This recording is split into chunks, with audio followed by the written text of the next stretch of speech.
When the high-dimensional will turned all 9 billion of us into lords, the flashy kids drew attack talents and beasts, while I, an orphan nobody, drew the A-rank talent everyone laughed at, impregnable fortress. When I refused to bow, the rich bully Wang Ho swore he would flatten my territory. What they missed was that my defenses cost half the resources and half the time, growing stronger every time my lord's mansion leveled. While they raised 1 arrow tower, I raised 2, until my walls grew so thick that Wang Ho's whole wolf cavalry shattered against them. The orphan they told to submit became the wall the bully broke himself on. Subscribe if you have not already, and drop a like to keep the algorithm fed. Story starts now, but none of this happened overnight. Let me start from the day it all broke open. A cold, vast voice tears through my mind, and my eyes snap open. The announcement rolls over me like a wave from somewhere higher than the sky, declaring that a high-dimensional will has descended, that the era of global lords has begun, that all 9.1 billion humans on Blue Star are being teleported at once. I barely have time to register the words before the world rearranges itself. The familiar classroom of my senior class at Gugang First High School is gone, and in its place stretches a boundless expanse of emerald green grass under an open sky. A crude wooden shack stands alone behind me, and in front of it 10 men and women in coarse linen wait with dazed eyes, watching me as though I am the one who is supposed to know what happens next. Is this transmigration? Before I can finish the thought, the grand voice returns and welcomes me to the newbie continent, telling me that everyone here will become a lord with their own territory and subjects. That the goal is simple: survive and grow stronger. The lord system activates inside me. It loads my initial territory, a level 1 lord's mansion, and 10 peasants. Then loads my only starting resource, a single white recruitment order. Then it announces that it will extract my exclusive talent, grades running randomly from E to S, and it wishes me good luck, as if luck were a thing it could give. A massive golden roulette wheel spins up in front of my eyes, light flickering across its face, slowing, until a beam of gold shoots from it and pours into the space between my brows. The system congratulates me. I have drawn a grade A talent called Impregnable Fortress. Inside my territory, it tells me, all defensive buildings cost half the resources and half the construction time. The difficulty of unlocking advanced defensive buildings drops sharply, and the damage, range, and durability of every defensive building grows stronger as my lord's mansion climbs in level. A grade A talent. My heart stirs. The system said the grades ran from E to S, which puts A near the very top, and the strange part is how perfectly the effects fit me. I grew up in an orphanage, cautious to the bone, the kind of person who maps the worst-case exit for everything before he sets foot anywhere. I have never believed I could scheme and maneuver across a battlefield like some born general, but digging in, raising walls, laying foundations, being a king of the steady grinding path, that is exactly to my taste. The ultimate defense is the sharpest offense, I tell myself, and I have never been more satisfied with the hand I was dealt. I turn to the 10 bewildered peasants and introduce myself as their lord, Imbiom. The instant the words leave me, they bow as one and greet me, the confusion draining from their eyes and loyalty rising to replace it, so total that they look ready to throw up their arms and weep with joy. I nod and open the Lord's panel to learn what I am working with. It is clean and spare, split into territory, construction, recruitment, and channel. I open recruitment first, where my lone white recruitment order sits waiting, capable of randomly summoning between 1 and 10 troops anywhere from Tier 1 to Tier 3. I use it without hesitation. White light flashes, and 8 militia appear, gripping wooden spears, strapped into crude leather armor. The system lays them out for me, Tier 1 troops at level 1, each with health 55, mana 40, strength 10, stamina 11, agility 7, spirit 8, intelligence 8, no skills. The description calling them a basic armed force whose combat power beats nothing at all. Not bad, I think, keeping my mindset steady. They may be Tier 1, but at least there are more than one of them. I order the 8 to split into pairs and spread out around the territory on guard, and they take the order and move. Then I send the 10 peasants out to gather every scrap of wood and stone they can find. They take the command and turn into 10 hardworking little bees, throwing themselves at the work. Watching my territory begin to take shape, I open the last section, the channel. It splits into world, area, and private chat. The world channel has already detonated thousands of messages a second, scrolling past faster than any human eye could follow, the whole feed an avalanche of 9 billion people dumping panic and disbelief into one stream at once. Someone insists they were yanked here mid-toilet. Someone is crying for their mother. Someone is bragging that a grade B beast affinity talent gave them a pet wolf, and that everyone should kneel. Someone else is shouting that a grade B is nothing because their brother drew a grade A. I leave the noise behind and switch to the area channel. The system tells me I have been assigned to a newbie area, and that this channel only reaches lords inside the same area. There are far fewer people here, but it is just as loud, and as I scan it, I keep finding names I know. The division of areas, I realize, must track where each of us lived before the teleport, because almost everyone here is from Gugang City, and a fair number are schoolmates. Then a bolded red message swallows the entire screen. It is an area announcement, posted by a lord named Wang Ho, ordering everyone to listen. He announces himself, a senior from Gangsong First High School, declares he drew the grade A talent Berserk charge, brags that his starting recruitment gave him 5 tier 3 wolf cavalry, and proclaims that his strength crushes every one of us. Wang Ho. My eyes flicker. This is that rich second-generation kid from our grade, the one who plays the petty tyrant every day on the strength of his family's money. Bad people, it turns out, have their own kind of luck. Berserk charge sounds like a brutal early-game offensive talent, and paired with wolf cavalry, it is genuinely a dimensional strike for the newbie stage. The area channel boils over the moment his words land, his school lackeys leaping out to fawn. One of them, named Zhang Wei, claims to be a classmate and begs to be looked after, while others swear they will follow Ho Hyung wherever his grade A talent and wolf cavalry take him. Watching these familiar faces grovel, I almost laugh. Even in another world, the same fools play the same parts. Wang Ho clearly loves being the center of it. He posts again, declaring that those who know how the world works are the heroes, announcing the founding of the Heavenly Wolf Alliance, ordering every lord in the area to join and submit to his unified command, insisting that unity is the only way to survive this hellhole. Then he draws the line. Those who join, he protects. Those who refuse become enemies of the entire Heavenly Wolf Alliance, and the moment he develops, the first thing he will do is flatten them. The threat carries an ugly, unquestioning weight. Most people fold at once and pledge themselves in the channel, because in a world this strange, grabbing onto the thickest leg you can see is an instinct. A few stay silent. Then he starts reading the silent list, and within seconds he calls me out by name, demanding to know why I am saying nothing, asking if I am mute. The sudden attention surprises me. I barely ever spoke to Wang Ho in school, and the only reason he knows me at all is that my name sat in the top 3 of the grade most of the time. People like him reserve their sharpest hatred for those who are better than them, and quieter about it. Right on cue, Zhang Wei sneers that I am that nerd who knows nothing, and a girl named Jo Riri adds that I am just an orphan who kept to himself, probably scared out of my mind. I read the cold mockery without expression. I have no interest in answering, but Wang Ho has no intention of letting it drop. He demands one final time whether I am joining the Heavenly Wolf Alliance, and orders me to give a clear answer. I think for a moment, then type one slow line. I type back that on the Global Lord stage, each of us rises by his own ability. No insults, no argument, just a flat statement of fact. But in Wang Ho's eyes, it reads as the most direct provocation possible, and the entire area channel goes silent. No one expected the quiet top student to be the first to publicly defy him. A few seconds later, his fury scrolls out. He spits back a sarcastic good, each by his own ability, and tells me I have guts. Then comes the promise. I should wait because he will find me, and the first thing he does once he is ready will be to lead his troops to my territory and teach me how to spell the word death. After that, he goes quiet, plainly livid, and the others rush in to offer their condolences, betting I have studied myself stupid, calling me dead meat, mourning a top student about to vanish over a grade A talent. I closed the noisy channel without a flicker of fear.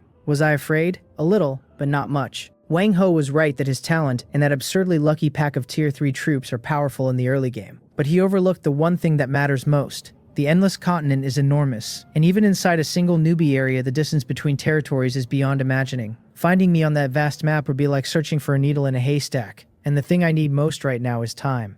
I look at my bustling territory, where the 10 peasants have already piled up a respectable heap of wood and stone, and I open the construction list, my eyes landing on the most basic defensive building there is. The wooden arrow tower normally costs 400 wood and 200 stone and takes 8 hours to raise, but under my talent the numbers fold in half before my eyes. 200 wood, 100 stone. 4 hours. For the same resources, while everyone else builds 1, I build 2. In the same span of time, while everyone else builds 1, I still build 2. Wang Ho, I think. I hope that by the time you arrive my walls are already thick enough. I do not hesitate. I select the wooden arrow tower from the build panel, and when it asks whether I want to spend 200 wood and 100 stone over an estimated 4 hours, I confirm the construction with a thought. The 2 nearest peasants drop what they are doing and jog to an open patch behind the Lord's mansion, pull a blueprint from their robes, and begin marking the ground. A phantom image of the tower rises out of thin air, and they set to hammering and sawing at the projection while a progress bar ticks down in my vision toward the 4-hour mark. I wander over to the peasants hauling resources to watch them work. They are full of energy and their efficiency is pathetic. They have no decent tools, chopping trees with stone axes and carrying stones in their bare arms.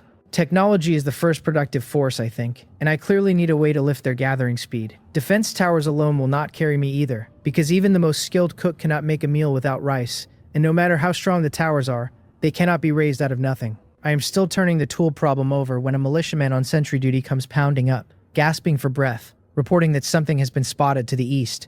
I tell him to slow down and lay it out. He says they found a group of green-skinned monsters in a small grove about a kilometer to the east, gathered around what looks like a chest. Green-skinned monsters, a chest. This is the starter village's bonus round if I have ever seen one. I ask how many and what they look like, and he tells me 5 or 6, very short, carrying crude wooden clubs, sneaky, the 2 scouts too wary to get close.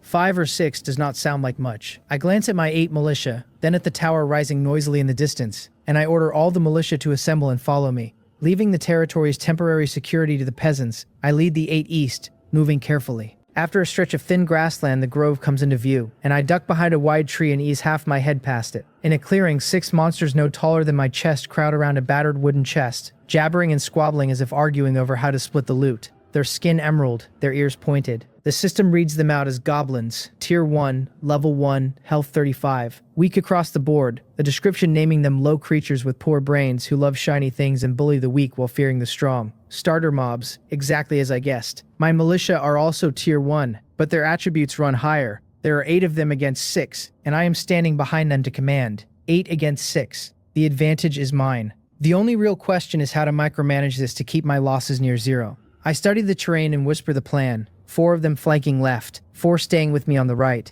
Both wings to charge at once on my signal. The militia move into place, clumsy but obedient, and once both teams are set, I swing my hand down hard and order the charge. The 8 roar to steady their own nerves and slam into the goblins from both sides while the little monsters are still mid-argument, and the goblins, who plainly never imagined humans walking in, dissolve into shrieking chaos. They raise their clubs, but their formation is already shattered, which makes them no threat at all. My militia have combat skill that rounds to nothing, but their loyalty is maxed, their morale high, and they fear nothing, and 8 against 6 does the rest.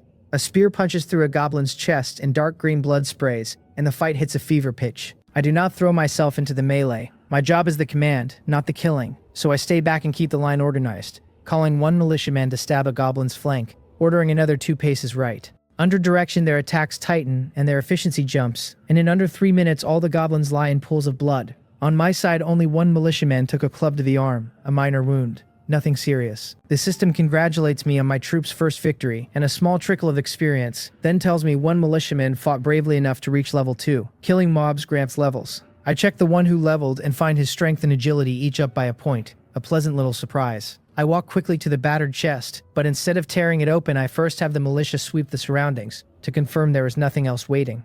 Only then do I open it. There is no golden glow inside, just an unglamorous pile of resources and a sheet of yellowed parchment. The system congratulates me on 1,000 wood, 500 stone, 50 iron ore, and a gray blueprint for a logging axe, and I could shout with joy. 1,000 wood and 500 stone is more than my 10 peasants could break their backs to gather in a full day, and now it is all mine in an instant. The blueprint matters even more. The logging axe needs only 10 wood and 5 iron ore to craft, and once equipped it lifts a peasant's wood gathering by 1/3. Someone handing me a pillow the moment I grow sleepy. I was just fretting over gathering speed, and here is a charcoal fire dropped into the snow. Better still, the 50 iron ore I just looted is exactly enough for 10 axes, 1 for each peasant. I order everyone back to the territory at once, and we return loaded with spoils. Inside, I open the build panel, find the tool crafting option, and craft 10 logging axes, the system consuming 100 wood and the 50 iron ore before it reports production complete. 10 worn-looking axes appearing on the open ground in front of the Lord's mansion almost instantly. I call my 10 peasants over to distribute them, and they put down their loads and snatch up the new axes, faces wild with joy, thanking and praising their lord. I have no idea why they praise me while working themselves like beasts of burden, but if it makes them work harder, I will not complain. With the new tools, the wood count on the resource panel climbs noticeably faster, and watching everything flourish, I nod, satisfied. I announce that we have the resources now and order 2 more arrow towers built, 1 on the west and 1 on the south. 3 arrow towers rising at once, and I am in a fine mood. With nothing pressing to do, I open the area channel to see what everyone is up to. It is still noisy, but a layer of solemnity and dread has settled over it now. Someone's territory has a wild boar their 10 peasants cannot scratch, and they have no idea what to do. Someone's lone Tier 1 goblin was carried off by a wolf. While scouting, someone is just afraid of the coming dark. Not everyone got Wang Ho's lucky draw. Most people pulled Tier 1 units. A few only got 1 or 2. And as the hours pass, the dangers of the endless continent are starting to bare their teeth. Wang Ho, the king of posers, stays the center of it all. Then a blood-red announcement bursts in every mind at once, like a thunderclap. The first trial of the 7-day newbie period, the Crimson Moon, begins tonight, after midnight. During it, all wild creatures fall berserk, their aggression and abilities sharply raised, and small monster tides will strike each lord's core, the lord's mansion, from random directions. The voice tells us to prepare, that those who survive the first night earn generous rewards, and that those who fail to defend will be obliterated. The word obliterated lands with a bone-deep cold that silences the whole world for a heartbeat before every channel detonates again. The world channel becomes an avalanche of disbelief and terror from people who do not own a single wooden fence and have no idea how they're supposed to survive. Panic spreading like a plague. The area channel is worse. All wails of despair. People certain they are dead, with no soldiers at all. Others begging Wang Ho to save them in exchange for everything they own. Wang Ho goes quiet for a moment, plainly rattled by the news, then posts again with a forced calm wrapped around obvious smugness. He tells everyone to stop panicking, that if the sky falls he will hold it up, that it is just a swarm of minor mobs his 5 Tier 3 wolf cavalry can handle, that no member of the Heavenly Wolf Alliance has anything to fear. Then he turns the knife my way, singling me out, wishing me good luck, and hoping my bones are as tough as my mouth, hoping the monsters do not gnaw me down to nothing. He is using me as the example again, a prop for his own strength, and his lackeys pile on at once, betting I am wetting myself, gloating that this is what offending Ho Hyun earns, promising to come admire my tombstone tomorrow. I read it all with a calm gaze. Fear, of course, there is some, but more than that, there is relief, because the advantages of an A-ranked talent are finally showing, and 3 arrow towers are nearly done. I check the resource panel and find the axes and towers have nearly drained me. A few hundred wood and a couple hundred stone left. I shout for the peasants to speed up their gathering. The great territory needs more. Then open the build list, where a new structure waits. The wooden wall normally costs 20 wood per meter and 10 minutes per meter, and under my talent it halves to 10 wood and 5 minutes per meter. Arrow towers are point defense, walls are area defense, and only by marrying the two do you get a true line. Racing the Grim Reaper is not a pleasant feeling. I stare at the resource numbers crawling up and the wall's progress bar inching along, doing the math in my head. Arrow towers and a thin wall do not feel secure enough. At night, vision is the real problem, and if monsters creep in out of the dark, the towers may as well be blind. I open the build list again and comb carefully through everything a level 1 Lord's Mansion permits, until a building I overlooked surfaces. It is an illumination lighthouse, providing wide-range light to dispel the darkness, costing 300 wood, 150 stone, and 1 white crystal. 8 hours to raise. White crystal. I have no idea what that is. I search my resource bar and find nothing but wood and stone, the iron already spent on the axes. The talent line about advanced defensive buildings being easier to unlock must be working here, because others probably cannot even see this blueprint while I can. And yet I lack the one material that matters. Time is tight, too tight to send people out searching slowly, so the only path is the area channel, and the hope that someone got lucky at the start. I open it again. The wailing is burned down into a desperate quiet now. The rare message that surfaces soaked in helplessness. Someone whose peasants were just eaten by a wolf. Someone groveling to rejoin the Heavenly Wolf Alliance. Wang Ho does not answer, no doubt savoring the begging. I have no time for that, so I post my own message, offering to buy 1 white crystal at a steep price, 400 wood and 200 stone. Private message to trade. The message lands like a depth charge in stagnant water, and the channel ignites. People cannot believe the numbers, demanding to know who I am and where I got so much, asking whether I chopped down the whole forest outside my door. One declares I must be a big shot, and another points out to Wang Ho that this Imbiome looks even richer than he is. That last one is the kind of message that makes Wang Ho's eyes itch, but he still does not appear, plainly having read it and found no way to answer. He was just mocking me as the first to die, and here I am producing enough resources to turn everyone green. Soon a private chat request pops up. A girl named Su Mumu asks, hesitant, whether I really mean to trade 400 wood and 200 stone for 1 white crystal. I remember her, a usually quiet girl from the class next door, and I tell her yes, and ask if she has one. She does. Her talent is the C-rank Lucky Blessing, which grants her 1 blessing a day with a small chance at an extra item, and when she used it at the start it handed her a white crystal she never understood. A luck king then. C-rank or not, that kind of randomness can occasionally spit out miracles. I tell her to trade, but she says she is afraid to leave her territory with monsters outside. I explain that trading is a system function, no need to meet in person, that she should place the white crystal on the trading platform set to exchange for 400 wood and 200 stone, and I will confirm on my end. She is amazed it is that easy and promises to do it at once. A few seconds later, the trade notification appears.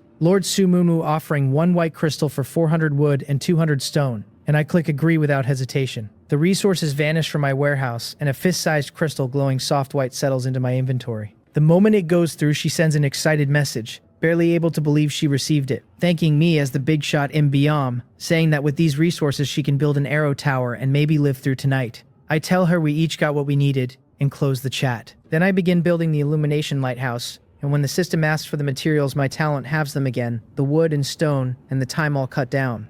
I confirm the construction. 2 peasants set down their logging axes, run to the open ground directly in front of the Lord's mansion, and raise the blueprint, a phantom lighthouse rising from the earth before they fall to clanging work. 4 hours. Plenty of time.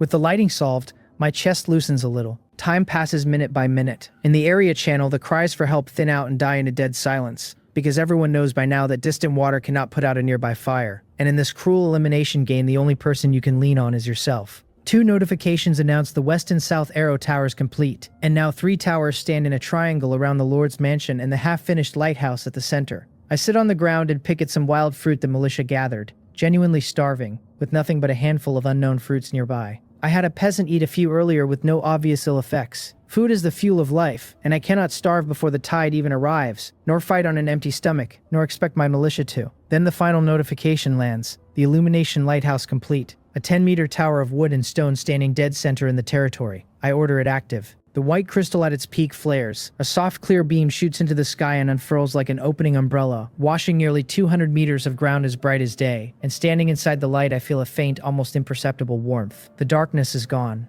My territory has begun to take shape. 3 wooden arrow towers stand in their triangle, guarding the Lord's mansion at the center. And a ring of freshly raised wooden walls, crude and far from sturdy, at least gives me a barrier and a buffer. 8 militiamen line up behind the walls with their spears, staring into the far darkness, and the 10 peasants hide inside the Lord's mansion, trembling as they peer through the cracks in the door. I take the roof of the Lord's mansion, the spot with the best view, where I can see every inch the lighthouse touches, and the bottomless dark crouch just past its edge. The countdown ticks down, the cold numbers appearing in everyone's sight, and when the last of them falls, the crimson moon descends, a blood-red moon hanging high and bathing the earth in eerie red light. In the dark, the roars of beasts and the shrieks of monsters rise and fall, thick with frenzy and bloodlust, and a warning flashes that a small monster tide has been detected approaching from the east. It is here. I turn east at once. At the edge of the lighthouse's reach, small green heads push out of the dark, their builds close to the goblins from before, but their eyes blood-red, saliva running from their mouths. Sharp stones lashed to their clubs. The system names them Frenzied Goblins, Tier 1,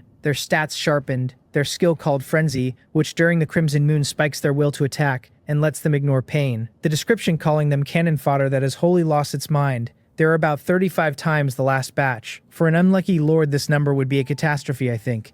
But for me, it is barely a problem. The Frenzied Goblins spot the lit territory, loose a wave of ear-splitting shrieks, and pour forward on their short legs, straight into the firing range of the towers. The east tower fires first. Its phantom archer hauls the bowstring to the limit, and a single arrow flashes through the air and drives clean into the eye socket of the lead goblin, a sharp damage number floating up. The goblin drops head first before it can even scream, twitches twice, and goes still. An instant kill, and my eyes light up. The base damage of a wooden arrow tower is not high, but the third effect of Impregnable Fortress is live. The tower's damage and range and durability all carrying an extra 10% increase as the Lord's Mansion levels. The mansion is only level 1, yet the boost is already substantial. Then all 3 towers fire together. The arrows of Reaper's scythe harvesting goblins row by row, the survivors trampling their own dead under the frenzy and charging on regardless. The first wave reaches the walls and pounds them with clubs, dull thuds rolling across the field. The system reports my wooden wall taking durability damage. A few points here, a few there, and I glance at the bar and find it healthy.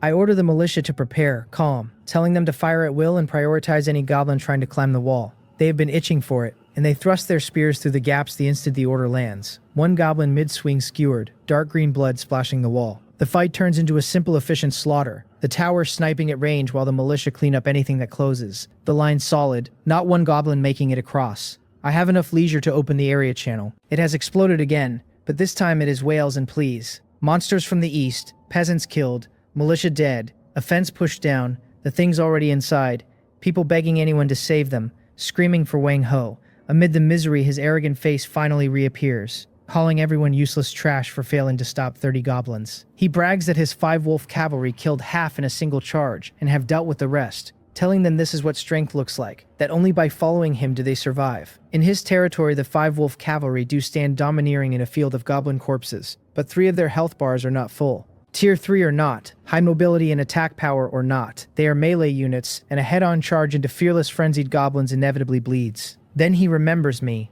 asking whether my turtle shell is still holding, whether the monsters have not smashed it yet, telling me to warn him in advance if I die so he can light some incense. His lackeys jump in to claim I am hiding under a table, asking what I plan to block them with. My head.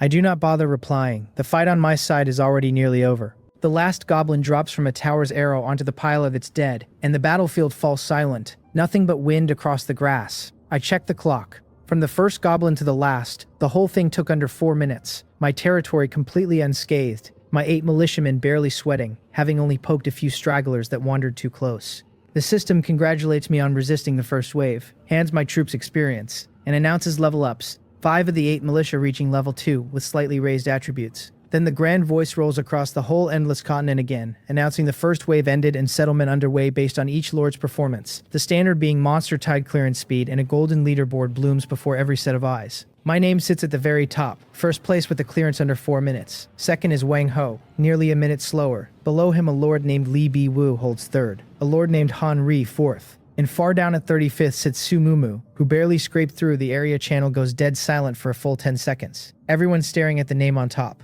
Imbiam, first place. How? How is he faster than Wang Ho, who started with 5 tier 3 wolf cavalry? Then it boils over, people convinced their eyes are lying, certain I cheated, insisting the system made a mistake because there is no way I beat Ho Young.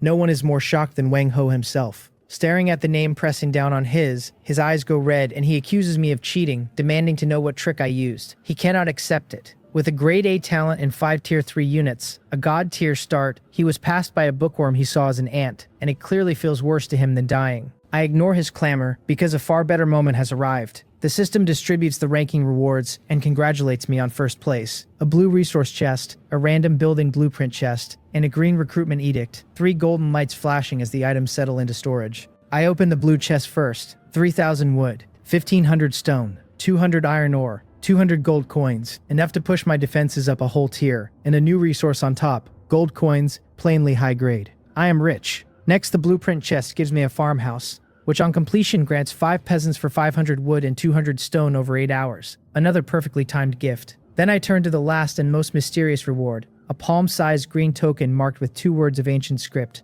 recruitment. The system names it a green recruitment edict, rare quality, which on use randomly recruits a green quality hero to serve me, the description reminding me that 1,000 soldiers are easy to find and a single general is hard. That heroes are the foundation of a lord's dominance. A hero, my breath quickens. This is a wholly different thing from a recruitment order which calls up mindless soldiers, where this summons a unique hero with wisdom and the potential to grow. A being whose value can outstrip an entire army. I never imagined the first night's trial would pay out something this precious. While I study the rewards, the channel's noise about me hits a fever pitch. Wang Ho's roars tangled with everyone's doubt and a few people's genuine shock. Su Mumu sends a private message calling me too amazing, telling me her single arrow tower and her 2 peasants as fodder barely killed her monsters before they reached the mansion, that she cannot imagine how I took first untouched. I smile and do not answer. I glance at the corpses and the broken clubs scattered across my ground, and when the system offers 10 minutes of cleanup to recycle some materials, I confirm.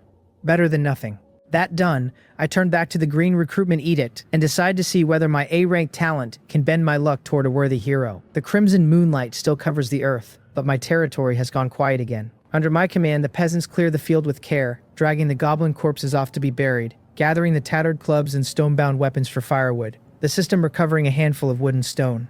Better than nothing. My gaze settles on the soft green glow of the token, a hero, an existence countless times more precious than any truth type, a mind that can think and grow on its own and shape the whole development of a territory. I stop hesitating and use it, hoping for someone reliable. The token dissolves into a brilliant stream of green light that rises and coils in the open ground, before the Lord's mansion, condensing into a complex ancient runic circle, and as the light fades a figure forms at its center, out of nothing and slowly sharpens into focus. It is a young woman, perhaps 20, in a plain gray-white hemp robe edged with animal skins and feathers, her jet-black hair tied loosely with a bone hairpin, a wooden staff in her hand crowned with a cyan stone. Her figure is well-balanced, her skin a healthy wheat color, her features not stunning but pleasant, her eyes clear and calm with a thread of wariness toward the strange place she has woken into. She sees me on the mansion steps, freezes a moment, then steps forward, lays a hand over her chest, and bows, announcing that Snowsong has come in answer to my summons. I welcome her by name, quite satisfied. She suits my taste, no muscle-bound brute,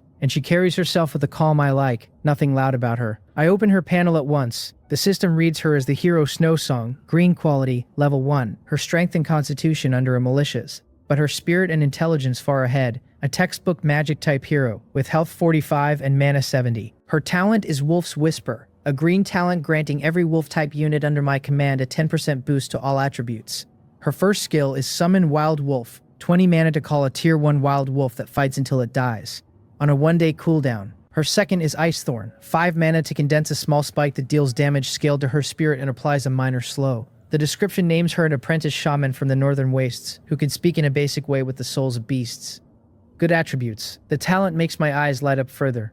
Wang Ho's talent is Berserk Charge, and his troops are wolf cavalry, and now a hero who buffs wolves has landed on my side. The legendary Fated counter, perhaps. I do not own a single wolf yet, but the potential is enormous. I order her to summon a wild wolf so I can see it, and she raises her staff, chants a few short obscure syllables, the cyan stone glowing faintly, a small summoning circle opening on the ground. A gray wild wolf, barely bigger than an ordinary dog, crawls out with a low howl, shakes its fur, and rubs affectionately against her calf. I check it, Tier 1, Level 1, squishier even than a militia, but with high agility. Its skills simply bite, the description calling it an excellent scout and cannon fodder. Not built for a stand-up fight, but a pro at scouting and harassment. And Snow Song's summon refreshes daily, which means as long as she lives I get a free piece of fodder every day. And if the fighting stays light, the wolves will survive and stack into a small pack. Combined with her talent, it is marvelous. I tell her it is very good, more than pleased with my first hero. With a hero in the ranks, my spirits run high. And I check the resource panel, my wealth suddenly substantial after the first place rewards. No staying idle. I open a construction list, find the farmhouse blueprint,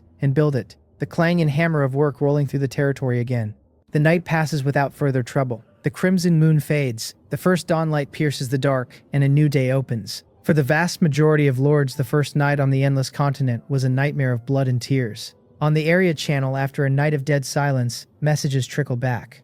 Someone weeps that they are somehow still alive. Someone with 8 of 10 peasants dead and half a territory wrecked has no idea how to keep playing. Someone asks how many of us are even left. Soon people notice the channel's population has dropped by nearly a fifth from yesterday, which means 1 in 5 lords was erased in the night, and the cruelty of it sends a chill through every survivor. Wang Ho's messages return in the same arrogant tone, calling the night an appetizer, telling anyone who could not pass that little test that they deserve to die, ordering his Heavenly Wolf Alliance to check in and report losses. Dozens of them surface, relief and gratitude tangled together, Zhang Riri whimpering how scary the goblins were. Wang Ho tells them there is nothing to fear if they follow him, then turns to me again, asking whether I am still alive, whether the goblins have not picked my bones clean. Still chewing on being beaten in the rankings, he starts his needling first thing in the morning. I yawn and do not even look. I am up on the mansion roof planning the new day. A night of building finished 5 farmhouses, and 25 new peasants stand respectfully before them awaiting orders. 35 peasants in all now, which means another jump in gathering and construction speed. I split them, 15 onto stone, 20 onto logging, the day's goal to ring the entire territory in wooden walls, and they take the order and go, full of energy. Defense alone is not enough. I have to push out, learn the ground, find new resource points, so I call Snow Song over and form an exploration squad, her and 3 militia. I take a fairly intact goblin skin from storage, left from the cleanup, and a piece of charred charcoal, and draw a circle for the Lord's mansion, then a larger circle around it, telling them to explore north, south, east, and west, out to 5 kilometers for now. I tell them their mission is not to fight but to scout, turning serious, ordering them to record everything, terrain, water, monster dens, resource nodes, and draw it on the skin when they return. I stress safety first. A single Tier 1 monster they may try to handle, but more than 2, or anything that looks dangerous, and they are to retreat at once, no lingering in a fight. They understand. Snow Song bows again and leads the wolf and the militia carefully out, vanishing into the distant woods. Walls alone are not enough either. Defense needs layers. My gaze locks on a new structure, the hunting trap, 2 iron ore each, dealing a little damage to whatever steps on it, and crippling its movement speed. With arrow towers and walls, it is a perfect match. And the 200 iron ore from last night's reward will come in handy. I order 100 built first, to be laid in a ring outside the walls. Wang Ho, I hope you enjoy the gift I am preparing for you when you come. The territory hums with work, and thanks to my talent, 100 fresh hunting traps come together fast on minimal iron. The peasants set them in layers in the grass outside the walls, sparse on the outer ring, denser toward the wall, aimed precisely at the tower's blind spots. Any enemy charging in will enjoy a top-tier leg massage. Watching this young defensive line, my sense of security ticks up another notch. Snow Song's voice comes from behind, the exploration team ready, her leading a spirited wild wolf, flanked by 3 militiamen visibly sturdier since reaching level 2. I tell her well done, handing over the marked goblin skin, reminding her she is the eyes, not the fists, and that safety comes first. She wastes no words, takes the map, and slips into the eastern woods with her team. I turn back to development. Population is productivity. And with 35 peasants working at once, the territory outpaces yesterday by far. The wood and stone reserves climbing visibly. At ease, I open the area channel to see what others are doing and to slack off a moment. The survivors seem to have shaken off the worst of the terror and are arguing about how to develop. Wang Ho preaches that speed is king, bragging his wolf cavalry already scouted a 5-kilometer radius and found a small iron mine. Sneering at the idiots still chopping wood, his sycophants gushing that he found a vein while they fret over a few scraps. Past the usual flatterers, some interesting new faces show up. A lord named Ban Soyun is spamming the channel selling food. Fresh roasted wild rabbit at 5 units a portion for 50 wood or 25 stone. Plenty in stock, her talent gourmet giving her food a slight recovery effect. The message draws a crowd at once, since most people are still gnawing wild fruit and a cooked meal is sheer luxury. A lord named Im Hei complains that her prices are steep, 1 rabbit costing half a day's wood, and she fires back to buy it or do not, asking whether he can work on an empty stomach, claiming the friendship price is only because they share an area. I rub my chin. This Ban Soyeon has a head for business. Right after, someone with a stranger style pops up. A lord named Yang Yong-sin asking whether anyone captured a frenzied goblin alive last night, offering 50 stone for a live one because he wants to study what the crimson moon does to biological cells. The channel stalls for a few seconds. Someone asks if the man is insane, given that nobody can even run from those things fast enough, let alone catch one. Imhei respects the nerve but warns that the things go mad dog when their eyes turn red. Undeterred, Yang Yong-sin asks instead whether anyone will sell him a goblin corpse, fresh and undamaged, for an autopsy. And the channel goes quiet in a different way. I watch, amused. The world is vast and there is no shortage of strange birds, everyone adapting to this cruel place in their own peculiar way. Just then Snowsong's exploration team returns, her calm as ever, the 3 militiamen behind her barely able to hold in their excitement. She spreads the goblin skin map on the wooden table before me, the lone circle now ringed with new charcoal notations, and reports they explored about 10 kilometers east. 3 kilometers from the territory they found a small spring, the water very clear, the wild wolf drinking it without harm and actually growing more energetic. About a kilometer northeast of the spring sits a patch of scorched woodland where 7 or 8 red, pulsing gelatinous creatures are gathered around a piece of glowing black stone. Her expression flickers for the first time as she notes they did not attack, likely a neutral monster camp, harmless if left alone. I tell her she handled it well, not alerting them, and she nods and points to a heavily circled mark. The most crucial discovery, she says, is here. About 10 kilometers out in a straight line, they found traces of another territory. I perk up. They did not approach, she explains, only watched from a distant hillside. The core also a wooden lord's mansion with peasants moving, but no visible troops. The most conspicuous thing, a white cloth flag hanging from the mansion with a smiley face drawn on it. A smiley face flag. A grinning expression pops into my head, and I decide this neighbor has a whimsical streak. I press her to confirm the exact distance, and she answers very certain that it is 10 kilometers. The number drops me into deep thought. I had assumed that even inside one newbie zone, lords were scattered across distances that made finding each other like searching for a needle in a haystack. It seems I was wrong. 10 kilometers in a straight line, for a lord like Wang Ho with Tier 3 wolf cavalry, could be a full-speed raid covered in under half an hour. This newbie zone, I murmur to myself, is far smaller than I imagined. Or rather, it is not that the zone is small, but that the high-dimensional will deliberately packed every lord into a relatively dense band and stacked with the abundant resource points in neutral camps. I understand it all at once. This is no peaceful protection period for steady growth. It is a meticulously designed coliseum. Trap a pack of hungry beasts in a cage that is not quite big enough, then toss in a little limited food, and the outcome writes itself. Cooperation, annexation, or destruction. Wang Ho, I think, almost certain he is out there scouring his surroundings too, and the moment his range overlaps mine and he finds my territory, he will bring his troops at once. There is not much time left. I tell Snowsong well done, pulling my thoughts back, that her mission for the day is complete, and to go and rest. She answers and goes. Early on the 3rd morning, a string of system prompts wakes me, and I rub my eyes and climb out of the simple wooden bed in the Lord's mansion. My territory has run stably for 48 hours. The upgrade requirements for a level 2 Lord's mansion have unlocked, and Snowsong's summoned Wild Wolf has finished cooling down. Upgrade the mansion. Energy floods me and I open the construction panel, where a sparkling upgradable arrow now sits behind the Lord's Mansion icon. Level 2 needs 2,000 wood, 1,000 stone,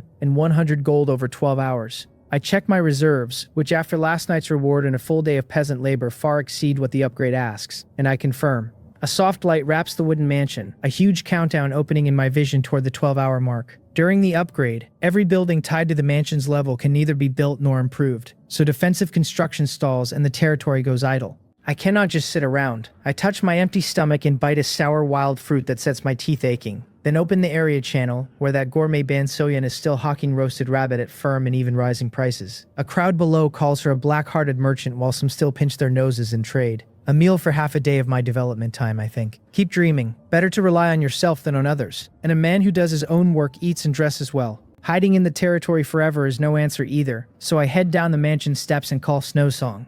She walks out of the farmhouse shadows with her wild wolf, both of them rested and bright, and I have her summon another, a second identical wolf crawling from the circle, the two gathering to sniff each other. I nod, then call all 8 militia over and tell them we are to hunt that day. 3 of them stay behind to lead the peasants on gathering.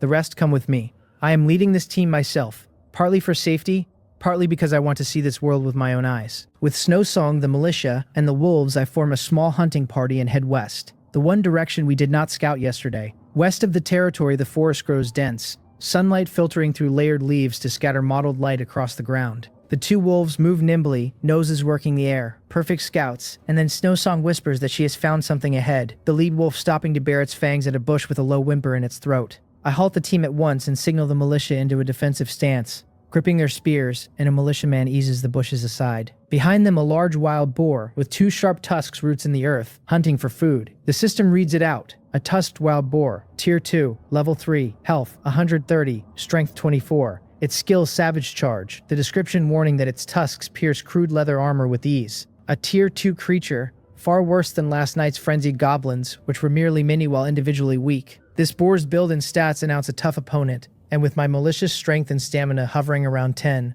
a head-on fight would be a suicide run. I ask Snowsong whether she is confident. She analyzes it coolly, that its strength and defense are high but its speed is not, and that we can use that.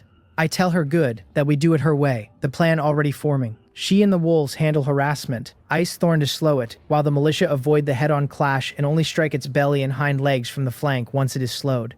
They answer, and the fight is on. At my order, the 2 wolves lunge at the boar from left and right like loosed arrows, and the boar, never expecting an ambush, startles, then bellows in rage and lowers its head to unleash Savage Charge at one of them. An ice blue light strikes its front leg, Snowsong's Ice Thorn, and the charge stalls, the boar stumbling, its momentum broken. I shout at them to attack now, and the militia find their nerve and rush from cover, driving their spears at the soft belly, 3 of 5 finding flesh. The agony drives the boar fully berserk, and it whips its head, its tusks flinging one militiaman through the air. He screams and slams to the ground meters away, his leather torn open, blood running freely, the system reporting him severely injured and out of the fight. 1 man down in a single exchange, and the remaining 4 go pale, their formation fraying. I tell them not to panic, my voice a calming pill, to keep their distance, since it is almost finished. Snowsong raises her staff and fires another Ice Thorn, this time into the boar's eye, and with its vision ruined, it can only spin in frantic circles, the 2 wolves seizing the moment to clamp down on its hind legs. I roar at them to stab its neck, and the 4 militia recover their courage, circle to the side, and drive their spears with all their strength into the thick neck. This time the spears sink deep into the vital point, and the massive body thrashes a few times before crashing down, blood staining the ground beneath it red. The system congratulates me on killing the Tier 2 tusked wild boar, grants Snowsong experience, and levels 2 of the 5 militia who fought. I breathe out and run to the injured man to check his wounds, and fortunately it is a flesh wound that missed anything vital, though he will be out of fighting for a while. At least it was not for nothing, I think, looking at the carcass with a smile. I harvest it, the system handing me 150 wild boar meat, 1 wild boar hide, and 2 wild boar tusks, a bumper haul. 150 meat will feed my 40-odd people for days, and the hide and tusks are excellent materials sure to be useful later. As everyone prepares to process the loot and head back, the wolf on guard lets out an uneasy growl at the spot where the boar fell. I ask what it is, going alert, and Snowsong walks over, soothes the wolf and points to a patch of dense ferns the boar's body had crushed, saying there seems to be something there. I have 2 militia laboriously drag the carcass aside, and pushing the ferns apart, the sight on the ground stuns everyone. It is no chest, no glowing ore. It is a skeleton long since rotted, the shape of the bones and the tattered hemp clothes marking it human, very likely a native of this world, curled in a fetal position. A poor soul who died in the boar's den, with some story behind it. I glance at the remains and tell the militia to bury him, and they answer. We carry the heavy pork, support the wounded man, and set off home. It is afternoon when we return. The mansions upgrade past the halfway mark, and when the peasants see their lord hauling back so huge a boar, the whole territory erupts. Meat, they cry, praising the Lord, and I wave a hand and announce grandly that tonight we feast on roast pork. Night falls, a roaring bonfire lit in the territory's center, great slabs of pork sizzling over the flame, the rich smell of meat filling the air until everyone is swallowing hard. I get the largest piece, the leg, and imitating the scenes from television, I crush some wild fruit over it for juice, then take a bite. It is old and tough, nothing but salt, with a faint earthy fishy edge, and I chew it expressionless, glancing at the peasants and militia beside me eating with grease running down their chins. Forget it. Having something to eat is good enough. Gnawing the unappetizing roast, I open the area channel out of habit, and it is wailing everywhere. Ban Soyun hawks our last 3 portions of rabbit and threatens a price hike tomorrow. Wang Ho curses and asks who knows where a stable food source is because his wolf cavalry cannot chew bark forever. And Su Mumu whimpers that she has gone hungry another day and begs anyone to trade her food for stone. Reading it, I take another silent bite of the boar leg in my hand. Delicious. The well-fed peasants and militia drop into deep, satisfied sleep, but I do not rest, standing alone before the Lord's mansion. My eyes fixed on the ball of light wrapping the little house, a huge countdown ticking down in my view. When the last seconds fall, the system announces the mansion has reached level 2, and the soft ball of light contracts and merges into the building. The crude wooden hut transforms before my eyes, the foundation firming, the walls thickening, the thatched roof replaced by neat wooden shingles, until at last it looks like a mansion rather than a shack that would fall over at a poke. I cannot wait to open the build list where a row of new icons lights up. Farmland, logging camp, and quarry are all resource buildings that raise the gathering speed of specific resources but require peasants assigned to work them, so there is no rush. My gaze settles instead on an icon of a tattered tent. It is a refugee camp, a shelter for wanderers that every week randomly refreshes between 1 and 14 recruitable Tier 1 units, the count rising with the camp's level. The description hints I might find some not-so-normal helpers here. The cost 1,000 wood and 500 stone over 8 hours. Refreshes weekly. My eyes light up. This is practically a stable generator of military force, and though they are only Tier 1 and the quantity is random, it is the only sustainable source of troops I have seen besides the recruitment order. This is it, I think, and confirm. The 2 peasants on watch spring into action on an empty plot near the mansion, and with that settled I yawn and return to the now roomier Lord's mansion, and fall into deep sleep. The next morning a burst of noise wakes me, a peasant calling through the door for me to come quickly and look at the strange new house. I step out to find a few brave peasants and militia already gathered before the refugee camp, pointing and gesturing. The building is a giant tent of animal skins and old boards with a dim oil lamp at the entrance, giving off a chill, eerie air even in broad daylight. The system reports the refugee camp at level 1 complete, and this week's units refreshed. I ignore the chatter and walk straight up, reaching out to touch the weathered door, and a recruitment interface pops open. The recruitable units this week, with nearly 7 days until the next refresh, are skeletons.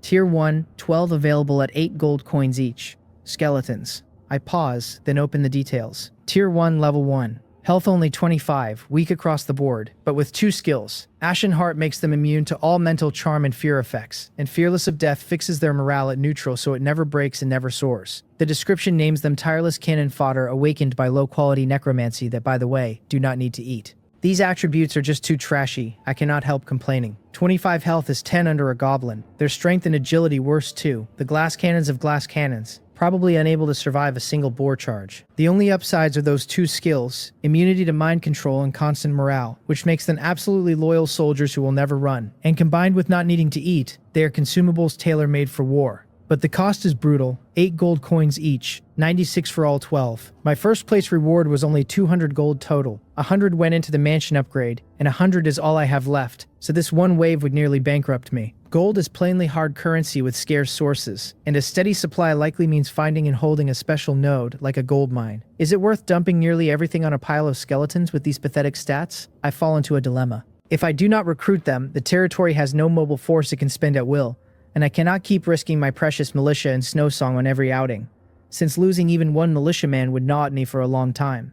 But if I do recruit, and a better unit refreshes next week with no money left to buy it, that is a huge loss too. I look at my 8 militia, then at Snowsong and her wolf in the distance. My force is still too small. One more boar yesterday and my squad might have taken real deaths. Wang Ho's wolf cavalry are Tier 3, and my militia are Tier 1, and a direct clash would be an egg against a rock. To beat him, I need enough fodder to grind his cavalry down and open space for my towers, and my hero to do the damage. My gaze hardens.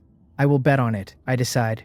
Cannon fodder are still soldiers, and it is good to have something that can take a hit at the critical moment. I select the maximum and recruit all 12 skeletons, confirming the 96 gold, my count dropping from 100 to 4 in an instant. The weathered door creaks open and a plume of black mist surges out, the watching peasants and militia backing away in fear. With the harsh grind of bones, 12 skeletons emerge from the mist, rusted iron swords in hand, 2 points of ghostly blue soul fire burning in their sockets, walking on stiff steps. They form 2 rows before me, thrust their swords into the ground in unison, and kneel on one knee in perfect time.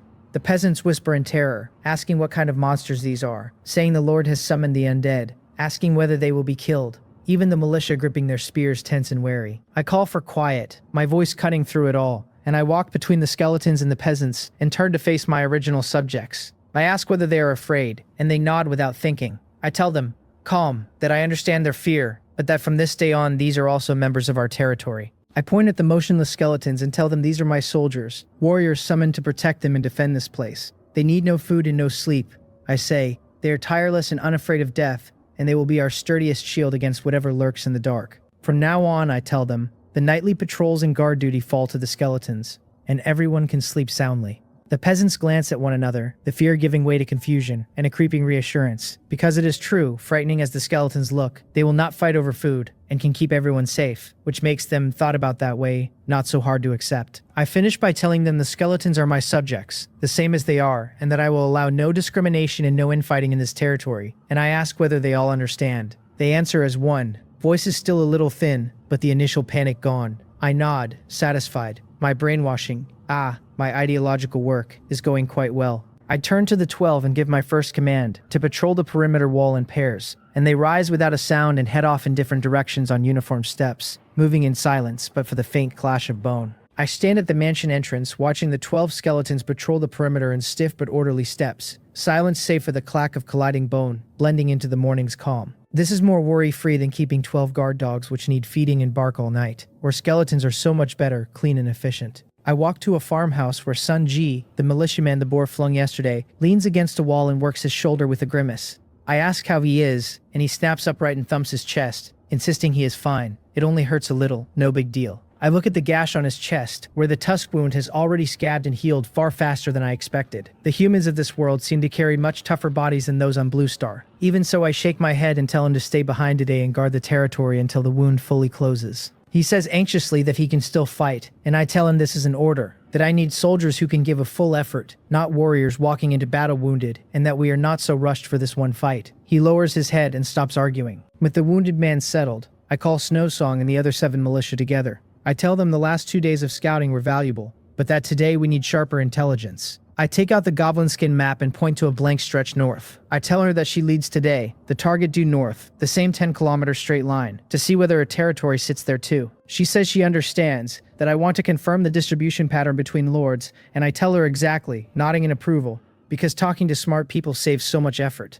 I add that if there is time, she should confirm south as well, the same as before, reconnaissance first, safety first, and retreat at once at anything suspicious. She understands, and soon she leads 3 wild wolves and 7 energetic militia into the northern woods. With the exploration team off, I turn to the grand work of construction, unwilling to miss any of the new buildings the level 2 mansion unlocked. I open the list and make a sweeping pass, building farmland for 600 wood and 300 stone, the logging camp for 800 wood and 400 stone, the quarry for 500 wood and 1,000 stone, ordering them all. The silhouettes of 3 resource buildings rise from the vacant outskirts, and the waiting peasants rush in with their tools, clattering to work. These greatly raise the gathering speed of specific resources and are the foundation of territorial development. Productivity alone is not enough. The population has to keep pace, so I turn back to the farmhouses. The cap at level 2 is 10, and I built only 5 before, so I build 5 more for 750 wood and 375 stone, and a large chunk of my reserves vanishes in an instant. Watching the numbers fall, I feel no pang. Resources left alone are dead objects, and only by turning them into the territory's strength do they become true wealth.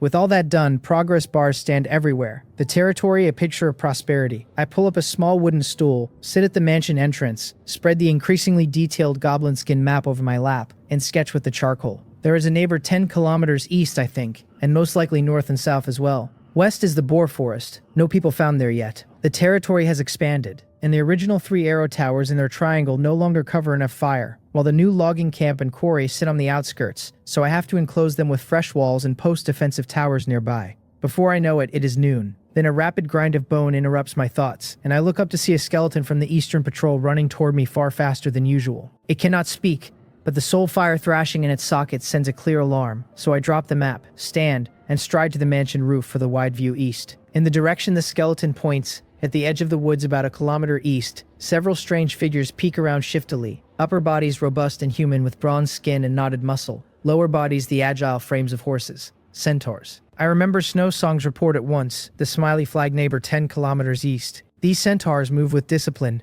nothing like brainless wild monsters. They are observing my territory. We have guests, I whisper. Then order the alarm sounded, and everyone but the building peasants into the lord's mansion. The bell rings out piercing across the territory, the gathering peasants dropping their work and bolting for the mansion in a panic. The phantom archers atop the 3 towers drawing their longbows, arrows gleaming cold. In an instant, the whole place flips from peaceful production to taut combat readiness. Then a man walks out of the eastern woods with his hands raised high, waving a tattered scrap of white cloth he tore from somewhere as if terrified he will not be seen. He comes slowly and carefully and stops about 120 meters from the wall, just outside a basic arrow tower's range for most newbie lords. A relatively safe distance for negotiation. I stand behind the wall watching him. He pulls a megaphone of rolled sheet metal from behind his back, lifts it to his mouth, draws a deep breath, and shouts with everything he has that he is a friend, that he means no harm, that he has come to negotiate. Negotiation, I mutter to myself. I trust no one because in this unfamiliar world any living person could be an enemy. But he holds a white flag and stopped at a safe distance, which is sincerity enough, and refusing to even talk would only make me look small-minded. I tell the few skeletons beside me to follow me, the soul fires in the fresh bony frames flickering as they fall in on stiff strides, and I walk out through the gap in the wall flanked by 4 silent undead. I stop about 5 meters from the man, a distance that keeps me safe while pressing on him, and I ask what he wants to talk about. He looks to be in his early 20s and seems calm as he lowers the tin megaphone, his gaze lingering a moment on the skeletons behind me. He wants to cooperate, he says straightforwardly, to trade what each of us has, even to form an offensive and defensive alliance, or at the very least to stay out of each other's way, to define boundaries and sign a non-aggression treaty. I counter the word cooperate, asking why he does not go to Wang Ho instead, who has tier 3 troops, a grade A talent, and real power, whether it would not be safer to ally with him. He says that speaking of Wang Ho, he can guess I must be Mbiom. I ask how he knows, and he answers that he will introduce himself first, that his name is Gang Jin. I search the name in my memory and find it. Right, in the area rankings on the night of the Crimson Moon, this Gang Jin placed 6th. No simple character. He goes on, he scouted my area on the 2nd day, saw my 3 wooden arrow towers and that dense perimeter wall, and deduced I was likely the Mbiom who ranked first during the Crimson Moon. After a pause, his eyes sweep my already substantial defenses, and he says that in defensive operations my arrow towers are far more useful than Wang Ho's wolf cavalry. Wang Ho is arrogant and conceited, he says, and tier 3 troops and a grade A talent or not, he will bring about his own ruin sooner or later. His tone drips contempt at the name, then shifts, and he says with a hint of pride that his own blade is not exactly dull either. He tilts his head toward the woods behind him, and several half-human, half-horse figures emerge, tall and muscular, holding spears, faces solemn. He recruited 9 tier 2 centaur spearmen at the start, he says steadily, and in overall combat power they are not necessarily beneath Wang Ho's 5 wolf cavalry. Tier 2 troops. My gaze falls on the centaurs, the system's observation function kicking in to read them out. Centaur spearmen, tier 2, level 2, health 110, strength 22, agility 18, the description naming them excellent warriors of the plains who carry both flexibility and impact. Quite good. Their health and strength roughly match the tier 2 boars I hunted. Their agility markedly higher, a force to be reckoned with. A new pressure rises in me. First Wang Ho's tier 3 wolf cavalry, now Gang Jin's tier 2 centaurs. Why does it feel like everyone else started with elite units, when all I have are a handful of negligible tier 1 militia, and a batch of skeletons that rank low even among tier 1 fodder, things a strong wind could scatter? The gap is simply too large. But then I glance back at the arrow towers and thick walls behind me, and think of the hundreds of hunting traps buried in the grass, and my confidence returns.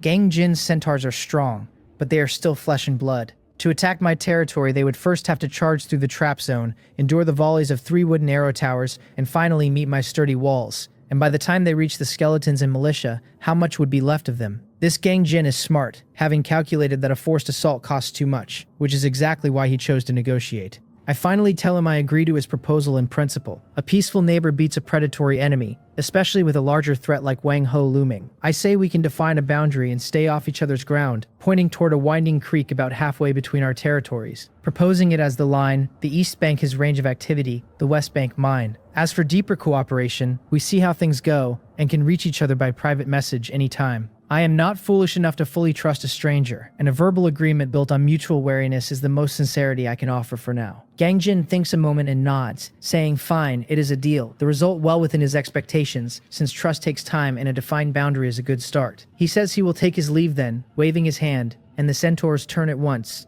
and he nods to me before following them. I watch them go, then order 2 skeletons to follow and confirm they have gone far enough before returning. Back in the Lord's mansion, I digest what I just learned. This world grows more interesting by the day, because not everyone is as foolish as Wang Ho, and this Gang Jin is clearly someone who plans before he acts. A potential ally or a more dangerous enemy. Only time will tell. Just as I sit down to redraw my defensive blueprints, the area channel floods with messages. The speaker Wang Ho again. He announces a major discovery, that after relentless exploration, his wolf cavalry can basically confirm a pattern, that in our newbie area, except for the unlucky ones dropped on the outskirts, every lord has a neighbor about 10 kilometers away in all 4 directions. The channel erupts, Jiang Wei crowing that Boss Hao actually figured this out, Zhou Riri fretting that this means she is surrounded, Ban So Yun realizing it explains the shadow of someone else's territory she glimpsed while sending peasants for firewood, which scared her right back home. My eyes narrow. Just as I thought.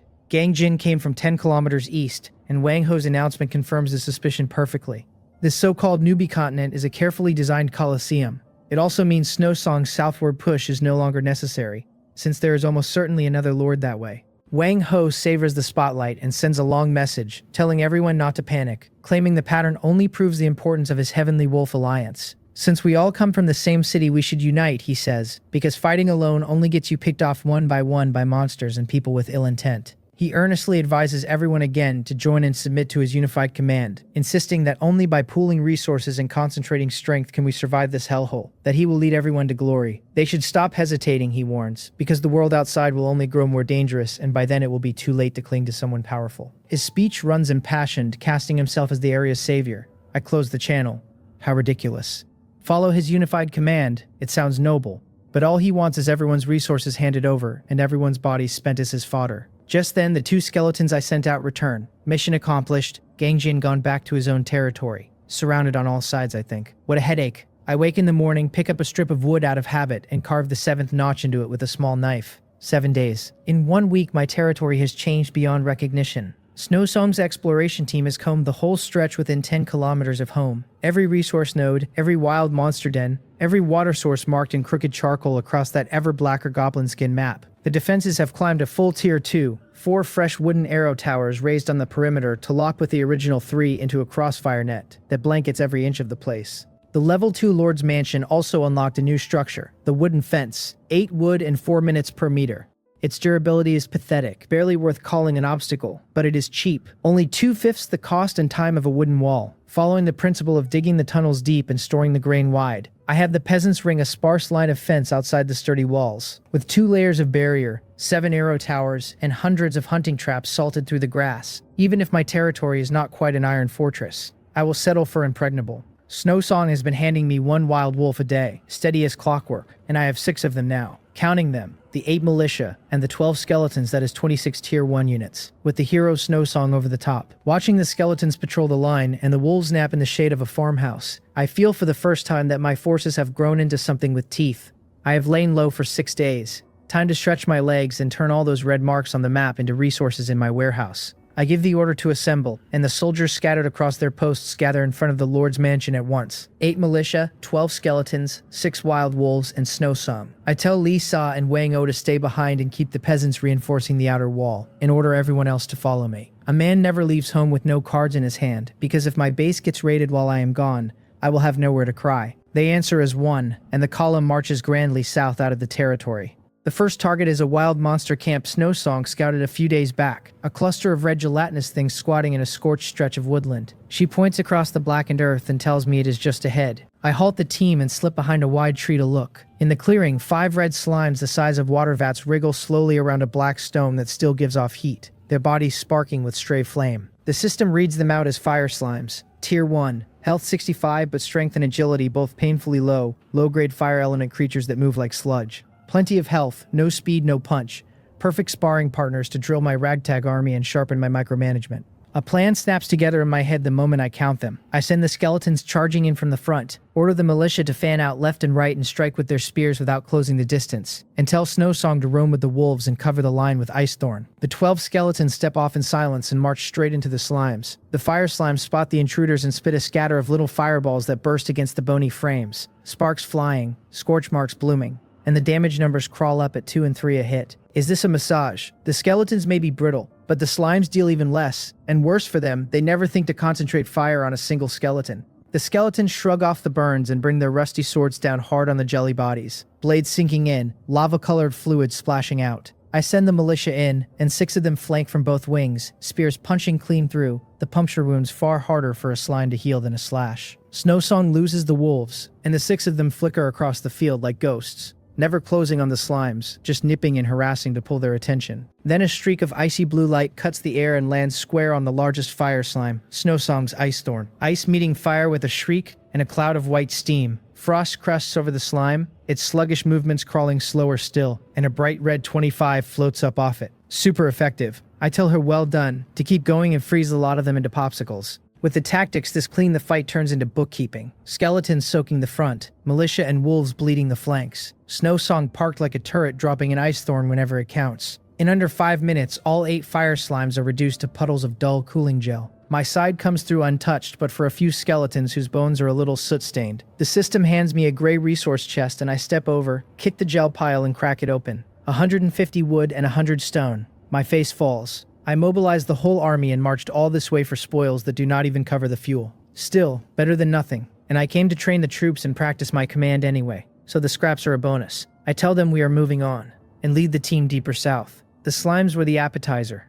The real prize is still ahead. After another 2 kilometers, we reach the foot of a cliff, where a pitch-black cave mouth opens. Not large, a soft white light leaking faintly from inside. A white crystal mine. My eyes light up. I have felt firsthand what the illumination lighthouse does. A sun planted in the dark, an enormous cushion of safety through the night. If I can take this mine and pull a steady stream of white crystal out of it, I can turn my whole territory into a city that never sleeps. But before the meet, the guard dogs. Snowsong's reports that a large pack of goblins nests in this cave. I leave the main force at a distance and creep up to the entrance with Snowsong and 2 wolves, then duck behind a boulder and peer out. Inside the mouth and out, green-skinned monsters cluster everywhere, some grinding stone tools, some brawling, a few hunched around a fire roasting something I cannot name, the air thick with the smell of char. The system reads them as goblins, tier 1, but these carry a suffix the earlier ones lacked. Their attributes nudged higher, strength 8, agility 9. I count 16 in plain sight, with no telling how many more wait deeper in. Snowsong whispers that there are too many, that a frontal assault could cost me skeletons.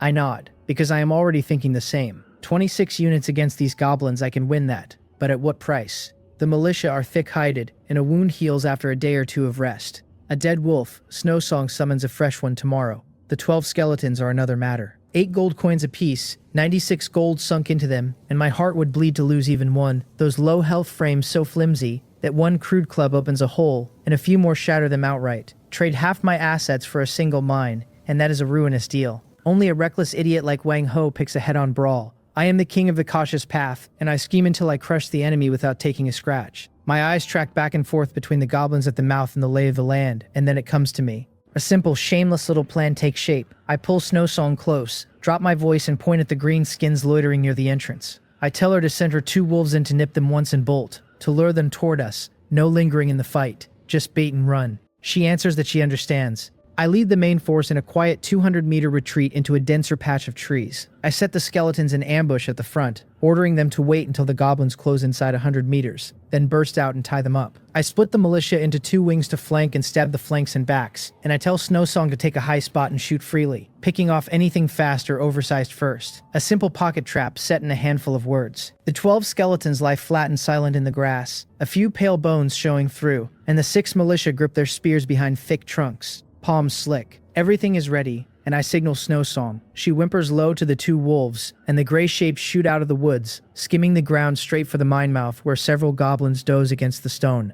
One wolf lunges and sinks its teeth into a goblin's rear, and the thing leaps up screaming. The other is craftier, clamping a goblin's wooden club in its jaws, yanking hard and wheeling away in instant retreat. The goblins erupt into chaos, 4 or 5 of them snatching up clubs and tearing after the wolves on stubby legs. No formation at all, blind with rage, never noticing the wolves are leading them straight at the silent trees. They are coming, I think, and the wolves dive into the woods, slip neatly around a big trunk, and vanish, leaving the 5 goblins to blunder right into the encirclement I built for them. I give the order, and the 12 skeletons rear up out of the grass, soul fire flaring in their sockets, and slam into the goblins before the monsters can even register the turn. The skeletons know no fine technique and fear no death, and they pin the enemy fast with bone and rust and iron. The goblins hammer back with their clubs, dull thuds, the damage numbers ticking up at 4 and 5, and I wince to see my soldiers taking hits. I shout at them that those are 8 gold coins each, so go easier on them. The instant the goblins are tangled, the 6 militia burst from both wings and drive their spears into sides and backs, dark green blood spraying, the goblins shrieking and twisting only to find the skeletons holding them in place. It becomes a one-sided slaughter. An ice thorn flies from the high ground and punches the knee of a goblin warrior trying to rally, dropping it to a kneel, and 2 militia swarm in and riddle it. In under a minute, all 5 goblins lie dead in the blood, and my only casualty is 1 skeleton with a cracked rib, wobbling comically. I snap my fingers, tell them to clear the field and ready the second round. Plan successful, and it is the most efficient and safest way to farm a camp there is. We run it again. Snowsong sends the 2 well-drilled wolves up for another lap of stunt driving, and this time the goblins are warier. The wolves do not close, only scratch at the dirt near the mouth and let out a taunting howl now and then, until 6 more goblins lose patience and rush out roaring. The result is the same, lured into my death grove and ground to pieces between skeletons and militia. I have tasted blood now and mean to bait out every last goblin at the entrance. But on the 3rd pass, the script breaks. The remaining goblins, still agitated, only hover at the opening, eyeing the wolves and refusing to give chase. And one of them turns and barks a rapid string of chatter into the dark of the cave. They got smarter. Is it calling for backup? Sure enough, a few seconds later, a figure noticeably larger shuffles out, half again as tall as a normal goblin. Dark green skin over knotted muscle, a beast skull helmet on its head and a polished stone axe in its fist. The system names it a Goblin Warrior. Tier 2, Health 100, Strength 20. Its skill Rally, which lifts the morale of nearby goblins. An elite that has survived countless fights and learned to command. A Tier 2 unit, and my face hardens. The moment it appears, the 7 or 8 surviving goblins find their nerve, falling in behind it into a crooked defensive line, weapons leveled outward. They are not coming out. The deal is off, I mutter, the snake refusing to leave its hole. Now the choice is mine. Abandon the mine and come back stronger. Or bite this hard bone now. I weigh 12 skeletons, 6 militia, 6 wolves against that goblin warrior. A frontal charge wins, probably, but at a price I do not want to pay, and I will not throw myself into a losing venture. My eyes move between my troops and the dense goblin knot crowded at the mouth. The skeletons are fragile, but they own one decisive virtue. They do not fear death. A grim resolve settles in me. I tell Snowsong to listen, and she answers that she is here. On my signal, the skeletons charge, not to kill but to break the formation, to pry the enemy apart, and the instant they move, she drops Ice Thorn on the goblin warrior to slow it. The militia and wolves follow on the flanks, ignoring the small fry and focusing every blow on the big one. I tell them to kill the leader first, since once the Tier 2 warrior falls, the rest scatter like loose sand. They understand, the militia roaring with vigor, the skeletons lifting their heads in unison. I call the total assault and bring my hand down. The 12 skeletons hurl themselves at the cave mouth 100 meters off, a single straight line. Speed building, the clash of running bone fused into one unbroken roar of momentum. The goblin warrior clearly never expected to be attacked and rears back with its axe, bellowing, the goblins behind it shrieking. A heartbeat before the lines collide. An ice blue ray strikes first, burying itself in the warrior's raised right leg. Its charge stalls, momentum shattered, something almost like confusion crossing its face. Right then, the skeleton wall crashes into the goblin's brittle line with no screams, only splintering bone and tearing flesh, and the lead skeleton is smashed to fragments on impact, its blue soul fire snuffed in the air. My heart bleeds. 8 gold coins gone like that. But the sacrifice buys the breach, the dense goblin formation ripped wide by that fearless charge. I send in the wolves and the militia.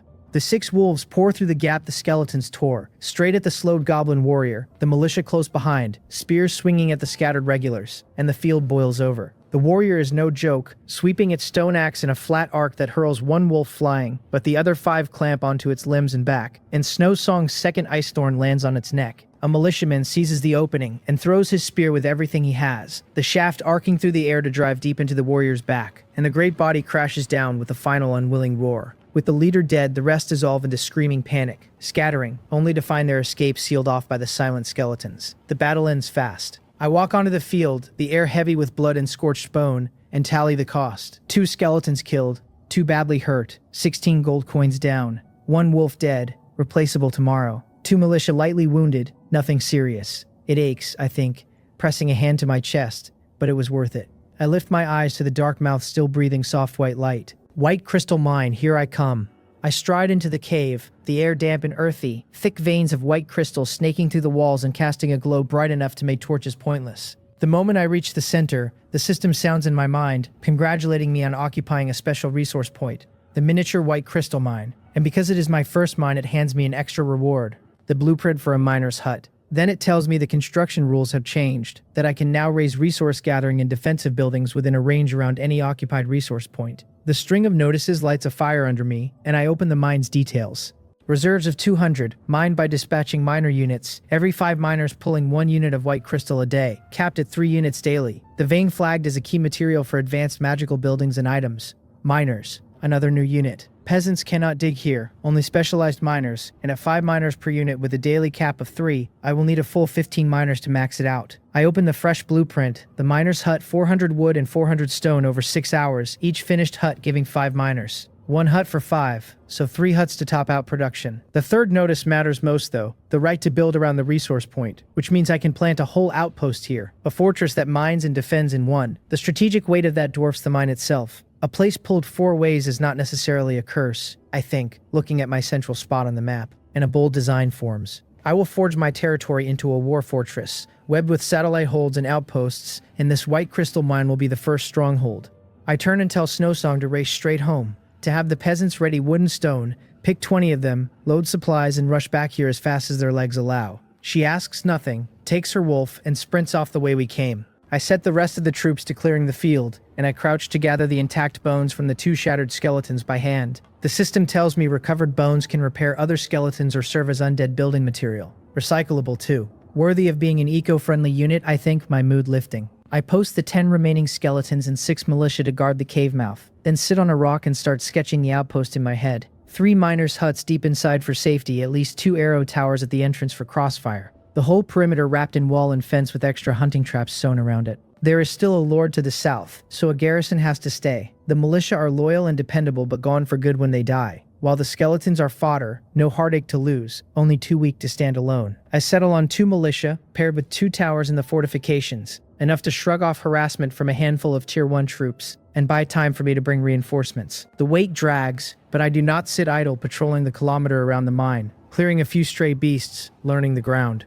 Snowsong returns in the afternoon at the head of the peasant column, reporting that supplies and manpower have arrived. I order construction to begin at once, and the 20 peasants throw themselves into it. My A-rank talent having the resource and time cost of every defensive structure, so the work flies. Watching the phantom buildings climb out of the dirt, my sense of safety thickens another layer. I cannot spend all my hours here though. A glance at the slanting western sun and the map tells me the forest to the west holds another cave, likely a second mine, probably iron. The one resource I am starved for, indispensable for traps and higher tier upgrades. I take Snowsong, leaving 4 militia to hold the mine alongside the skeletons, and bringing 2, plus 5 wolves, and we push into the western forest. It is older than the south, ancient trees blotting out the sun, the floor deep in rotting leaves. Half an hour in, we reach the base of the steep cliff and a black cave mouth, smaller than the goblin mine, gnawed bones and dark ore scattered at its threshold. I pick up a stone, weigh it, feel the hard, heavy grain. Unrefined low-grade iron ore. It really is an iron mine, and I rejoice inside.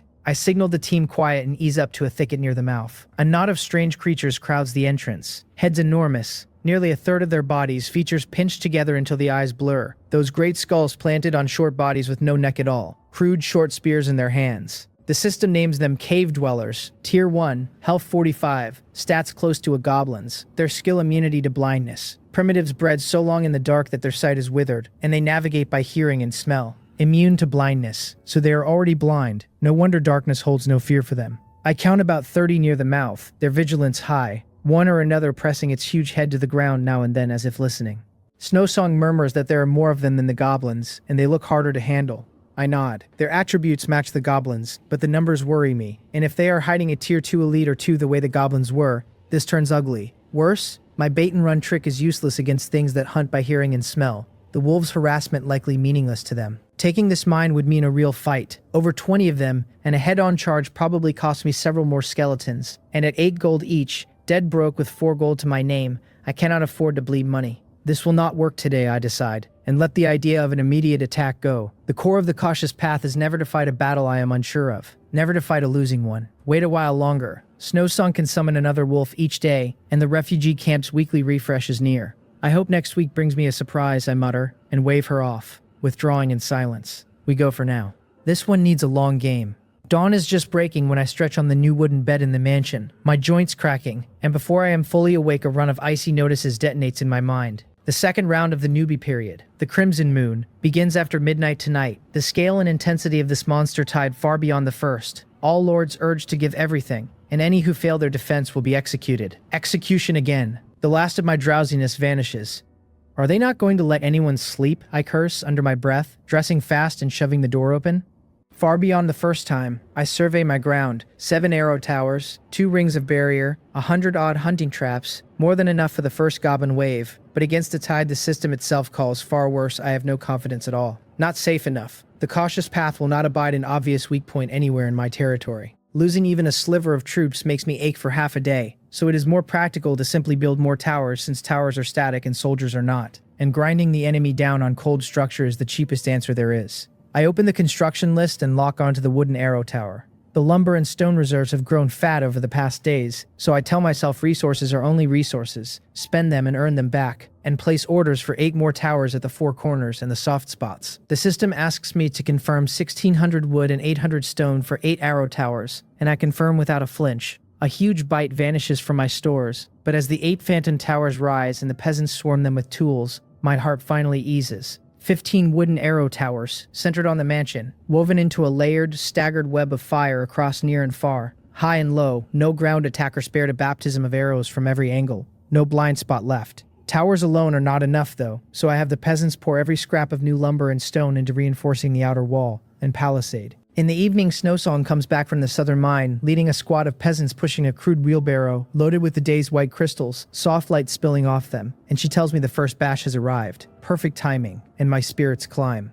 I pick 3 key spots inside the territory and raise 3 illumination lighthouses, the system asking for 450 wood, 225 stone, and 3 white crystal, and I confirm. The moment they finish, I order every lighthouse lit, and the tall beacons flare together. Soft white light tearing the dark off the whole place, the outer defense zone included, bright as noon. Bathed in it, every unit in the territory steadies. I nod, satisfied, then take a moment for the area channel, which is the usual wall of wailing, people fresh off repairing yesterday's walls, people sure they are dead this time, people screaming for Ho Hyung to save them from a tide the system swears is worse. Wang Ho's reply surfaces fast, drenched in that supreme authority arrogance, sneering at the panic of country bumpkins who have never seen the world. He declares he has recruited a few more wolf cavalry and grown far stronger, that a mere monster tide is just the system delivering him resources. He orders the Heavenly Wolf Alliance to snap to, promising that after tonight they will be the sole overlord of the region, while the ungrateful wretches get torn apart. That jolts me. Wolf cavalry are Tier 3, impossible to roll out of a refugee camp, which means Wang Ho has dug up a building that recruits them outright. 5 wolf cavalry are a limited resource, but a steady stream of them is something else entirely, not to be underestimated.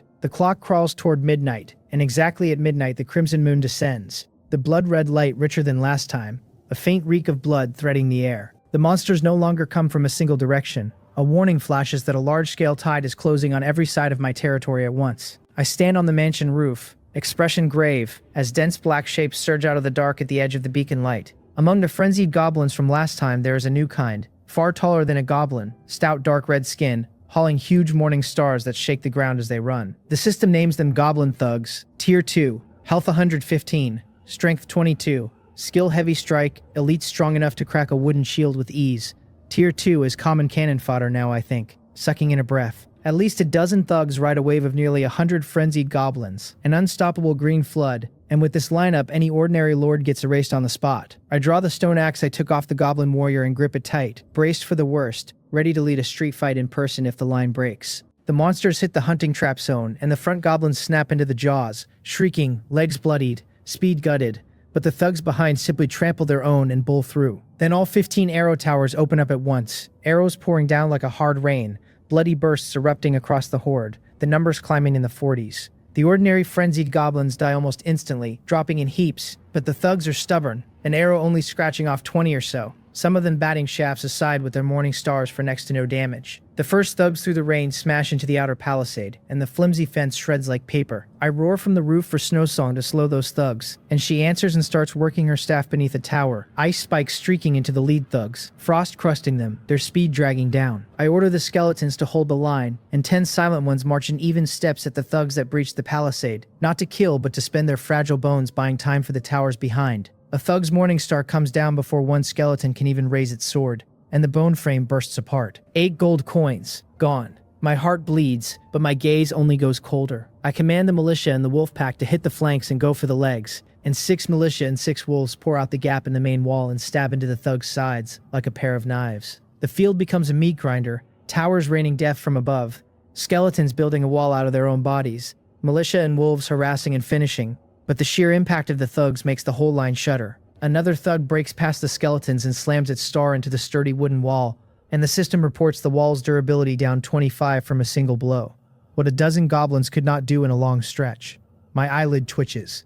They cannot be allowed near the wall. I make the call, ordering every militiaman to fall back behind the wall and thrust through the firing slits, and telling the wolves to keep harassing while Snowsong stops conserving mana and uses Ice Thorn as her basic attack. The tactics shift on the word. The militia retreat behind cover and jab out through the slits, safe and efficient, and Snowsong opens the throttle on her ice spikes until they barely stop, freezing any thug that nears the wall in place. The battle finally steadies, the monsters pinned outside and gnawed down under the arrow rain. The brutal exchange runs a full 10 minutes, and when the last thug, shot into a pincushion, topples unwilling, the field goes silent. I let out a long breath, my axe hand soaked with sweat, and survey the carnage outside. Corpses heaped, dark green blood running in little streams. I tally the cost. 6 skeletons killed, 2 militia hurt by monsters that crossed the line, not fatal thanks to their thick health. 2 wolves dead, a wide gap torn in the wall, a heavy chunk of hunting trap spent. A huge loss, I think, staring at the 6 fallen skeletons until my heart aches and twitches. 48 gold coins vanished just like that, but looking at the spoils blanketing the ground and the rewards about to drop, my mood recovers. What is gone, but as long as I am still standing, the rest is all profit. The system announces the second wave ended, settles the scores by each lord's performance, and a leaderboard blooms before every survivor. The names in order shuffled hard this time. Wang Ho sits first at 15 minutes 12 seconds, a lord named Han Ri second at 1835, me third at 2002, Yu Obo fourth. I look at the name above mine without surprise. 5 wolf cavalry are strong but few, and once the count climbs the math changes. It is the second place Han Ri who makes me look twice, a lord who has ranked high since the first Crimson Moon yet never spoken a word in the channel, a transparent presence. And now he has slipped past me to chase Wang Ho's heels. A dangerous one, hiding his strength.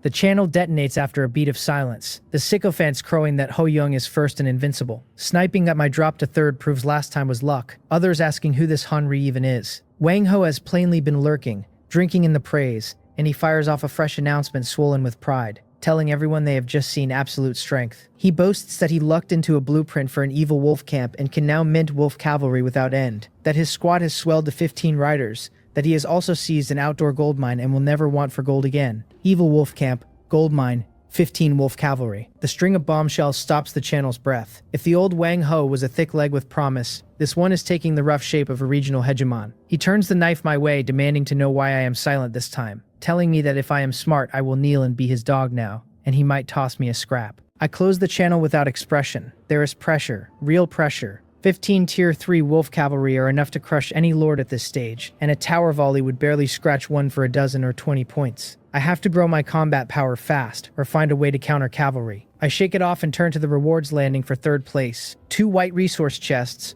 a green recruitment order, and a random building blueprint chest, 3 beams of light settling into storage. The green chest I took for first place last time still funds days of spending, so third place this time should not be bad either. I open the white chests, and they give me 700 wood, 250 stone, 80 iron ore, then 650 wood, 300 stone, 90 gold coins. My face darkens. The pair together is not half what that single green chest gave. The gap between ranks brutal. Still, even a mosquito's leg is meat, especially the gold for recruiting. I take out the green recruitment order, which randomly calls between 1 and 10 troops of tier 2 to tier 4. The white order gave me 8 militia last time, so the green should at least cough up a tier 3 soldier, even if fewer of them. I rub my hands and use it. Green light bursts before the mansion, and as it scatters, 7 strange figures stand on the open ground. Upright, human tall, sheathed in tough green scales, lizard heads, simple longbows on their backs, golden slit pupils sharp with wariness. The system reads them as lizardman archers. Tier 2, health 90, strength 14, skill precise shot, superb hunters of the swamps, born to the bow. 7 tier 2 troops. My luck, I sigh, holding my forehead.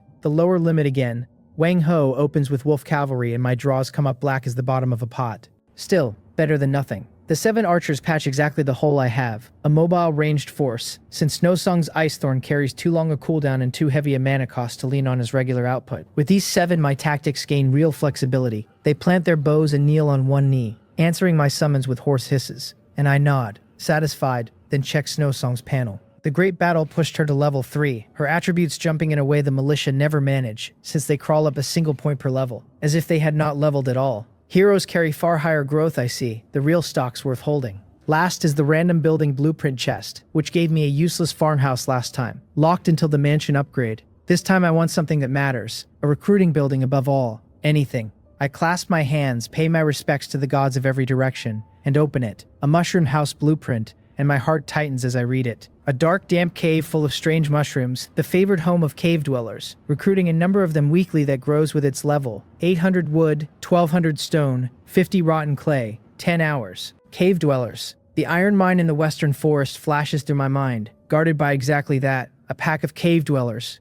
A bold idea surfaces. Human and cave dweller tongues almost certainly do not mesh, but cave dweller to cave dweller. If I build this mushroom house first, recruit a batch of my own, and send them to talk to their wild kin in the iron mine, could I persuade the lot to surrender without spilling a drop of blood? Once the thought lands, I cannot smother it. Storming the iron mine, even winning, means heavy casualties, but if the persuasion takes I seize the mine untouched and gain cave dweller soldiers for free, a windfall of the first order. There is risk, of course. The two groups might simply fall to fighting on sight and wreck the whole scheme. But the payoff is just as enormous. Worth the gamble. The catch is the new material, rotten clay. I open the map and comb every node Snowsong marked until my eyes lock on a stretch labeled swamp to the northwest. There should be clay in a swamp. I decide on the spot to lead a team out at first light tomorrow to dig. Morning sun has just spilled into the mansion when I walk to the entrance and look over the wrecked territory. The gaping breach in the wall jarring, the outer fence in splinters, 2 arrow towers swaying on the edge of collapse. I order repairs, and the waiting peasants rush in with tools and material. I tell them to replace the spent hunting traps too, to make 20 more and blanket the ground around the breach. Then I take stock for the day's run. I bring Snowsong and 2 uninjured militia, mobilize the entire skeleton force, add the new lizard men for their first taste of blood, and pick 20 peasants. The target is the northwestern swamp and the rotten clay for the mushroom house. The team assembles and marches northwest in a grand column, the trip so quiet we do not flush a single rabbit. After about an hour, a stench of rot and mud hits us, and a wide muddy swamp opens ahead, unknown water plants drifting on the inky green surface, bubbles burping up now and then. This is the place, I think, covering my nose in disgust, and I point the peasants at a patch of darker mud at the edge to start digging. The system flags it, my peasants gathering 1 rotten clay at a time, 3 minutes each. The 20 peasants set to it with their wooden shovels, while I spread the soldiers in a security ring and drop onto a dry stone to watch the progress bar with boredom. Then a scout wolf trots back and yips low at Snowsong, who reports movement to the north at once. I rise and follow the wolf to crouch behind a small mound. 100 meters off, 4 goblins skulk along, and behind them, of all things, a human in plain linen with a short sword, scanning his surroundings warily. Are those goblins his troops? Is he the lord from the north? The thought flickers. A swamp, a man come from due north. As I watch, the other lord seems to feel it too, his head snapping up until his gaze meets mine across the 100 meters. I hold still, calm, curious, how this new neighbor will react. A few seconds later, he does something that surprises me, raising a hand and waving toward my position, a greeting or a taunt. I cannot read it. He gestures to his goblins, turns, and vanishes into the far trees without hesitation. Interesting, I think, standing up from the mound. He showed no hostility, which is good news, but caution stays. I tell Snowsong to keep the wolf pack watching the north closely, and she answers.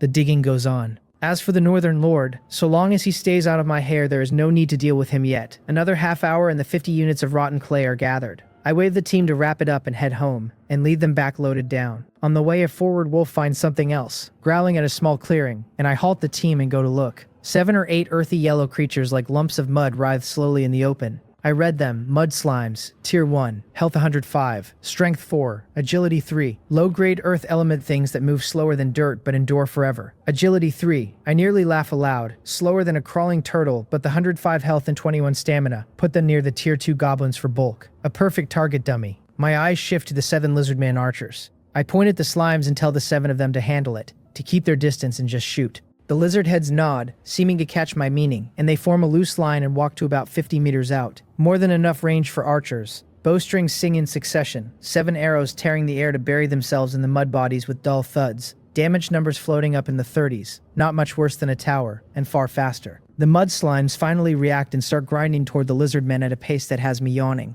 The archers knock, draw, and loose in fluid rhythm, volley after volley, and the whole scene turns comic. 7 archers raining fire while 8 tanks die slowly on a charge that never touches a hem. In under a minute, every mud slime is a lifeless heap of muck. This is not a battle, it is bullying. The system hands me a gray chest, and I kick the mud aside and open it. 200 stone and 10 iron ore. Better than nothing, I sigh. Consider it target practice for the lizard men. We reach home in the afternoon, the wall and fence already mended, 20 fresh hunting traps gleaming cold at the key junctions. I take no rest, opening the construction list and locking onto the new blueprint. The mushroom house. 800 wood, 1200 stone, 50 rotten clay. I confirm the build, and a cave silhouette rises from a corner of the territory, the peasants swarming it with clanging tools. A 10-hour countdown opening in my view.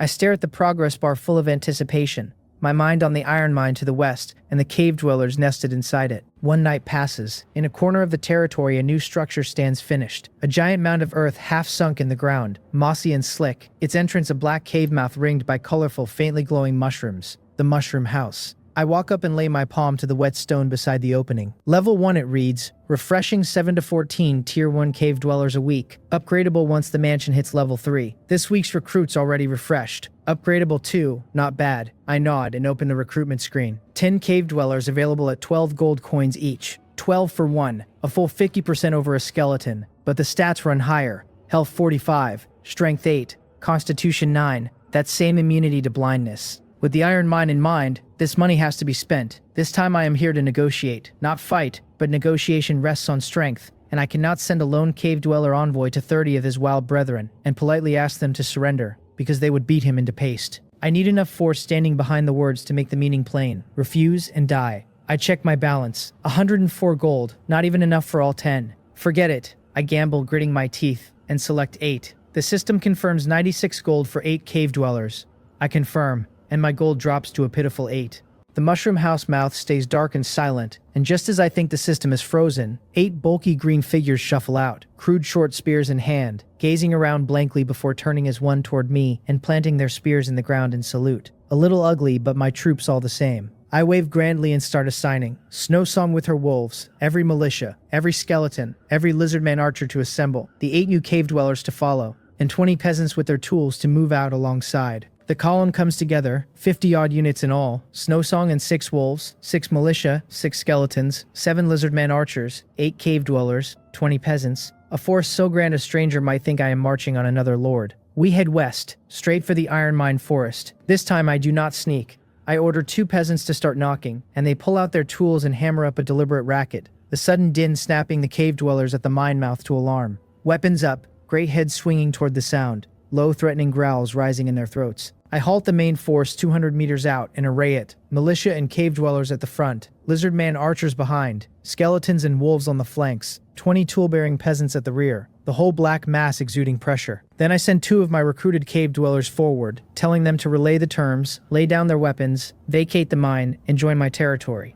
The 2 stand stunned a moment, trade a glance, then trundle off toward the entrance, on their short legs. A system notice pops up before my eyes. It detects me attempting to persuade the wild cave dweller tribe to surrender, checks the target's friendliness on a scale from stubborn through hostile, neutral friendly, to intimate, and reports their initial friendliness toward me as friendly. Then it runs the surrender judgment and declares it a success. The tribe has agreed to surrender. The string of words leaves me stunned. It worked, just like that. Friendly. Why? Did I sprout some kind and gentle face overnight? Or has my kingly aura climbed so high it converts wild monsters from hundreds of meters off? The 2 cave dwellers I sent are not even halfway there. A commotion stirs near the mouth, and a figure larger than a regular cave dweller walks out, its green skin shot through with magma red patterns. My 2 messengers reach it and chatter something, and a moment later the red one leads the entire tribe out, weapons set down, all of them shuffling toward my position. The 2 spokesmen run back, point at the red leader, and chatter again, and though I cannot parse a word the system kindly translates, relaying that cave dweller Chief Stonehammer is willing to lead his whole tribe to pledge allegiance, and asks for my protection. The system adds that neutral, friendly, or intimate units that defect have their loyalty fixed at adoration, and will never betray me.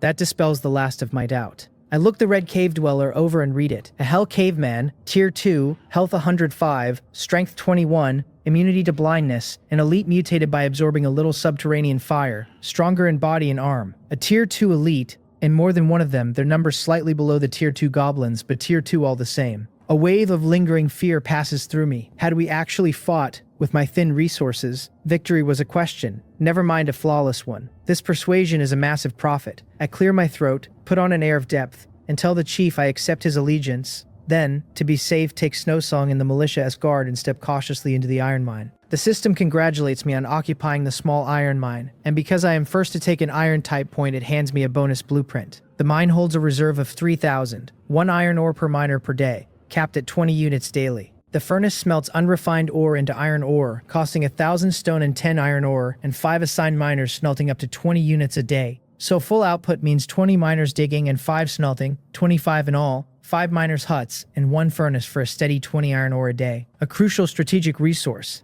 I give the order to start work, and the 20 peasants pick their sites near the mouth and begin raising miners' huts in the furnace.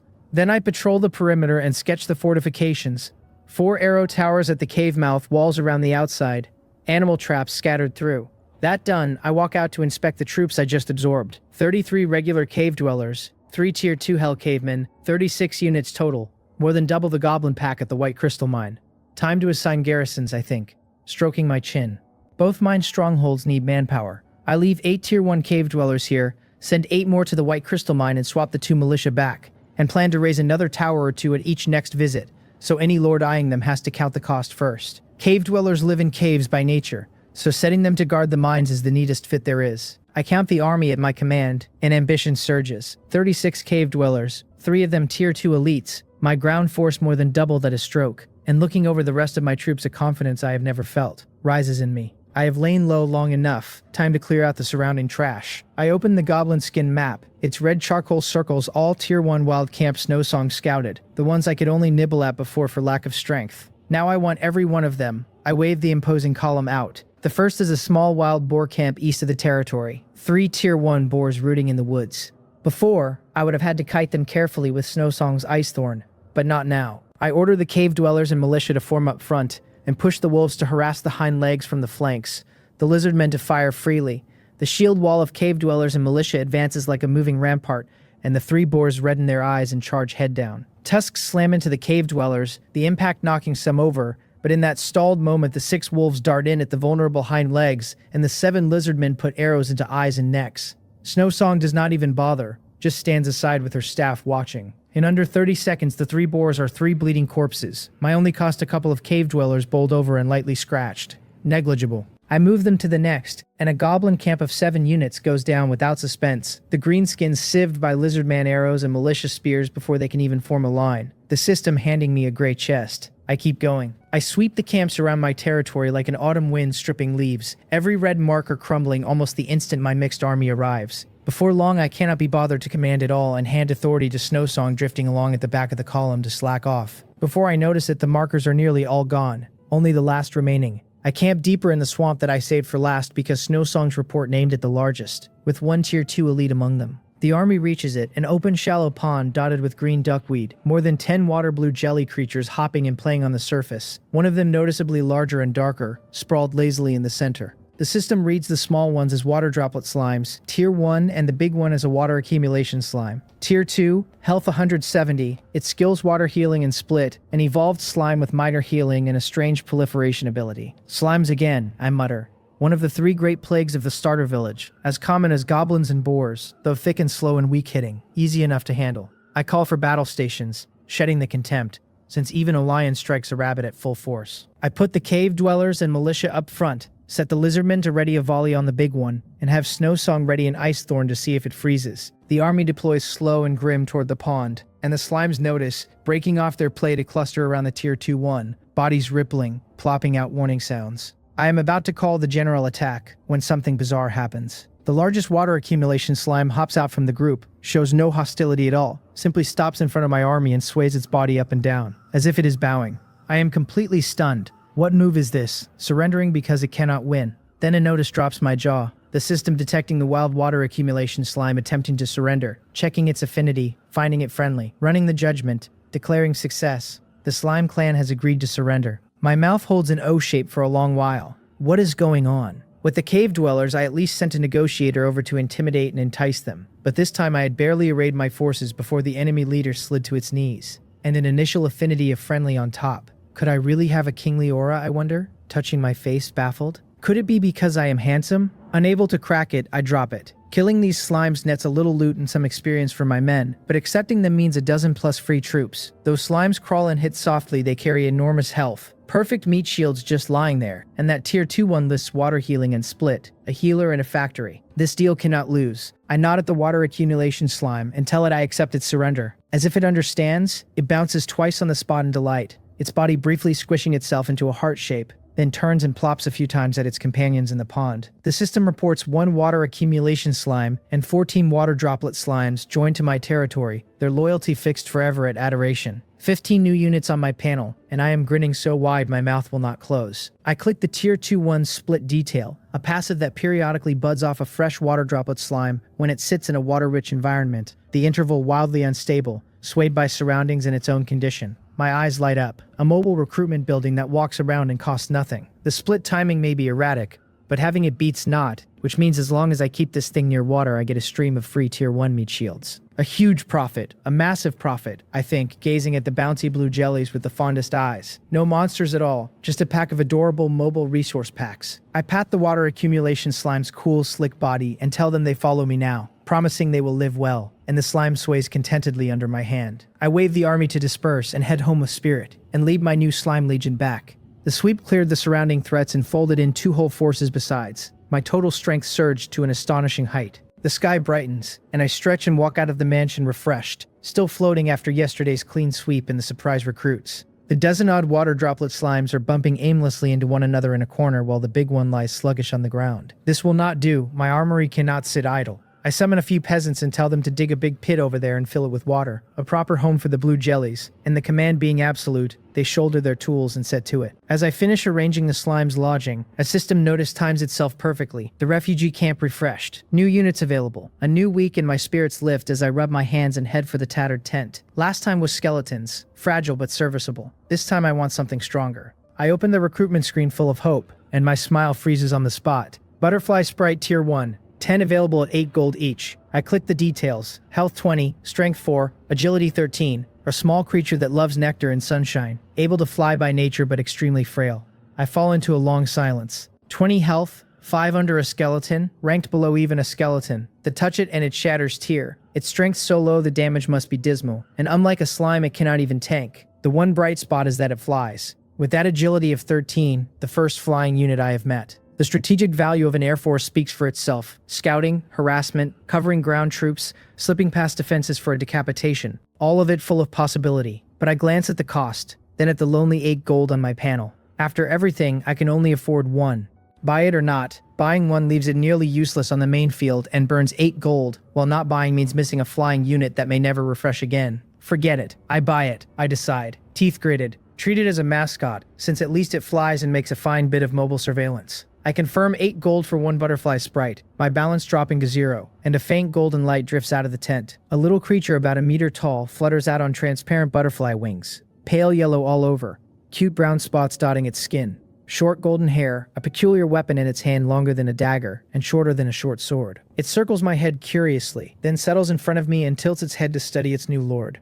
Alright, it is fairly cute, I think, telling it that from now on its job is, well, to look cute. Just as I am wondering where to find more gold for the other 9 butterfly sprites, a militiaman rushes over to tell me the eastern neighbor is back. Gang Jin. I am mildly surprised and wonder what he wants, telling the man to have him wait at the old spot, that I will be right there. I take Snowsong and the 2 freshly defected Hell cavemen as bodyguards and head for the eastern edge. The 2 cavemen tall and imposing, magma red patterns over their skin, crude stone spears in hand, plainly not to be trifled with. Gang Jin keeps his composed air and shows little reaction to the Tier 2 cavemen behind me, since his own troops were Tier 2 from the start. He opens by remarking that it has been only a few days, yet my territory's strength has truly changed by leaps and bounds, a note of feeling in it. I answer flatly that it is nothing much, then tell him people do not visit without a reason and ask why he has come. He cuts straight to it, that he wants to discuss a major business deal. I ask how major.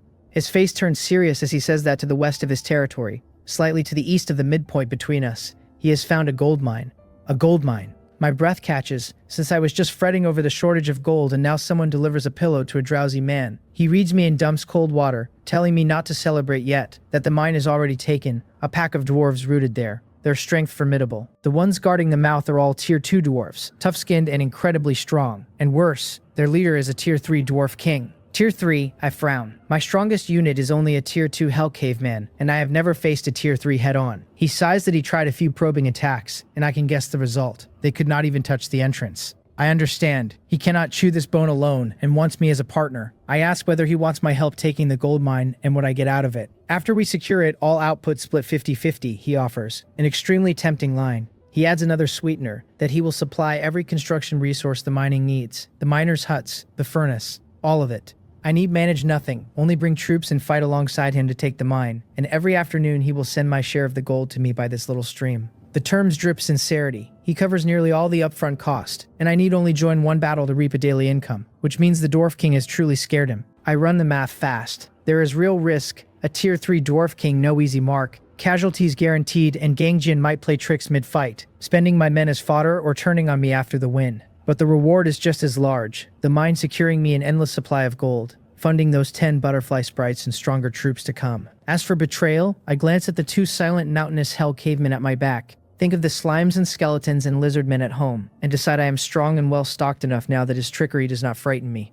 I tell him his offer is tempting, but ask how I can trust him not to burn the bridge once we have crossed it. His gaze sharpens as he says it is because we share an enemy. He explains that Wang Ho's wolf cavalry has grown to 15 riders and the gold mine is in his hands too, the #1 public enemy of the region. If the 2 of us fight now, we only make him laugh. So uniting is our only road out. The words land. Next to the arrogant fool Wang Ho, a cool and clever man like Gangjin is plainly the better temporary ally. I tell him fine, I agree, then hold up one finger and add one condition. In the battle his troops answer to him and mine to me. We coordinate but neither orders the other's men into the meat grinder, and if we win the spoils split evenly. He agrees readily, calls it very fair. Then it is settled. I tell him, we meet here tomorrow at sunrise and go greet the shorties. A deal? He nods, then turns and leaves with his centaur. I watch him go and head back, already running the battle against the Dwarf King in my head. A tier 3 boss. Perfect. I will use it to test the mettle of my motley crew. Dawn breaks the next day, and I yawn my way over to the new water pit in the corner, where the tier 2 water accumulation slime soaks in comfort,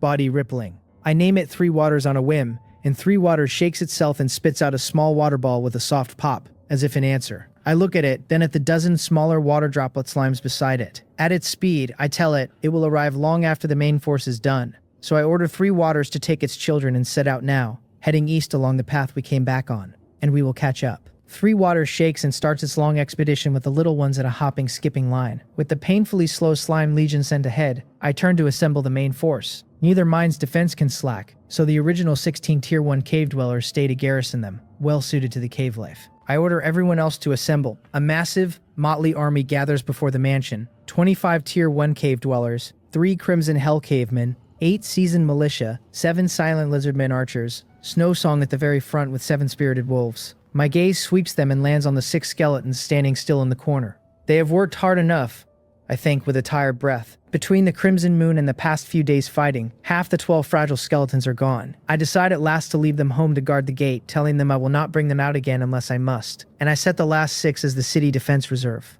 Then I glance up at the butterfly sprite fluttering over my head and tell it that it can just be an aerial mascot. Arrangements made, I wave the army grandly out. The army marches east toward the small creek, and after about half an hour we catch the slime legion still gamely hopping along the road. I cannot quite hold back a wry smile as I gather them into the center of the formation and push on. We reach the agreed creek before Gangjin, so I am in no hurry, letting the troops rest and drink and recover their stamina. Soon a dense drumming of hooves rolls out of the eastern woods, and Gangjin appears at the tree line with an army that even makes me look twice. 8 Tier 2 Centaur spearmen lead, imposing as ever. 6 longbow-bearing centaurs behind them as ranged units, the system tagging them Centaur archers, Tier 2. On the flanks stand 4 short units each, working slings and eyeing my cave dwellers and slimes with curiosity. Halfling slingers, Tier 1. Stranger still, 8-meter-long snow-white snakes flicker their tongues near the halfling's feet. White-scale snakes, Tier 1. At the rear, a man in chainmail with a gleaming longsword and a resolute face sits a tall warhorse, back ramrod straight, gaze sharp, plainly a commander, a hero unit. Gangjin's force is complete in troop types and carries a hero besides. I count fast 14 Tier 2 units on his side alone more than mine. He walks up and apologizes for keeping me waiting. I answer that I only just arrived, pointing at his ranks and telling him it is quite the display. He gives a wry smile and says he had no choice with dwarves to fight, that he brought out everything he had, His eyes sweep my side, and when they catch the 3 Hell Caveman and the big group of slimes, his expression shifts, and he says I am truly hiding my strength. After a round of polite praise, we drop the chatter, and he suggests we go scout the situation first. The 2 armies merge and advance toward the gold mine, soldiers on both sides eyeing each other along the way, my slimes and cave dwellers drawing more than a few looks from his centaurs. We halt the main force a few hundred meters from the mine, and Gangjin takes me forward with both heroes, his commander and my snow song, the 4 of us creeping close. Through a dense belt of trees, the view opens onto a vast valley, a sturdy fortress of massive stone and logs standing at its entrance, the open ground before it bristling with sharpened stakes and barricades, a meticulously prepared defensive position. On the walls, dwarves only about 1.33 meters tall but solidly built and heavily bearded, patrol back and forth in thick leather armor with heavy battle axes, the system naming them Dwarf Warriors Tier 2. Among them stand dwarves carrying strange tube-shaped metal weapons, and Gangjin lowers his voice to call them dwarf gunners, their muskets long-ranged and immensely powerful, a single shot able to badly wound a centaur charge. I read 1, a dwarf gunner, Tier 2, health 120, strength 23, skills precise shot and armor-piercing round, a masterwork of dwarfcraft, gunpowder lending them the nerve to stand against dragons. About 30 dwarf warriors on the wall, and 10 gunners, Gangjin says, all Tier 2, and that is not the worst of it. He points to the highest watchtower, where a figure a full size larger than a regular dwarf sits on an ornate stone chair, leisurely sipping from a wine goblet. A gem-set crown rests on its head, a suit of exquisite rune armor covers its body, and a warhammer taller than itself leans beside it. The system reads it as Dwarf Chieftain Ironbeard, Tier 3, Level 10, Health 275, Strength 48, Skills Heavy Strike and Sweep, the ruler of this gold mine, his hammer rumored to shatter mountains. A Tier 3 boss, I murmur. Yes. Gangjin says grimly that he sent his hero to probe once and it was knocked flying by a single hammer swing, barely making it back, and that these dwarves are too intelligent to be lured out, so baiting is useless. I fall silent. This is trickier than I imagined. A solid fortress, musket firepower at range, melee bruisers, and an unfathomable Tier 3 boss. This is no gold mine, it is a military fort. I tell him no wonder he offered 50-50 and offered to handle all the logistics.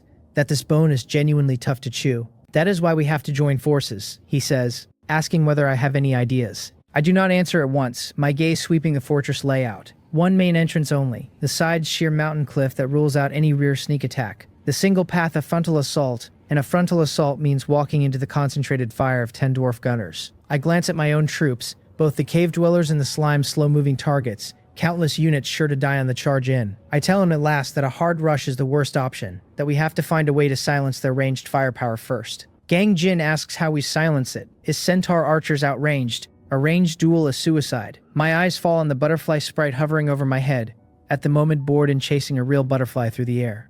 Perhaps, I tell him, I have a way after all. Gangjin follows my eyes to the butterfly sprite drifting over my head, and the little thing, no longer than my forearm, flaps its wings and looks back at him. He cannot help frowning, and he asks whether I am joking, whether I really mean to pin our hopes on that. Besides flying, the creature looks useless, its health probably no higher than a wild rabbit's, and sent at the fortress it would only be a moving target for the dwarves. I tell him not to underestimate it, beckon, and the butterfly sprite drops obediently to land on my shoulder. Then I ask him what he thinks the dwarf muskets fear most. He thinks it over and guesses close combat, or maybe heavy damage. I tell him no, that they run on gunpowder, and gunpowder fears nothing in the world so much as damp. His eyes light up and then immediately dim, because we have no unit in either army that can touch the weather. I tell him that is exactly why we need this little one, and I point at the butterfly sprite on my shoulder. I am not relying on it to fight. I am relying on it to wreck their guns before the battle even starts. I turn and call 3 waters over from behind the troops. The Tier 2 water accumulation slime bounces across and rubs its jelly body against my trouser leg, and I tell it to spit out something slimy, the grosser the better. It shudders, and with a soft pop it ejects a clump of translucent foul-smelling mucus. I take a lump of rotten clay from my storage space, the muck I dug out of the swamp days ago, and knead the two together into a sticky black ball the size of a fingernail. The thing is so rank that Gangjin and his hero Na Seong both step back with open disgust on their faces. I do not mind it at all. The slime mucus seals out air, the rotten clay carries moisture, and mixed together they will turn gunpowder, or dry firewood for that matter, into useless wet sludge. I pinch the little black ball and hold it out to the butterfly sprite. It is time the mascot earned its keep, so I give it a name on the spot, Little Gold, and ask whether it sees the crowned shorty at the highest point of the fortress. Little Gold nods its tiny head. I ask whether it sees the cup beside him, and it nods again. I tell it to fly up there and without a soul noticing, drop this thing into his cup, and above all not to be discovered. I let the wicked smile show. Little Gold takes the clay ball, larger than its own fist, cradles it in both small hands, and lifts off a little unsteadily before climbing in silence toward the dwarf fortress. Gang Jin and Na Xiang watch it go, dumbfounded, and he asks me whether this can possibly work. I tell him he will know when he sees it. Little Gold flies high, its silhouette under the glaring sun no bigger than a bird, and the dwarf soldiers on the wall never bother to look up. It circles, finds a clean angle, and lets go. The black clay ball traces an almost invisible arc through the air and lands silently in the magnificent wine cup of the dwarf king, Ironbeard. Mission done. Little Gold wheels and beats its wings hard, vanishing into the clouds. On the fortress, Ironbeard is idly surveying his domain. He lifts his cup, brings it to his lips out of habit, and takes a deep gulp. The next instant he spits the whole mouthful out in a spray, mixed with a string of furious dwarf curses, and stares down at the murky, stinking liquid and the black sludge dissolving in it, his beard bristling with rage. He roars a demand to know which bastard did this, a bellow that shakes the whole valley, and lurches to his feet, his sharp gaze raking the surroundings for the culprit who dared to mock the great King Ironbeard. He finds nothing but a few birds, and at last he smashes the cup against the ground in a crisp shatter. Out in the woods, Gang Jin and Na Song stand with their mouths hanging open, unable to close them, and Gang Jin asks whether it actually worked. I wear the smile of a plan come together and ask whether he still thinks the little thing is useless. He shakes his head, and the look he turns on me has gone complicated, the kind that wonders how my brain is wired to keep producing tricks this strange and this effective. He says he understands now that I mean to have it drop the same poison onto the gunner's gunpowder tonight. I confirm it, snapping my fingers, and tell him that once their muskets are dead, the rest of the dwarves are just slow targets on legs. He praises the plan as brilliant, and asks what we do now. I tell him we wait and find a flat rock to sit on. We wait for dark. The wait runs long, both armies resting in their own quarters kept clearly apart. Night finally falls, faint specks of torchlight blooming across the valley and lighting the dwarf fortress bright. The dwarves on the wall changing shifts and watching the dark with care. I whisper to Little Gold on my shoulder that the operation begins. The cave dwellers have already shaped dozens of fist-sized clay bombs, and Little Gold can carry only one at a time. Yet it makes no complaint, taking a bomb and lifting into the pitch-black sky where the darkness is its best disguise. It glides above the fortress, well clear of the torchlight, looking down on the whole compound. The gunners do not keep their muskets on them at night, racking the weapons neatly by the wall, their powder bags hung on posts nearby. Little Gold finds its first target, drops low like a ghost directly over a powder bag, and releases. The clay bomb falls free and bursts across the rawhide bag, the clay and mucus smearing over every inch of it, some of the muck even seeping in through the opening. A dozing dwarf nearby twitches an ear as if he heard something, opens his eyes, sees nothing wrong, and goes back to sleep. With that, Little Gold turns straight back to me for the second bomb. Once, twice, 3 times, the tireless little fellow becomes the hardest working porter in the night, ferrying back and forth between forest and fortress like a machine running a precise program, delivering my custom-made wrecking charge onto every last gunner's powder bag. Gang Jin and Na Som watch from the side, hardly daring to breathe. They are seeing with their own eyes how the weakest, most overlooked unit in the army can dismantle the proudest defense of a sturdy fortress in a way no one would believe. By the time Little Gold completes its 10th run and lands tired on my shoulder, the sky carries the first faint gray of dawn. I stroke its head, tell it well done, and dig a wild fruit out of storage left from an earlier hunt, and it hugs the fruit happily and starts to nibble. Then I stand and tell all units to prepare, my voice low but carrying across the whole team, and Gangjin gives the order at once, his centaurs assembling fast with low whinnies as morning mist seeps through the valley. I lay out the plan in a few sharp lines. My slimes and cave dwellers advance head-on to draw the fire. His centaur spearmen stand ready to charge from the flanks, and every ranged unit, my lizardmen and his centaur archers both, holds for my command to focus everything on the Dwarf King. Gangjin answers that he understands, and I give the order to charge. The army, barely able to contain itself, lets out an earth-shaking cry and pours toward the fortress, my bouncy slimes leading the way and forming a moving blue wall of flesh. The alarm on the wall shrieks instantly, the cry of enemy attack rising as the sleepy dwarves scramble to their posts, the 10 gunners reaching the wall first to snatch up their muskets and powder. They see the dense enemy tide surging up from the valley floor and grin cruel grins, one of them taunting the long-legged monsters to come taste his might as he loads, raises and aims at a slime in the front rank. He pulls the trigger. There is a crisp click, but no roar, no flash of fire. He freezes, checks the weapon, finds nothing wrong, and tries again. Another click, only the dry sound of a mechanism misfiring. He shouts in confusion that something is wrong with his gun. Another gunner cries that his 2 is dead, and a third tears open his powder bag, pulls out a fistful of wet black sludge, and curses that his powder is soaked through. Up on the wall, the 10 gunners dissolve into chaos, their proud weapons turned overnight into 10 useless iron pokers. And down in the valley, our allied forces have already crossed the open ground and reached the foot of the fortress. On the wall, the dwarves descend into full panic, one bellowing that his powder has turned to mud, another spitting that the stuff reeks of rotten swamp moss, and a third roaring at the rest to forget the muskets, take up axes, and chop these things to pieces. They throw down the dead weapons, grab the battle axes at their waists, and start hurling spare stones and short-throwing axes down at the base of the wall. The heavy stones and axes smash into the slime horde, but they only sink in with dull thuds. The water droplet slimes dented deep by the impacts before wobbling back into shape. These things really are perfect meat shields, I think, nodding at my bouncing blue troops with satisfaction. Gang Jin and I give the same order in the same breath, ranged units to suppress the wall. My lizardman archers and his centaur archers loose together, arrows crisscrossing toward the parapet and forcing several dwarves who poke their heads out to duck their thrown weapons back down. Na Seong levels his longsword and sends the centaur spearmen forward, their hooves spreading as they break into a charge, while my own side refuses to be outdone. I send the cave dwellers in to smash the gate, and the 3 Crimson Hell cavemen with over 20 regular cave dwellers behind them roar in their broken voices, and surge at it, brandishing crude stone spears and stone axes. 2 completely different styles reach the same result. Gang Jin's centaur spearmen move in perfect unison under Na Seong's command, driving their long spears precisely into the gate's hinges and seams to pry it apart at the structure, while my cave dwellers simply hammer the wooden gate flat, blunt and brutal. The sturdy stone and timber gate groans under the assault until it cannot hold, and with a heavy crash a breach is forced open. Seeing the gate lost, the dwarves on the wall roar and pour down the side stairs to plug the gap. I have my 8 militia form a quick line and thrust their spears through the openings the cave dwellers have torn, and Gang Jin's halfling slingers find their range, whirling their slings to send fist-sized stones whistling into the heads of the charging dwarves and leaving them reeling. The battlefield drops at once into the most brutal close-quarters fighting, the narrow fortress mouth packing both sides tight against each other. My cave dwellers hold the very front on fearless tenacity, while the better-armed, stronger dwarves open deep, bone-deep wounds on a cave dweller with every axe swing.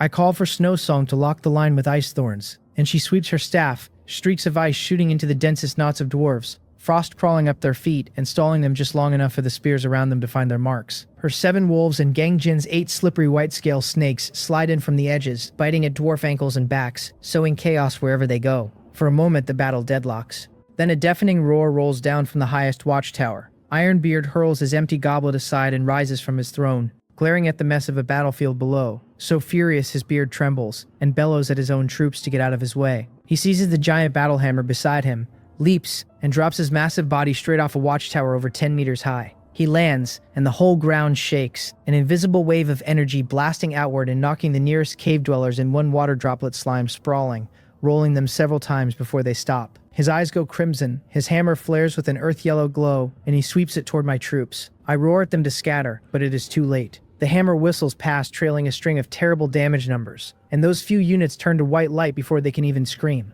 My heart bleeds. 2 regular cave dwellers gone in an instant. So this is the strength of a tier 3 boss. Gang Jin's face turns grim too, his centaurs dodging fast, but one white scale snake caught in the energy wave and wiped out at once. We give the same command again, every ranged unit to focus fire on the Dwarf King, the heroes and tier 2 troops to close in and hold him down. The dwarves on the wall are no longer the real threat. The berserk Ironbeard in front of us is. Na Song roars for glory and spurs his warhorse, which rears on its hind legs before he points his longsword at Ironbeard and leads the charge first, his centaur spearmen folding in behind into a sharp arrowhead aimed at the king's flank. My 3 Hell cavemen refuse to be left out, their massive bodies erupting with shocking power as they barrel in from another angle. Snow Song's staff lights again, and this time she chants several seconds longer, an ice spear far thicker than before forming in the air and driving for the king's knee with bone-deep cold. It cracks against his rune armor and shatters into crystals, leaving only a thin film of frost on his leg. Low damage, but a clean, slow effect, and Na Seong seizes the opening, drawing a bright silver arc and cleaving down at the wrist, holding the hammer. Sparks fly off the impact, Ironbeard roaring in pain and swinging the hammer back at him,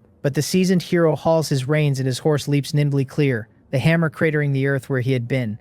On the other side, the 3 Hell cavemen have closed in, their stone spears and axes hammering fearlessly at his back and legs. Then he turns and spins the hammer into a whirlwind that catches one of them flat, flinging its huge body backward into a deep crater, half its health gone in a stroke. My lizardman archers and his centaur archers pour every arrow onto the king, and the shafts barely scratch his rune armor.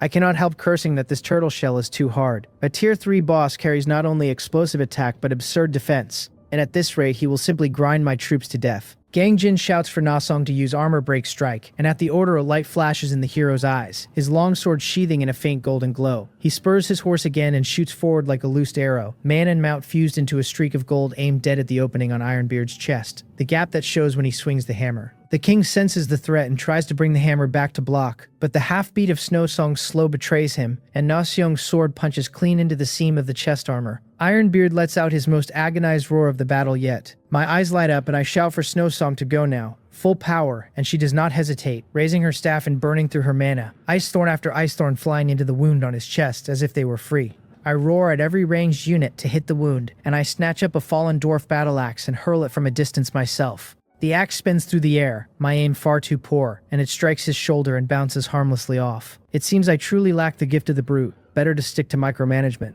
The pain drives Ironbeard fully mad, and he abandons all defense, the earth-yellow light on his hammer surging violently as he announces that all of us will die and raises it high before slamming it down at the ground. My eyelids twitch, and I scream that the ultimate is coming and they must retreat at once. Na Song and the two surviving Hell Cavemen turn and flee without a thought. The hammer lands, and this time it is no simple wave of energy.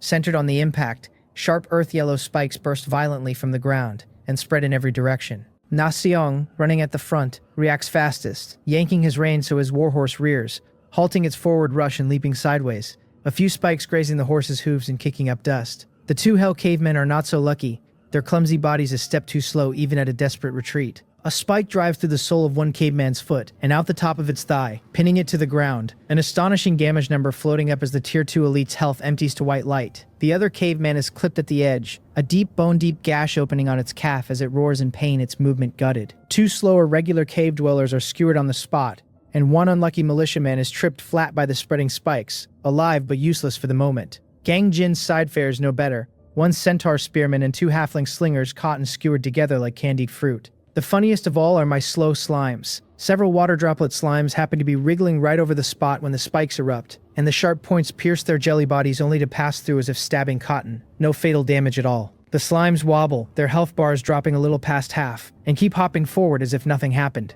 This thing actually resists piercing.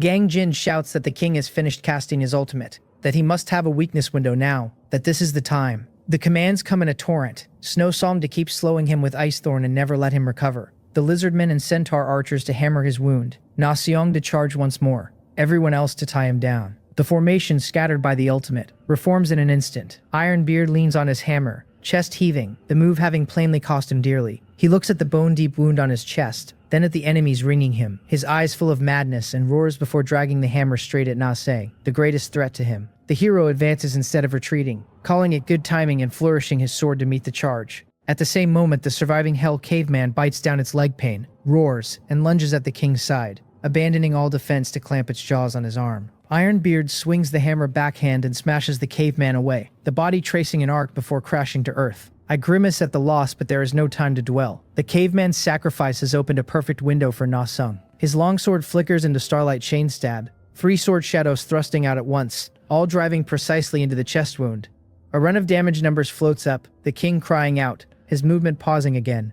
Snow Song's 7 wolves and Gang Jin's few slippery white-scale snakes seize the chance and swarm in, not for damage but to bite hard on the king's ankles and shins and chain him in place with their bodies. More disgusting still are the slimes. Three Waters leads its subordinates wriggling to his feet and plasters them onto him, the sticky liquid and elastic bodies turning every step into a slog through swamp. Ironbeard roars at the damn slugs and swings the hammer to smash them off, but the soft bodies just deform under the blow and take no real damage. The tide turns completely in our favor. A powerful Tier 3 boss is now slowed, restrained, and ganged up on from every side. All brute strength and nowhere to put it. A clumsy bear besieged by wolves. The rain of arrows never lets up, landing on the chest wound and draining his life by the second. Snow Song's mana is nearly gone, her face pale, but she grits her teeth and looses one last ice thorn to reapply the slow. Gang Jin roars that this is it, the final blow, and Na Seong understands, raising his sword high until the blade blazes with golden light gathered into a dazzling beam. He calls out holy light judgment, leaps from his horse,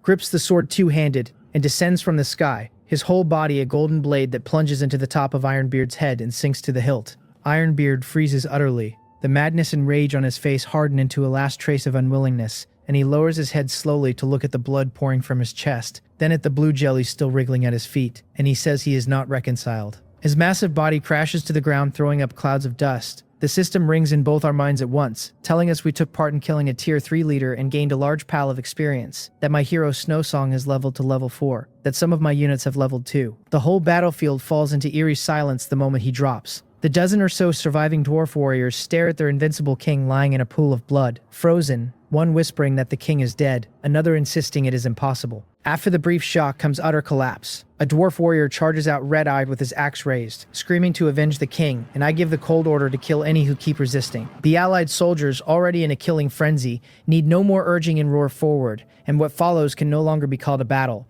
only a one-sided massacre. Stripped of their leader and their ranged firepower, the dwarves are swallowed by an allied force several times their number without leaving so much as a ripple. When the last warrior falls, I let out a long breath and walk to the spot where Ironbeard fell. The huge corpse has already scattered into motes of light, replaced by a glittering heap of gold coins. A rough 1,000 at a glance. Gangjin walks over, glances at the gold, then at me, a complicated expression crossing his face, and says we won. I tell him that we did. I check my unit panel, and the losses are heavy. 1 hell caveman dead, 8 regular cave dwellers dead, 2 militia lost, 1 wolf dead, and 1 tank water droplet slime gone besides.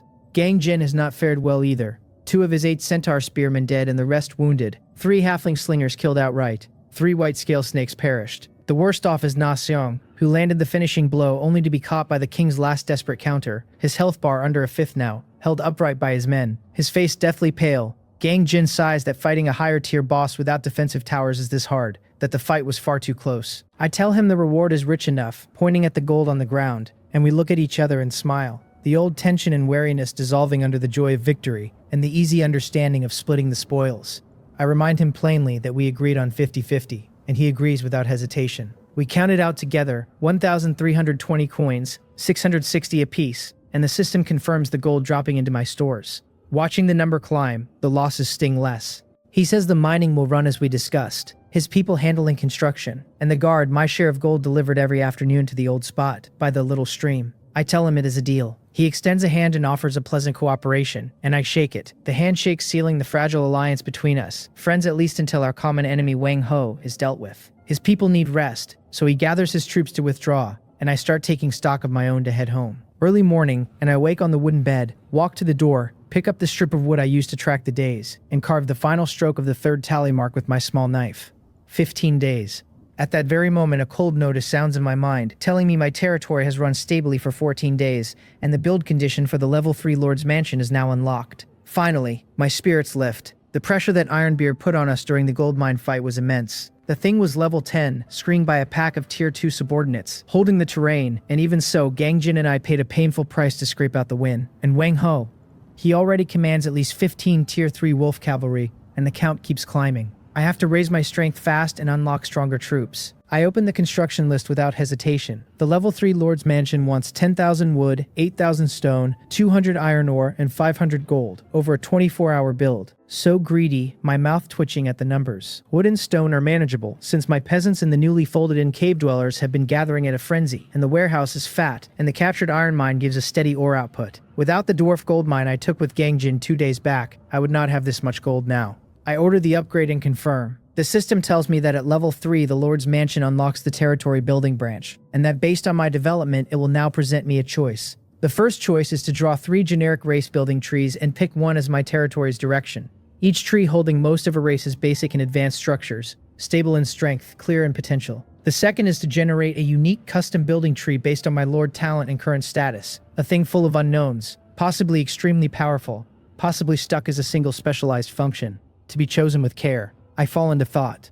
The generic tree sounds steady. The undead, the orcs, the elves, all foreseeable strong races, none of them a bad pick. But the custom tree. I glance at my talent, the impregnable fortress, an A-rank defense talent whose core is reinforcing defensive structures. If the system built a tree off that, would it not unlock me a whole host of unique, powerful defensive towers, and take my play-it-safe path to the very extreme? Risk and reward run together. I choose the second, generate a custom building tree. The system confirms the mansion begins upgrading, a massive building phantom wrapping it as the progress bar starts its slow crawl. That done, I open the long-neglected area channel, and Wang Ho's arrogant words flood the screen at once. He gives everyone 1 day to consider joining his Heavenly Wolf Alliance and handing over half the resource output in exchange for his shelter, threatening that the rest will bear the consequences. Jiang Wei and Zhou Riri leap into fawn, one praising Ho Hyung's wisdom, one promising meat for any who follow him. Apart from the Alliance lackeys, most people keep silent, but I notice several unfamiliar names among the speakers, all echoing Wang Ho, which means more than a few lords have buckled under the pressure these past days and surrendered. Then Wang Ho calls out a lord named Sun Mayo, giving him one last chance to submit before this afternoon or have his wolf cavalry trample his territory flat as an example to everyone of the fate of defying him. Sun Mio fires back that Wang Ho goes too far, that they all started together, that there is no reason to be his dog. Wang Ho answers that the reason is simple, his fist is harder, and tells Sun Mio to wait, that this afternoon he will be the chicken slaughtered to scare the monkeys. Then he goes quiet, the whole channel turning oppressive. Everyone understands that he means it this time, that he intends a massacre to cement himself as the regional overlord. He has already swallowed 7 or 8 surrounding lords and his strength swells like a snowball. The arena has started clearing out, I murmur to myself. This newbie zone is crueler than I imagined, the high-dimensional will granting no one the time to develop in peace, the cramped space and thin resources forcing everyone to devour each other.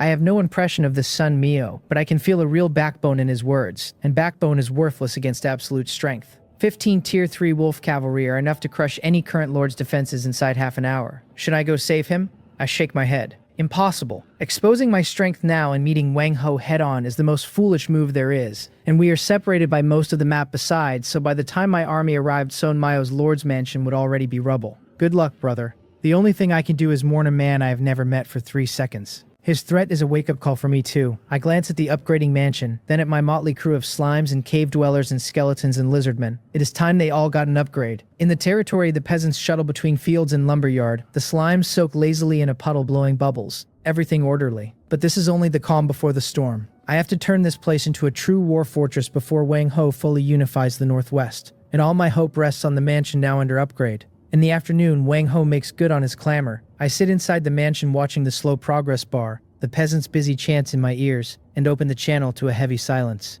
Sun Mio's message carries despair, swearing that even if Wang Ho flattens his territory, he will never gain his submission. And Wang Ho's reply is brief and venomous, telling him 1 in the afternoon that he wants to see just how tough that backbone is. I check the time, noon. Sun Mio's end is all but certain. I study my map again and reach the same cold judgment. My territory sits in the southeast of the zone. Wang Ho's force is entrenched in the northwest. Most of the region between us, so even if I wanted to help, it would be too little too late. He and I are strangers, and there is no reason to take a huge risk for a man I do not know. Not with my mansion mid-upgrade in the most critical window of my development, when any accident could be fatal.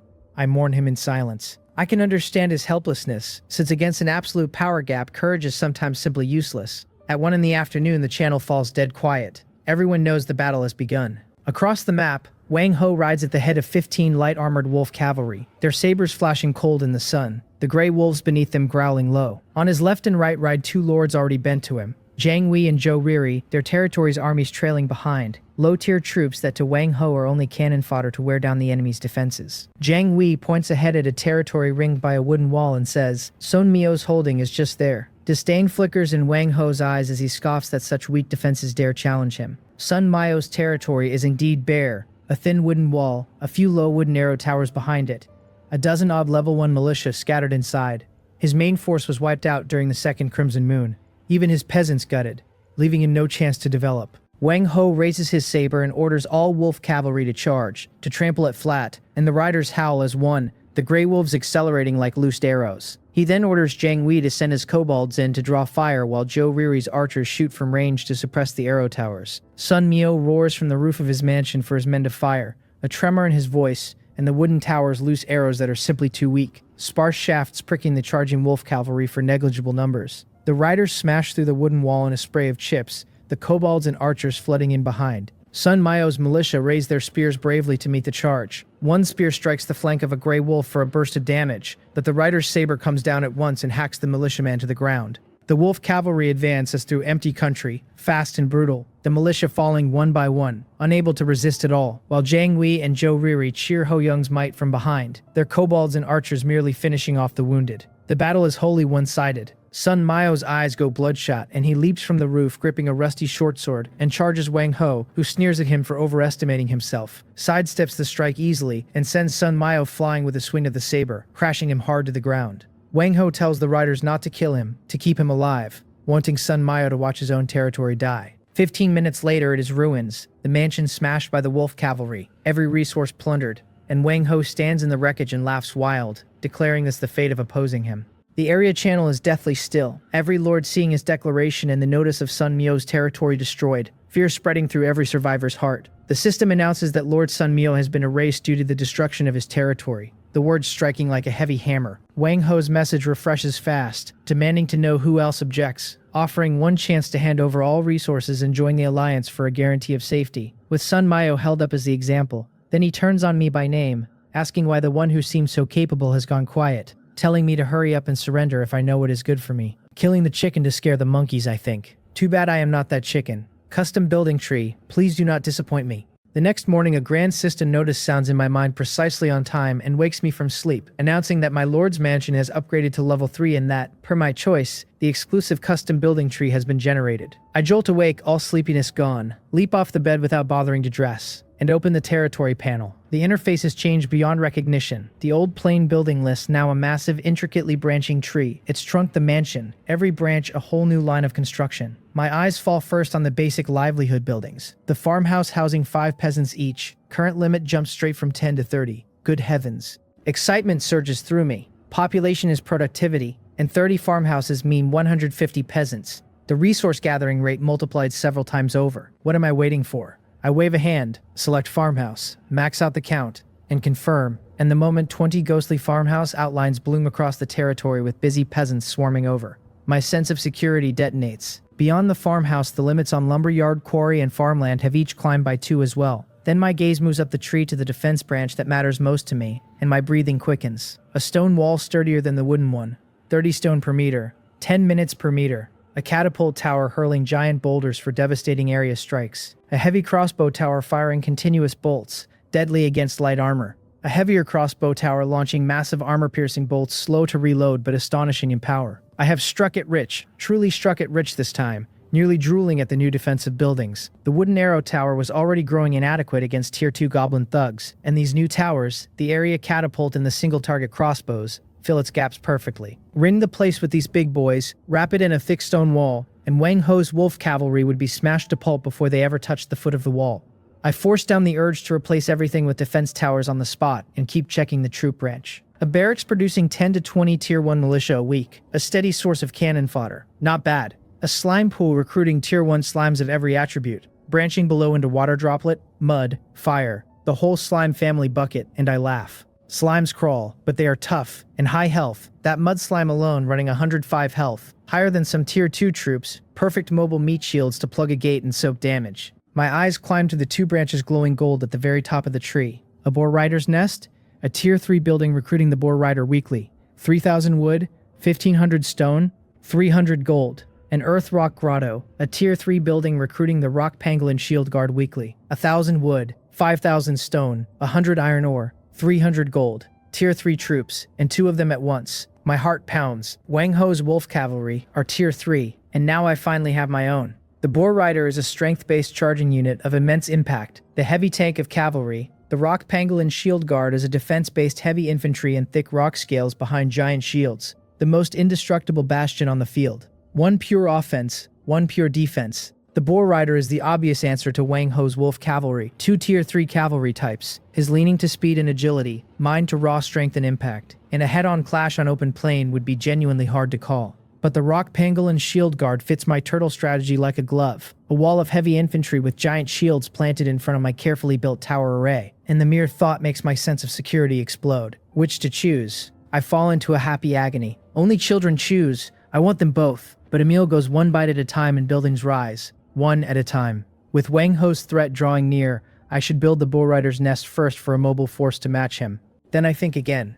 No, meeting him head-on is the worst strategy. My edge was never proactive offense but impregnable defense. Make the turtle shell hard enough and any cavalry wolf or tiger breaks a tooth on arrival, and only once the defense system is perfected and a swarm of boar riders pushes out is the win truly. Settled.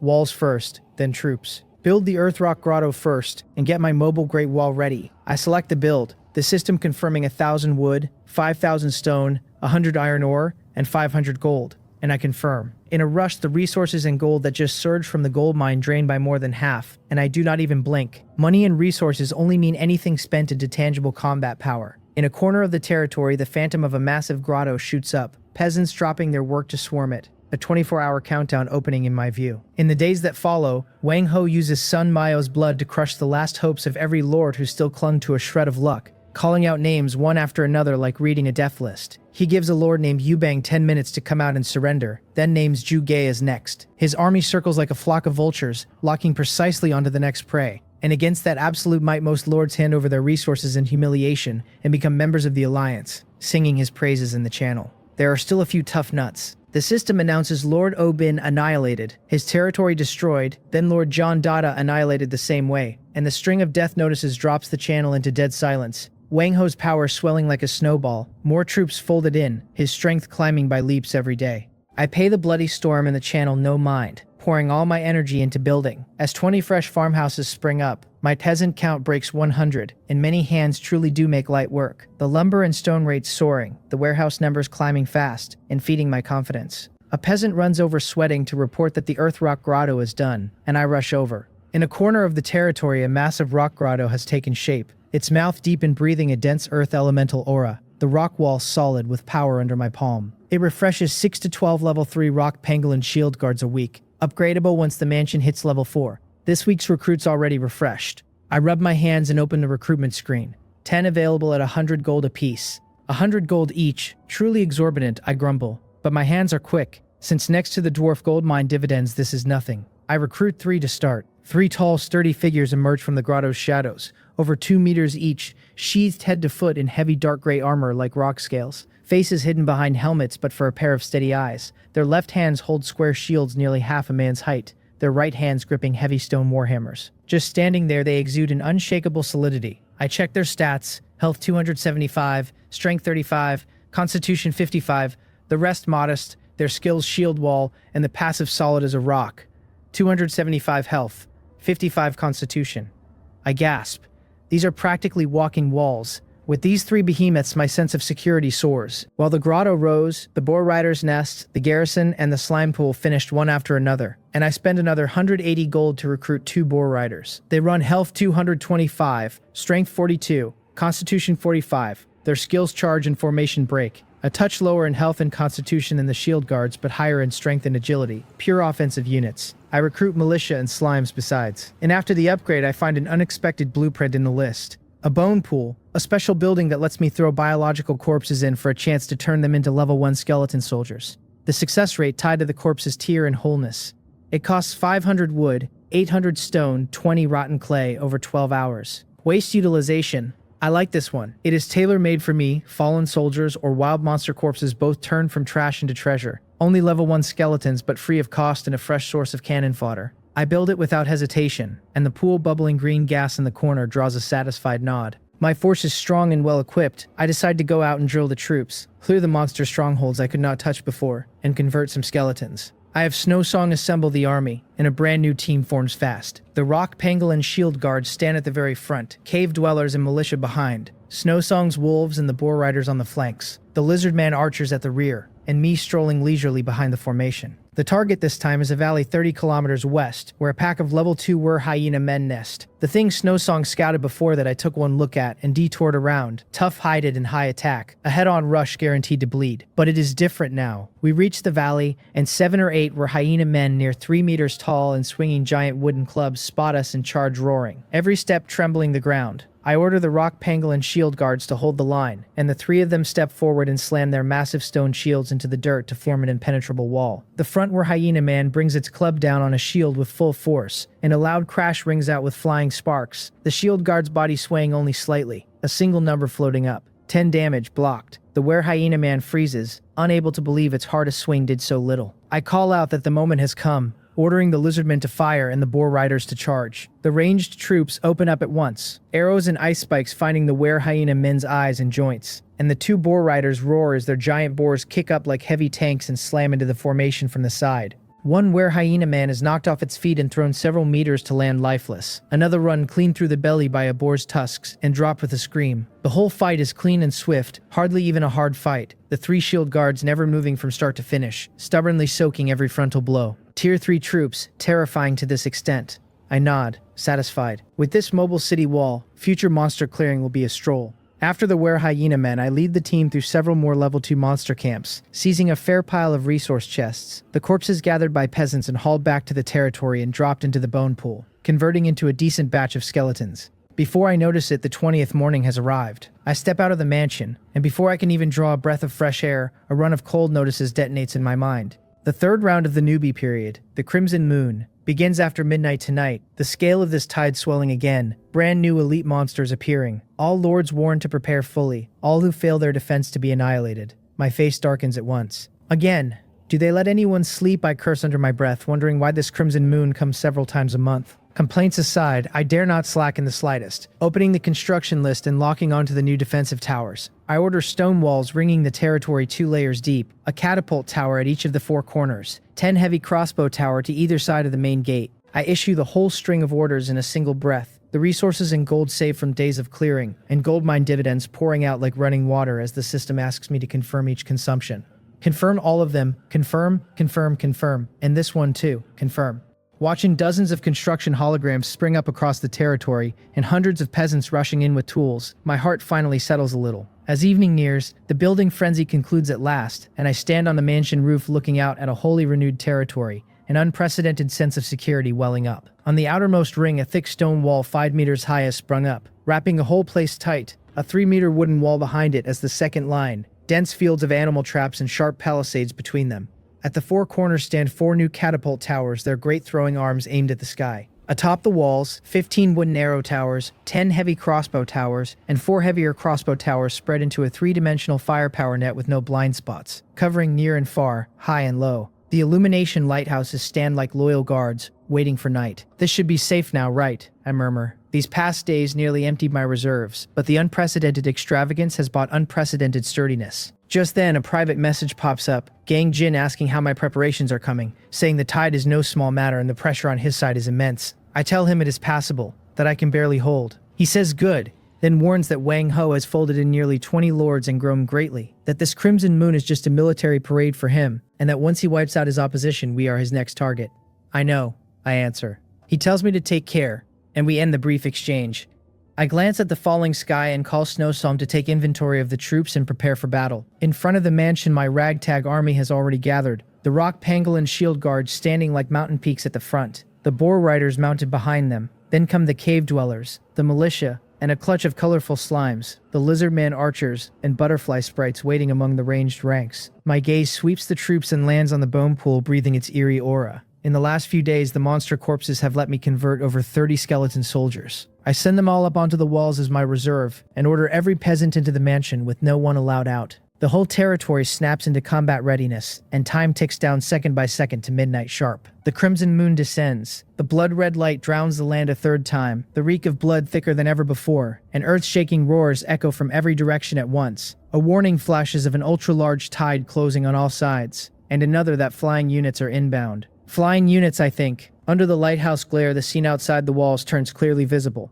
The dark mass of monsters surges like a tide, the numbers far past the previous 2 times. Goblins and goblin thugs joined now by were-hyena men near 2 meters tall and elite goblins clad in crude iron armor with rusty machetes. And high in the blood-red sky, 9 dark bat-winged shapes with ferocious faces circle, screeching, their target aimed straight at the territory's central structures. The system reads them as gargoyles, Tier 2, Level 5, Health 90, their skills dive in petrified skin. Evil stone statues woken by magic, their sharp claws able to tear open a wooden roof with ease. There really is an air force, I curse. I order all arrow towers to free fire on the ground units, and the lizardman archers, Snowsong, and butterfly sprites to keep those things in the sky occupied. The orders given, war erupts. The 15 wooden arrow towers and 10 heavy crossbow towers fire first. A dense rain of arrows covering the front of the charge and drop in goblins in swathes, though the elite goblins and were-hyena men prove surprisingly durable, ordinary shafts pricking them for single digits. I order the catapult towers to smash them, and the 4 corner towers finally unleash huge stones arcing up and crashing into the densest knots of the tide. The ground shakes, gravel scattering, a terrifying number floating over the heads of the struck, and everything within 7 or 8 meters of each impact, goblin or were-hyena man alike, is wiped to a smear of bloody pulp. The might of one shot is terrifying. I call for another round, the 4 catapults firing in alternation like 4 precise callers, each throw clearing a huge gap, their rate of fire painfully slow. In the sky the battle joins too. 10 butterfly sprites turn into 10 golden blurs and swarm the 9 gargoyles, flicking around them, their short blades slicing wings and joints, the damage low but the harassment outstanding, the gargoyles roaring in fury and never catching the agile little things. 7 lizardman archers loose arrows that strike the grayish skin for crisp sounds and little effect. I tell Snowsong to throw Ice Thorn and prioritize anything tangled by the butterfly sprites, and she swings her staff, ice spikes hitting the struggling gargoyles and slowing them clean. On the ground, the tide finally reaches the stone wall, where hyena men hammering their clubs into it, the system reporting the wall's durability down 15 a blow. I glance at the damage and feel reassured at once. I order the heavy crossbows by the main gate finish their long reload. A massive bolt tears through the air and punches clean into a war hyena man's chest, the impact carrying it several meters and pinning it to the ground. An instant kill, while another is shot through the shoulder and drops screaming with over half its health gone. Beautiful. Just as I am pleased with the ground fight, the sky shifts. One gargoyle breaks free of the butterfly sprites, shrieks, and dives at a firing catapult tower, its target clear, to destroy my heavy firepower. At the critical moment, a heavy crossbow tower swings around and aims at the gargoyle already slowed by Snowsong's ice, and a volley swallows it whole, the body forced backward in the air again and again, until it cries out and breaks into stone fragments, plummeting. The threat above lifts for now, but on the ground, after heavy losses, the monsters finally breach the fragile main gate, roaring as they fled the gap. I order the rock pangolin shield guards to form a shield wall, and they march with heavy steps to block the inner wall entrance, the massive shields slamming down to form an impenetrable line. Solid as a rock triggers, a yellow-brown halo lighting beneath their feet, their bodies seeming to merge with the earth. The front where hyena men swing their clubs against the wall, and amid the deafening clang the shield wall does not move, only a pitiful single-digit number floating up. Every monster that rushed in is pinned in the narrow stretch between the two walls by this barrier, trapped with nowhere to go, living targets for the arrow and catapult towers above. I seize the moment and order the boar riders to charge, and the inner side gate opens, the boar riders roaring out to smash into the bottlenecked mass like red-hot hammers, the unstoppable impact tearing a gap in the formation. The stone wall takes the were hyena men's fury, its durability dropping but slow, and from the roof I watch the wall outlast my expectations, the clubs leaving only shallow marks. Fierce as the assault is, they cannot breach the first line, the catapults clearing huge swaths with every falling stone and easing the pressure greatly. Then a larger shadow rises from the depths of the tide. 5 enormous creatures, twice the height of a were hyena man, rough-skinned and not muscled, hauling huge clubs, the ground trembling at each step. The system reads them as ogres, Tier 3, Level 1, Health 250, Strength 50, their skills heavy strike and bloodthirsty frenzy, stupid yet powerful creatures with endless craving for food and battle. Tier 3 ogres. They charge straight at the eastern stone wall, each club strike drawing a dull heavy sound from it. The durability falls far faster than before, and I understand the wall cannot hold these long.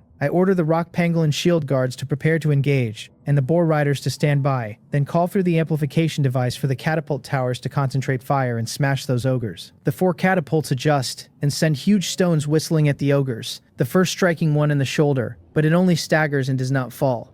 Tough enough. The other stones follow, the ogres similarly wounded, but their momentum unbroken, and in rage, they swing faster against the wall, the durability alarm sounding without pause. I order the lizardman archers to concentrate fire on the ogres' heads, the arrows seeking eyes and mouths for precision damage. Then with a loud crash, an ogre smashes the eastern wall open, a large hole gaping. I roar at the rock pangolin shield guards to engage, and they march out through the breach in steady steps, standing shoulder to shoulder, shields planted into the ground to form an unbreakable line. The ogres charge roaring, their clubs swinging with the wind to smash against the shields, and the shield guards' bodies only tremble slightly. I exclaim in admiration at how well they hold. The ogres' attacks are fully blocked, and they grow more frenzied while the shield wall holds utterly still. I shift my gaze and order the boar riders to charge the flanks, and 2 of them roar, their giant boars kicking up dust and slamming into the ogres' sides like heavy tanks. One ogre staggers off balance under the charge skill biting deep. I command them to keep it up, and keep the ogres tied down, and the boar riders weave nimbly, striking from shifting angles, the ogres strong but too clumsy to answer the harassment.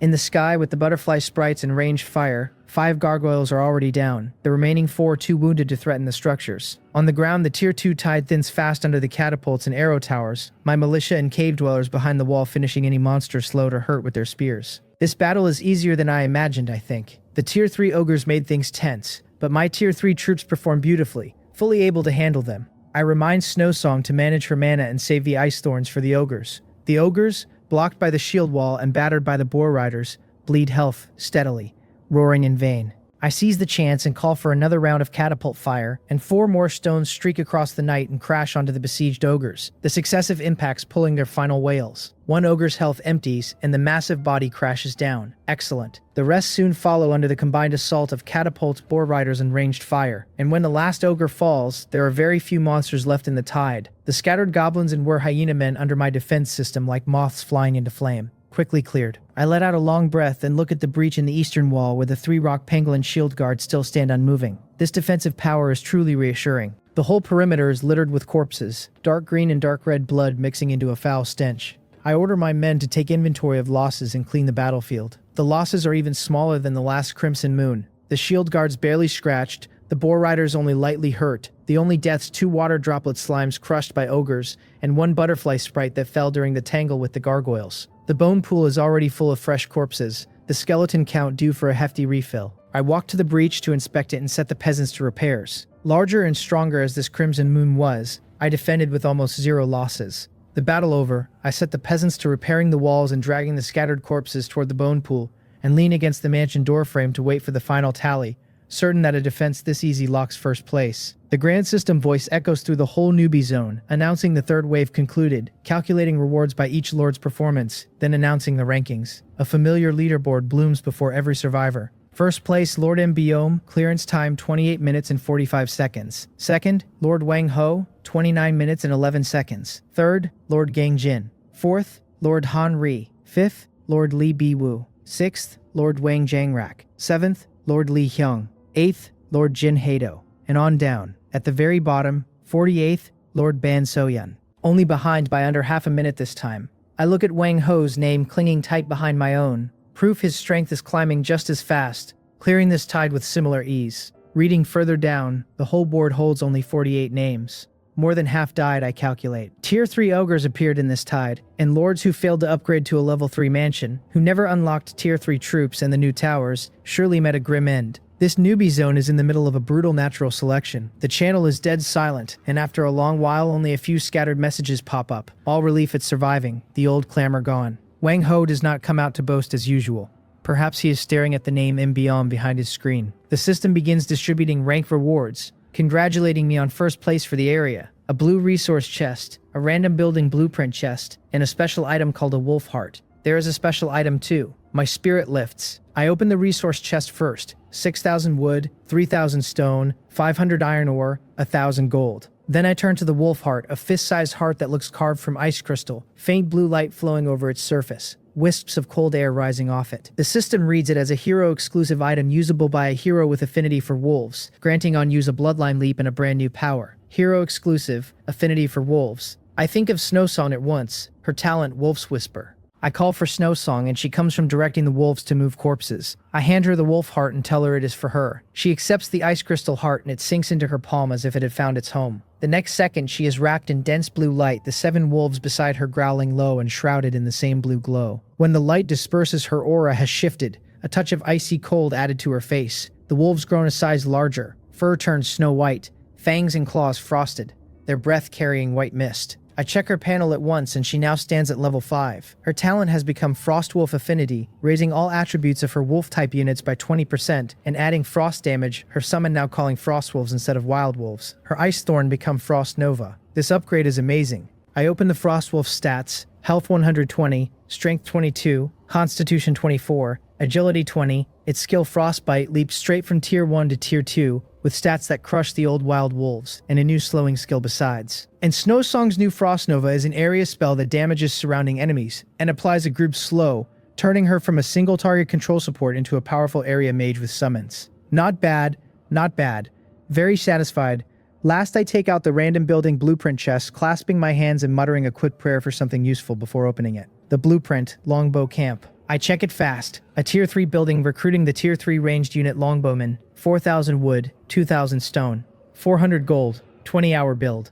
Another Tier 3 troop building. I view the Longbowmen, Health 175, Strength 29, Constitution 35. Their skills precise shot and armor-piercing arrow. Well-trained archers of extreme range and deadly precision. Nightmares for heavily armored units. The Ace for physical ranged output. My tower system runs catapults for area, heavy crossbows for light armor, and the heavier crossbows for heavy armor at a slow rate. and the longbowmen fill the gap for high-rate, high-precision, long-range single-target physical fire perfectly. With them, my firepower net climbs another level. Just as I am thrilled with the haul, a string of cold global announcements sounds in every survivor's mind without warning. The newbie trial period has entered its countdown. In 30 days, it will officially end. On its conclusion, all surviving lords will be teleported to a new world, to begin a fresh journey. The system wishes all lords good luck. I freeze. 30 days. That means only 30 days before this newbie zone closes. A strong urgency surges into my heart. The announcement sets a final deadline on this bloody gladiatorial arena, and everyone understands that in these last 30 days, to carry stronger strength and more resources into the new world, the annexations and wars between lords will turn unspeakably brutal and insane. Wang Ho will stop at nothing to consolidate the whole area in this window. The decisive battle is coming. I look at my well-equipped territory, at the blueprints just won, and the flames in my eyes burn brighter. It is just resources. We will earn them back after we spend them. I confirm the longbow camp, 4,000 wood, 2,000 stone, 400 gold, then turn back to the defensive tower list. 4 more catapult towers, 10 more heavy crossbow towers, 4 more heavier crossbows. The resources just won and barely worn spend away like flowing water, and I feel no ache at all. In these final 30 days, only by turning every resource into strength can a man survive to the end and witness that new world. I order everyone to get moving, my voice echoing over the brightly lit territory. On the morning of the 25th day, the area channel detonates. Wang Ho calls out Li Baiwu, accusing him of stealing his thunder in the Crimson Moon, offering him a chance to bring his soldiers, kowtow and swear allegiance, in exchange for his life. The whole channel goes silent a moment. Li Baiwu, the name rings a bell, a man who steadily ranks in the top few every Crimson Moon settlement, plainly a ruthless one keeping a low profile. Having swallowed a wide swath of surrounding lords, Wang Ho has finally set his sights on the other tough nut in the area. Jiang Wei and Zhou Riri jump out at once to cheer, one telling Li Biwu to take the chance Ho Young is offering, one sneering that his little savings would not fill Ho Young's teeth. After about a minute of silence, a new ID speaks. Li Baiwu tells Wang Ho he wants him for a dog, asks whether he is even worthy, and dares him to bring his pack of huskies and learn what a hunter is. Then he addresses everyone, warning that Wang Ho has wolf-like ambition and means to swallow them all as stepping stones to the new world, calling all who will resist to gather at his place and slay this mad dog together. Wang Zhongrak answers to count him in, long sick of Wang Ho. Li Xiang answers that he is coming too, that he would rather gamble than be eaten one by one. Jin Heido agrees, urging everyone to unite, asking how Wang Ho can fight them all. Several lords ranked just behind Li Biwu answer one after another, and the whole channel churns, splitting clearly into 2 camps. Wang Ho, enraged by the sudden resistance, orders every alliance member to target Li Biwu and crush him, to teach these fools who the real boss of the area is. War is imminent. I watch the cursing match with interest, grabbing a roasted wild fruit and stuffing it in my mouth. Dogs biting dogs, all covered in fur. Fight, the louder the better. Then a private message from Gangjin pops up asking whether I saw it. I tell him I did, that it is a live broadcast. He says Li Biwo's side has reached out hoping we will join, and asks what I think. I tap my fingers on the screen. I tell him I understand the principle that when the lips are gone, the teeth feel cold, that if Wang Ho really consolidates Li Biwu and the rest, we are next. He asks whether I mean we should join. I answer that joining is certain, but how we join is the technical matter. I stand and pace the doorway. Send the main force to clash head-on with Wang Ho, the stupidest approach. Even winning, my troops and Gangjins would come out badly weakened, and then forget Wang Ho, any lower lord who skipped the war could swoop in to pick up the scraps. When the snipe and the clam grapple, the fisherman profits, and I have no wish to be the foolish clam. We definitely go to the main battlefield, I tell Gangjin, but we cannot stake everything on it. We need a trick. How so, he asks. Divide the forces, I answer. Our 2 factions split our troops in 2. One part, the one he leads, mostly slow infantry, forms an imposing army of justice and marches grandly toward Li Baiwu's territory to rendezvous. That force is for Wang Ho to see and for Li Baiwu to see, to wave flags, boost morale, and pull everyone's attention. He asks what becomes of our main force then. I tell him the main force is mine to lead, every highly mobile unit gathered, and that we skip the main road, circle around, and strike straight for Wang Ho's home base. Gang Jin is silent a long while, then says a raid on the home base is risky, that the territory must be heavily defended, that our small force might not manage. I ask who said anything about attacking his own territory, and smile. Wang Ho has mobilized his entire force, I point out, and his newly folded in vassal lords have surely brought out their troops too, leaving their home bases at their most vulnerable right now. He asks whether I mean to hit the vassal territories. I confirm it, a move like besieging Wei to rescue Zhao, or better, besieging Wang to rescue Li, and tell him we target the die-hard lackeys, Jiang Wei and Zhou Riri first. While Wang Ho fights Li Biwo on the front, I tell him, he suddenly gets word of a fire in his backyard, and then what does he do? Gang Jin grasps it instantly, answering that Wang Ho either splits his forces to reinforce or eats the cost of his rear resource points destroyed and his allies collapsing, and that either way we profit. I tell him he is teachable. He says in a more serious tone that the plan carries great risk, that if my surprise force gets entangled with Wang Ho's main army, the consequences would be unimaginable. I answer that this is exactly why we need speed, that this unit is all about velocity, hit and run, never a drawn-out fight. It works like a pack of wolves rushing a sheep pen, biting down a few of the fattest and pulling back at once to find the next target. He agrees to do it and says he will start assembling now. I remind him that his force must put on a big show, that it is best if he can rope in a few lords who have not taken sides, telling them we go to support Li Baiwu and asking them to contribute troops to pad the numbers. He understands and calls it a performance. The call ended. I begin deploying. In the territory, the longbow camp and the new round of towers are long finished. I shout at the tall stone figures that all rock, pangolin shield guards are going on a long trip with old gang next door, to think of it as a vacation. I tell the militia, cave dwellers, slimes, lizard man archers and the like, to come along and fill the numbers, to protect themselves and not die on the charge. I assign most of the slow infantry to Gangxian's sightseeing group and gather an elite raiding party for myself. Arrangements made, I message him again that I have handed him my toughest big guys, the few tier 3 monsters, and he had better take good care of them, that if one dies he owes me 200 gold. He answers with silence. Half an hour later, two completely different armies depart their territories. In the southeast of the newbie zone, a mixed multi-race force marches grandly toward Li Baiwu's holding in the northwest. On the other side of the area, inside a dense jungle, I lead a lean squad that vanishes into the shadows like phantoms in the night. Our target aimed dead at the weakest heartland of the Heavenly Wolf Alliance. I ask my brothers whether they are ready to get rich, and the boar riders snort their excitement. The mantis stalks the cicada, never minding the oriole behind it. Wang Ho's declaration whips up a huge wave in the channel, and Li Baiwu's furious rebuke pushes it to a peak. The Alliance lackeys clamoring, the lords against Wang Ho answering one after another.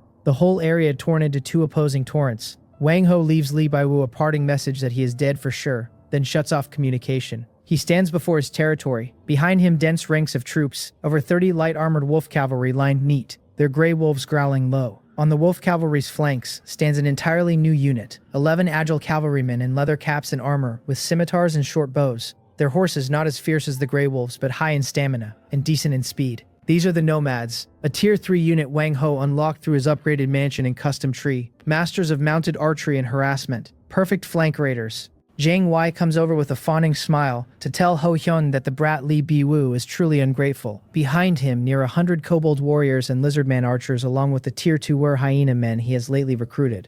Wang Ho snorts that the ingrate will soon learn the price of offending him, his eyes on the map marker, Li Baiwu's territory in the northwest. Not far but screened by several other lords' domains. He waves a great hand and orders the whole army to advance on Li Baiwu's territory, and the massive force sets out. At the same time, within Li Baiwu's holding, the air is just as tense. Over a dozen lords gathered with their troops, several of them ranked high on the board. One lord roars that the mad dog actually dares to come. Li Baiwu stands before his mansion and says that since everyone chose to resist, they cannot back down. Behind him, 10 strange creatures float, fully translucent, human upper bodies on cylindrical lower halves, glowing faint blue. His trump card unit, the tier 3 air elementals, pure magical constructs without flesh, specialists in melee and disruption. A lord named Li Hyang, respectably ranked last Crimson Moon and not to be underestimated, warns that Wang Ho has quite a force, that besides the wolf cavalry he now fields a new tier 3 light cavalry, the Nomads, mounted archers. Li Biwu answers that Wang Ho has cavalry while they have air support, and points at the air elementals overhead. The two armies meet at the border in the northwest. Several scattered resource points there, the focus of contention for both. Wang Ho gives the order to kill, and the wolf cavalry and Nomads plunge into Li Baiwu's front line like two sharp arrows. Li Baiwu orders the air elementals to engage, sending them at the wolf cavalry, blades doing little to the bodiless things while their massive wind-laden fists hammer the riders. The Nomads work the periphery, firing short bows to harass the ranged units. The two sides trading blows and fierce fighting over the resource points. Fewer in number, Li Baiwu's forces barely withstand the offensive thanks to the air elemental's aerial edge and his allies' coordination. But Wang Ho's troop superiority slowly tells. Several resource points captured in the small clashes, each lost point feeding his strength further. One of Li Baiwu's allies says they cannot let this go on, or they will be devoured. And another adds that Wang Ho means to swallow them step by step. Wang Ho's next move confirms it. Rather than tangle with the main force, he turns his spearhead at the weaker lord among Li Baiwu's allies, Zhu Ge. Joe Riri points excitedly that Jugei's territory is right ahead, that the man is a forest tribe member whose fortifications are just wooden stakes, sure to collapse in one charge. Jogei's territory sits at the edge of a dense forest, his mansion a treehouse of giant logs ringed by a wooden palisade, crude wooden arrow towers hidden among the treetops behind it, vine-entangled traps too, defenses unique to forest tribe lords. His troops are not bad either, his strongest the tier 3 treat warrior, slow-moving but decent in attack and defense. Li Baiwu gets the news and at once organizes his allies to reinforce. He grits that Wang Ho's move is ruthless, meant to catch them off guard, and orders the whole army to turn and rush to aid Jogei. Wang Ho's army soon reaches the outskirts of Jogei's territory. Through a metal megaphone, Wang Ho shouts that he gives Jugei one last chance to surrender and hand over the territory and have his life spared. Jugei answers that Wang Ho can dream on, that he would rather die than bow his head to someone like him. Wang Ho sneers at the ingrate and orders the wolf cavalry to charge and the nomads to flank from both sides and suppress the archers, while Jugei calls his treant warriors to stand by and his woodland archers to fire freely. The wolf cavalry's charge is unstoppable, but Jogei's defenses are tougher than Wang Ho expected. Several hidden vine traps trip in gray wolves and breaking the charge's momentum. Woodland archers loosing from treehouse and arrow towers, few in number but striking the riders' weak points with precision. Damn it, they have traps too, Wang Ho curses. His cannon fodder troops smash their weapons against the wooden palisade until it creaks and several gaps open, the wolf cavalry and nomads surging through. Air elementals, tie up the wolf cavalry, Li Baiwu orders, arriving with the reinforcements. The elementals rushing in first, their incorporeal bodies shrugging off the riders' blades, while their wind pressure and fists hinder the charge. The nomads use their mounted archery to keep harassing Li Baiwu's ranged units, and both sides fall into a chaotic melee inside Jugei's territory. His treant warriors join the attack, their massive bodies blocking the alliance troops, their huge fists slamming into the enemy with the weight of trees. Wang Ho says the tier 3 treants are indeed tough, his expression grim at the troops they have stalled, and he orders his ranged units to concentrate fire on the treant warriors. The two sides lock into an intense battle of offense and defense, and though the wolf cavalry and nomads are highly mobile, Jugei's forest terrain limits them while Li Baiwu's air elementals harass relentlessly from the air, denying Wang Ho any clean breakthrough. The fighting runs late into the night. Jogei's territory is already a wreck, several large holes in the palisade, several arrow towers in ruins, the treehouse mansion riddled and ready to collapse. His forces passed half their losses. Li Baiwu and his allies pay a price too, several lords suffering heavy troop losses, but Wang Ho's offensive is completely halted.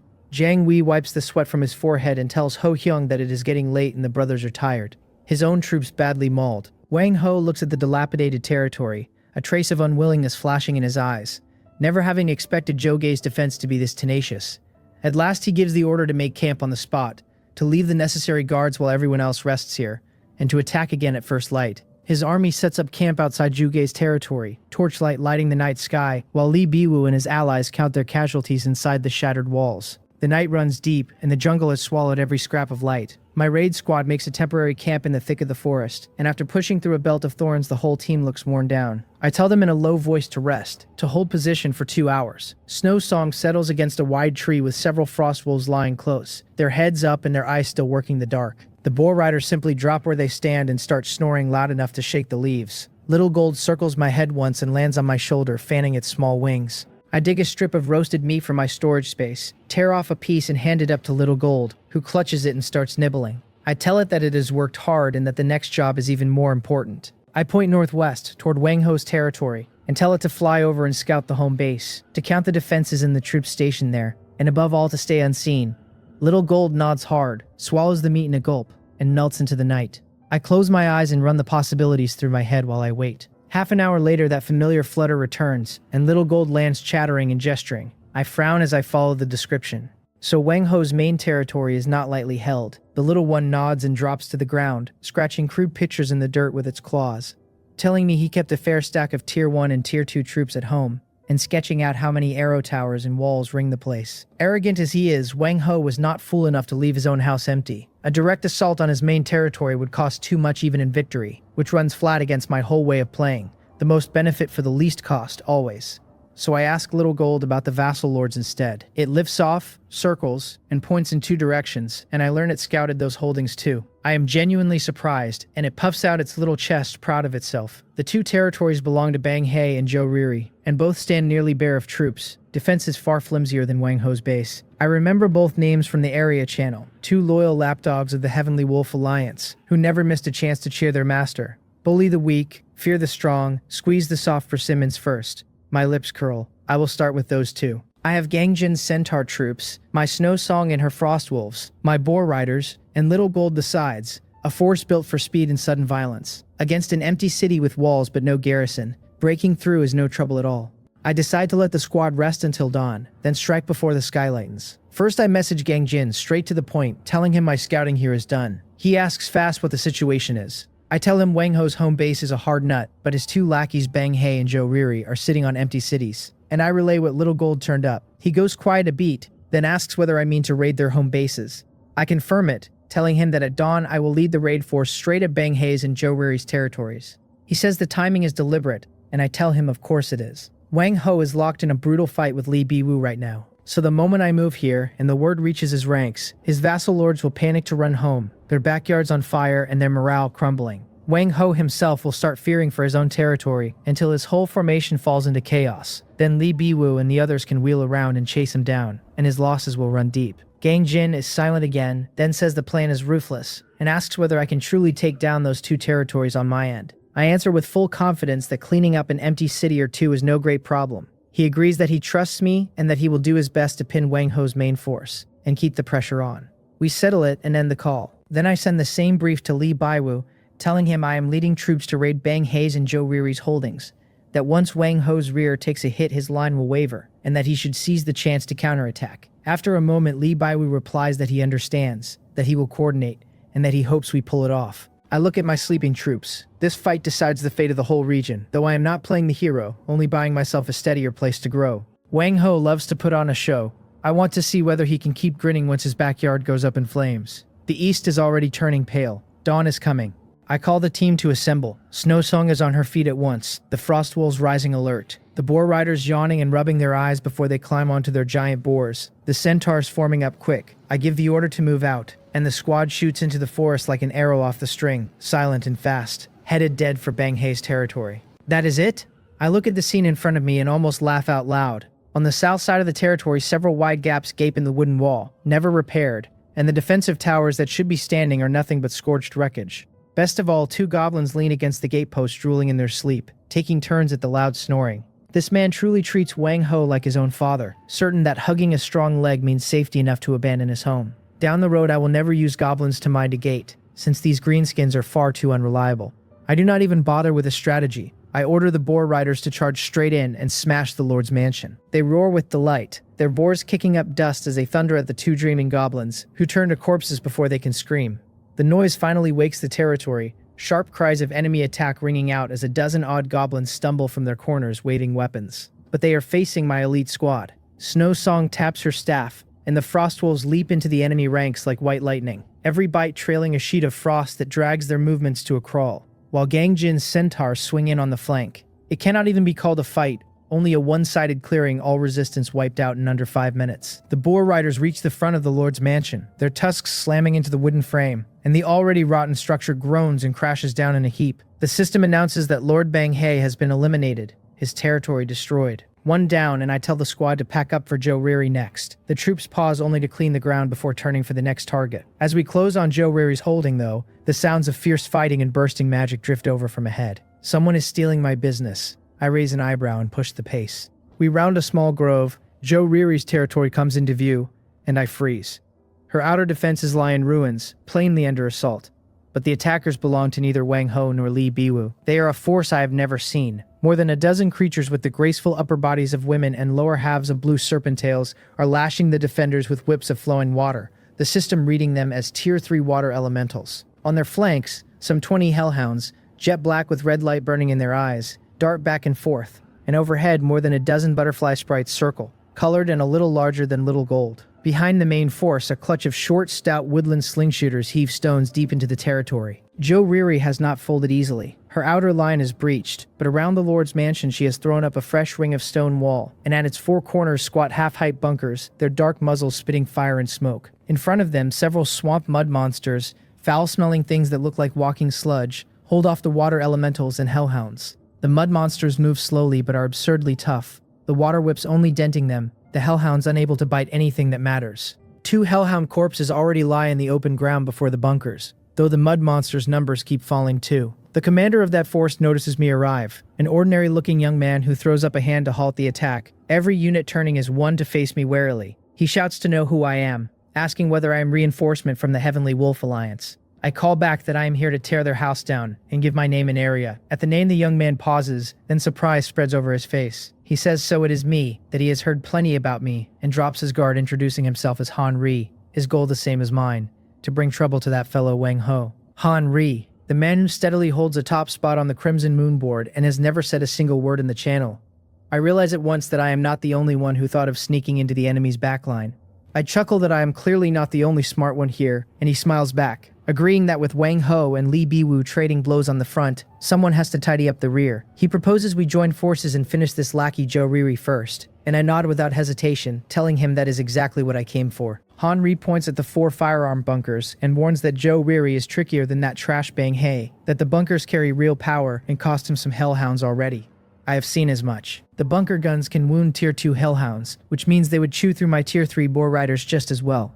I tell him a straight charge is suicide, that we have to knock out those iron turtles first, and he agrees on the spot. I glance from his stone throwers to my own centaur archers and lay out a staged plan. His woodland sling shooters and my centaur archers focus fire on one bunker at a time. His water elementals and my boar riders feint a frontal push to draw the fire and open a window for our ranged units. Snowsong holds her frost wolves and her spells in reserve, ready to support and to clear the mud monsters first. Han Ri likes it and signals to begin. After a short breather, the assault resumes. At our joined command, Han Ri's water elementals twist their serpentine tails forward, and my boar riders roar in from the other side, both lines surging at the inner defenses. The firearm bunkers open up at once, raining shot across the chargers, and one boar rider takes several rounds in the thigh, his mount stumbling and his momentum gutted. The water elementals weave their watery bodies through most of the fire and reach the wall, where the swamp mud monsters lurch up and plaster themselves on. I order the ranged units to fire on the front left bunker, and arrows and stones whistle in together, each hit setting the structure trembling and cracking its face.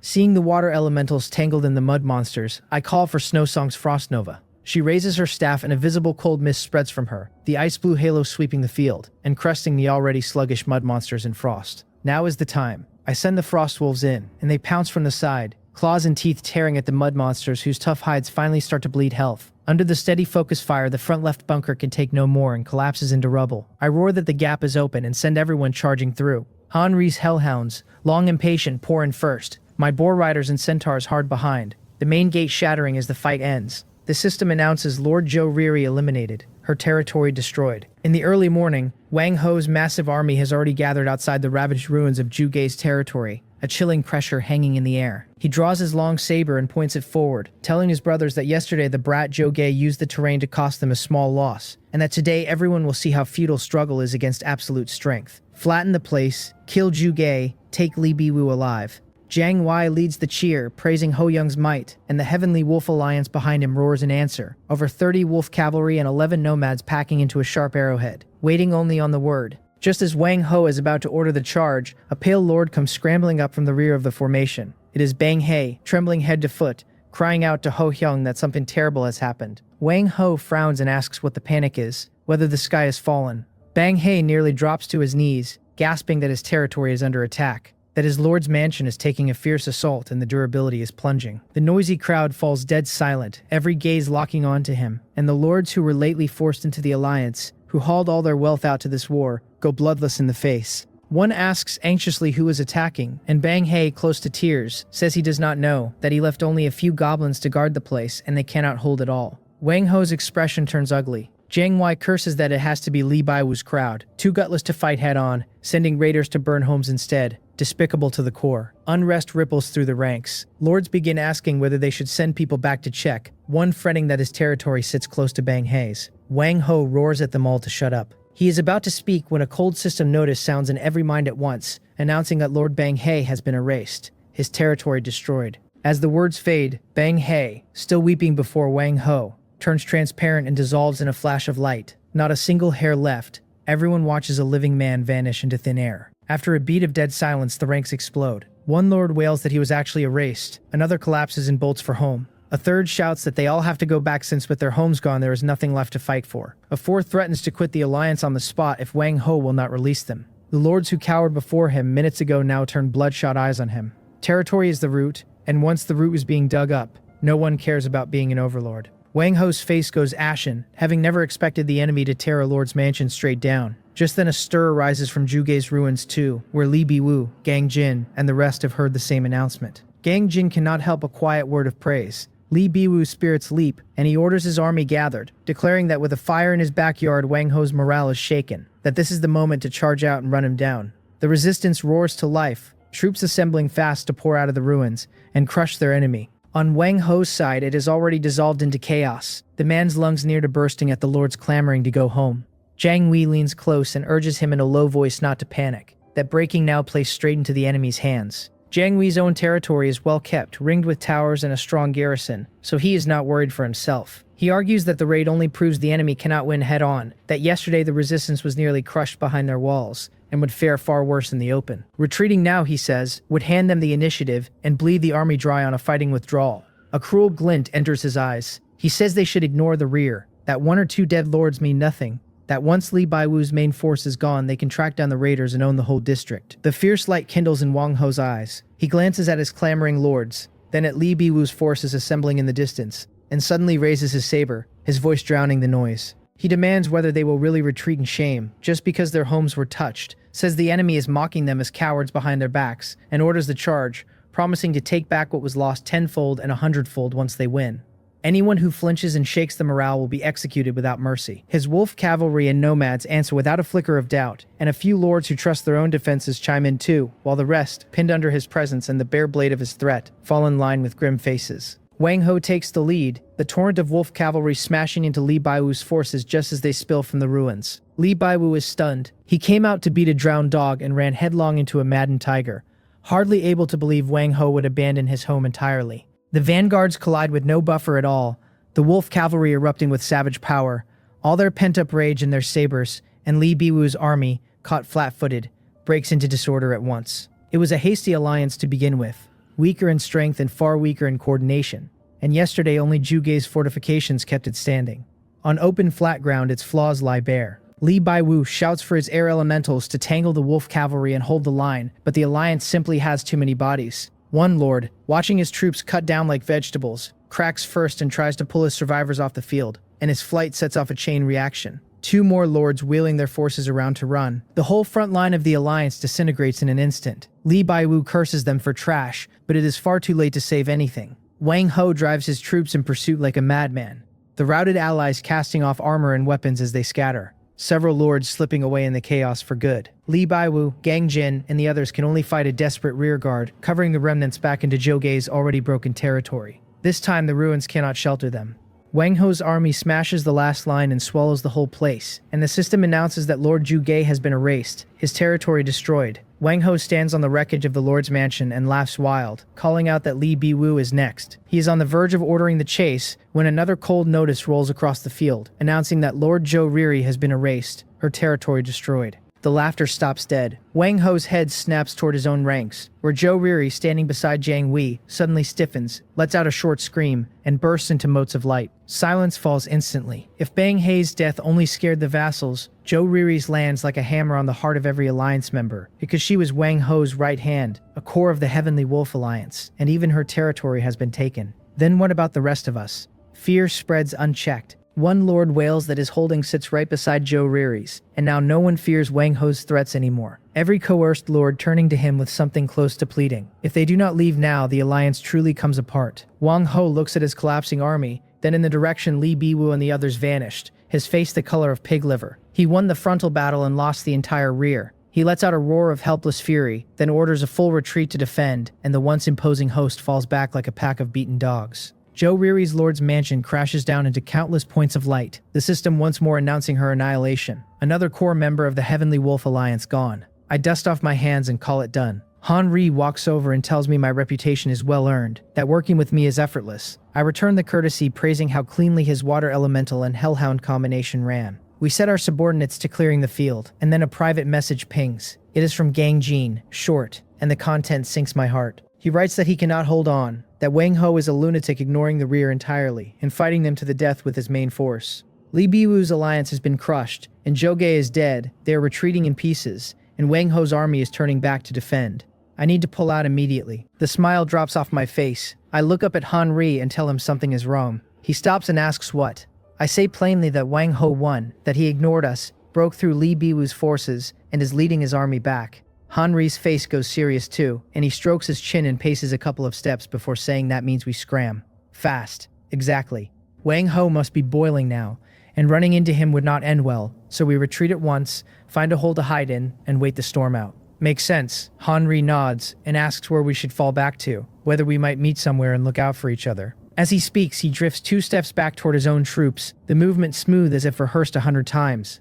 I am about to suggest that splitting up makes us smaller targets when I see Han Ri has already backed up next to his hellhounds. I get one word out before he flips up and straddles the largest of them, and the beast bolts forward with no warm-up, 4 paws ripping at the ground. He shouts to his troops to pack up and go home, and his water elementals, hellhounds, and woodland slingshooters turn and flee in perfect sync, as if the quitting bell just rang. In a blink, his whole force rushes into the woods and vanishes, only a parting voice riding the wind, telling me until we meet again. I stand frozen, stunned. What kind of maneuver was that? I finally react and curse out loud that this guy said he was leaving and just left. No goodbye at all. I understand now that Han Ri never meant to work with me past this one fight. Snow Song steps up and asks softly what we should do. I wave a hand. What are we waiting for? Run. Are we going to sit here until Wang Ho gets back and treats us to a meal? If we linger, I am the one left holding the blame. I order the troops to assemble and plunge into the sea of forest. Wang Ho leads the Heavenly Wolf Alliance back like a low black cloud, the whole march silent, the air pressing down hard.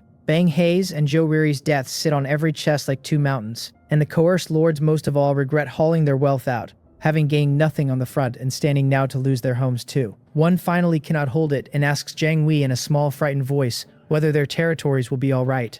Jiang Wei, the only favorite left at Wang Ho's side, snorts coldly that there is nothing to fear, that if the raiders succeeded, they have surely already fled, and that they will simply rebuild on getting home. He says it, but even he does not believe it. The enemy force is too strange, striking the weak and slipping away. None of the bearing of masters, yet brutally effective. When they finally reach home, only the 2 lonely ruins of Bang Hei's and Zhou Riri's holdings remain, the raiders long gone. Wang Ho stands before Zhou Riri's wreckage, his face dark enough to drip water. He won, and it feels like he won nothing. He beat Li Baiwu and killed Zhou Ge and proved on the main battlefield who the king of this area is, and yet his 2 allies were pulled up by the roots like radishes. It is like punching cotton, no purchase for his strength, and the frustration is enormous. The great war the whole zone had braced for ends in a way no one foresaw. In the area channel, after a long silence, the chatter starts again. Wang Zhongrak speaks first, groveling, saying he was wrong to follow that idiot Li Biwu and begging Ho Hyung to take him into the alliance with all his forces. His message is the first domino. Li Hyung follows, claiming he was confused and pleading to be spared since he never truly harmed the alliance. Jin Hado piles on, hailing Ho Young's might and long-standing wish to join. Familiar names that cheered Li Baiwu an hour ago now scramble to swear loyalty to Wang Ho, because his reckless charge scattered the alliance, and the survivors who saw his strength and his madness would rather surrender early than be hunted down one by one. Jiang Wei tells them they finally know what is good for them, that Ho Hyung is generous enough to let them reform. Then Wang Ho posts his own line, addressing Li Baiyu, Gangjin, me, and everyone else who still refuses to bend. He tells us to wait, that once he finishes consolidating Here We Are Next, that he will teach us what it means to have no escape in heaven or on earth. For a moment, the whole zone fills with dread. Wang Ho's army comes home in an eerie hush, having set out grand and returned beaten like a flock of whipped roosters. He stands before the smoking ruins of Zhou Riri's territory, saying nothing, the lords behind him pale and looking away, each afraid he is next. Jiang Wei edges up and tries to lift the mood, insisting they won, that Li Biwu's rabble is crippled, and Zhou Ge is dead, that they are the final victors. Wang Ho ignores him, staring at the charred corpse of a hellhound in the rubble. He repeats the word "won" back at him, soft enough to make Jiang Wei shiver, and asks how losing 2 of his allies counts as winning. Jiang Wei dares not answer. A lord works up the nerve to ask what comes next, whether they pursue Li Baiwu's remnants. Wang Ho sneers that Li Baiwu is a crippled dog who can be crushed any time, that the real problem is the rat in the gutter that dared to bite them. He scans the crowd, all of them struck dumb, and gives his orders. The army rests, the wounded are settled, the dead are dealt with, and once he drags that rat into the open, he will close the account with Li Baiwu. He understands clearly that until he handles the home-raiding menace, the alliance morale will never steady, since no one will risk the front knowing his base might be ransacked behind him. Just then, the long quiet area channel flickers, and a message drops into every survivor's view. It is from me, asking Wang Ho whether his backyard got lively, whether the fighting out there was fun. The channel goes silent at once, every lurking lord certain they misread it, because in the very hour Wang Ho returns radiating power and everyone else rushes to kowtow, Someone has dared to bait him outright, and that someone is me, the very man he vowed to kill. Before they can recover, I post again, thanking his two friends Bang Hae and Joe Riri, noting their territory resources were quite good if a little light on gold, and suggesting he remind the next ones to save more. If the first line was a poke, the second is an open slap. I add that after all that effort he managed to kill only Joe Gay while losing 2 core members, that his business sense is terrible, his return on investment negative, and that if I were his father I would break both his legs. I tell him to stop resting and hurry his dog-tired troops over here, that I am waiting, and to mind where he steps when he arrives, since I just used his money to build a few new things. The string of messages lands like a row of slaps across Wang Ho and the whole Heavenly Wolf Alliance, and the channel erupts. Wang Jangrak gasps that I must be insane. Li Hang wonders aloud whether I am declaring war on purpose. Jin Hato says if I want to die there are better ways than handing myself over as a target. The lords who just surrendered are stunned, unable to make sense of the move. Wang Ho clenches his fists until the veins stand out, his chest heaving, his eyes bloodshot, forcing my name through his teeth.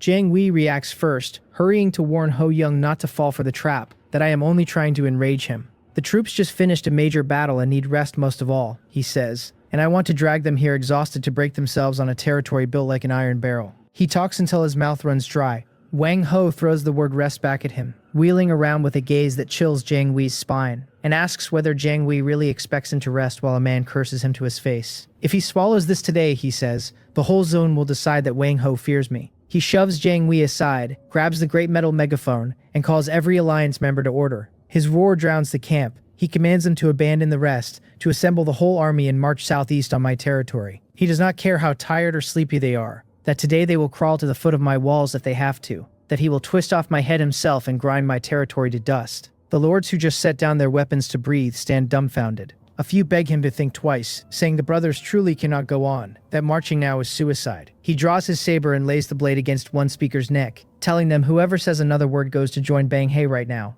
and the cold edge silences the man. Under his half-crazed coercion, the spent army can only grumble back into ranks, turn, and trudge toward my territory. At Li Baiwu's hiding spot, he stares at my channel messages, speechless a long while. A lord beside him murmurs whether I am truly fearless or sitting on some trump card they do not know. Li Baiwu shakes his head, his expression complicated, and says I am not fearless, that I am spending my own life to buy time for all of them. Once Wang Ho's army rested, it would recover inside 3 days, and then these scattered remnants would be picked off one at a time. But now Wang Ho, baited past reason, drags a worn army against a well-prepared fortress, and whatever the outcome, his forces bleed further, while the rest of them gain the most precious thing of all, room to breathe. Li Biwu orders his people to repair fortifications and recruit hard, saying they owe me a life. In Gangjin's territory, he reads my messages and sighs, then sends me a private line calling me crazy, and another thanking me and telling me to hold on, that he will come help once he recovers. Inside my own walls, I glance at his message, smile, and do not reply.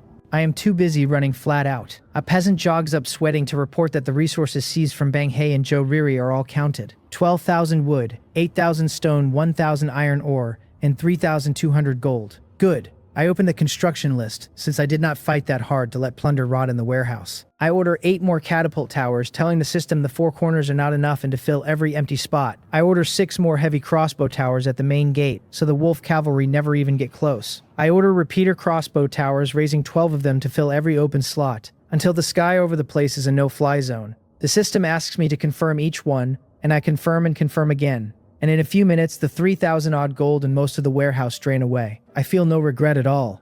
Across the territory, over 100 peasants rush at the ghostly blueprints with their tools, and the whole place turns into one vast construction site. Then I run to the longbow camp and recruit this week's 12 longbowmen, then to the boar rider's nest in the Earthrock Grotto, telling them to recruit every available unit, and the same at the refugee camp and the mushroom house, whatever they have.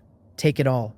I spend my last coin. When it is done, I let out a breath, climb onto the thick stone wall, and look out at a territory bristling like a porcupine, a pride I have never felt before rising in my chest. I gaze northwest, almost able to see Wang Ho's furious face. I murmur for him to come on already. My stage is set. Wang Ho's army drags its weary legs down the dirt road southeast, every coerced lord's face full of resentment and unease. The ranks are terrifyingly oppressive, nothing but the heavy tramp of feet and the friction of armor. One lord pleads to Jiang Wei with a mournful face that the brothers truly cannot walk, that they fought from yesterday into today with not even a hot meal, and now a forced march on top of it. Jiang Wei snaps at him to shut his mouth, or Ho Hyung will use him to raise the flag first, and the lord flinches quiet, though the despair in his eyes spreads to the men around him. Imposing as it looks, this great army is hollow, strong on the outside and rotten within. Hundreds of kilometers from the battlefield, deep in a forest, Henri sits atop a hellhound idly reading the area channel, the look of a man who loves watching trouble brew on his face. He marvels that I am truly reckless, that I provoked Wang Ho on purpose, as if afraid he would not come to kill me. A water elemental beside him twists its tail and gurgles. He pats its head and says he knows that I am buying them time, but the price is too high, that betting one's own life to stall Wang Ho is not worth it. Not at all. To a pragmatist who fights only when he can win and runs when he cannot, my move is simply beyond him. He tells the elemental to stop watching, that the excitement belongs to us and his life belongs to him, and closes the channel to study his map. Wang Ho will be hunting them across the whole world now, so this forest is not safe, and they need a better hole. His eyes settle on a patch of deep green in the northwest corner of the map, the Black Swamp. He decides on it, since the godforsaken place has more mosquitoes than people, and Wang Ho's men will be too lazy to comb it. At his word, the troops change course. The swamp lives up to its name. The moment they enter, a stench of rot and mud hits them hard enough to gag. The ground full of mud pits that swallow half a leg at a wrong step. Pale duckweed riding the dark green water. Here and there a few white bones showing through. Henri tells everyone to stick close and watch their footing, his hellhounds scouting ahead on their sharp noses, while the water elementals glide through the muck like fish in a pond. A hellhound stops and growls low at a murky stretch of water, and the next second, 3 black pythons thick as water barrels burst out, jaws gaping at the lead hound, the system reading them as Tier 2 blackwater giant pythons. Henri's eyes go cold, and without an order, 2 water elementals rush in, water whips lashing the snakes until they writhe and thrash and fling mud everywhere, while other hellhounds dart from the flanks, claws and teeth opening bloody gashes in the thick scales. The woodland sling shooters in the rear whip stones at the pythons' heads to daze them, and inside 3 minutes the 3 giant snakes are corpses sinking into the mud. Henri orders the bodies fished out, the skin and gallbladders both useful materials, though the wind cost 1 wounded hellhound and a good deal of the elemental's energy. He curses the place as a pitfall at every step and pushes on. The deeper they go, the stranger it grows. The rot in the air fades into a cold damp. Fog rises from nowhere and crushes visibility past 10 meters, and the trees twist into bizarre shapes, bare black branches clawing at the sky. The hellhounds clearing the path turn restless, whimpering and unwilling to advance. Henri frowns, drops off his mount, and walks to the very front, pushing through the last thin mist until the sight ahead halts him cold. In the center of the swamp lies a patch of relatively dry black land, and at its heart a broken black spire stands in silence. It is built of some black stone, its surface weathered and carved with strange spiral patterns, its tips snapped off, cracks running its length with dark green vines crawling out of the fissures. The system reads it as an unknown ancient ruin and warns that an unknown energy field permeates the area,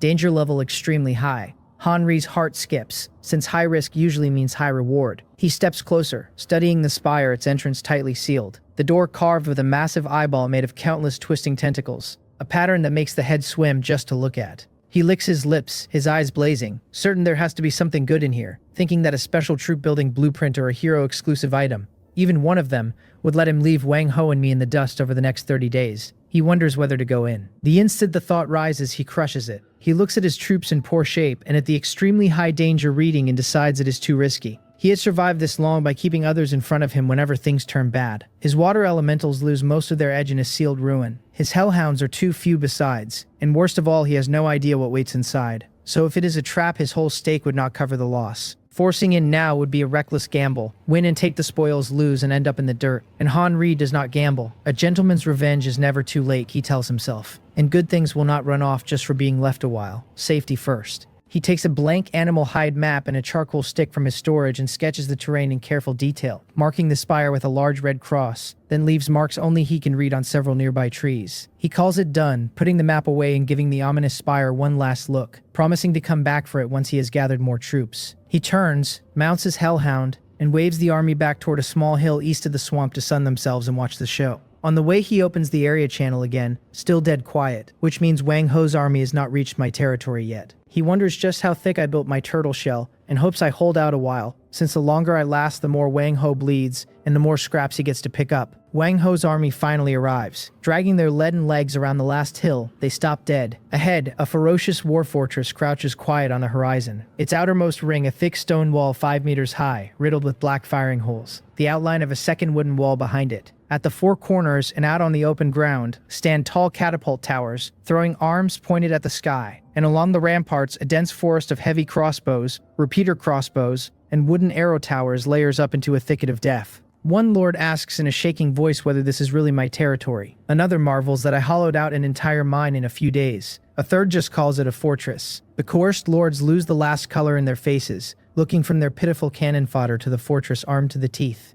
and find only despair. How do they fight this with their bare heads? Jiang Wei swallows hard and edges up to Wang Ho, saying the defense is a bit exaggerated and the troops are tired, suggesting they camp first and plan for the long haul. Wang Ho echoes the word camp, his voice calm but the madness in his eyes chilling Jiang Wei's spine. He stares at the fortress as if to devour it, saying his people were killed by me, his face trampled under my feet, and now Jiang Wei tells him to camp. He turns on the frightened lords behind him and asks whether they are scared, calls them trash for fearing a turtle shell, swears nobody leaves today and that he will kill anyone who takes a step back. He levels his saber at one shaking lord and orders him to take his soldiers in charge in first. The lord's face goes ashen and he protests that his men are only going to their deaths. That is exactly right, Wang Ho grins. Their deaths to fill my traps with their bodies and exhaust my arrow towers. And he orders every vassal troop forward, promising to settle accounts first with whoever lags. Under the naked death threat, the lords have no choice but to steel themselves and drive their cannon fodder at my territory. Kobolds and goblins and slimes and skeletons converging into a messy torrent that shouts toward the silent fortress. I stand atop the stone wall watching the surging crowd below. What a spectacular scene of suicide, I think, and good enough humor to crack a joke that Wang Ho is a master at running a pyramid scheme.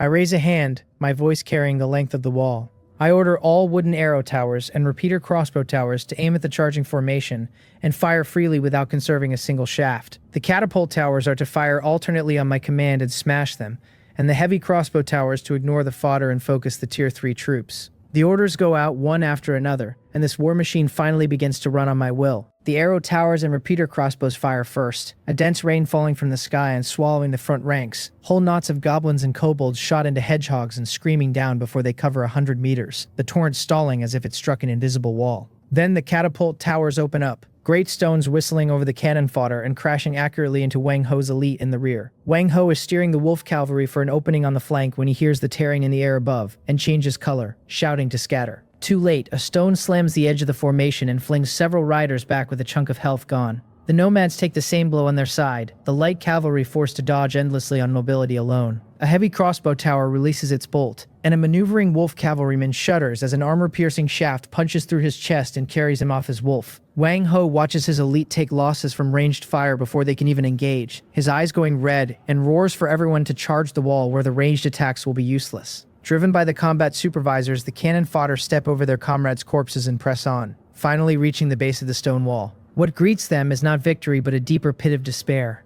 I call the rock pangolin shield guards to form up, and the 10 newly recruited giants step forward and slam their huge stone shields into the ground, sealing the gate behind an impenetrable wall of stone. Then I call the longbowmen to fire overhead, and the freshly recruited archers loosen a high arc that sails over the shield wall and lands precisely among the enemy crammed outside.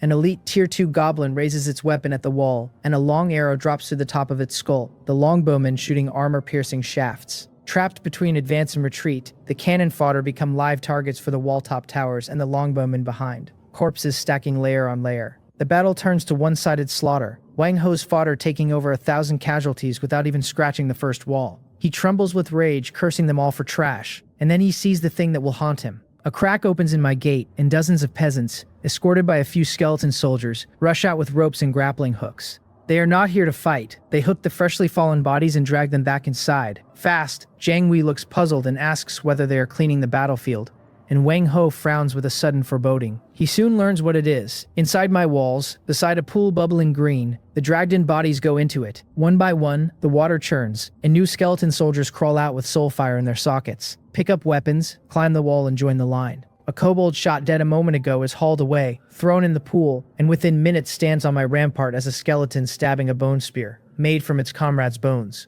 down at another kobold. The whole battlefield falls dead silent. Everyone has watched it. A lord's voice trembles uncontrollably as he asks what that is. Another whispers that I am a devil. A third wails that their soldiers have to fight for me even after death, asking how anyone fights a war like this. Fear spreads like plague through Wang Ho's host. The vassals' troops collapse outright. No will left to fight once they see their fallen comrades turn to skeletons on my wall, and they throw down their weapons and flee. Wang Ho frantically swings his saber and cuts down a few deserters, but he cannot stop the front line caving in. I stand on the wall watching the farce. The bone pool is a fine thing, I think, the conversion rate a touch low, and the output only Tier 1 skeletons. But free cannon fodder, what more could anyone want? I look at the exasperated Wang Ho, then at my pool still churning out skeletons, and tell him to take his time filling it. That today I will show him what it means for a force to grow stronger the more it fights. Wang Ho watches the fodder retreat like a tide, his eyes near bursting. The lords he forced into this fleeing in terror from a fortress that looks like a meat grinder. Their morale shattered the instant they saw their dead turned against them. Several gather around him crying that they cannot fight, that the man is a devil, that their men keep dying while his keep growing, begging to retreat first. Wang Ho spins on the word retreat, his crimson eyes sweeping them, demanding who dares say it again, and the icy killing intent silences them. A bunch of trash that does not even count as cannon fodder, he rasps. If they die, they die. The real battle starts now. He shoves Jiang Wei from his path and raises his saber high at the fortress, calling the elite of the Heavenly Wolf Alliance to order, ordering the wolf cavalry and nomads to charge with him, swearing he will use my skull for a bull. The 30-plus wolf cavalry and 11 nomads are his true core, his greatest reliance for ruling the newbie zone, and they roar bloodthirsty at his word without hesitation. Jiang Wei makes a final attempt, warning the troops are too tired and a direct charge will cost dearly, and Wang Ho kicks him aside and points the saber forward to order the kill. Wolf howls roll across the field as the cavalry become streaks of gray lightning charging head-on, the nomads spreading to the flanks, superb riders loosing arrows at full gallop to harass the wall towers, their speed too high for ordinary wooden arrow towers to lock. I watch the Tier 3 cavalry charge, and my face finally turns a shade more serious. Finally, something decent. I tell Snowsong to ready herself, and she grips her staff tight, the frost wolves growling low. I order the heavy crossbow towers to free fire and break the charging rhythm, the mechanisms booming one after another, giant bolts tearing across the charge path. One rider hauls his reins and his wolf rears to dodge by a hair, but another takes a bolt clean through the thigh and falls screaming to be trampled by his own line. Though the charge's momentum holds,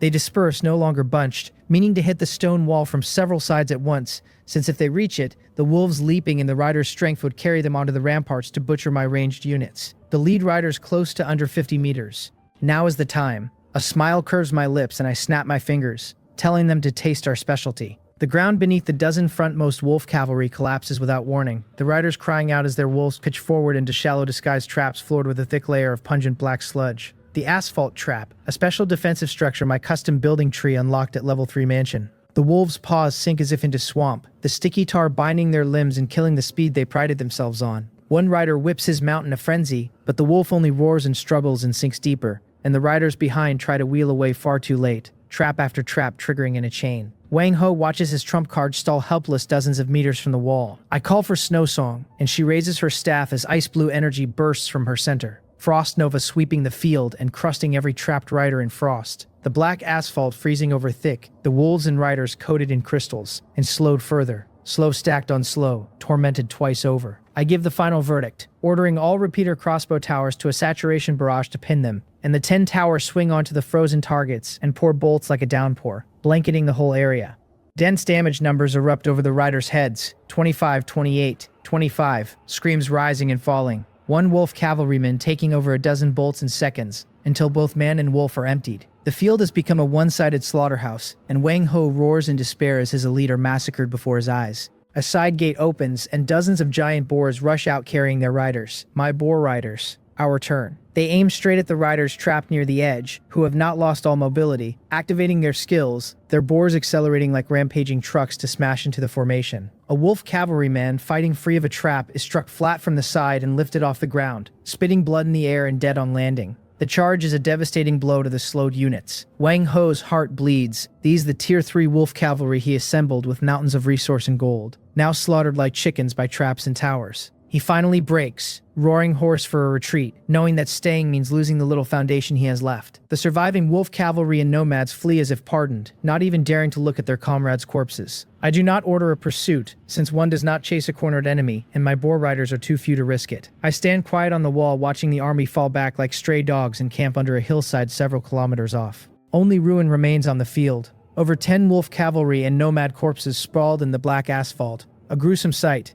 I tell my men calmly to clean it up and drag every corpse to the bone pool. I glance at my own troops. My side took almost no losses, while Wang Ho lost nearly a third of his core elite. This battle has broken his backbone. Wang Ho's army camps at the foot of a hill, a few kilometers away, less a camp than a temporary kennel for a pack of beaten curs. Under the firelight, every face is etched with exhaustion and terror, every trace of the old arrogance gone. One lord holds his head over his meager survivors, near tears, Another goes straight at Jiang Wei, pointing in his face, and cursing that he promised meat for following Ho. Hyung and all his men turned into skeletons on the enemy wall. Jiang Wei shoves him off, ashen, snapping that every battle has casualties, and he should blame his own useless troops, and the camp dissolves into accusations and curses and wails, these forcibly bound lords finally tearing off their masks in defeat. Then Wang Ho pulls back the tent flap and steps out, changed into clean clothes, the madness gone from his face and replaced by a terrifying calm. The noisy camp falls silent. He ignores the clamoring lords, his gaze settling on Jiang Wei and the few who still have fighting strength, and asks whether they all think he lost. No one dares answer. He says a coward who only knows how to hide in a turtle shell, leaning on traps and cheap tricks, got lucky in one skirmish and that scared them witless. He points toward my territory, noting his walls are high and his towers many, but asking how many of them saw my troops charge out, because I dare not, my strength only enough to defend my home. He tells them that if they just surround the place, I am a dead man, unable to mine or chop wood, eventually starved out. The few lords trade glances, half convinced. Jiang Wei asks what they do now, since they cannot just stall here. Of course they will not, Wang Ho answers, and he names Jiang Wei and 7 other lords whose strength trails only his own, among them Sun Ge and Ma Dong. He tells the 8 of them to stay, set up a frontline camp, and watch me like hawks, not to attack but to keep my men from stepping out 1 inch. They exchange glances and nod fast, the task far safer than charging in to die. Then Wang Ho turns to the rest, his voice rising, telling them to stop looking miserable, that he is giving them a chance to redeem themselves. He unrolls a beast skin map, the other directions ringed in red beside the southeast corner where I sit, saying I am not the only stubborn nut in the area, that a few others think they can stay safe in their corners. He tells them to follow him, full of temptation, to plunder all the others' resources and troops and territory, to use their gold for stronger soldiers and their corpses to swell the cannon fodder. Every man comes home with his numbers doubled, he promises. And then my turtle shell shatters with 1 kick. It must be said his speech is inflammatory. The lords in despair a moment ago, hearing there are soft targets to crush and resources and land to take, watch their fear curdle into greed. Better to go bully someone else than to stall here against the devil. The camp's morale reignites, one crowing that he has long been annoyed by the sissy in the west who raises elves, and soon Wang Ho's main force marches out again, this time hunting the other fat sheep scattered across the region. On the hillside, only the 8 lords' troops remain, plus some forcibly retained fodder, forming a loose ring. From the stone wall I see it all. Snow Song reminds me they left troops and pitched camp outside our territory. I see it. I wave, untroubled. A few watchdogs trying to pen me at home. Naive. Wang Ho is not entirely stupid. Knowing he cannot chew a tough bone, he goes for soft food first and comes back for revenge once he is full. But this suits me too. It gives me time to develop. I walk down off the wall into the bustle of construction. My mood excellent, peasants patching the breaches, and a team scooping wolf cavalry corpses out of the asphalt trap. Fresh skeletons lining up beside the bone pool to take their posts. A militiaman reports the war spoils tallied, and I open my panel to plan the next step. Driving Wang Ho off yielded a windfall, and more than that, a precious window of quiet. My eyes fall on the 8 lords' camp outside. Left behind as cannon fodder, they must be deeply unwilling, and unstable morale is an opening I can use. Night deepens, the construction never stopping under the illumination lighthouse, busy figures everywhere. I stand on the mansion roof watching the line of enemy fires on the distant hill, and a prompt sounds. A private message from an anonymous ID waits quietly. It says he wants to live. It says we can talk. Interesting, I think, leaning against the crenellations. I have only just driven Wang Ho off, and already one of the watchdogs he left behind is plotting betrayal. Without me lifting a finger, this so-called Heavenly Wolf Alliance is already crumbling from within.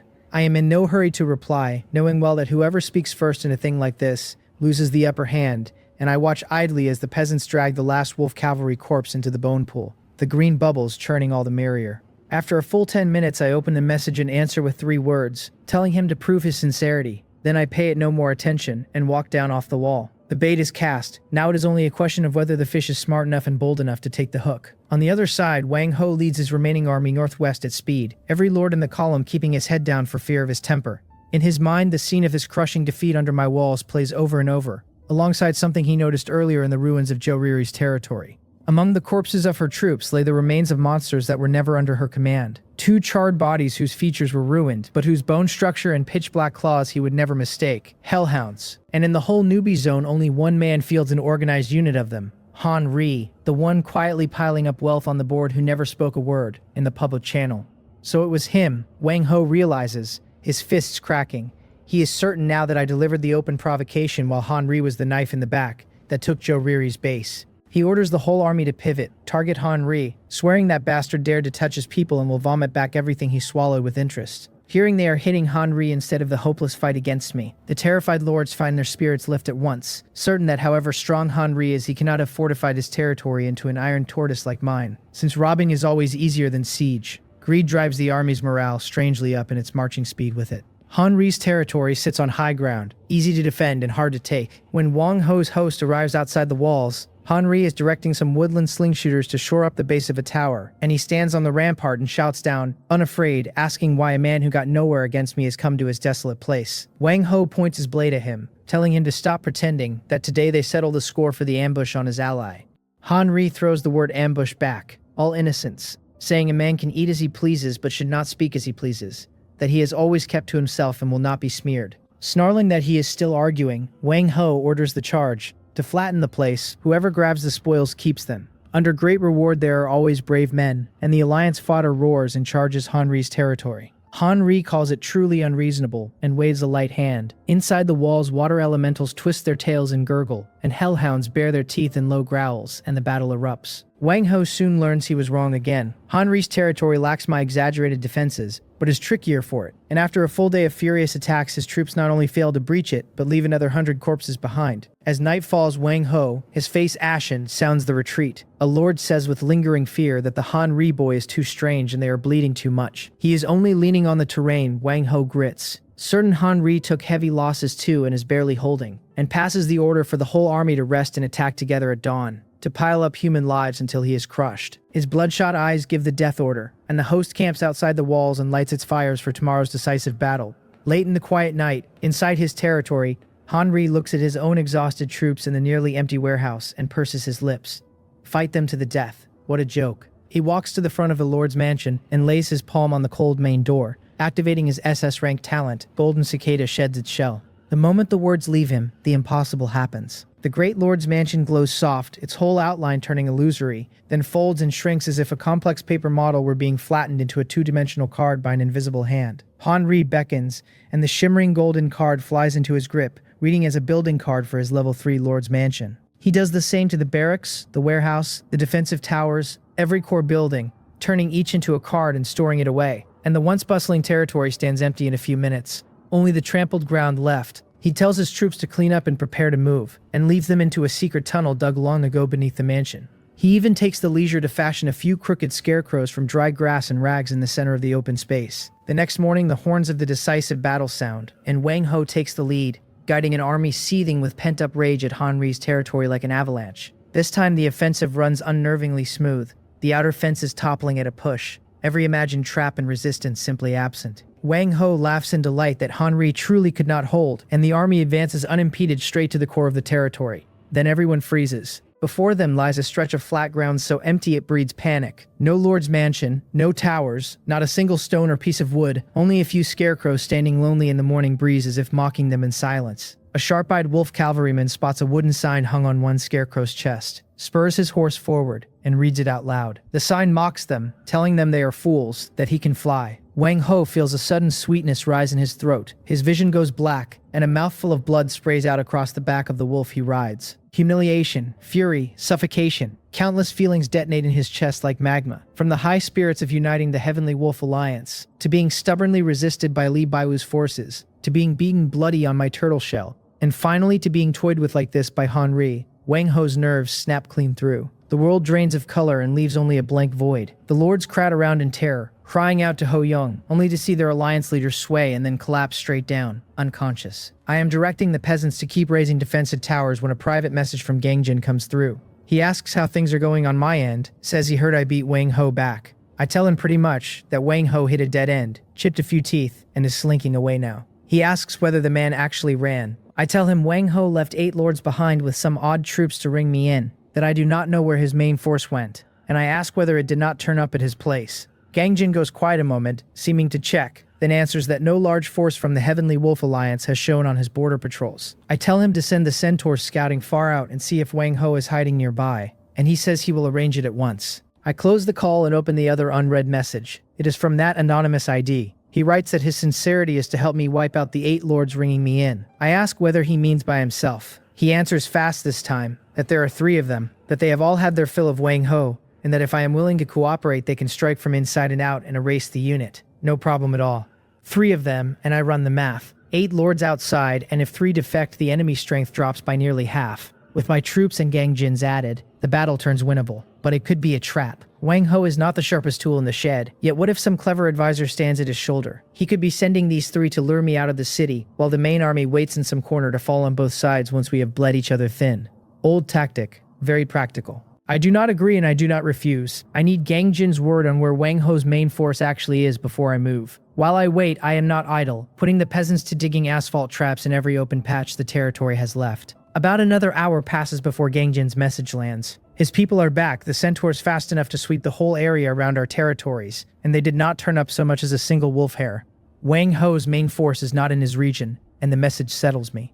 Wang Ho either never came this way or he went somewhere else entirely. I tell Gang Jin about the anonymous person and lay out my worry that I suspect a trick, that Wang Ho might be tucked away nearby waiting for me to take the bait. He says it is possible and asks for my plan. I tell him I need a favor. He should leave enough defenders on his own end, then bring an elite unit and slip quietly toward my location. He asks what comes after that. I tell him we wait and do nothing, that if Wang Ho really has an ambush he cannot hold it forever, and if he does not, then we join the 3 moles inside and wipe out the whole outside force in one stroke. At that moment, Gang Jin hits their rear by surprise while I charge out the front, and with 3 traitors loose in the camp, these lords could sprout wings and still not escape. Gang Jin falls silent again. The plan is bold. I will give myself that, swallowing the entire force Wang Ho left behind. After a long while he answers that it is good, that we will do it, and he goes off to gather troops at once. I am about to contact the anonymous person and start arranging things when a cold system announcement drops into every survivor's mind without warning. It announces that in our newbie zone, a lord named Ban Charang has been obliterated, his territory destroyed. Ban Charang, the name rings faintly. I remember a Ban Soyun from earlier in the area channel, one of Wang Ho's staunch lackeys. Back when Wang Ho was consolidating the Heavenly Wolf Alliance and Li Baiwo stood up to resist, Ban Soyun was jumping up and down in the channel, tagging one man and badgering him to surrender. That man was Ban Shirong, Ban Soyun's own biological brother, told to stop being foolish and quickly abandon the darkness for the Alliance as the only way out. Ban Shirang's reply had been flat and final. He cursed Ban Soyun for a dog who forgot his roots, who sold his integrity just to live, and swore that he would die in battle before colluding with Wang Ho. The little brotherly betrayal stirred the channel at the time, some admiring his backbone, others mocking him for not knowing what was good for him. And now Ban Charang could not hold on after all. I open the map and find the rough spot where Ban Charang's territory had been. It sits a long way from mine. Wang Ho's main force had actually run that far off. And just like that, every doubt dissolves. Wang Ho's main force is conquering far away, in no position to ambush near my walls. The anonymous ID is not bait. They genuinely mean to rebel. A turtle in a jar. I look at the enemy camps outside the city and message Gang Jin at once, telling him the plan has changed. He sends back a single question mark. I tell him not to come quietly but to come openly, to bring his troops and rush over at top speed, that Wang Ho's main force is to the northwest and we need not worry about any ambush. This time I want Wang Ho to learn what it means to lose both the wife and the soldiers. Then I contact the anonymous person again, telling him I agree to the proposal, that my reinforcements are on the way, that he should wait for my signal and start making trouble inside the camp the moment it sounds. He writes back gladly that they await my news. With all of it arranged, I walk out onto the high stone wall. The night wind blows, the distant enemy camp showing scattered lights, and it is as if I can already see a grand fireworks display about to bloom out there. Under the night sky, the hillside lies deathly still. The 8 lords Wang Ho forcibly detained huddle inside their camp. Their leader, Wang Zhongrak, paces back and forth, agitated. He had figured on a share of the spoils and instead drew the miserable task of standing guard. And worse, the thing he has to guard is that monster in Biam. Then a slight commotion runs along the camp's edge. Wang Zhongrak shouts, "Who goes there?" And a kobold on watch comes scrambling back, his voice trembling, crying that it is bad, that it is Gang Jin's troops. Wang Zhongrak's heart skips. He rushes the watchtower beside the camp and looks into the distance. And under the moonlight, an army of real size approaches from the west, banners flying clear, Gang Jin's force at its head. They make no effort to hide, appearing openly below the hillside and sealing the only retreat route. Wang Zhongrak's palms go wet. Imbiam is in the west, Gang Jin in the east, and they are completely surrounded. He urgently orders someone to report to Ho Hyung, but the words barely fall before a flight of arrows whips in from afar and drops the few scouts who have just bolted from camp. Gang Jin's centaur archers have sealed every exit. Inside, the other 7 lords catch on and crowd around Wang Zhongrak. A lord named Songae asks in a panic what they do now that they are surrounded. Wang Zhongrak forces himself calm and tells them not to panic, that Gang Jin's forces are only so-so, that if all 8 families combine they might still break out. He orders everyone to assemble at once and prepare to punch east, knowing full well that charging at Imbiam is no different from courting death. Chaos reigns, the various lords' troops gathering toward the center. A lord named Yudong, bringing his few dozen shield and sword soldiers, drifts slowly towards Sun Ge's flank, and Sun Ge, busy steering his own troops, never notices the danger behind him. Yudong hisses to the two confidants at his side to do it. The other two defecting lords, Sun Gang and Ma Ri. The next second, Yudong's shield and sword soldiers wheel and hack their steel into Sun Ge's unprepared archers, blood spraying, screams erupting. Sun Ge spins back, shocked and furious, demanding what Yudong is doing, and the answer is a cold strike and the word killing. In the other two corners of the camp, Sun Gang and Ma Ri strike the same instant, each leading their troops to stab their nominal allies in the back. The whole camp detonates. Loyalty and betrayal, slaughter and wailing turn the temporary camp into a living hell. On my wall, a malicious soldier on watch shouts in delight that they are fighting among themselves. I nod, pick up a giant metal megaphone, and call down toward the camp that it is dinner time. The heavy gate that once brought Wang Ho despair grinds slowly open. The first thing out is a dense sea of skeleton soldiers, transformed from Heavenly Wolf Alliance cannon fodder, charging fearless at the camp already in disarray. Behind the skeleton sea comes my true trump card. The rock pangolin shield guards forming an unbreakable moving wall, advancing steady. The longbowmen follow behind the shields, loosing deadly armor-piercing arrows into the enemy. Snowsong rides a frost wolf, her staff flickering with ice blue light. And out on the far flank, giant boars grunt in excitement, carrying their masters ready to tear the enemy lines open at a word. The fight on the hillside boils over. Wang Zhongrak never dreamed 3 moles sat in his own ranks. His plan of 8 families joined turns in an instant into 5 against 5, and ambushed at that. His eyes go bloodshot as he screams at Yudong, Sun Gang, and Ma Ri that they are traitors, that Ho Hyung will not let them go, driving his own troops into a frantic counterattack. He still has a fair number of Tier 2 soldiers and several Tier 3, so for a while he trades blows back and forth with Yudong's force. But then my army arrives. The skeleton sea at the very front swallows the outer defense line of Wang Zhongrak's troops whole. I tell Snowsong to give them a little cooling off, and she taps her staff, the frost nova spreading an ice blue halo across the chaotic field. Every unit caught in it crusting with frost, their movements stalling. I ordered the boar riders to scatter them, and they crash into Wang Zhongrak's flank like beasts loosed from a cage, tearing a huge gap in the line he had just managed to organize. Yudong seizes the moment and hits from behind, telling Wang Zhongrak his time to die has come. Besieged front and back, Wang Zhongrak looks at the towering rock pangolin shield guards before him, and the longbowmen raining cold arrows from behind the shield wall, his eyes filling with despair. He knows he is finished. On the other side, Gangjin's troops press up from the hillside and cut off any chance of escape. The battle turns to a thorough massacre. Sun Ge, Ma Dong, and the other 2 lords loyal to Wang Ho are engulfed by the chaotic army under the 3 forces' encirclement, unable to organize even a decent resistance. In the end, only Wang Zhongrak remains, fighting a desperate rearguard with his last personal guards. He roars at me across the field that I should fight him one-on-one if I have the guts. I pick my ear. I ask him what era he thinks this is, whether he takes this for the romance of the 3 kingdoms. I wave a hand at the longbow captain beside me and tell him to focus fire on the one who talks too much. Over a dozen armor-piercing arrows blanket the spot where Wang Zhongrak stands. He lets out a last roar of unwillingness, his body pierced through with long shafts, and falls heavily to the ground. The field is a mess. The peasants rush up to clear it, dragging the still warm corpses toward the bone pool. Gang Jin and I meet on the hillside, and Yudong, Sun Gang, and Ma Ri walk over leading their battered remnants. Wounded, their forces badly thinned. Yudong leads, his tone respectful, calling me Master Mbiam. I nod and tell him well done, that I have seen his sincerity. He hesitates, asking what becomes of them now. The 3 of them plainly worried I will discard them once they have stopped being useful. I tell them not to worry, that I keep my word, but that they cannot go back to Wang Ho's side, since the day he learns of the betrayal their territories are flattened the next morning. The 3 pale. I tell them I have an idea that lets them keep living, and living very well. They bow fast and beg me to guide them. It is very simple, I tell them, pointing at the field. They saw it. Wang Zhongrak and the other 4 wiped out. Not one escaped. But what if the 3 of them had fought desperately to break the encirclement and luckily slipped free?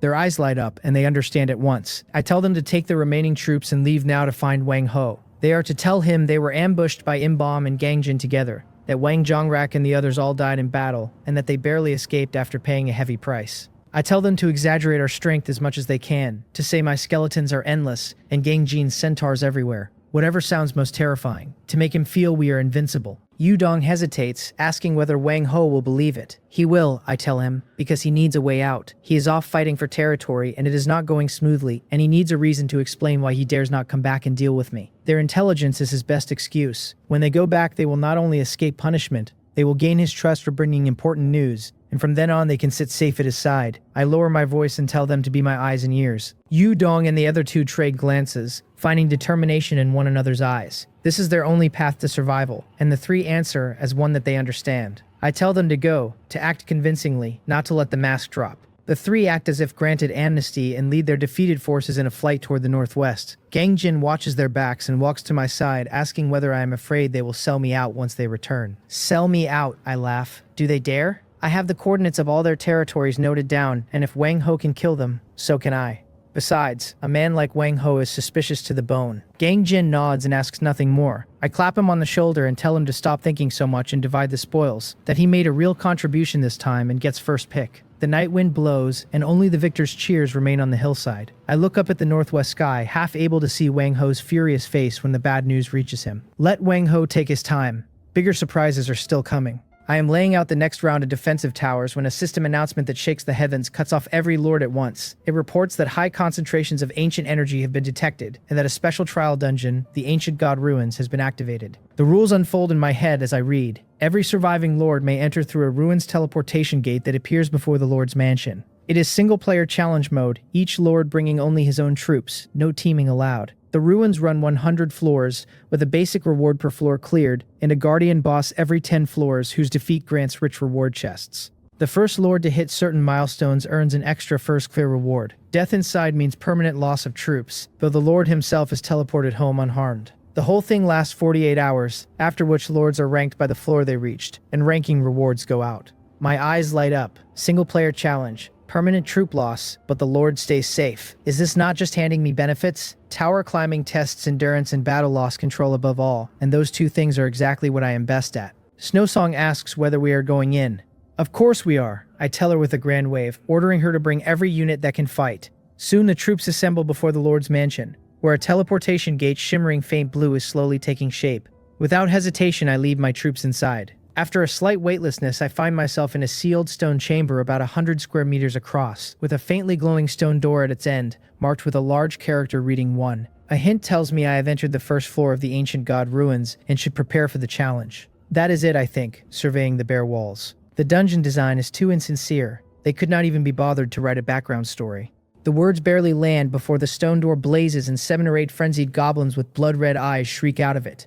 I do not even bother to lift an eyelid. I order the rock pangolin shield guards to block the entrance, and the longbowmen to fire freely. Several shield guards stride forward heavily and plant their massive stone shields right at the doorway, forming an impenetrable wall, and the goblins behind the front pile up in a mass. The longbowmen draw without needing to aim, arrows raining down into the heap, and in less than 10 seconds the first floor is done. A notice congratulates me on clearing it and grants 10 gold coins, then asks whether I want to proceed. Too easy, I think, and select yes. The scene shifts to the second floor. Same chamber, same door, and over a dozen boar riders charge out. Same order, block the door and fire, and the battle ends. The third floor, over 20 kobolds. Block the door, fire, and it ends again. My rock pangolin shield guards have not a scratch on their shields, and my longbowmen have already started taking turns to rest. This is not tower climbing, this is idle farming. I yawn and steamroll my way to the 9th floor. The 10th floor changes. This time it opens into a massive circular arena, with a gargoyle statue 5 meters high, standing in its center. The moment I step onto the field, the statue's eyes flare red and gravel rains down. A label names it the Gargoyle Guardian, a Tier 3 elite at level 20, health 350, mana 45, with high strength and stamina, low agility, weak spirit and intelligence, carrying stone skin and diving smash. Finally something decent, I think, stretching my wrists. The Gargoyle Guardian roars, beats its wings, kicks up a gale and shoots for the sky. Trying to fly, I chuckle and tell Little Gold to go play with it. The butterfly sprite flies up at once and circles the Gargoyle Guardian without attacking, only harassing, and the thing tries several times to swat the agile little sprite, missing each time, screeching in fury. I tell the lizardman archers to shoot it down for me and 7 of them fire together, arrows striking the joints of its wings. The damage low, but the provocation perfect. It gives up chasing the butterfly sprite, folds its wings, and dives at my ground troops like a meteor. Good timing, I think. With the Gargoyle Guardian still 10 meters up, I snap my fingers. The ground at its landing spot erupts with a gush of black, viscous liquid, and the Gargoyle Guardian plunges headfirst into the asphalt trap, its proud impact force vanishing on the spot, feet stuck fast. I tell Snowsong to freeze it, and she taps her staff, several ice cones piercing the asphalt around it, the chill spreading and hardening the already gluey tar. I order the rock pangolin shield guards to surround it, the boar riders to ready a charge, the longbowmen to aim for its head and fire. Pinned in place, the gargoyle guardian becomes a living target, struggling, flinging sharp stones that the massive shields swat aside, its health plummeting under sustained ranged focus. Then 2 boar riders charge from left and right, their huge tusks slamming its legs, bone cracking, and the gargoyle guardian crashes down with a last howl of unwillingness. A notice congratulates me on clearing the 10th floor with a blue resource chest, then adds that I am the first lord in the region to clear it, and grants a special building blueprint chest as first clear reward. Finally, some gains.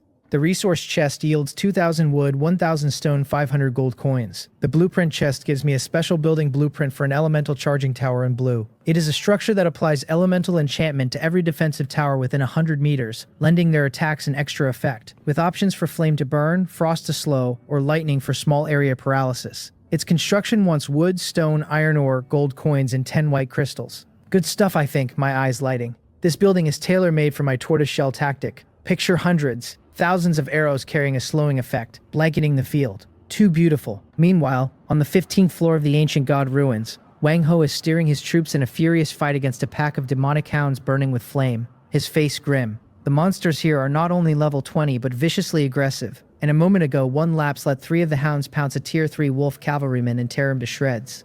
Wang Ho curses him for trash. As the last monster falls, the gate to the next floor appears, and Wang Ho gasps for breath, his heart aching at the wolf cavalry losses piling up. He opens the guardian chest on the 15th floor, a beam of light shooting up, and grasps a massive warhammer of exaggerated design. A label names it the city-shattering Great Hammer, a special Lord equipment item whose effect when the Lord equips it increases by 100% the damage all his subordinate units deal to structures, walls, defensive towers, the Lord's mansion. Unstoppable when attacking cities and conquering strongholds. Damage doubled. He can already see my sturdy stone walls crumbling like paper under his wolf cavalry. Can almost hear the wails of my countless towers under double damage. This time, he thinks, Imbium's tortoiseshell will not save him. I contentedly put away the elemental charging tower blueprint. With this, my turtle shell is no longer mere physical defense, but a true magical fortress. I open my status panel to tally the spoils of the first 10 floors, and beyond the basic golden resources, a brand new entry catches my eye. 358 ruin tokens. What is this, I wonder? Clicking the description. Ruin tokens, special currency inside the ancient god ruins, earned by killing ruin creatures, redeemable on exit at a ruin shop for exclusive rewards by quantity. So there is a shop too. I find the newly added button marked with an ancient stone door icon and open it onto a dazzling list of goods. A small resource pack runs 100 tokens, a green random troop recruitment order 500, and on down a long list growing steadily more outrageous in effect and astronomical in price. My breathing quickens a little, and it seems the more ruin tokens the better. Let us continue to the next floor, I think, high-spirited. Time to start aggressively shopping. From the 11th floor, the monsters clearly strengthen, but it is the same old formula. 11th floor, 20 tier 2 were hyena men, the shields blocking the entrance, and the arrows clearing them out. 12th floor, 30 tier 2 cave spiders, the same blocking and firing. Done. I push through smoothly, this brainless tactic leaving my troops almost no casualties. My token count climbing steadily past 1,000.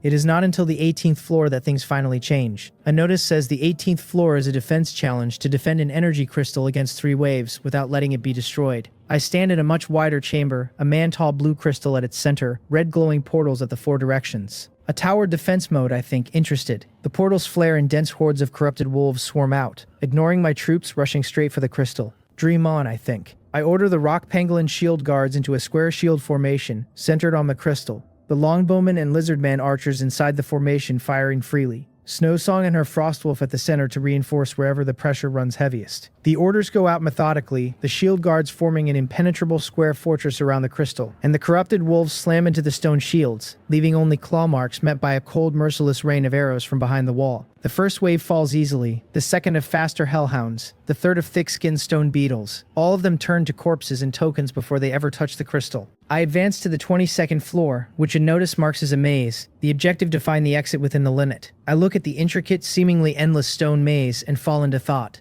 Anyone else would probably wander it until the end of time. The thing is built insidiously, fork after fork, walls covered in triggerable traps, and I can picture a simple-minded brute like Wang Ho, charging and heedless with his wolf cavalry, and ending up pierced full of holes. Too bad I am not an ordinary person. My gaze falls on the few short, ugly cave dwellers in my squad. Time to prove their worth, I think. I walk to a wall, knock on it, and tell Stonehammer to take his men and dig straight through starting here. He answers at once that he will, the Tier 2 Hell Cave Dweller raising his stone pick, his Tier 1 compatriots in tow. With a string of clanging, the hard wall is chiseled away like tofu under the cave dweller's digging talent, and while other lords are still spinning through the maze, battling wits with monsters and traps, I am already leading my troops down a broad avenue carved straight through. In under 10 minutes, I stand at the exit portal. The 25th floor washes a thick smell of sulfur over me. In the center stands a stooped green-skinned creature with a bone staff, a line of text above its head naming it a goblin shaman, Tier 3, with a dozen or so small goblins scattered around it. Finally, another boss fight.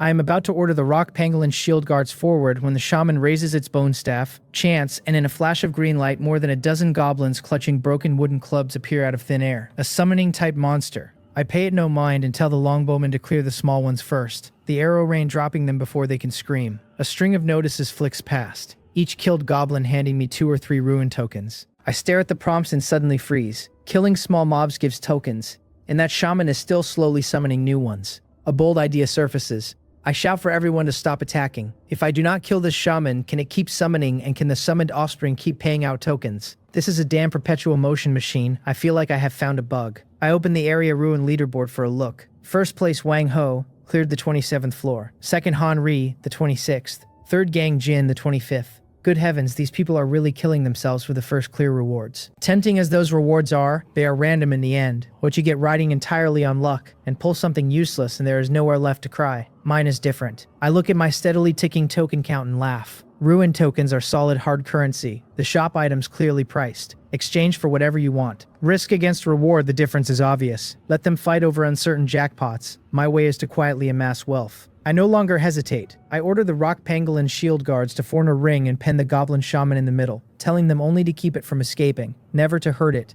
and above all, never to interrupt its casting. They move at once, forming a tight ring, politely inviting the diligently summoning shaman into the encirclement. I split all ranged units into 3 groups to fire in rotation outside the circle, ensuring continuous firepower. A perfect monster farming formation takes shape in an instant. The goblin shaman, walled in by shields, looks bewildered, but its instinct to summon holds. The goblins it conjures are shot into sieves by the rain from the sky the moment they poke their heads out before they ever get a clear look at the world, then turn to ruin tokens and drop into my pocket. Dense prompts flood my vision like a waterfall, my token count surging at a terrifying speed. 2,000, 5,000, 10,000. I lean against a rock with my legs crossed, watching the spectacular farming scene, my mouth curving into a wide grin. This is not clearing a dungeon. This is stocking up inventory. Time ticks by, and golden light blooms over Snowsong again and again as her level climbs. And not only her, the Tier 3 rock pangolin shield guards and boar riders and longbowmen all rapidly level under the flood of experience, every level lifting their base attributes a notch. My tokens go from 4 digits to 5. I even have the leisure to open the leaderboard again. Wang Ho has reached the 30th floor, still in first place. I only sneer it off. What good is rushing fast, I think? By the time he painstakingly clears 100 floors, his rewards will not match what I farm here in an hour. A whole half day passes before I finally yawn and stand. That is enough, I think. Any more farming and the sun will be up outside. I glance at my troops. Snowsong has reached level 9, her mana and intelligence surging. The rock pangolin shield guards and boar riders all at level 8 and looking sturdier still. I order them to pack up. The longbowmen loose a final volley, clearing every goblin on the field, and a few boar riders charge. The goblin shaman that had toiled half a day flung into the air on the massive tusks before it can even react. A notice congratulates me on clearing the 25th floor. I tell my troops to keep moving and see what other tricks this ruin has in store, and I step into the portal for the 30th floor. The scene shifts, a pungent reek of sour rot and damp slapping my face. No more neat stone chambers, but a massive underground cavern, the ground sticky underfoot, gurgling with every step, menacing stalactites hanging from the ceiling and dripping green liquid. The art designers finally showed up. I think they knew to change the scenery. The words barely land before bubbles rise from huge water pools dozens of meters ahead, and translucent green slimes float up. No fixed shape, bodies writhing, breathing out a nauseating acidic vapor, labeled corrosive slimes at Tier 3. From cracks in the walls crawl fist-sized beetles glowing ominous red, moving extremely fast, compound eyes flashing with frenzy, labeled self-destructing beetles at Tier 2. Slimes again, I think, but these look far more disgusting than Three Waters. Same old tactic. I order the rock pangolin shield guards to advance and form ranks, prepare to take the charge, and the tall guards march heavy and slam their shields into the ground for an unbreakable line. But the corrosive slimes do not follow the script. Instead of melee, they writhe in place, shrink their bodies suddenly, and spit streams of green acid that streak dozens of meters and splash dead on the giant shields. Green smoke rises, tiny pits eating into the sturdy stone. The damage numbers low but armor breaking. Before I can think further, the self-destructing beetles attack, buzzing past the frontal shield line and diving at my ranged troops like dozens of red lightning bolts. Not good, I think. Those bugs are aimed at my longbowmen and lizardman archers. I tell Snowsong to hit them with Frost Nova and freeze them for me, and she raises her staff, the ice blue halo spreading, the fast beetles crusting with frost and slowing hard. I urgently order 2 boar riders to charge and stop them, and the giant boars gallop in, one striking a beetle clean and sending it flying. But the bug detonates mid-air, a violent shockwave laced with flame blasting man and beast backward, a huge damage number popping over the boar rider's head. A third of his health gone in an instant. On the other side, a longbowman set too far out fails to fully clear another beetle's blast, a scream sounding as the Tier 3 ranged unit's health bar empties at once and vanishes into white light. The first unit I have lost since entering the ruin. The first wave costs me 1 Tier 3 unit dead, and another badly hurt. I order all ranged units to focus fire on those bugs and not let them close, and the longbowmen and lizardman archers shift targets and pour arrows onto the slowed beetles. Terrible as their attack power is, the bugs are fragile, and after a few volleys the rest are shot down mid-flight. With the beetles cleared, I finally breathe and turn the troops on the slimes still spitting acid, and without the beetles to worry about, the corrosive slimes become sitting ducks, soon wiped out. I look at the spot where my dead longbowman vanished, my face somewhat grim. A Tier 3 longbowman just gone. The injured boar rider will need time or healing to recover, and the shield guard shields have lost durability across the board.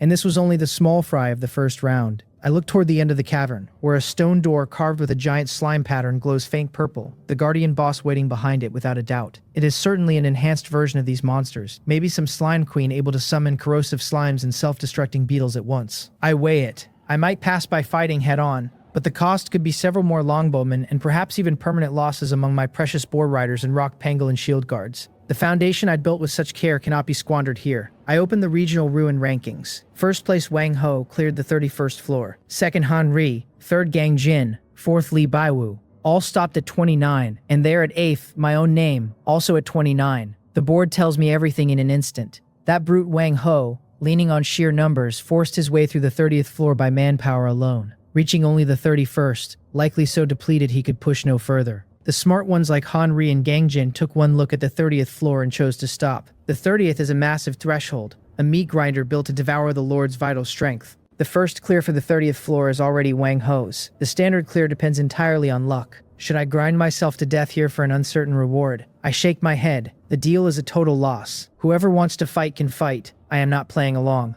I was never one to chase glory for its own sake. Tangible benefits are the real way. I find the inconspicuous Exit Ruin button on the interface. A prompt asks whether I am sure, since once I leave I cannot return, and I confirm without a second thought. I can already picture Wang Ho on the 31st floor facing even stronger monsters, stubbornly grinding on, watching his beloved wolf cavalry die one by one, in a pathetic state. Go for it, I think gleefully. The glory of first place is all Ho Hyung's. A flash of light, and my troops and I reappear before the Lord's mansion, the massive blue portal slowly dimming. Snowsong looks at the nearly unharmed main force, then at the closing portal, faintly confused, asking what we do now. We go shopping, I tell her. I rub my hands and eagerly open the ruin shop. My tokens total over 37,000, and a feeling of impending shopping ecstasy washes over me. The shop interface unfolds, the dazzling list nearly blinding me, and I drag it straight to the bottom to look only at items with several zeros after the price. A phoenix feather, a special item, 80,000 tokens, a feather from the legendary divine bird granting 1 instant on-the-spot revival. Holy crap, a great item, too bad I cannot afford it, I think, smacking my lips.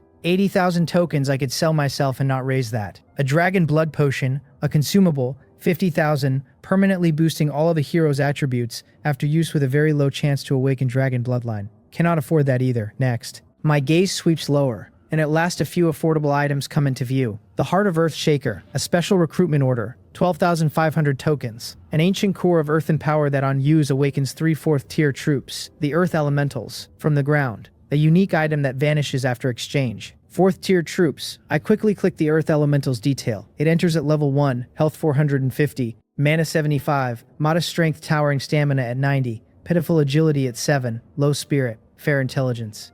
It carries 2 passives. Grip of the Earth that cuts physical damage by 30% while it is rooted and makes it nearly impossible to knock back or airborne, and Taunting Roar that forcibly drags the aggro of surrounding enemies. My mouth nearly waters. 450 health and 90 stamina, the bar in defense simply outrageous. And so what if agility is a pathetic 7? For a lord like me who believes in the path of hiding, this moving wall is practically a divine gift. Picture it just as the enemy finally blasts a gap in the wall. 3 of these behemoths plug the opening, roaring taunts, and no army however vast advances another step. Buy, I think. I must buy this. I look further down. A gravity well blueprint. 12,000 tokens. A blueprint for a special defense tower left by an ancient civilization that once built creates a large area gravity anomaly zone. A unique item that vanishes after exchange. The gravity well itself, a special defense tower with a 200-meter range, reduces the movement speed of every enemy in range by 30%, and forcibly yanks enemy air units flying below 50 meters down to the ground. Its construction wants wood, stone, iron ore, gold coins, and 5 purple crystals. Holy cow, I cannot help cursing. This thing is practically the nemesis of flying units. I had been worrying how to deal with high flyers like the gargoyle, the heavy crossbow tower limited in range, and the butterfly sprite too fragile. Now any gargoyle or griffin that dares fly low gets dragged to the ground and fought as infantry. And that large area slow, joined with my asphalt trap and Snow Song's Frost Nova, makes the ultimate deceleration trio, an enemy charge moving as if walking in space. Buy this one too. My eyes land on the construction needs at the bottom, and I am a bit stunned at purple crystal. 5 of them. What the heck is this? I have never seen it, only ever white crystal. But no big problem. My fingers swipe back to the materials section, and sure enough they have it. 500 tokens each. A bit expensive, but whatever. I will take them all. Finally, my gaze lands on the last treasure I can afford. A skill book for Ice Age in purple. 8,000 tokens. An ancient magic book recording a powerful ice-type forbidden spell. Learnable only by ice talent heroes. Unique and gone after exchange. Ice Age, after a 3-second channel, creates an extreme cold storm in a chosen area, dealing massive frost damage to every enemy within and applying a deep freeze that cuts movement and attack speed by 70% on a 24-hour cooldown. Large area, high damage, strong slow, I think, and the image of Snow Song on the city wall freezing an army with a wave of her hand already stands in my mind. This skill was simply born for siege defense. Buy. I waste no time pressing the exchange buttons one after another, consuming 12,500 tokens for the Heart of Earthshaker, 12,000 for the Gravity Well Blueprint, 2,500 for 5 purple crystals, 8,000 for the Skillbook Ice Age. 35,000 tokens evaporate in an instant. My account left with only a little over 2,000 and change, but I feel not the slightest heartache, only the thrill of the lottery win. I take out the chill-radiating skillbook Ice Age and hand it to Snow Song, telling her it is for her. She feels the immense power off the book and starts to protest, somewhat overwhelmed by the honor. I tell her to take it and learn it, that from now on she is our territory's mobile artillery platform. She accepts it, and the book turns to an icy blue stream of light and merges into her body, a notice telling me she has learned the new skill, Ice Age. Finally, I take out the heart-pulsing Heart of Earthshaker, walk to an open area and crush it without hesitation. The whole ground begins to tremble, and under the startled gazes of the peasants and Militia 3, massive figures of rock and earth rise slowly from below. No facial features, only 2 points of earthy yellow light flickering where their heads should be, their enormous bodies exuding oppression. They greet me as master, their muffled voices as if from deep underground. I look at my new trump cards with satisfaction, my mood greatly lifted. Just then the ruined teleportation gate, already gone ethereal, vanishes completely,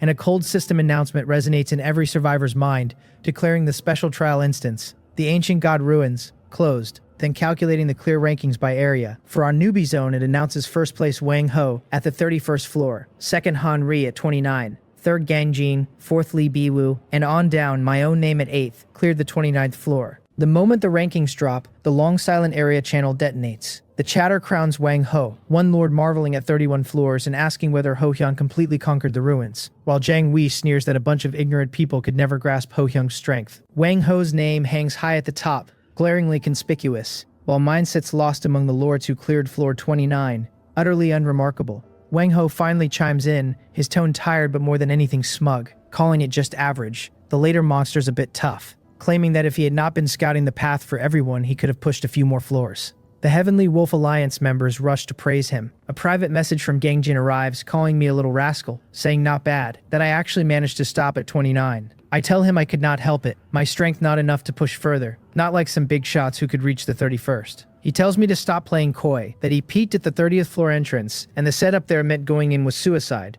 that Wang Ho probably lost his underpants on the run. None of my business, I tell him. I am just an honest farming player. I close the message and watch Wang Ho in the channel still boasting about his first place reward, laughing until my stomach hurts. What use is empty fame? I glance at the 3 hill-like earth elementals beside me, then at the purple tower blueprint in my bag, then at Snow Song whose aura is stronger now. This is the real tangible benefit.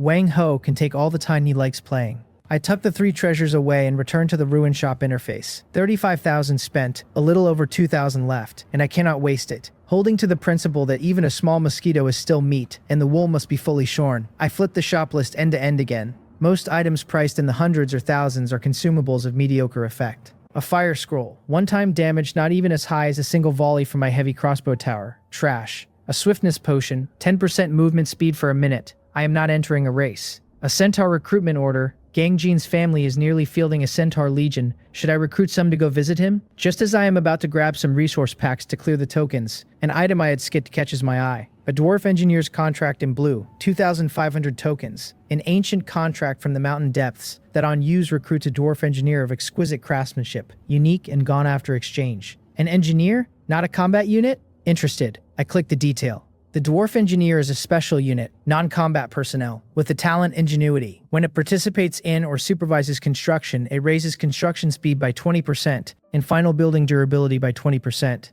and carries a small chance to trigger an improvement effect that grants the building an extra special attribute, plus the skills emergency repair and structural analysis. My eyes light up at once at the construction speed up 20%, durability up 20%. My A-rank talent, Impregnable Fortress, already halves defense building resources and time and amplifies attributes. And if these stack, my towers go up at lightning speed. That 20% durability with my talent's amplification means the towers I build are probably tougher than other people's lords' mansions. Most crucial is that improvement effect. Small chance, sure, but if it triggers improving the catapult tower with extra splash radius, or the heavy crossbow tower with extra armor penetration, this is simply a god-tier skill. Buy, I think. I will buy it even if it bankrupts me. I throw all my remaining tokens, over 2,700, onto it, and a notice confirms the exchange. An ancient parchment scroll appears in my hand, and I tear it open. A flash of light, and a dwarf only reaching my waist, his fiery red beard braided into a pigtail, appears before the lord's mansion carrying a massive iron hammer taller than himself. He surveys his surroundings, his gaze sweeping the wooden arrow towers and heavy crossbow towers under construction, and snorts in disdain. He grumbles that human craftsmanship is still so crude and unbearable, wood and stone just haphazardly stuck together. An insult to dwarven craft, his voice gruff as 2 stones grinding.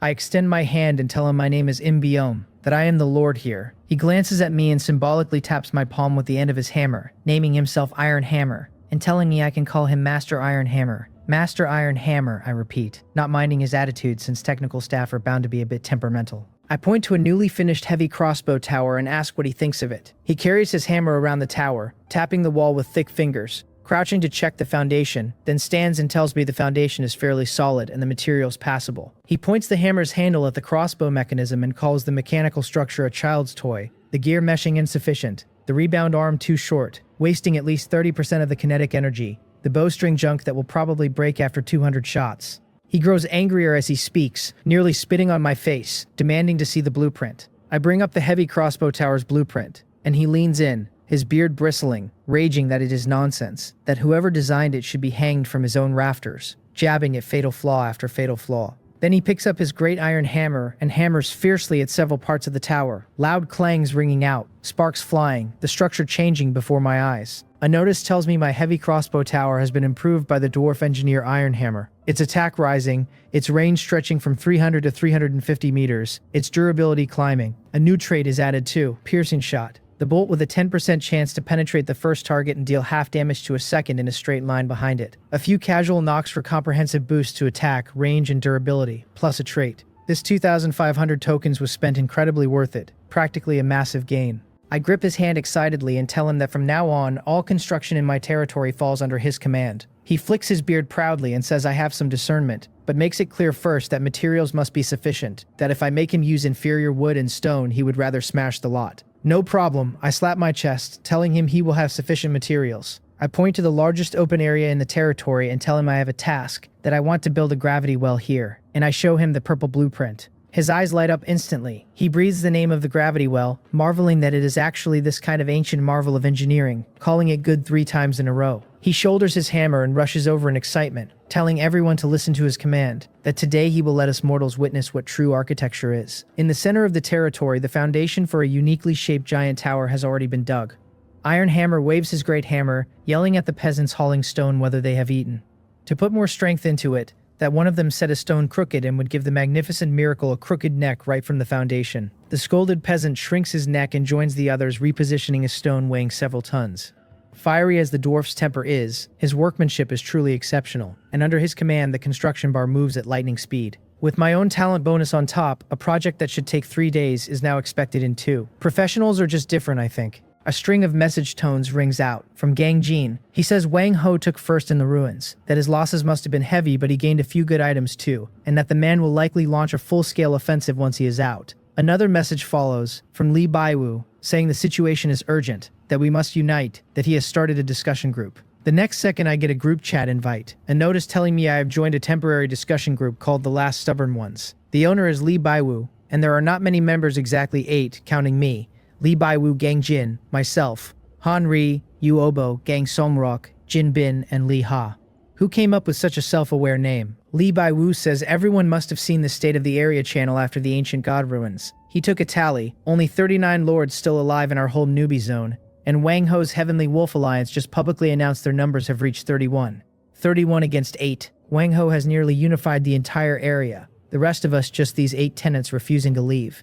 Jin Bin asks how we are supposed to fight that, whether the 8 of us combined even amount to a fraction of theirs. Li Ha agrees, saying Wang Ho must be ecstatic right now, and that we are surely his next targets. Li Biwo says he need not elaborate, that Wang Ho has made it clear he means to wipe us out completely, that we are now grasshoppers on the same rope, and must unite to survive. Gang Jin says Li Biwu is right, that fighting alone now none of us can withstand the Alliance's siege. Yu Obo points out that our 8 territories are scattered thousands of miles apart, that if Wang Ho attacks one of us the others cannot reach in time to help. That hits the nail on the head. Territories cannot move, the predicament facing everyone, distant water unable to quench a near fire. The group falls silent. Everyone knows we need to unite, but how is a massive problem. Han Ri offers a few words, saying that fighting they definitely cannot win, that surrendering he is not at ease with, so his suggestion is to run. Everyone trails into stunned silence. The world is huge, Han Ri points out, asking whether Wang Ho is really going to occupy the whole continent. They pack up, he says, find a deep mountain wilderness to hide in, and once the newbie period ends they teleport to the new world. And surely Wang Ho cannot find them then. Gang Jin says easier said than done, that aside from Han Ri's abnormal talent, who can pack up and carry away a lord's mansion. Nothing to be done about that, Han Ri shrugs, asking how about everyone hands him their valuables, and he lives on for them. Li Biwu snaps at him to know what time it is and stop joking. I look at the chat history, fingers tapping the light screen, and tell everyone to quiet down. 3 simple words, silence the chaotic group at once. No choice, my crippling of Wang Ho's main force was too astonishing, and everyone present wants to hear what insights this man who made miracles has. I tell them that fighting, we truly cannot do head-on, that running we cannot escape, that surrendering is a dead end, so we have only the 4th option. Yu Obo asks what it is. I answer that we stall. Gang Jin echoes the word. I tell them that is correct, that 20 days remain until the end of the newbie period, and as long as we hold those 20 days, we survive. Jin Bin protests that it is easy to say that Wang Ho could bring his army tomorrow and flatten us one by one. I tell them that we cannot let him flatten us one by one. Wang Ho's advantage is superior numbers, letting him concentrate power for major goals. Our advantage is dispersion. If he attacks any one of us, his rear lies open. I propose our 8 factions form an offensive and defensive alliance. Whichever of us Wang Ho's main force attacks, the other 7 ignore it and immediately strike the nearest Heavenly Wolf Alliance vassal territory. We need not capture anything, only harass, snatch resources, and run, set his backyard on fire so he never knows peace. Exactly the tactic we used before against his siege of Li Baiwu. Li Baiwu loves it, saying make him unable to mind both ends. Gang Jin agrees that this is precisely what Wang Ho fears most, having suffered a huge loss last time. But Yu Obo asks who is targeted by his main force. What if he turns determined, ignores his rear, and insists on flattening one faction who can withstand that? The question strikes the crux. No one wants to be the bait. The price too high. Han Ri pipes up cheerfully that he is familiar with this, that whoever has the hardest shell goes first, that he thinks Brother Mbiam is quite suitable shoving me forward without ceremony. Gang Jin starts to object. He is correct. I cut in. I will be the bait. The statement shocks everyone. Li Baiwu warns me this is no joke, that Wang Ho now holds the city-shattering Great Hammer, built specifically to counter my defenses. I know, I tell him, but have they considered who Wang Ho hates the most? It is me. He will definitely attack me first, an obvious strategy that cannot be avoided. Rather than passively wait for him, better that we actively set the battlefield in my territory. I will tie down his main force, and if he attacks one of us, we attack 3 or 4 of his. and we see who breaks first. This is using my own life to make openings for the others. Jin Bin asks whether I can hold out. I tell him not to worry about that since I dare to say it, I have my confidence, and I do not elaborate. I glance at the gravity well rising fast, then at the 3 silent mountain-like earth elementals beside me. I tell the group that now I need their commitment. When I am under siege, will they hesitate? Will they hold their forces back out of fear of Wang Ho's retaliation? A long silence, a soul-searching question. If they back down, I surely die. And if I die, they are next. Everyone understands that when the lips are gone, the teeth feel cold. After a long while, Li Baiwu speaks first, swearing an oath that the day Wang Ho moves against me is the day he launches a full attack, and that if he shows even a shred of hesitation, may heaven and earth strike him down. Gang Jin says to count him in, that I can rest easy and stall while he empties Wang Ho's home base. Yu Obo curses that fine. Damn it, they are dead either way. Might as well fight for it. Count him in. Gang Songrock says to fight, and Jin Bin says he is in too. Li Ha adds a simple +1. One by one, the lords declare their stance, until only Han Ri remains. He hems that although he truly wants to fight alongside everyone, he is a man who loves peace and dislikes killing. As the group falls into another stunned silence, he relents. Fine, count him in too, since he can carry his territory and run, fight one battle and change locations, unafraid of Wang Ho catching him. And if any of their troops are out roaming and need supplies, he adds, they can call on him, since he will bring his lord's mansion over and guarantee good food and drink, and he can also help monitor Wang Ho's movements, being fast and hard to spot. Han Ri as a mobile intelligence station and safe house is a huge safeguard for the rest. Since that is the case, I tell them, the 8 Directions Alliance is hereby established today. I tell everyone to go back and prepare their armies, that the final decisive battle is coming, that we have no retreat left. Ending the group chat, I feel much better. A stable external alliance is set. Next, time to keep strengthening my turtle shell. I walk over to the bustling gravity well site and ask Master Iron Hammer whether the materials are enough. He grunts that they are barely enough, wiping his brow, but says he needs more iron ore, large quantities of high-quality ore, refined iron to reinforce the core structure. No problem, I tell him. He will have whatever he needs. I spare no expense, pouring all resources into construction, and under his enhancement-modified defensive towers rise one after another. The heavy crossbow tower, the repeating crossbow tower, the catapult tower, every one a notch stronger than its original blueprint. My territory is transforming into a true war fortress at a terrifying speed. In the center of the territory, a giant tower forged entirely from obsidian and fine iron takes rapid shape. Iron Hammer moves like a tireless spinning top, leaping across the massive scaffolding. He barks at one worker that the wrought iron in his hand is for reinforcing the nodes, not for a pillow. He barks at another to be gentler, carrying the amethyst, that if a corner chips, he will twist the man's head off and use it for a chamber pot. Amid the roaring commands, the gravity well's progress advances at a speed visible to the naked eye. I stand not far off, long since used to the dwarf's temper. As long as he can work, a bad temper is nothing.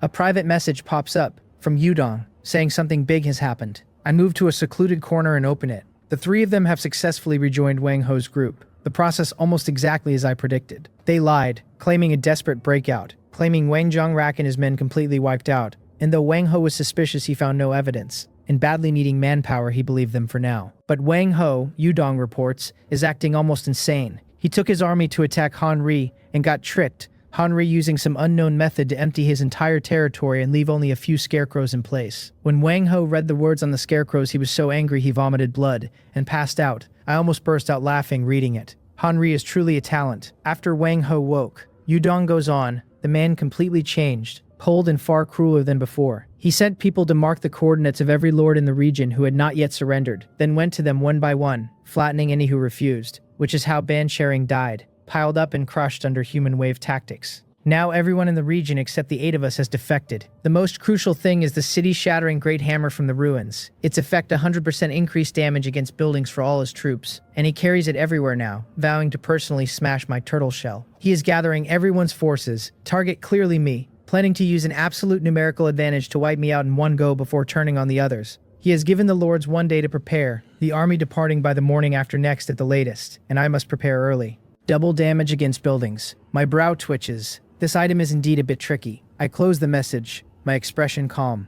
What is coming will come. I open the 8 Directions Alliance group and concisely relay Yudong's intelligence, and the group instantly explodes. Jinbin cries that 100% increased building damage means even my stone walls will not hold. Li Ha says it is over, completely over, that Wang Ho means to fight me to the death. Yu Obo says Wang Ho has integrated all the lords, his troops at least 10 times mine, the chance of winning too low. Panic spreads, every strategy looking pale before absolute power. Gang Jin asks what everyone is panicking about, whether they have surrendered before the fight even started, telling them not to forget the plan, that if Wang Ho dares pull all his force at me, his rear goes empty. Li Bai-wu agrees that the harder Wang Ho fights, the more satisfyingly we raid his home, that if he wants to swallow me in one bite, we make sure he loses even his underwear.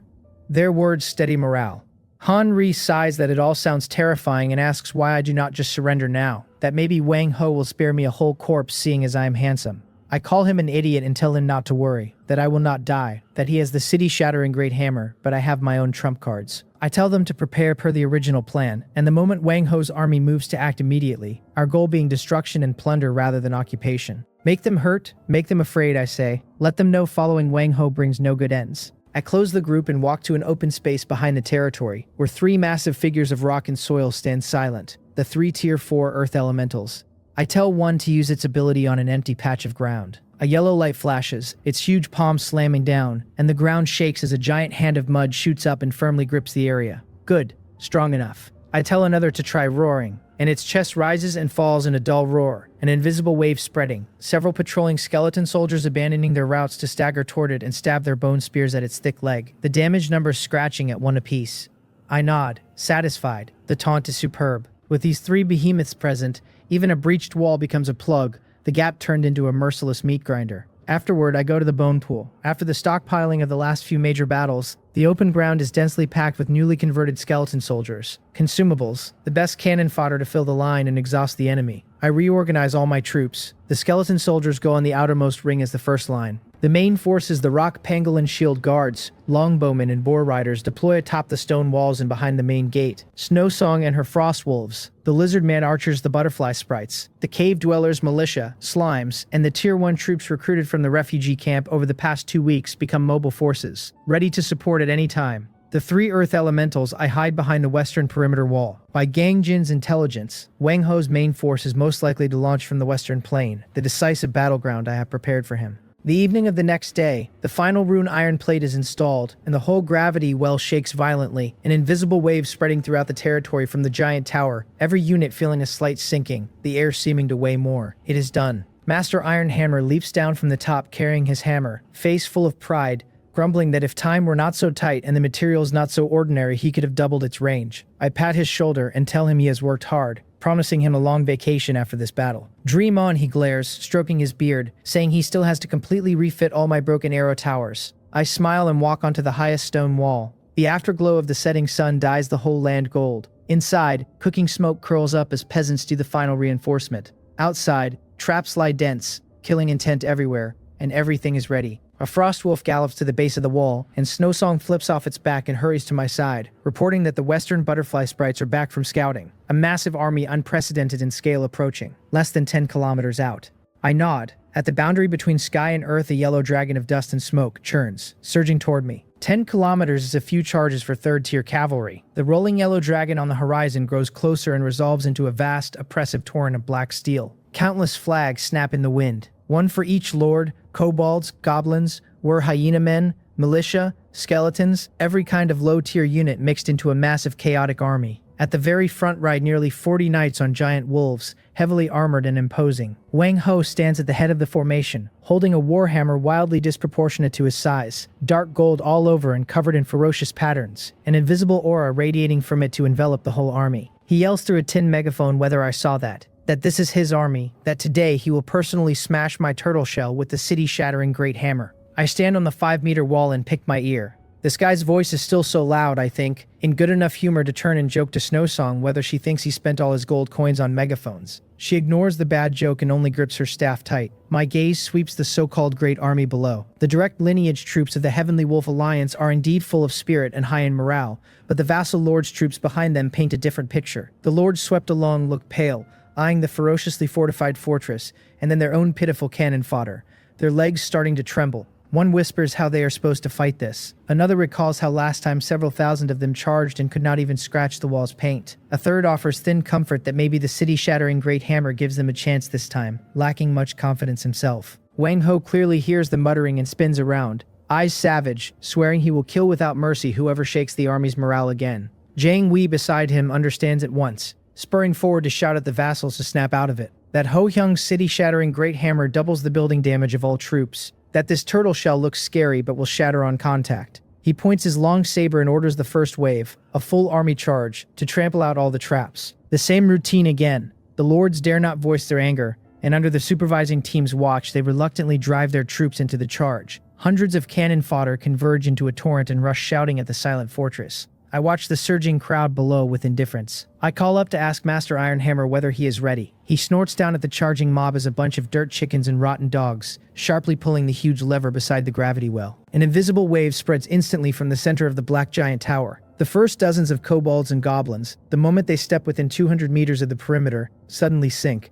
their bodies dragging down. One kobold running too fast cannot adapt to the changing gravity and faceplants, trampled into paste by the comrades behind. Every enemy in the gravity well's range has its speed slowed as if into slow motion. The once imposing charge become like old men taking a stroll. One cries out asking what is happening, his legs gone so heavy. Wang Ho and Jiang Wei in the rear notice the trouble too. Sharp-eyed Jiang Wei points at the giant tower newly risen in the center, and shouts that it is the Black Tower causing all of it.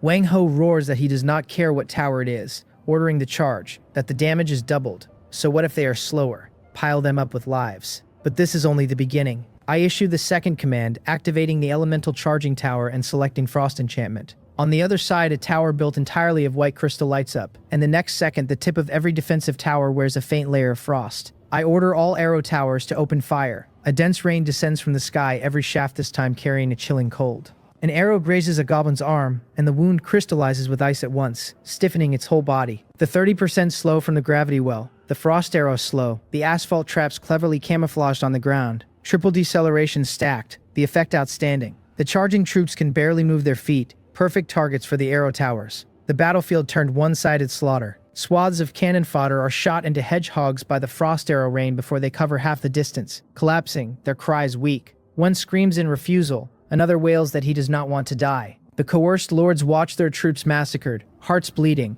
and a worse scene unfolds. A narrow gap opens in my main gate, and dozens of peasants guarded by skeleton soldiers rush out, hook the corpses of the just fallen, and drag them quickly back into the city. Beside the bone pool, green bubbles churn ceaselessly, and not long after, brand new skeleton soldiers stagger onto the wall to join the ranks. A malicious soldier's spirit breaks, and crying that the man is a devil, he drops his weapon and turns to flee. But before he takes 2 steps, a member of Jiang Wei's supervising team swings a blade and takes his head off. Jiang Wei's voice goes icy as he warns that whoever dares retreat faces the same. Wang Ho watches the tragic scene, eyes bloodshot, but does not intervene. He stares at the fortress and orders them to keep charging and fill the gap with lives, saying he wants to see how many arrows I have. Under the threat of death, the cannon fodder can only press forward. And finally, after over 100 casualties, a few scattered monsters step over their comrades' corpses and reach the wall's base. Jiang Wei shouts excitedly that they broke through, and Wang Ho grips the great hammer tight, certain that once they near the wall, the hammer's bonus will demolish it fast. But what awaits them is boiling golden fluid poured from the top and giant stones hurled down,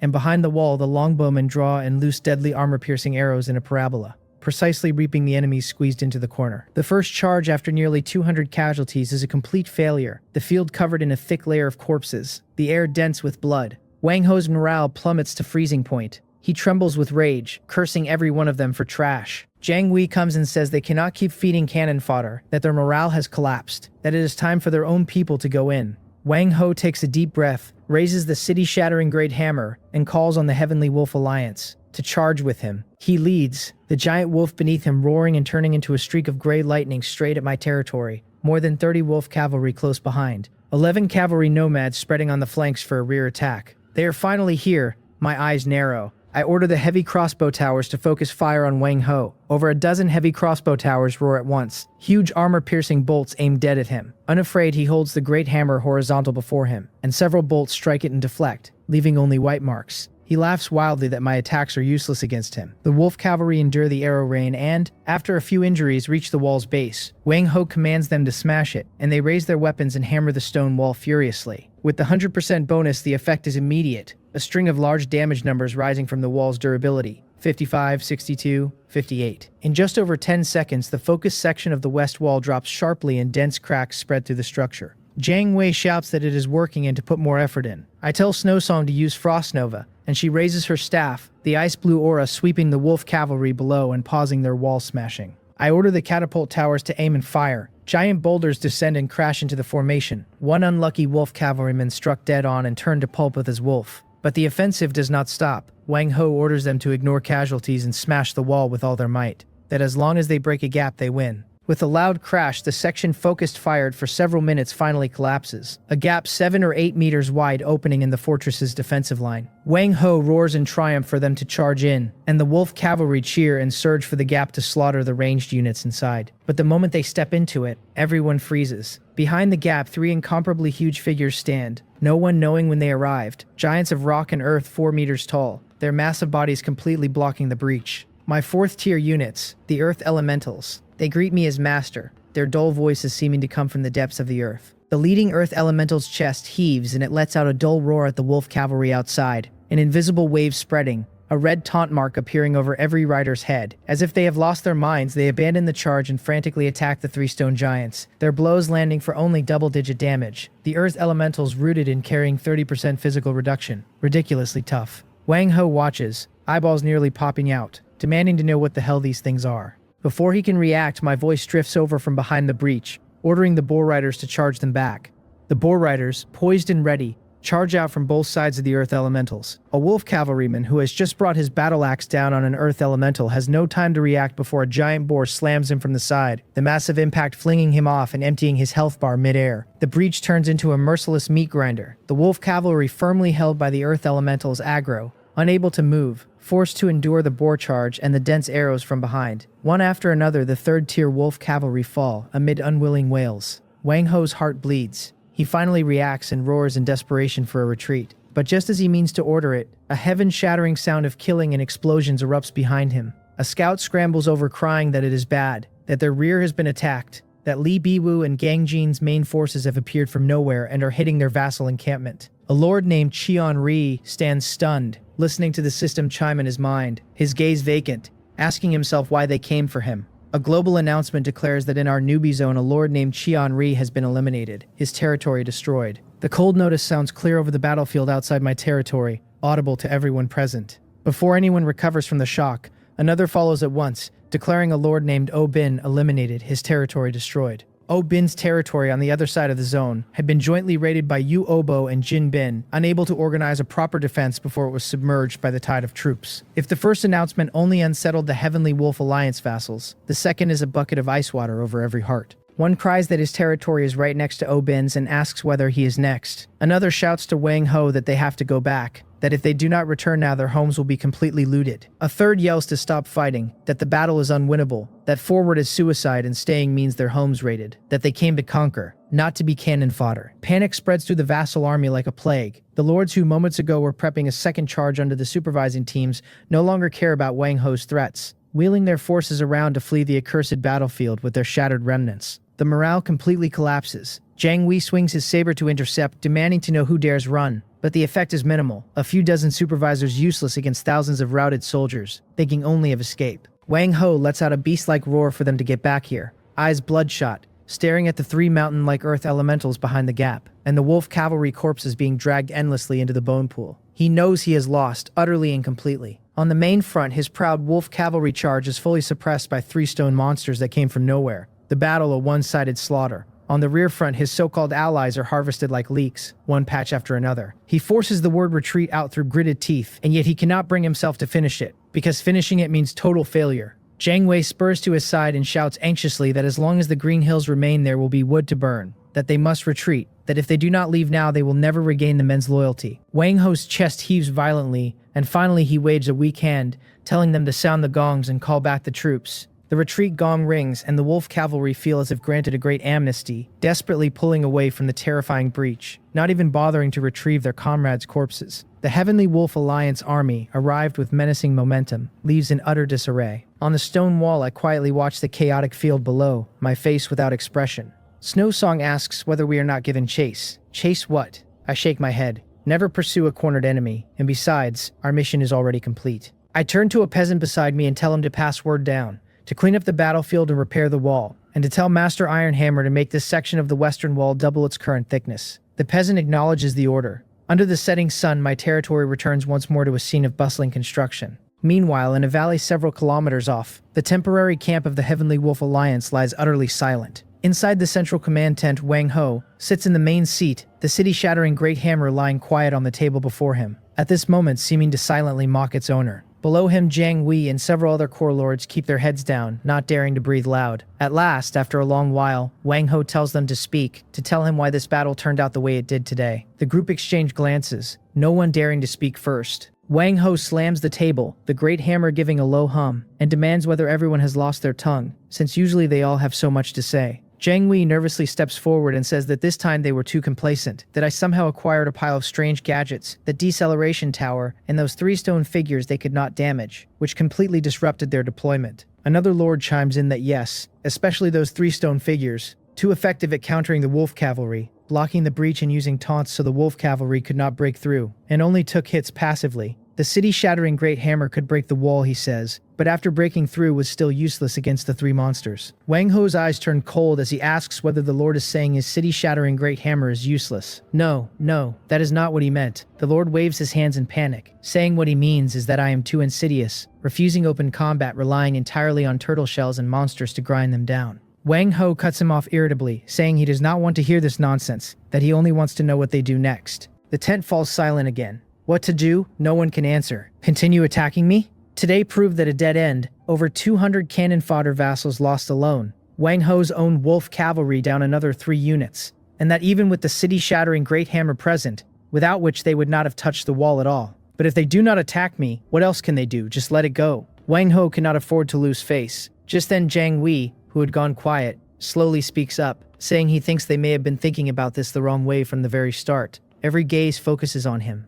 Jiang Wei analyzes calmly that my advantage lies in defense, my territory an iron barrel, the cost to break it from the front too high. But conversely, he says, my actual troop strength is not that great, the reason I won lying entirely in the defense towers and endless traps. What if they do not engage me in siege warfare at all? Wang Ho raises an eyebrow and asks his meaning. They change targets, Jiang Wei answers, walking to the map and pointing at several red dots. He names Im Biam, Gang Jin, Li Baiyu, and Han Ri as the 4 who form the 8 Directions Alliance. In Beyond the Shell, Han Ri the escape artist, Gang Jin and Li Baiyu strong, 4 hard nuts to crack. But what about the others, he asks. His finger lands on the territories of Yuobo, Jinbin, Li Ha, and Gangsung Rock. These 4, as far as he knows, lack my monstrous city defenses, and lack Han Ri's ability to flee, their strength at most slightly stronger than one of the Alliance Corps.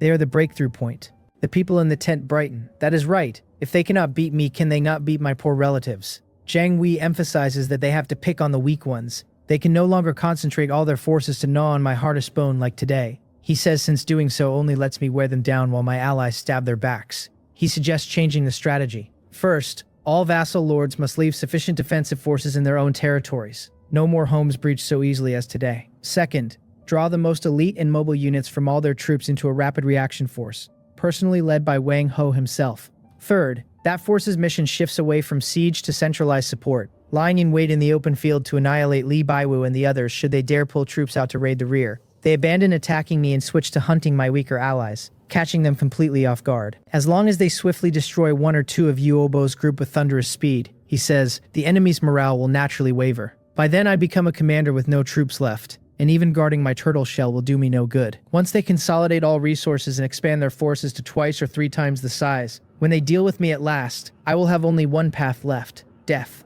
Jiang Wei's plan changes the atmosphere in the tent at once. The despair and oppression vanish, replaced by an exhilarating sense of sudden enlightenment. This plan is vicious and highly effective. Wang Ho looks at the map, the madness gradually receding from his eyes, replaced by cold calculation. He has to admit Jiang Wei is right. He had been too obsessed with taking revenge on me, leading himself into a dead end. Head-on confrontation, he has already lost that game. Now it is time to change the way they play. Wang Ho suddenly stands and says it is good, that they will do exactly as Jiang Wei said. He surveys the crowd, his voice regaining its former authority. He orders all lords to return to their territories immediately and strengthen their defenses, telling them whoever has his territory easily breached again can report directly to the system. He orders Jiang Wei and the rest to gather all their 3rd-tier troops and fast 2nd-tier troops on hand, telling them they depart first thing tomorrow morning. His finger lands heavily on a red dot on the map and he names the target, Yuobo. He wants MBM to watch with his own eyes how his allies die one by one under his blade. Inside my territory, the noise of war hadn't faded so much as changed its shape, and now the clamor was all rebuilding. Peasants pushing wheelbarrows heaped with stone toward the gap in the western wall, while my dwarf engineer Iron Hammer stood on the fresh foundation, bawling orders with spit flying. He was screaming that some idiot had cut the stone to the wrong size, demanding to know whether they wanted his wall to come down with arthritis. I had long since gone deaf to the dwarf's temper. As long as the work got done, I treated his cursing as a comedy act playing in the background while I thought about the next move. A private message slid quietly onto my panel, and it was Yudong. I stepped into a corner and opened it. Yudong reported that Wang Ho had changed his tactics after the day's beating, that Jiang Wei had fed him a new idea, and that he'd given up storming my fortress and started playing dirty instead. I swiped, and the rest scrolled through one line at a time.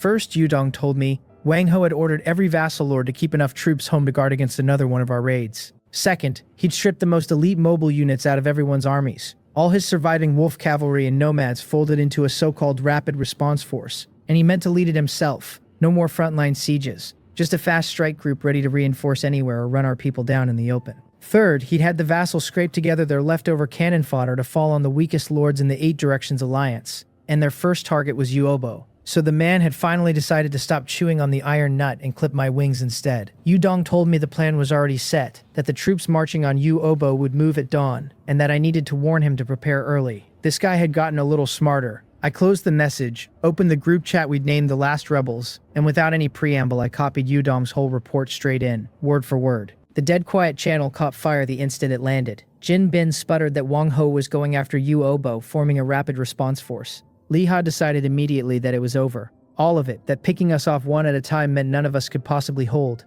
Yuobo asked, in a voice you could feel shaking through the text, why it was him first. Why him? Gang Jin told everyone not to panic, arguing that Wang Ho was too scared of me now to come at me straight. Li Biwu scoffed that scared or not, the coward wouldn't touch my wall so he'd come squeeze the soft persimmons instead. Even Han Ri, who almost never spoke, weighed in to point out that they were switching to real army tactics now, main thrusts and coordination and logistics, while we were still fighting like a guerrilla band, and he wanted to know how we were supposed to answer that. The whole group was drowning in its own gloom, and I could feel Wang Ho's new plan working exactly as designed, targeted and airtight looking, leaving them scrambling for a crack that wasn't obvious. So I typed 3 words and told everyone to be quiet. It was always those same 3 words, and somehow they always made everyone shut up. I told them Wang Ho's plan looked seamless but was actually full of holes. Jin Bin protested that there couldn't be holes, that Wang Ho had his main force in hand and could hit whoever he liked. I told him the biggest hole was the force being sent against Yuobo. Think it through, I said. He's pulled out all the elites, so what's left in that army? Scraps. Miscellaneous soldiers and cannon fodder swept out of a dozen houses. That wasn't a tiger prowling toward us, I told them. It was a slab of fat meat delivered straight to our mouths. That put a little light back into the channel.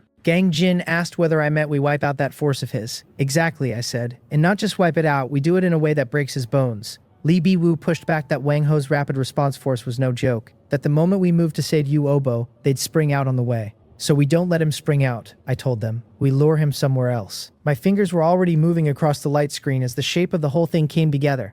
I needed someone to play bait, someone to lead an elite mobile force and tear through Wang Ho's rear, the northwest region specifically, hitting the home bases of his Heavenly Wolf Alliance vassals one after another. Then the only question left was whether Wang Ho's rapid response force would ride to the rescue or not. If it did, it got pinned in the northwest. If it didn't, the alliance he'd just barely stitched together would hemorrhage morale on the spot. Gang Jin loved the idea, then asked the obvious thing, who would be the bait? Because catching Wang Ho's main force meant total annihilation. The group went silent again. Everyone understood the bait was a near certain death sentence. Then Han Ri, of all people, cleared his throat and said the job belonged to no one but him. The channel went stunned. Nobody expected the first man to step up would be the one famous for being terrified of dying. Han Ri argued his case with a shrug you could hear in the text, that no one ran faster than he did, no one was slipperier at an ambush, and that he'd played Wang Ho so hard last time the man coughed up blood, so if he went again he guaranteed the old illness would flare right back up. Very good, I typed, because I'd expected him to step forward. I told Han Ri his own troops weren't enough alone, and proposed that each of our remaining 7 houses hand over a slice of high-mobility units to serve temporarily under his command, so we could field a force Wang Ho couldn't afford to ignore.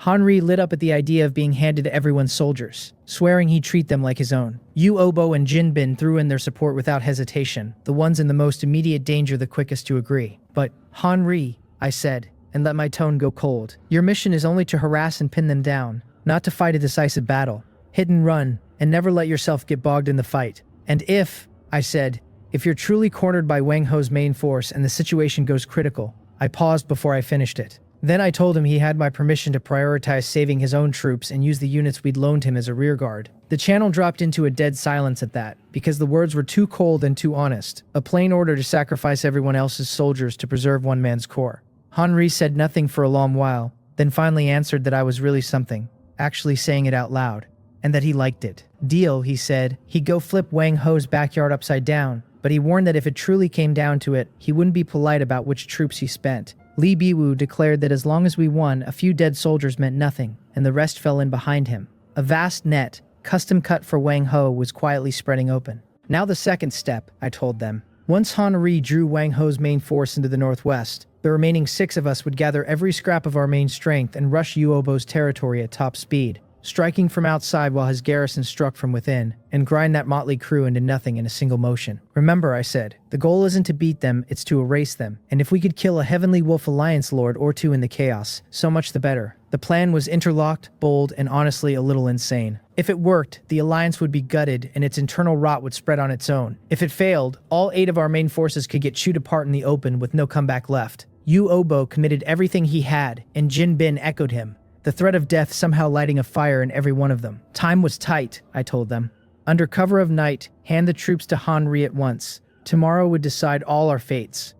I closed the chat and walked down off the stone wall to find Snowstorm waiting for me. She asked what we were going to do. Prepare for the expedition, I told her, looking out over the soldiers in my territory. Assemble everyone. This time we fight a real ugly battle out in the wild. As the night deepened, squads of elite troops slipped out from their scattered territories and flowed through the dark toward Henri's land in the northwest. Meanwhile, in the Heavenly Wolf Alliance camp, Wang Ho bent over his map, running tomorrow's attack through his head again and again, never once noticing the net that had been tailored just for him. He thought he was the hunter. He had no idea he was already the prey in someone else's eyes. By first light, dust hung thick outside the Heavenly Wolf Alliance's main camp. Wang Ho stood high on a slope reviewing the troops massed below, and he'd split them into 2. One was a cobbled-together rabble, more than 1,000 strong but mixed in type and sagging in morale. He called Jiang Wei forward, and Jiang Wei spurred up and answered that he was there. Wang Ho pointed his riding crop at the cannon fodder and told Jiang Wei he was leaving that army to him with exactly one task, to trample Yuobo's land flat and teach the traitor what betrayal cost.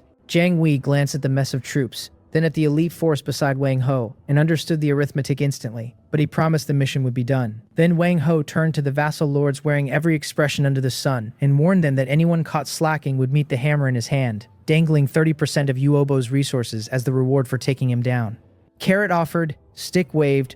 Wang Ho watched Jiang Wei lead the horde grandly off to the east, a scheming little smile on his face as he muttered at me to see how I'd play it this time. He himself led the rapid response force at an unhurried pace toward the center of the zone, where the view opened wide and he could swing to support any direction at will. He was certain he'd just checkmated the entire 8 Directions alliance. Yuobo's territory sat on a string of low hills, its terrain unremarkable, its fortifications middling at best. He stood on the wall watching the dust bloom on the far horizon, muttering that they were coming, his palms soaked. His handful of troops was nowhere near enough to face a Heavenly Wolf horde. A trembling militiaman beside him asked whether they could hold, and Yuobo ground out that even if they couldn't, they had to, because reinforcements were nearly there. Then the dark tide of the enemy army swallowed the whole view below the hills. Jiang Wei sat his horse studying the crude little territory with contempt, pulling at his mouth, sneering that a dump like this dared oppose Ho Young. He didn't bother commanding personally, just waved his hand at the vassals behind him and offered an extra 10% of the spoils to whoever breached the gate first. Under the fat reward, several lords eager to prove themselves drove their troops into a charge, and every flavor of low-tier cannon fodder swarmed the walls in a chaotic mass. Yuobo roared for his men to fire, and on the wall his dwarf musketeers leveled their guns and dropped a row of the front rankers in a haze of white smoke, the defensive towers loosing a thin rain of arrows on top. But against an army over 1,000 strong, that damage barely counted. The cannon fodder stepped over their own dead and reached the wooden wall, hacking at it with crude blades, and the durability crept down, slow but relentless. Someone shouted that the east wall was giving way, and then a section of the eastern palisade burst inward with a crash, and the monsters outside howled and poured for the gap. Yuobo screamed for his spearmen to form ranks and block it, drew his own sword bloodshot-eyed, and threw himself into the breach. From there it stopped being a siege and became the ugliest kind of street fighting. In our channel, the messages were strobing past. Yuobo cried that he couldn't hold, that there were too many, that the east wall was breached. Jin Bin told him to hang on. They were almost there. Gang Jin reported that his centaurs had spotted the territory, that they were closing from the west. Outside my own walls, My expedition force had finished forming up. 3 hill-sized earth elementals walked at the very front, followed by rock pangolin shield guards behind their great shields, and a wedge of murderous boar riders, with longbowmen and lizardmen archers guarding the wings, and Snowsong riding her frostwolf at my side. She worried aloud that we were marching out with all our main strength, that only a few skeletons would be left holding the territory. I told her not to worry. Today our battlefield wasn't at home. I opened the channel one last time and told everyone to act on the plan, that it was time to teach Wang Ho who the real prey was. Then I swung my arm forward and ordered the whole army to advance. Han Ri lay flat in a patch of grass at the northwest edge of the zone, glassing a lonely little territory through a beat-up monocular, while a sizable force lay hidden behind him. That guy's not bad, he clicked his tongue. He's even built stone walls. The land belonged to a core heavenly wolf man named Jin Riang.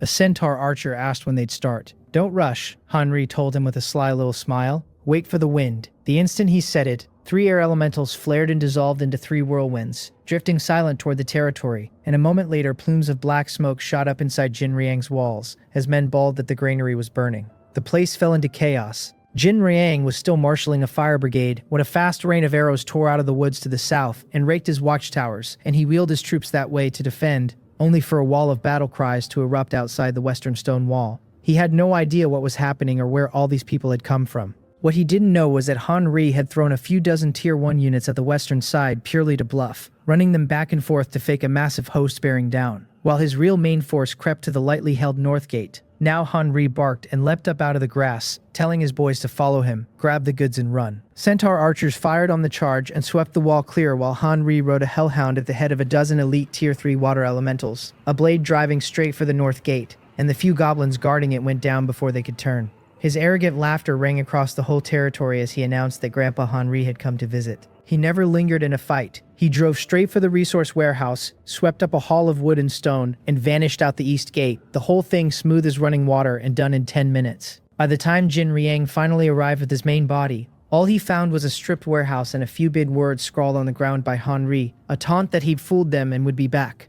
Jin Riang's fury climbed straight to his heart and he spat out a mouthful of blood. At the same time, in the center of the zone, Wang Ho got Jin Riang's cry for help, that damned Han Ri hitting his territory with a large force, and stood up so fast his stool skidded. A sharp glint crossed his eyes as he marveled that Han Ri actually dared show his face. He demanded to know how many men the man had brought. Jin Riang, in his panic, swore he wasn't sure but they were everywhere, at least several hundred, with air elementals and centaurs too, the numbers swelling with every retelling. Several hundred, Wang Ho repeated, and immediately understood this couldn't be Han Ri alone, that it was the 8 Directions Alliance main force running their old besiege, one to rescue, another trick. He laughed coldly and told himself he wasn't naive enough to fall for it a second time. Then he gave the order anyway. Whole army assemble. Target Jin Riang's territory in the northwest. Run Han Ri down. He wanted to see whether the man could outrun his wolf cavalry across open plain. Wang Ho mounted a giant wolf and led his most elite rapid response force off as a torrent of steel toward the northwest, never noticing that the instant he left, the battlefield in the east had begun to transform into something world-shaking. Across the barren northwest, Wang Ho chased a plume of dust that kept flickering in and out of view ahead of him, roaring hoarse from his wolf's back for his men to go faster and not let the bastard escape. He'd been at it over an hour. That Han run was a greased loach, always finding a fork or a grove the second Wang Ho closed the gap, snapping the distance wide open again. Worse, Han Ri would not stop posting in our channel. He announced to his imaginary viewers that they were now broadcasting the grand outdoor reality show Wang Ho's 1,000-mile pursuit of his husband, that the male lead loved him so deeply he'd chased him 50 miles without a sip of water, and he begged the audience to airdrop melon seeds or bottled water, because all the running had left him parched. A wolf cavalry officer spurred up to Wang Ho to warn that they couldn't chase further, that they were too far from camp. But Wang Ho screamed at him to shut up, bloodshot-eyed, swearing he'd catch this bastard today and level both the man and his land. Rage had eaten him whole, and he never grasped that he was hauling the Alliance's most elite force deeper and deeper into the northwestern wild, further with every stride from the battle that actually mattered. Meanwhile, Yuobo's territory had become a bloody purgatory. He swung his longsword and cut down a skeleton clawing up the wall, hot blood splashing his face, screaming for everyone to hold the line. His defenses were nothing like mine, and under Jiang Wei's 1,000-plus assorted troops, the outer palisades had long since splintered to nothing, the siege collapsing into the cruelest house-to-house fighting. His dwarf musketeers and human spearmen used the wrecked buildings for cover, threw together little strong points and fought men several times their number for every street and every doorway, ground changing hands over and over. Jiang Wei watched from the rear with his face gone dark, cursing his own men as trash. He'd never expected this nobody Yuobo to prove so stubborn, still holding his lord's mansion after Jiang Wei had already spent over 300 casualties. The The coerced vassals were all pulling their punches, unwilling to spend themselves, useless to lean on. He couldn't afford to drag it out, he needed a swift kill, so he ground his teeth and told his confidant to unleash his darlings. 12 behemoths like small mountains emerged from the rear of the formation. Over 3 meters tall, sheathed head to foot in thick dark green carapace, their heavy limbs shaking the ground at every step. Tier 3 armored beasts. His men's morale surged at the sight. Someone shouting that these were Brother Jiang Wei's Tier 3 troops, someone else calling them terrifying. Jiang Wei leveled his saber and ordered a general assault behind the beasts, a decisive strike in one push, promising execution to anyone who dared retreat, and the 12 armored beasts roared and began their heavy march at Yuobo's last defensive line like 12 tanks, smashing aside the rubble and corpses in their path. Yuobo's musketeers swung their aim onto the lead beast and poured lead into it, the bullets sparking off the carapace for laughably small damage, and despair rolled across every defender's face when they saw the numbers, because nothing they had could pierce those hides.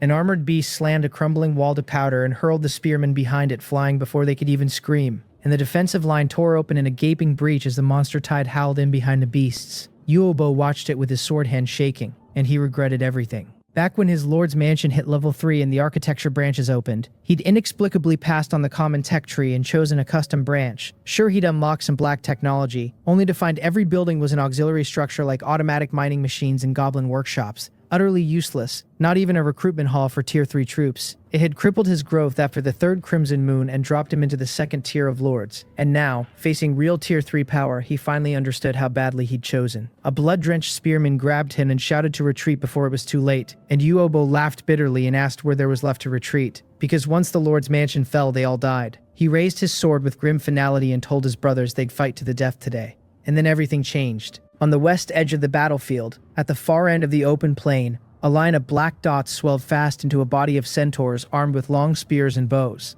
their leader raising his weapon in a furious roar that Gangjin had arrived and the dogs of the Heavenly Wolf Alliance could get ready to die. Nearly 100 Tier 2 centaur archers and spearmen crashed into the Alliance's chaotic rear like a gale from the flank. Jiang Wei hadn't even reacted when a shriek of splitting air came down from the eastern sky, and over a dozen of Li Baiwu's Tier 3 air elementals swept in on the wind and plowed straight into the vassal ranks, stirring up a storm of blood. Cries of enemy attack and encirclement went up everywhere. The motley vassal army, its retreat cut and its flanks torn, simply lost the will to fight, throwing down weapons and scattering. But that was only the opening. A dull, rhythmic tramp of feet rolled out from behind the northern hills, and an army that made the scalp crawl appeared. 3 giants over 4 meters tall, built of rock and earth leading it. Rock pangolin shield guards behind them in tight ranks with their huge shields. Then the murderous boar riders, and behind all of them a phalanx of longbowmen at full draw, arrowheads glinting cold. At its heart, a young man on a white frost wolf watched the field without a flicker of warmth. Jiang Wei choked out my name, staring at those 3 familiar earth elementals, his voice coming apart, and at last he understood. The feigned encircle, a point to draw reinforcements. The pretense of picking on the soft persimmon. From the very first move, the Heavenly Wolf Alliance had been the calculated prey. Hanri had tied down Wang Ho's most elite force in the northwest, while the rest of us gathered every ounce of strength here and spread the net, waiting for the fat meat to charge in. He screamed for a retreat and hauled his mount around to run. Trying to run now, I said, and let my voice drift out over the field. Too late. Snow Song, give them a proper gift. She nodded, raised her staff, and began an obscure chant as a terrible cold spread out from her in a widening ring. The sky had gone leaden somewhere along the way, and huge snowflakes condensed out of nothing, each one carrying a bone-deep chill, gathering into a blizzard that dropped precisely over Jiang Wei's 1,000-strong rabble. The cannon fodder at the front were sheathed in thick frost in an instant, their movements grinding to a crawl, running becoming crawling. Every step like wading through a swamp. Some of the low-health ones froze into statues before they could scream and shattered on the ground, and the whole charging formation stalled and caved in on itself. Jiang Wei tried to shout that it was only a spell and to hold ranks, but the words died in his mouth as Gang Jin's centaurs and Li Biu's air elementals hit the frost-scattered ranks from 2 sides and sent them tumbling with no defense left to organize. Then the retreat path to the south, filled with a dense wall of skeleton soldiers, soul fire flickering in their eyes, bone white and unbroken, and behind that sea of skeletons stood the troops of Jin Bin, Gang Songrok, and Li Ha, surrounded on every side. A vassal lord dropped his weapon and slumped to the dirt, moaning that it was all over, and pleas for mercy and cries of surrender rose together. But the panic in Jiang Wei's eyes slowly gave way to something wilder, because he knew Wang Ho's methods better than anyone, so if he wanted to live, he could only carve his own way out. He roared everyone quiet and told anyone who didn't want to die to charge with him. jabbing his finger at the skeleton wall to the south, calling it their weakest point and ordering his armored beasts to smash a bloody road through. He threw all 12 Tier 3 beasts forward at once, his final trump. The armored beasts' defense was staggering, the skeleton's bone spears unable to leave so much as a white scratch, and they rampaged straight through, crushing a path in the wall of bone as the desperate vassals gathered their last men and surged in behind them, hope rekindling as one lord shouted that they could break out. Then my voice drifted lazily down from the north, asking whether they'd cleared it with me before deciding to run.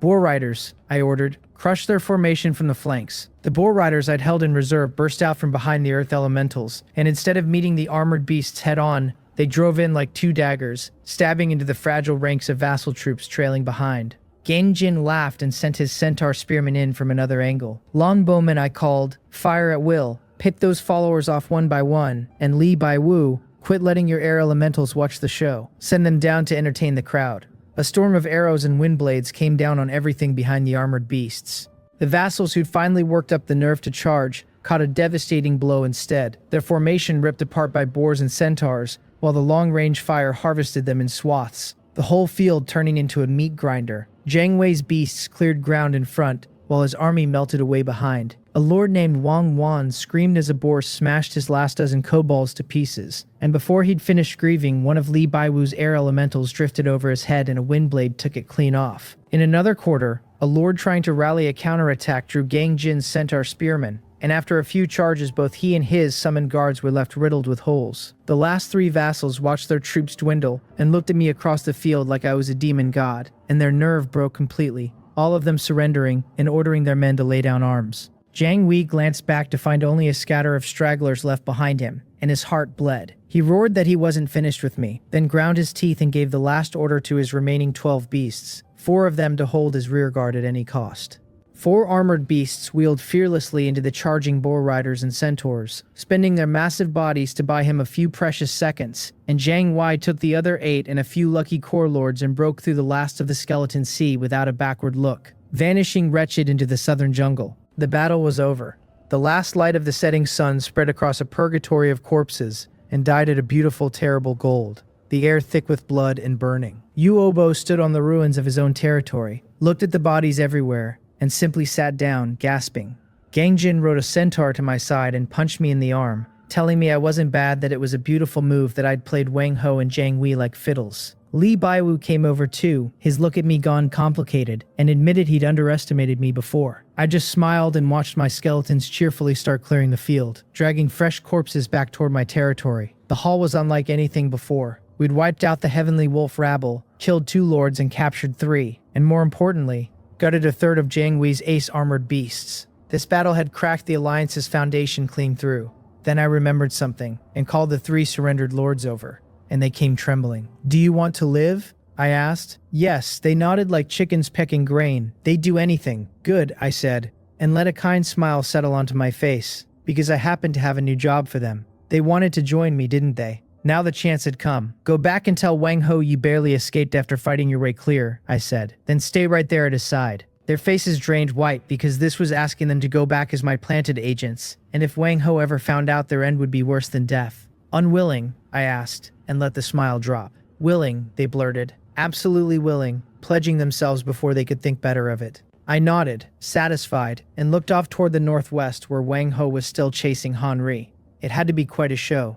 2 full double hours a wolf cavalry officer reined up hard, watching that dust plume swap direction yet again, and swore the man had turned once more. Wang Ho had been dragging the Alliance's most elite mobile force after Han Ri for 2 double hours, and in all that time they hadn't caught even a glimpse of him, just eaten his dust the whole way. That damned Han Run knew the terrain better than seemed possible, always diving into a canyon or curling around a hill, playing the wolf cavalry for fools until their morale had rotted from fury into exhausted numbness. Then Han Ri posted again a live traffic update, informing his viewers that Wang Ho's motorcade was currently rolling through the Great Northwestern Flats at 30 miles an hour, and feeling a bit lightheaded, that he was leading them on a 100-kilometer aerobic fitness run, and everyone was welcome to watch.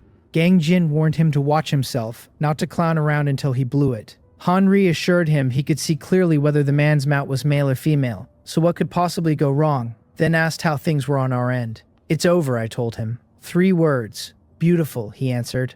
Wang Ho couldn't read any of it, but he felt a stifling weight settle on his chest. A trusted subordinate rode up, anxious to say they couldn't chase anymore, that the mounts were spent and the men starving, and that Jiang Wei had just sent an emergency message. Wang Ho's heart lurched, and an ugly premonition flooded him as he opened it and found Jiang Wei's plea, choked with panic, saying they'd fallen for a trap, that my main force and Gang Jin's and Li Biwu's were all there, that they were surrounded and begging for backup. The message cut off midword. Wang Ho's head snapped east toward Yuobo's land, then back at his elite force stranded in the wasteland. A terrible clarity took shape in his mind and he murmured it aloud, luring the tiger away from the mountain. He'd been played. From the first move, he'd been led by the nose like a fool by Henri and me. He let out a beast's roar for the whole army to turn and ride to the rescue. It was already far too late. By the time Wang Ho's exhausted troops reached Yuobo's territory, the sky was full dark, and what met him was no raging battle but a deathly silent ruin heaped with corpses. Countless heavenly wolf auxiliaries piled together under the torchlight, many still crusted with unmelted frost, their deaths grotesque. A vassal who'd returned with him spotted his own banners in the corpse heap and collapsed, legs gone.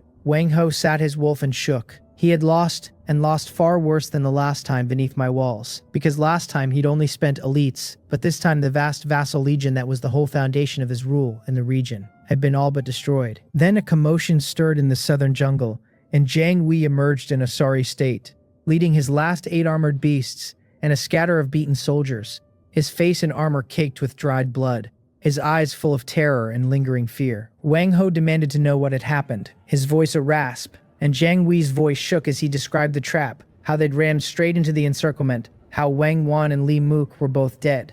With every sentence, Wang Ho's face grew uglier and the veins stood out on the hand, gripping his city-shattering hammer. Then he simply swung it, the great hammer whistling past Jiang Wei's cheek to slam a crater into the ground beside him, screaming that a force of over 1,000 had been wiped out. Was this how Jiang Wei commanded for him? That he'd sent the man to squeeze soft persimmons, not to hand over their heads on a platter?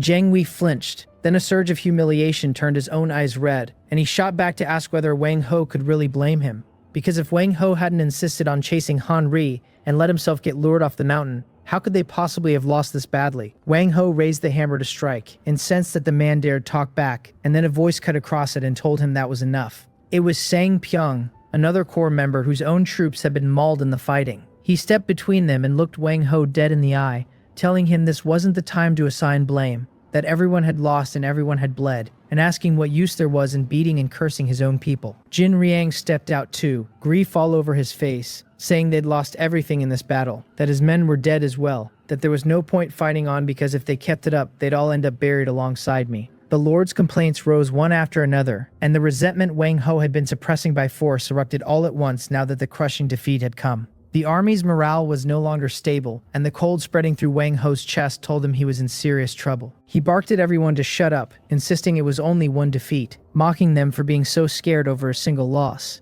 arguing that my victory had surely been Pyrrhic and my forces just as spent, that they still had a chance if they only pulled themselves together. Sang Pyong sneered and asked with what, by filling the gaps with their brothers' lives, then told him flatly that he wasn't staying in the Heavenly Wolf Alliance any longer. The words landed like a bomb. Wang Ho pointed at him, so furious he couldn't speak. Sang Pyong stayed calm, saying he'd joined to live the good life, not to be a sacrificial pawn, and that after today he saw clearly there was no future in following a man whose only skill was force, whose plans were full of holes, who was too pig-headed to hear advice and still couldn't see he'd been played like a fiddle. Every word was a slap.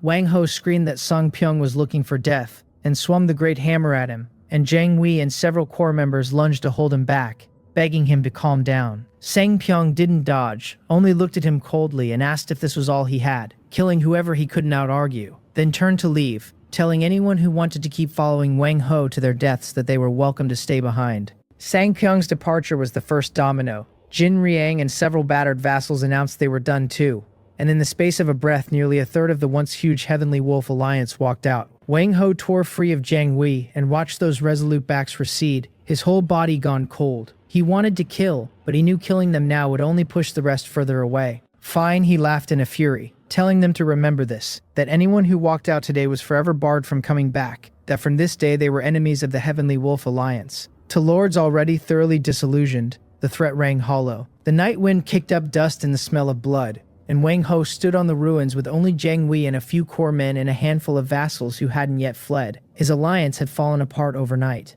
In my territory, a grand victory feast blazed, bonfires roaring and roasted meat perfuming the air. Gangjin and Li Biwu and Yu Obo and the rest all gathered. Gangjin lifted his cup high to our great victory and everyone cheered, because we'd won it beautifully, mauling the once arrogant Heavenly Wolf Alliance for almost nothing. I smiled too, and opened a private message that had already arrived from Yudong. He gushed that I was a god, that Wang Ho's people really had turned on each other, that Song Pyong and Jin Riang and several lords had quit on the spot and left with their troops, that Wang Ho had nearly killed a man before Jiang Wei stopped him, and that the remaining lords all had their own hidden agendas now and would likely disband before long. Yu Dong added that the three of them had played terrified too, crying to go home, and slipped back safely while Wang Ho was too overwhelmed to bother with them. I closed the message. Everything was going to plan. I looked at Snowsong beside me, at the three earth elementals in the distance being fed fruit by my peasants, at my dwarf iron hammer crouched in a corner salivating over a chunk of iron ore, and I thought about how my core kept getting stronger. Gangjin took a sip of wine and leaned in to ask what came next, whether we pressed the advantage. No rush, I told him. Wang Ho was badly wounded, but a starved camel is still bigger than a horse, and he still held the core elites of the Alliance. Push him too hard now and I'd corner him into a fight to the death I had no need for, especially with the new world the system had mentioned still ahead. So we'd let him fly a little longer. What did Wang Ho lack most right now? I asked, and answered it myself. Prestige, resources, and a victory to knit people's hearts back together. And those lords who'd just broken away were birds startled by the twang of an empty bow. Tell me, I said, if Wang Ho tried to rebuild his authority by annexing those isolated traitors, what would happen? We just needed to watch the show. Gang Jin wiped his mouth and floated the obvious counter, that Song Pyong and Jin Riang and the rest had cut ties with Wang Ho on the spot, that they were strays now and Wang Ho would never tolerate them, so maybe we should win them over while manpower was scarce. Everyone looked at me. No need, I said, and tore off a strip of roast and tossed it to the frost wolf at my feet. Gang Jin, thinking too simply, argued more people meant more strength, and that the enemy of his enemy was a friend. Old Gang, I told him. Think about what kind of people they are. Opportunists. They followed Wang Ho to feast and left him the moment staying meant a beating. Could you ever trust your back to men like that? If they could betray Wang Ho today, they'd betray us tomorrow. That gave the table something to chew on. And besides, I went on, right now they were worth more to us alive and useful than folded into our ranks. Li Baiwu asked how. What does Wang Ho need most? I asked again, and this time Yu Obo guessed revenge. No, I said, and wagged a finger. A victory, one that could rebuild his prestige and rally his people, plus resources, fresh troops, and a target to vent his rage on and cow the waverers. And was there a better target right now than Seng Pyong and his little band of traitors? Their morale was scattered, their spirits low, and they had no strong ground to defend, so in Wang Ho's eyes they were lambs waiting for the knife. If he moved to annex them, he'd claw back resources and kill the chicken to scare the monkeys. And as for us, we didn't have to lift a finger. We just sat home drinking wine and eating meat, and watched two dogs fight over a bone, and once they both fought half to death, we'd wander over and clean up the mess. That was the real value of a traitor. Gang Jin and Li Baiwu traded looks full of nothing but admiration, thinking privately that this guy's heart ran darker than his defense towers. At the Heavenly Wolf Alliance's makeshift camp, Wang Ho sat in his tent staring at the city-shattering hammer on the ground, while Jiang Wei and the corps men stood aside breathing carefully. Sang Pyong, he ground out through his teeth. Jin Riang, each name dropping like ice. Jiang Wei steeled himself to soothe him, saying let the fence-sitters go. It was cleaner without them. Leave, Wang Ho snapped. Looking up Bloodshot, they'd ground his face into the dirt and thrown his alliance's morale into chaos, and now they thought they could just shake off the dust and walk. He stood and snatched up the hammer and ordered the whole army gathered. Jiang Wei's heart jumped and he asked what Wang Ho meant to do. Clean house, of course. Wang Ho sneered. He'd show everyone what betraying him cost. When another corps lord dared point out that the troops had just been crushed and were exhausted, that marching now was reckless, Wang Ho spun on him and asked if he was teaching him his business, and the lord trembled and dropped his head. I'm telling you all, Wang Ho said, voice gone glacial, now is not the time to rest. We have no time to rest. I was watching him, he said. Every lord in the region was watching him, and if the alliance showed cowardice now it would truly fall apart. They had to fight. Only enemy blood and enemy resources could stand them back up. Sang Pyong's territory was their soldiers. Sang Pyong's soldiers were their soldiers. Jiang Wei sighed watching him. He knew this Wang Ho would hear no advice, and that rather than be executed as a traitor himself, it was better to gamble along. So he was the first to volunteer to gather the troops, and the rest of the corps men reluctantly fell in line. Soon the exhausted remnants of the Heavenly Wolf Alliance marched out again under Wang Ho's forced command, their target no longer my fortress, but the domain of their former ally, Songpyeong. In one of Songpyeong's territories, he and Jin Riang and the other defectors huddled around a campfire nobody had the heart to watch. Jin Riang asked worriedly what they did now. Certain Wang Ho would never let them go. Another lord blustered that there were so many of them Wang Ho might not dare come, but his shaking hands gave him away. Sangpyeong shook his head, grave, and said no, Wang Ho would come, and soon, because he understood the man's nature better than anyone. Then Jin Rang suggested they go seek refuge with me, that only I could stop Wang Ho now, and Songpyeong gave a bitter laugh and asked whether I'd even glance at a pack of traitors, because going over now made them not allies but burdens, and why would I risk my life fighting Wang Ho for their sake? The valley fell into dead silence, everyone realizing they were hot potatoes now, and whoever picked them up would be cursed. They'd thought escaping Wang Ho meant freedom. They'd only leapt from a fire pit into a deeper abyss. Inside my lord's mansion, a militia captain handed over the tally of the battle's spoils, and one glance at that string of figures lifted my mood outright. I was rich. This was war profit. I opened my lord panel and started running numbers, and asked the system what it took to upgrade the lord's mansion to level 4. It answered with a demand for a mountain of wood and stone and iron ore and gold coins, plus a territory that had been running 100 days. I told the system it might as well just rob me outright, and that the time wasn't there anyway, because the novice period was nearly done. Upgrading the mansion wasn't urgent. Turning these resources into raw combat power was the kingly road. Could the bone pool still be upgraded? I asked. The system told me it sat at level 2, and that pushing it to level 3 needed a heap of wood and stone and gold coins plus one special material called a wraith core, and that at level 3 it would convert corpses half again as fast, hold far more at once, and carry a small chance of turning Tier 2 corpses into Tier 2 zombies. Tier 2 troops. My eyes lit up, because that was a qualitative leap. I stroked my chin over the Wraith Core, which I didn't have, and set it aside. My Tier 3 roster was still thin, only rock pangolin shield guards, boar riders, and longbowmen, so I asked the system to show me any other Tier 3 troop buildings in the custom building tree. The screen bloomed into a complex tree, most of its branches gray, a few lit, and my eye caught on a brand new building. A griffin roost, a Tier 3 flying unit hall that needed wood and stone and gold coins, and 5 special items called Crystals of Wind, and that once built would let me recruit a handful of Tier 3 griffins each week. Flying units. I'd seen a Crystal of Wind in the ruin shop before, priced at 1,000 tokens, and hadn't bothered to study it then, and now couldn't trade for one if I wanted, so that too would have to wait. Several other good buildings all wanted special items, so for now I'd focus on the defense towers and walls and structures I could actually raise. With a sweep of my hand, I ordered every one of them built. There was no telling whether Wang Ho might get desperate enough to come at me again. Inside Sangpyeong's territory, the campfire flickered but couldn't touch the chill in anyone. The defector lords gathered pale as ash. Jin Riang, whose land Han Ri had already stripped in the harassment phase, and who'd been left badly short, asked in a shaking voice whether that madman Wang Ho was really coming to kill them. Sangpyeong glanced at the map and answered bluntly, of course, because if Wang Ho didn't come kill them now, was he going to keep them around for the holidays? And if he didn't hang traitors' heads on his flagpoles, how would he cow the rest? That one sentence shattered the last wishful thinking in the tent. Then what? Another lord pressed. Their combined forces only a few hundred, while Wang Ho still held his elite wolf cavalry, and someone else agreed a head-on fight was a dead end. Jin Riang floated, going to me again, surrendering everything they owned just to buy their lives. Surrender, someone scoffed. With what? When they were strays now, and taking them in meant openly declaring war on Wang Ho. And why would I risk my life over a few useless men? Did I like their looks? Remember that woman from before? Someone added, Joe Reary, and how my group had killed her.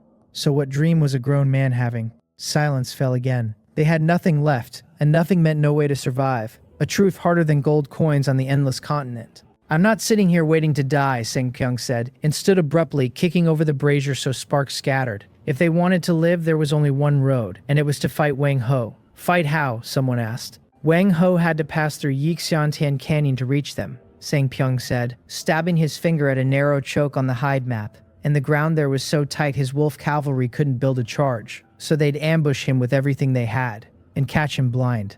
It was their only chance. The others hesitated over the map, seeing a coin flip with their lives on it, crushed to pieces if they lost. Scared, Sangpyeong sneered. Then wait here and don't cry when Wang Ho's hammer comes down on your skull. Jin Riang ground his teeth and said they were dead either way. Might as well take a few of them along. And one by one the traitors found some backbone. Just us isn't enough, Sangpyeong said, drawing a slow breath. They needed outside help. He opened his message list and found the names, mine and Gang Jin's and Lee Bi-woo's, composed his plea, and hovered over the send key a long moment, because he knew this was his last hope. In my territory, the warmth of the feast still lingered as I directed the peasants to reinforce the tower foundations, prepping to upgrade every defensive structure, Iron Hammer grumbling the whole while that the peasants were too slow and cramping his artistic vision. Then a string of message chimes pulled at my attention, and I opened it to find Song Pyong's note, long and painfully humble, boiling down to one thing, that they meant to ambush Wang Ho in Yishantian Canyon, and had staked everything they owned, and they begged the big bosses to help them for the sake of shared humanity, swearing to serve me like cattle and horses if it worked.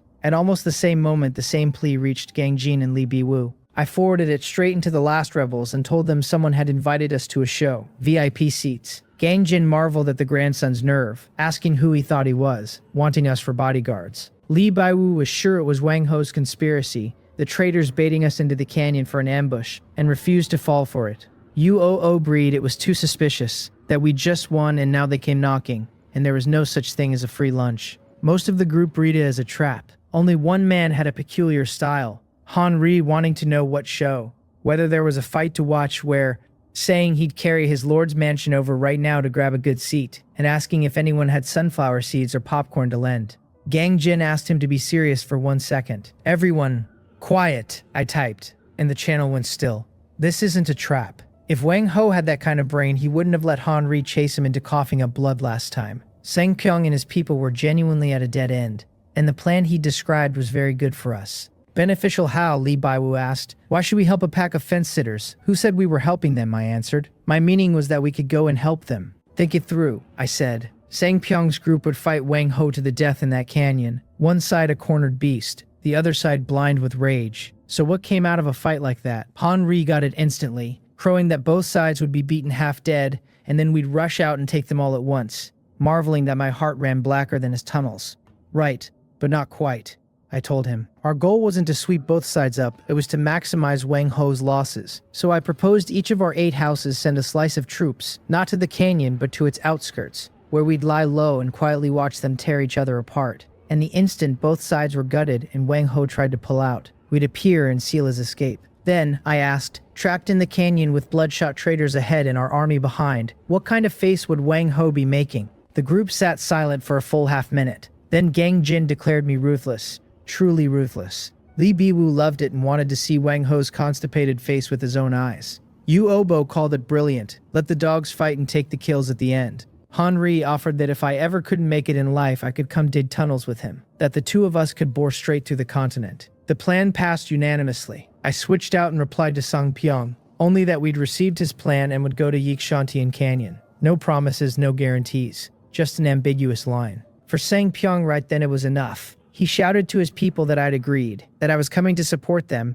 and the despairing traitors were instantly reborn, morale soaring, never once grasping that they'd turned from someone else's chess pieces into the bait on my board. Sang Pyong waved his hand full of spirit and ordered everyone out at once, off to the canyon to prepare their grand gift for Wang Ho. Under the night sky, a weary army marched across the wilderness, the remnants of the Heavenly Wolf Alliance under Wang Ho. Jang Wei rode up to suggest a rest, the brothers barely able to walk, and Wang Ho looked back with a crazed light in his eyes and told him they'd rest plenty once they'd twisted off the heads of scum like Song Pyong and kicked them around like balls. He'd already learned the defectors had gathered in a hilly stretch to the southeast, and he meant to crush these traitors with thunder. He had no idea a net cut precisely to his shape had already opened ahead of him, and that further off, the troops of Gang Jin and Lee Bi-woo and I were sliding through the dark toward Yixyantian Canyon like ghosts. A chaotic battle that would decide the final shape of the whole zone was about to begin. Yixyantian Canyon earned its name, cliffs towering on both sides and a passage down the middle wide enough for only 3 or 4 horses abreast. Sang Pyong lay behind a boulder,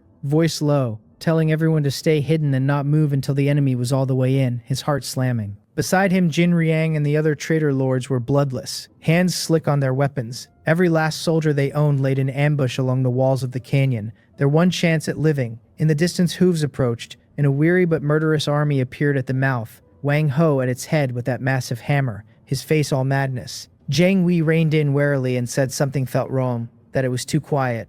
What could be wrong? Wang Ho roared. Could a pack of strays overturn the heavens? And he ordered them through at full speed, swearing he'd have Song Pyong's head hanging in his territory before dawn. And he charged in first. The wolf cavalry and auxiliaries braced behind him. The moment his whole army was inside, Sang-kyung shot up and roared for them to do it. From atop the cliffs, boulders and logs loosened in advance came crashing down onto the troops below, and the narrow passage dissolved into chaos. Rocks falling, men and horses overturning, screams stacking on screams. "Archers," Sang-kyung called. "Fire," and a flood of arrows poured off both walls into the shieldless auxiliaries. Wang Ho's mount went down under a fallen log and he sprang clumsily from the corpse, bloodshot, hammering at the boulders in his path, screaming that Sang-kyung was looking for death. The wolf cavalry's nobility evaporated in the choke, squeezed together into perfect targets, and Sang-kyung drew his sword and led his people out of hiding. Jin Riang and the rest charging with bloodshot eyes, their remnants slamming into the packed heavenly wolf ranks. One side fought like cornered beasts hunting life and death. The other was drunk on rage and desperate for revenge. From the first breath, it was a white-hot slaughter. Jin Riang cut down a kobold and took a claw across his own shoulder deep enough to show bone. Wang Ho's men still held the edge in quality and numbers even ambushed, his wolf cavalry abandoning their mounts to fight on foot, hurling themselves at Sang-kyung's line. Wang Ho screaming at his lords to fill the gaps with lives and break through. The fight ground into a stalemate, Sang-kyung holding the ground layer by layer, while Wang Ho forced forward heedless of losses, every inch soaked over and over in blood. A lord fell back covered in blood to warn Sang-kyung they were near their limit. The Tier 3 troops too many, and Sang-kyung, armor gashed to ribbons, said even if they couldn't hold they had to. That every minute stalled cost the enemy another man, that even if they all died today they'd knock Wang Ho's teeth out. But his heart bled, and he wondered why we hadn't come, whether we'd truly only meant to watch the show. On high ground a few kilometers off, I stood glassing the canyon through a monocular I'd swiped from Han Ri, who knew from where, watching the fight with real interest and clicking my tongue at how lively it was. Beside me, Gang Jin and Li Bi-woo had long since assembled, standing ready. Gang Jin got impatient and asked when we went in, warning that any longer and Sang-kyung's men would be wiped out.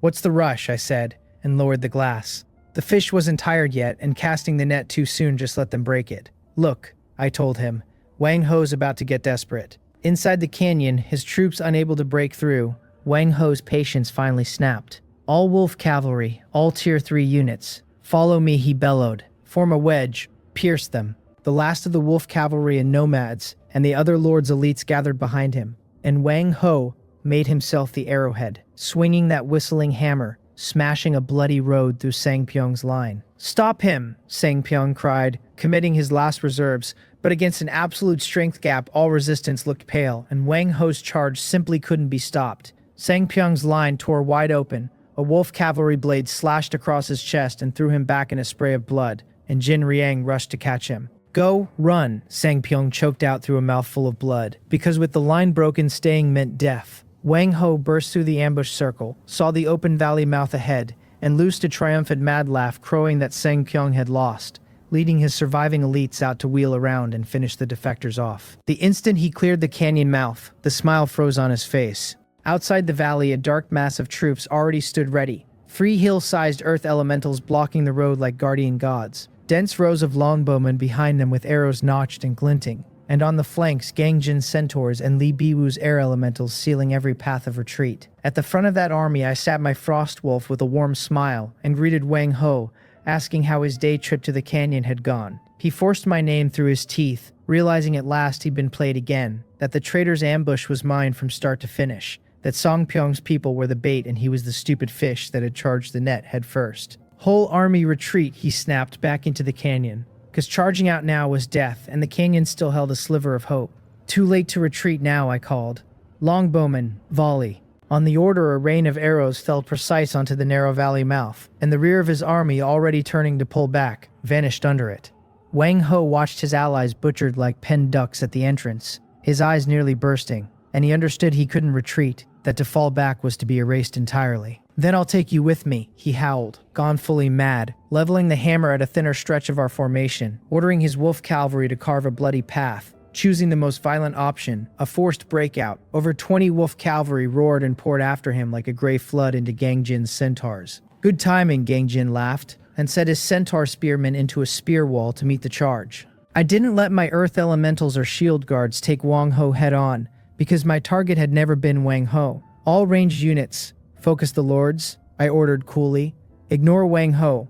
Kill the lords first, because killing a lord erased all his troops at once, and I'd counted that colder than anyone. Arrows and wind blades and magic poured down on the heavenly wolf lords trapped at the mouth and inside the choke. Cries to save them and to save Ho Young rose everywhere. But Wang Ho could barely save himself, and only after paying a heavy price did he and his cavalry finally tear through Gang Jin's line. He looked back once at a canyon turned literal slaughterhouse. His allies harvested in swaths, the alliance finished, and a bone-deep hatred crossed his eyes as he led the last dozen or so wolf cavalry into the far darkness, without another glance. I watched the direction he fled but gave no order to pursue. "Don't corner a desperate foe," I said quietly. "Clean up the small fry." Under the night sky, the slaughter went on. The blood smell in Yixiantian Canyon hadn't lifted by morning. My peasants and skeletons working through the field, sorting corpses, dragging the usable ones to the bone pool and burying the rest where they lay. Gang Jin dropped onto a cleanish rock and took a long pull of water, groaning that the battle had been deeply satisfying.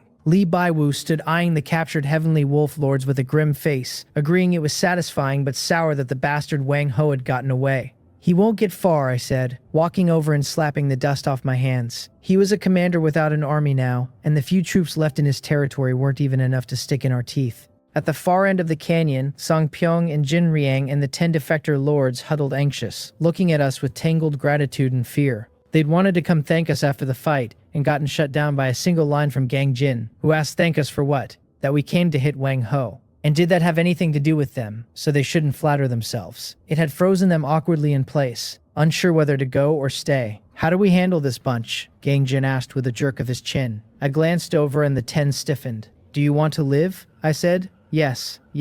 Sang Pyong nodded first, humble to the bone. "Fine," I told them. "From today you work for us. But let me lay the ugly part out first, that anyone who gets second thoughts ends worse than Wang Ho." They swore they wouldn't dare. I ignored them and opened the 8 Directions Alliance chat, reporting the results, that after this fight only 3 diehards remained in the Heavenly Wolf Alliance besides Wang Ho, Jiang Wei, Jin Heiman, and Zhang Yan. Counting the 8 of us plus the 10 new additions like Song Pyong and Yu Dong, the whole zone was down to only 20-odd surviving lords. Gang Jin was rattled, doing the math. The novice period not even over, and nearly 80 people already dead. Brutal. Yu Obo asked what came next, whether we marched straight on and flattened Wang Ho's home base, and Li Biwu agreed, take his life while he was down. Henri counseled patience, comparing Wang Ho to an autumn grasshopper that wouldn't be jumping much longer, but warning that a cornered man could still bite, so it wasn't worth it. Henri's right, I said. Wang Ho had to die, but not this instant. We'd pluck his claws out one at a time first and turn him into a truly solitary man, and my plan was to split up. First, someone had to keep eyes on Wang Ho. Someone who wouldn't fight him head-on but was fast and skilled at being a nuisance. The channel went quiet a few seconds. Then Henri sighed that I might as well just read out his ID number. And Gang Jin laughed that the job was perfect for him. Fine, Henri groaned. He'd go, but strictly surveillance and harassment. No toe-to-toe. And he wondered aloud whether there was a subsidy, fuel costs, mental distress fees, that sort of thing. Second, I went on. The 3 remaining loyalists, Jiang Wei and Jin Heiman and Zhang Yan, all had to be handled. Song Pyong, Jin Riang. The 10 of you take your troops and set up camp outside Jiang Wei's territory. I tagged Song Pyong directly. His hand trembled when he saw it, and he started to protest before I asked whether there was a problem. No problem, he answered. They'd go at once, and closed the chat pale as paper, because how could he not read my meaning? I was making the traitors besiege Wang Ho's most loyal man, a blood oath and a scheme to burn out their strength all in one. Jin Riang murmured that this was Jiang Wei they were talking about, and Song Pyong gave a bitter smile and asked whether they had a choice, that going might kill them but staying killed them now. As for the last 2, Jin Heiman and Zhang Yan, I told the channel, our 8 Directions main force would move together, hit them quick, flatten them at speed, then swing back to help Song Pyong finish Jiang Wei, and finally everyone would rendezvous at Wang Ho's land to send him off. Any objections, I asked, and Gang Jin said none while Li Biwu said it was fine by him. The plan locked, and the whole war machine ground into motion again. Henri took the Watch Wang Ho job and drifted northwest humming a tune, taking out a masterless monster camp on the way and calling it travel expenses. Sang Pyong and his 10 new allies, long-faced under the eyes of our supervision squad, forced themselves toward Jiang Wei's land, and the rest of us folded our elite main forces together and drove straight at Jin Heiman's territory. Jin Heiman had built on the edge of a swamp, meaning to bog enemies down in the mud, ringed himself with stone walls and a few arrow towers, and kept a handful of Tier 3 swamp crocodiles, so he had some teeth. But when he looked out from his watchtower and saw a coalition of earth elementals, centaurs, and air elementals cresting the horizon, he was simply stunned, demanding to know what the hell those things were, as alarm shrilled across his territory. He tried to steady his men, promising Ho Hyung would come save them soon, not knowing Wang Ho was currently so sick of Hanri he couldn't eat. Hanri hadn't even closed in, just had a few colorful butterfly sprites dangle a wooden sign reading that Wang Ho was an idiot and circle it over his territory again and again. Wang Ho scrambled flyers after them, but the sprites played hide-and-seek on their small size and speed, and when Wang Ho fired a heavy ballista at them, the bolt sailed past and gored one of his own gargoyles. Instead,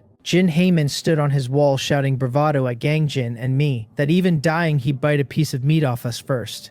"Surrender and we'll make it quick," Gang Jin called back easily. Jin Heyman spat that even in death he'd take his mouthful. "Fine, you've got guts." I nodded. I appreciate a man with a backbone. "Let's begin." My 3 earth elementals started for his stone wall, and Jin Heyman screamed for his arrow towers to shoot the stone men dead, but the arrow rain that fell off them barely registered as an itch. The lead elemental roared and triggered its taunt, dragging every tower and ranged unit's aggro onto itself, then slammed a fist into the wall and sent cracks spidering across the solid stone. Jin Heyman loosed his trump, several massive swamp crocodiles crawling out the water gate with jaws gaping for my elementals, only to run straight into the boar riders I'd held waiting. A dozen boars struck their flanks, and though the crocodiles had high defense, their sides were soft, and the impact sent them tumbling over each other before Snowsong dropped a frost nova and froze them in place. In the rear, my ranged troops and Gang Jins opened up in a frenzy, and in no time the Tier 3 crocodiles were a pile of corpses. Jin Heyman watched it hollow-eyed, hands and feet gone cold, and then his stone wall was torn down bodily by the 3 earth elementals. A cold system notice announced that Lord Jin Heyman had been eliminated with the destruction of his territory. The coalition didn't pause a beat, cleaned the field, packed every usable resource and corpse, and rushed the next target, Zhangyan's land. Zhangyan was worse off than Jin Heyman and didn't last half an hour before following him down, the system tolling his elimination too. The 2 back-to-back announcements let every surviving lord in the zone feel the dominance of the 8 Directions Alliance. Outside Jiang Wei's territory, Sang Pyong and Jin Riang and the rest heard the notices ring in their minds and traded looks. Just like that, gone, Jin Riang muttered. Too fast, Sang Pyong swallowed hard. They'd been in a standoff here half a day without touching Jiang Wei's wall, and in the same span we'd taken 2 territories outright. On his wall, Jiang Wei cursed the traitors, swearing they'd die horribly, and Sang Pyong sighed and told him to stop cursing, that the alliance was already finished and if he surrendered now, I might be magnanimous enough to spare him. Jiang Wei spat that he swore his life's loyalty to Ho Young, that the spineless cowards should wait, that once Ho Young integrated his forces it would be their funeral. Then dust rose on the far horizon, and an army fresh off 2 great victories, morale soaring, came into everyone's view. As our main force under Gang Jin and Li Biwu and me appeared outside Jiang Wei's walls like a moving storm cloud, the air above and below the ramparts froze solid. Sang Pyong and his people took in the 3 hill-sized earth elementals, the near 100 aggressive centaurs, the air elementals floating overhead pressing down a terrible weight, and swallowed hard in unison. They'd wasted ages here without scratching Jiang Wei's stone, and only now did they see that their 10 combined lords were a joke beside the true main force of the alliance. Lord Mbiom, Sang Pyong, braced himself and came forward to greet me, bowing his posture as low as it would go. I gave only a faint nod and let my gaze slide past him to the walls. Up top, Jiang Wei looked down at the monster alliance below with a face like paper, knowing he was finished, that Wang Ho's reinforcements would not come.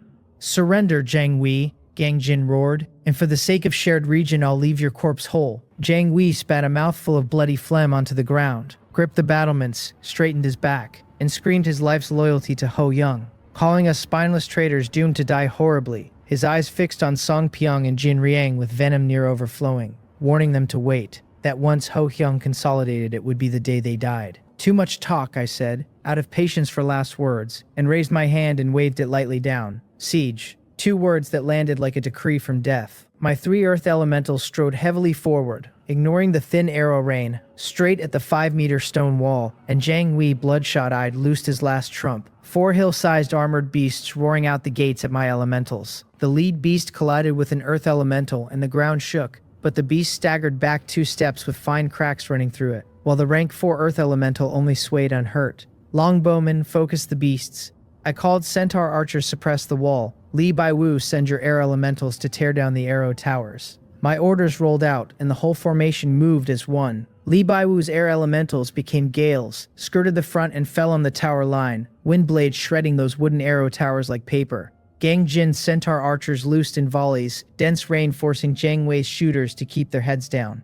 Snowsong tapped her staff and a frost nova bloomed at the beast's feet, dragging their already clumsy legs into a crawl. Boar riders, charge, I said, seizing it. The riders I'd kept ready burst out from both sides of the earth elementals and hit the charge skill, huge tusks slamming into the beast's side shells for astonishing damage, and several toppled onto their flanks, exposing their soft bellies. Now, I called, and the longbowman's armor-piercing arrows, aimed and waiting, loosed in one synchronized round, and turned the fallen beasts into pincushions that twitched and went still. In a few short minutes, the field had gone completely one-sided. Inside Wang Ho's territory, everything was chaos. Reports flooded him. A large enemy force to the east hitting his logging camp, the western quarry under attack by Han Ri's hellhounds, and those things in the sky back again. Colorful butterfly sprites drifted leisurely over the territory carrying a crooked wooden sign. A turtle sketched on it in charcoal beside a few big words daring the coward to come out and play. Wang Ho's lungs felt ready to burst looking at it. He'd just gotten Jiang Wei's cry for help and meant to marshal his last troops to relieve him, but that sticky candy Han Ri clung to him relentlessly. Han Ri, I'll kill you, Wang Ho roared at the sky and ordered his gargoyles up to knock the flies down, but the sprites were impossibly slick,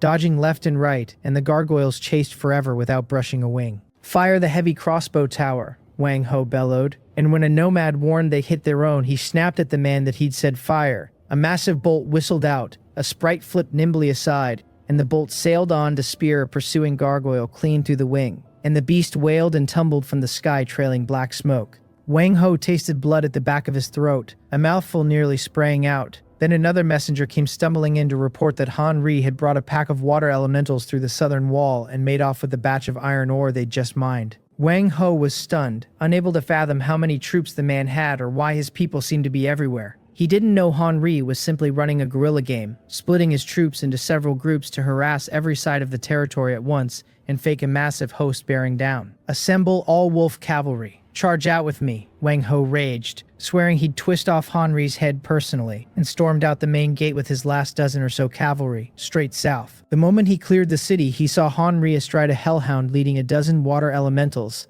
waving at him from a few hundred meters off with a cheerful greeting, asking whether Brother Wang was out for a walk. Chase them, Wang Ho roared, taking the lead. Han Ri instantly turned and ran. The wolf cavalry were fast and closing when a dozen cold arrows shot out of a grove ahead and dropped the two lead riders screaming from their mounts. Ambush! Wang Ho started, reining in hard, and when he led his men cautiously into the woods, he found it empty, only a little flag left by Han Ri inviting him to come and catch him. Wang Ho smashed his hammer into a tree in fury. He'd been played. Han Ri had never meant a decisive fight, only to stall him so he couldn't reach Jiang Wei. All troops retreat back to the territory. Wang Ho shouted unwilling, knowing Jiang Wei was finished and charging over now was just throwing his life away. That the priority was guarding his own home. From a distant hillside, Han Ri watched the cavalry limp back and curled his lip at how fast the man had chickened out, then opened the channel to report to the organization that the luring mission was complete, that the enemy's mood was stable if a little heated, and he probably needed some cooling tea. At Jiang Wei's territory, under the earth elemental's relentless pounding, a huge gap finally burst open in that solid stone wall. Kill your way in, Gang Jin roared, and centaur spearmen and boar riders poured through the breach in two torrents, street fighting erupting at once. But there was no suspense in it. Jiang Wei's troops had already been gutted in earlier battles and couldn't organize any real resistance against a coalition with morale this high. Jiang Wei watched his army collapse utterly and gave a tragic smile. He did not surrender. He raised his saber and launched a last charge down the steps of his lord's mansion at the incoming enemy, crying to Ho Young that he'd done his best, meaning to spend his life on one final loyalty. I looked at that charging figure without a ripple in my eyes, because I didn't need a brilliant duel to prove anything. Longbowmen, I said flatly, and told them to fire. Dozens of armor-piercing arrows whistled from the rear and covered Jiang Wei's charge, and his figure stiffened mid-stride, his body driven full of shafts, blood staining his armor red in an instant. He looked down at his own chest in disbelief, then sank slowly to his knees as his life went out. Sang Pyong and Jin Riang looked at the corpse and felt the cold reach their hearts, knowing that had they chosen to resist back then, their end would have been no kinder than Jiang Wei's. Clean up the field, I ordered. Take everything usable, and the skeleton soldiers and peasants swarmed forward gladly. Gang Jin came to my side and gave me a punch, asking whether Wang Ho was next, and I nodded and looked northwest.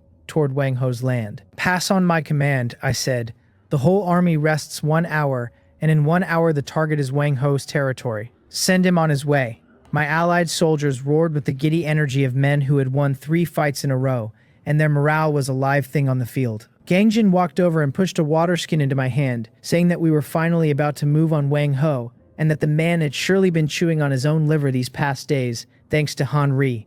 Li Biwu drifted up beside him with a look of quiet satisfaction, and said Wang Ho had earned every bit of it, that he had brought the whole thing down on his own head. I took a sip of water and turned my gaze to the northwest, telling them that Wang Ho was a grasshopper after the first frost now, and he would not be hopping around much longer. Still, I reminded them he had the last of his wolf cavalry in hand, and we could not afford to get careless. Gang Jin nodded and said not to worry, that we all understood, and this time we would make Wang Ho swallow his defeat whole. Off to the side, Sang Pyong and Jin Riang and the 10-odd freshly surrendered lords stood watching us with obvious dread, their eyes carrying nothing but awe after seeing the 8 Directions Alliance work up close. I beckoned Sang Pyong and Jin Riang over, and the 2 of them trotted forward with humble folded shoulders.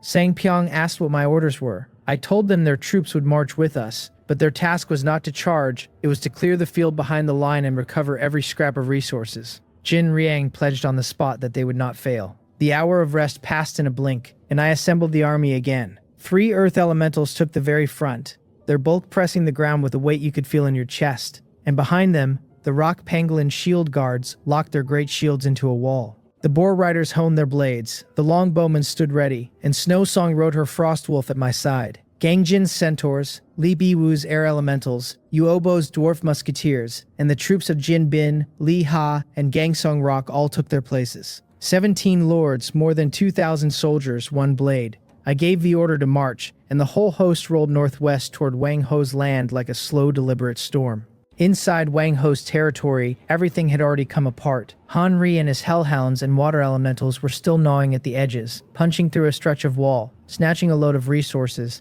and vanishing before anyone could set spears. His colorful butterfly sprites circled overhead, and that wooden sign reading, "Come out and play," coward hovered under them like the single greatest insult of Wang Ho's life. Half his logging camp had burned, his quarry had been robbed to the stone, and the southern wall had been battered down by water elementals more than once, its durability scraping the floor no matter how fast the peasants patched it. He was down to maybe 10 wolf cavalry and a thin handful of nomads, and Han Ri's hit and run had ground his elites into exhaustion, leaving him unable to mount a single real pursuit. Wang Ho would not even risk sending his troops far from home, because Han Ri could surface from any direction like a ghost and be gone again before the countercharge formed. A nomad ran up gasping that they could not keep going like this, that every resource in the territory would be gone if it continued. Wang Ho roared back that he knew, but what was he supposed to do when the man was a loach he could not grip? He opened the area channel and found it stuffed with the Alliance's kill announcements, one after another, the core allies who had once sworn to die at his side falling in a row under my blade. Jin Heyman, Zhang Yan, Zhang Wei.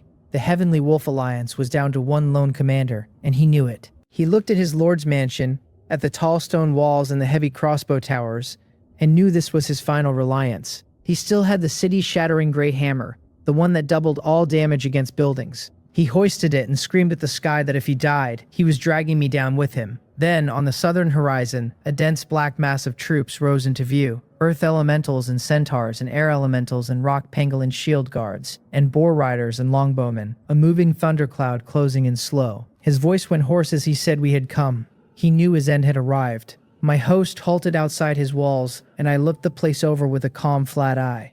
5-meter stone, a few crossbow towers, all of it flimsy set against my own fortress, and thinner still, after Han Ri's repeated visits. In the group chat, Han Ri crowed that one of him was worth 2 of them, but warned me to hurry because Wang Ho was so angry at him the man might self-destruct before I got there. I ignored his clowning and gave the orders. Gang Jin and Li Baiwu would take the flanks, the Earth Elementals and Rock Pangolin shield guards, and Boar Riders would follow me for the frontal breach. The Longbowmen would stand ready to reinforce. Yu Obo and Jin Bin and Li Ha and Gangsong Rock would clear the wings, and Song Pyong and Jin Riang would trail the skeleton soldiers to strip the field behind us. Everyone took their orders. Wang Ho stood on his wall staring down at the host below, with despair carved into his face, and he knew he had no chance. He screamed one last time that I was a coward who only knew how to crush the few with numbers, and challenged me to a duel if I had the guts. I did not answer. I told the Earth Elementals to take the city. The 3 of them strode forward, the the ground trembling under each step, and Wang Ho's crossbow towers loosed their giant bolts, which struck home and did almost nothing against creatures whose health ran into the hundreds. He shrieked at his nomads to fire, and their arrows fell just as harmlessly. The lead earth elemental drove a fist into the stone wall, and the whole span shuddered as long cracks split down its face. Wang Ho cursed and demanded to know how my earth elementals were so tough, but the answer was simply that they were, and they kept swinging while his wall's durability dropped like a stone off a cliff. On the flanks, Gang Jin's centaurs and Li Baiwu's air elementals launched their feints, the air elementals condensing into shrieking winds that tore straight into the crossbow towers and shattered them one after another. Wang Ho's eyes went wide as he watched his defenses come apart like wet paper under the alliance.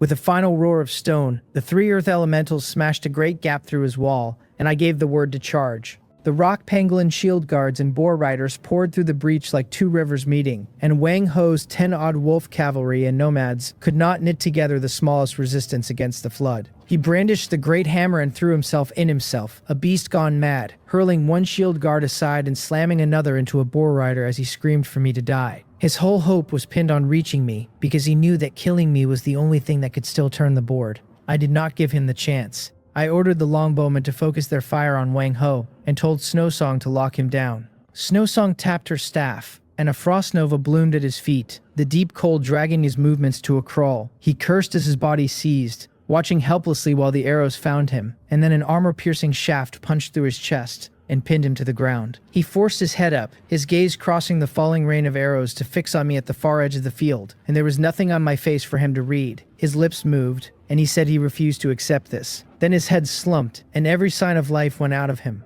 and the Heavenly Wolf Alliance was finished. For a moment the whole battlefield stood silent, every lord of the Alliance stopping where they stood to look at the place where Wang Ho had died, all of them knowing an era had just closed. Yu Obo murmured that we had won.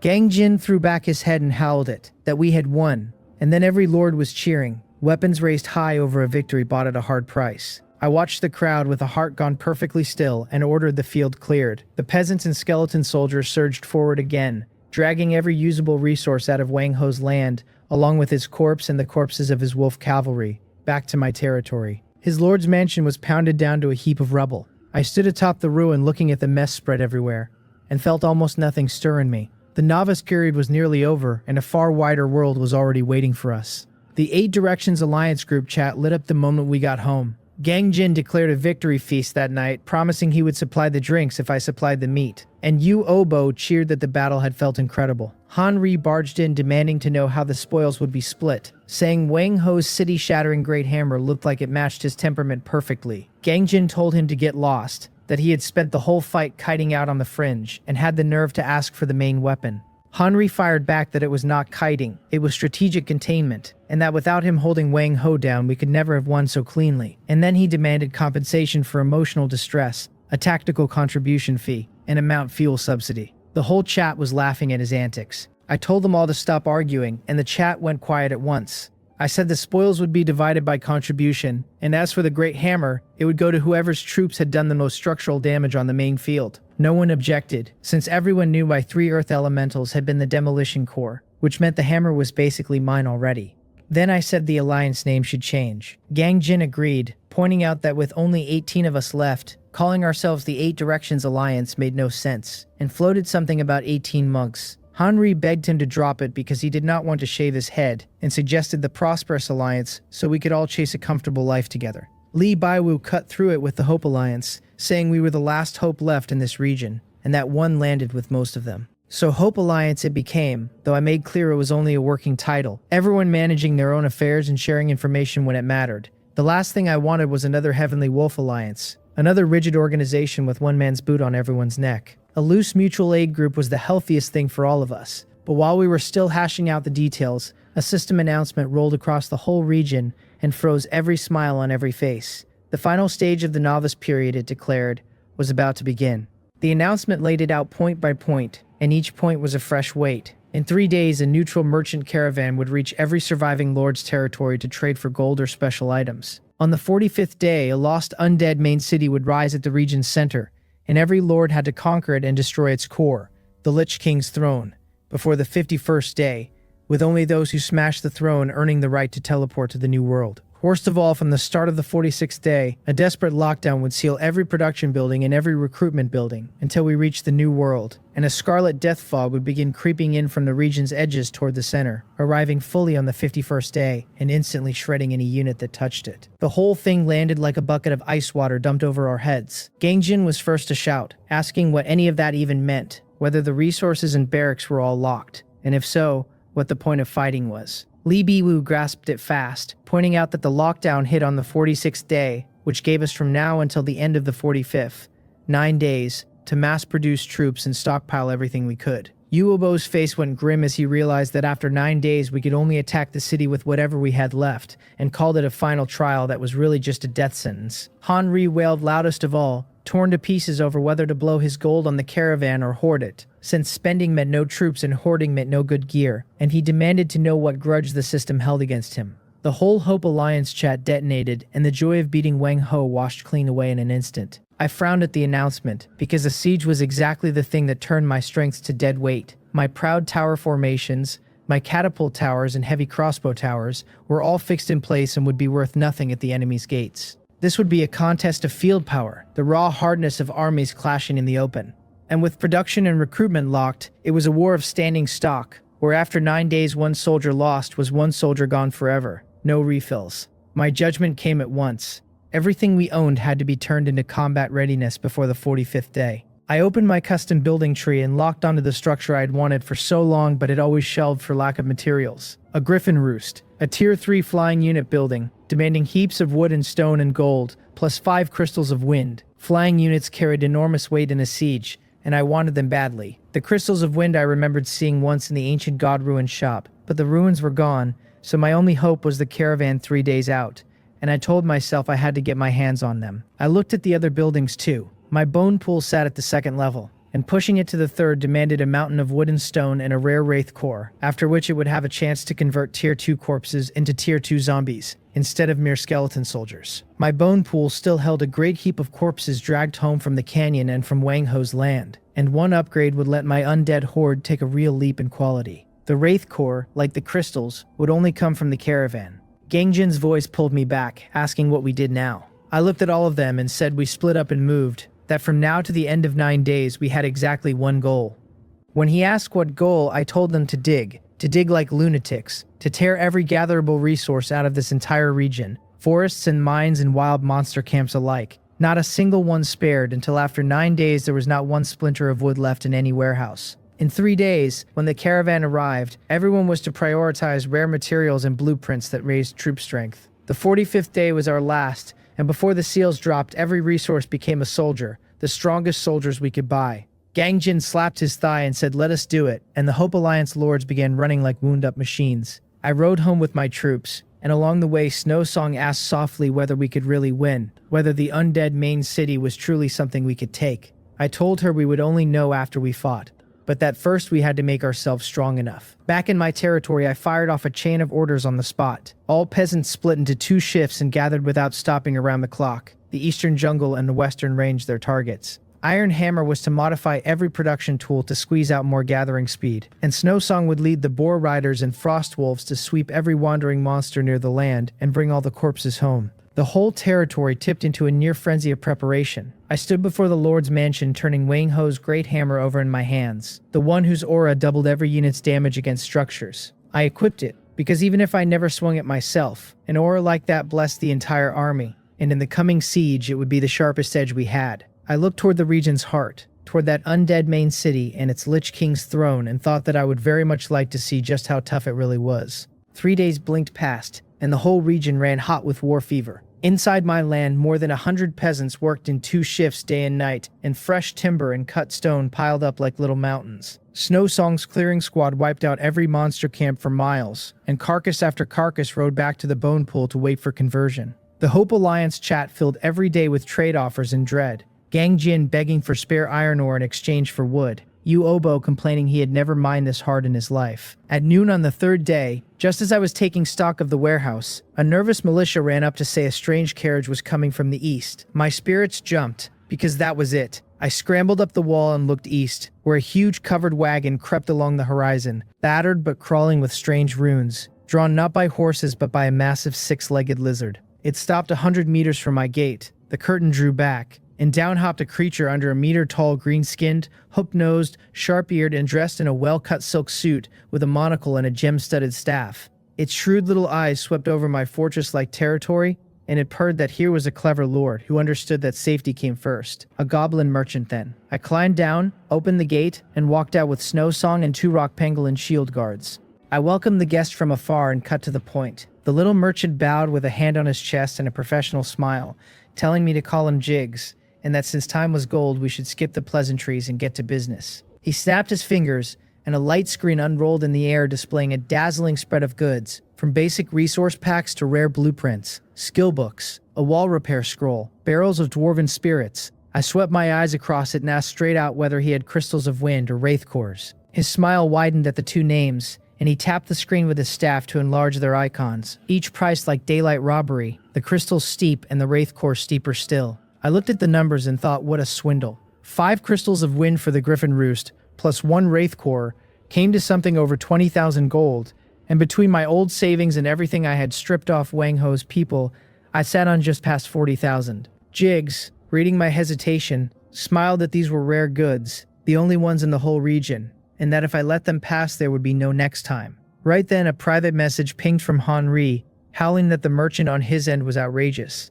10,000 gold for a damn rock, and swearing he suspected this grandson was a relative of Wang Ho's. I did not reply, because I knew I had no choice. 5 crystals of wind, I told Jigs flatly, and the wraith core. He crowed that it was a wise choice and named the total, and I made the trade at once. The gold vanished from my stores, and 5 faintly green-glowing crystals and 1 black-misted core settled into my storage space. Spending more than half my savings did not sting, because I knew these things would earn back far past their price in the final siege. Then my eyes went back to the screen and locked onto something else. A blue recruitment edict that would randomly summon 1 hero unit, 10,000 gold. A hero. I had only Snow Song, powerful but narrow in what she could do, and a second hero of any stripe, combat or support, would lift the whole territory by a wide margin. But 10,000 gold would leave me almost dry, and the last of my coin had to go to the final wave of troops before the seal. Jigs, catching where my gaze had landed, purred that a recruitment edict was a fine thing, a powerful hero of immeasurable value, and that luck was itself a kind of strength, was it not?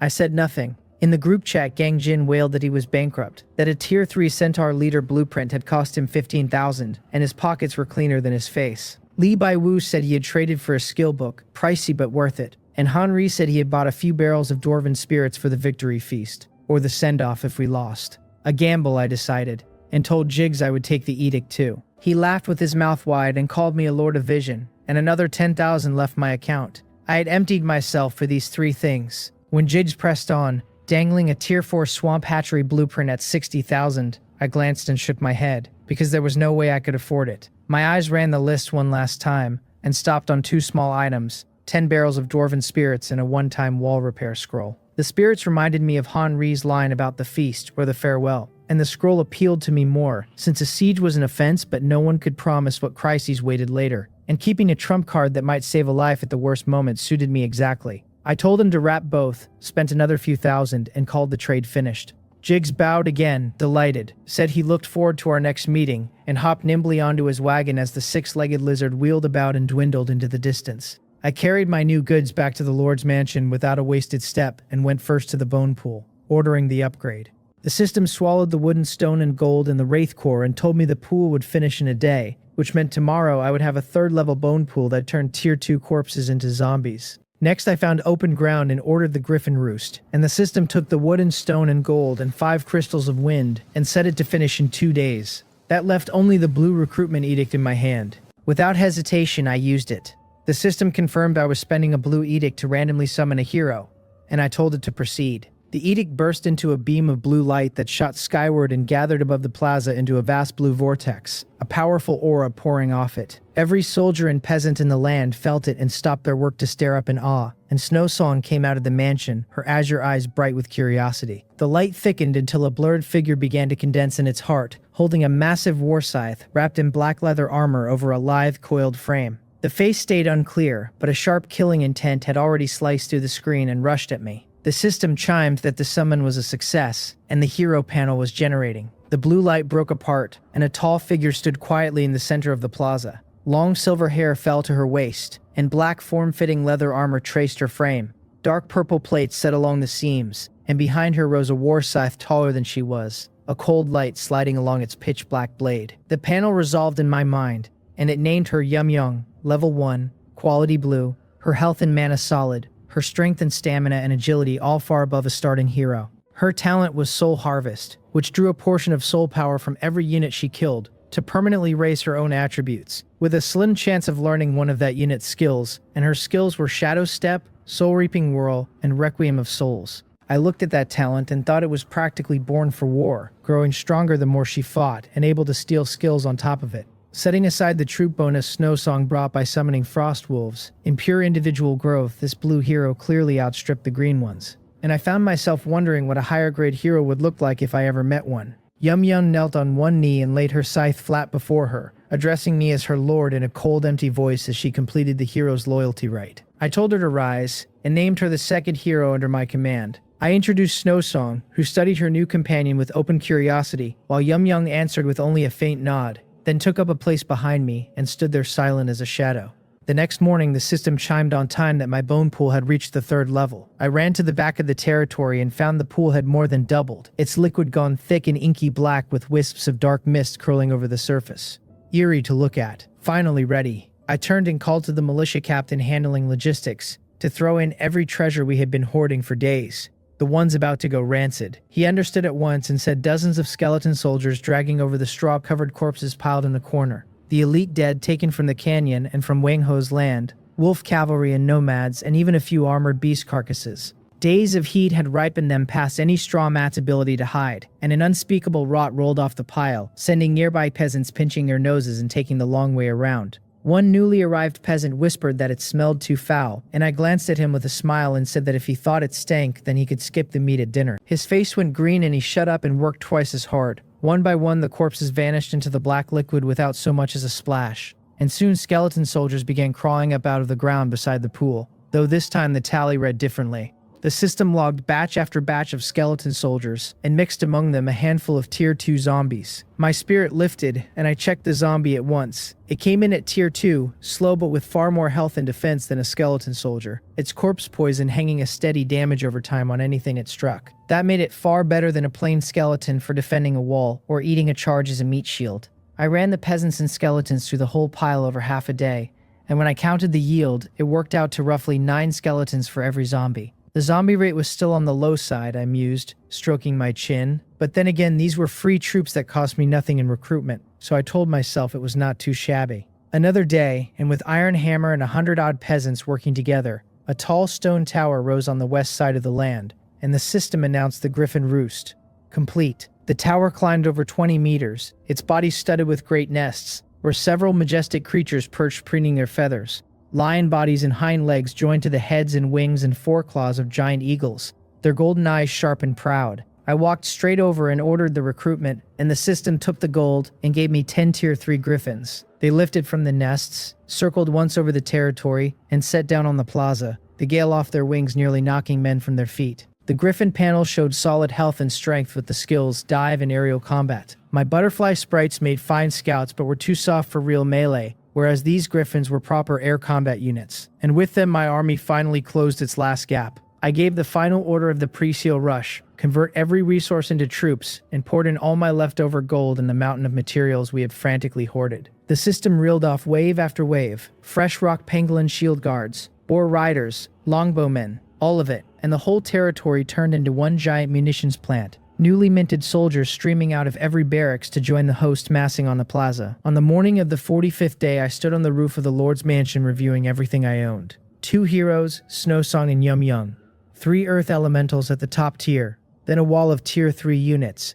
Rock pangolin shield guards and boar riders and longbowmen and griffins by the dozens.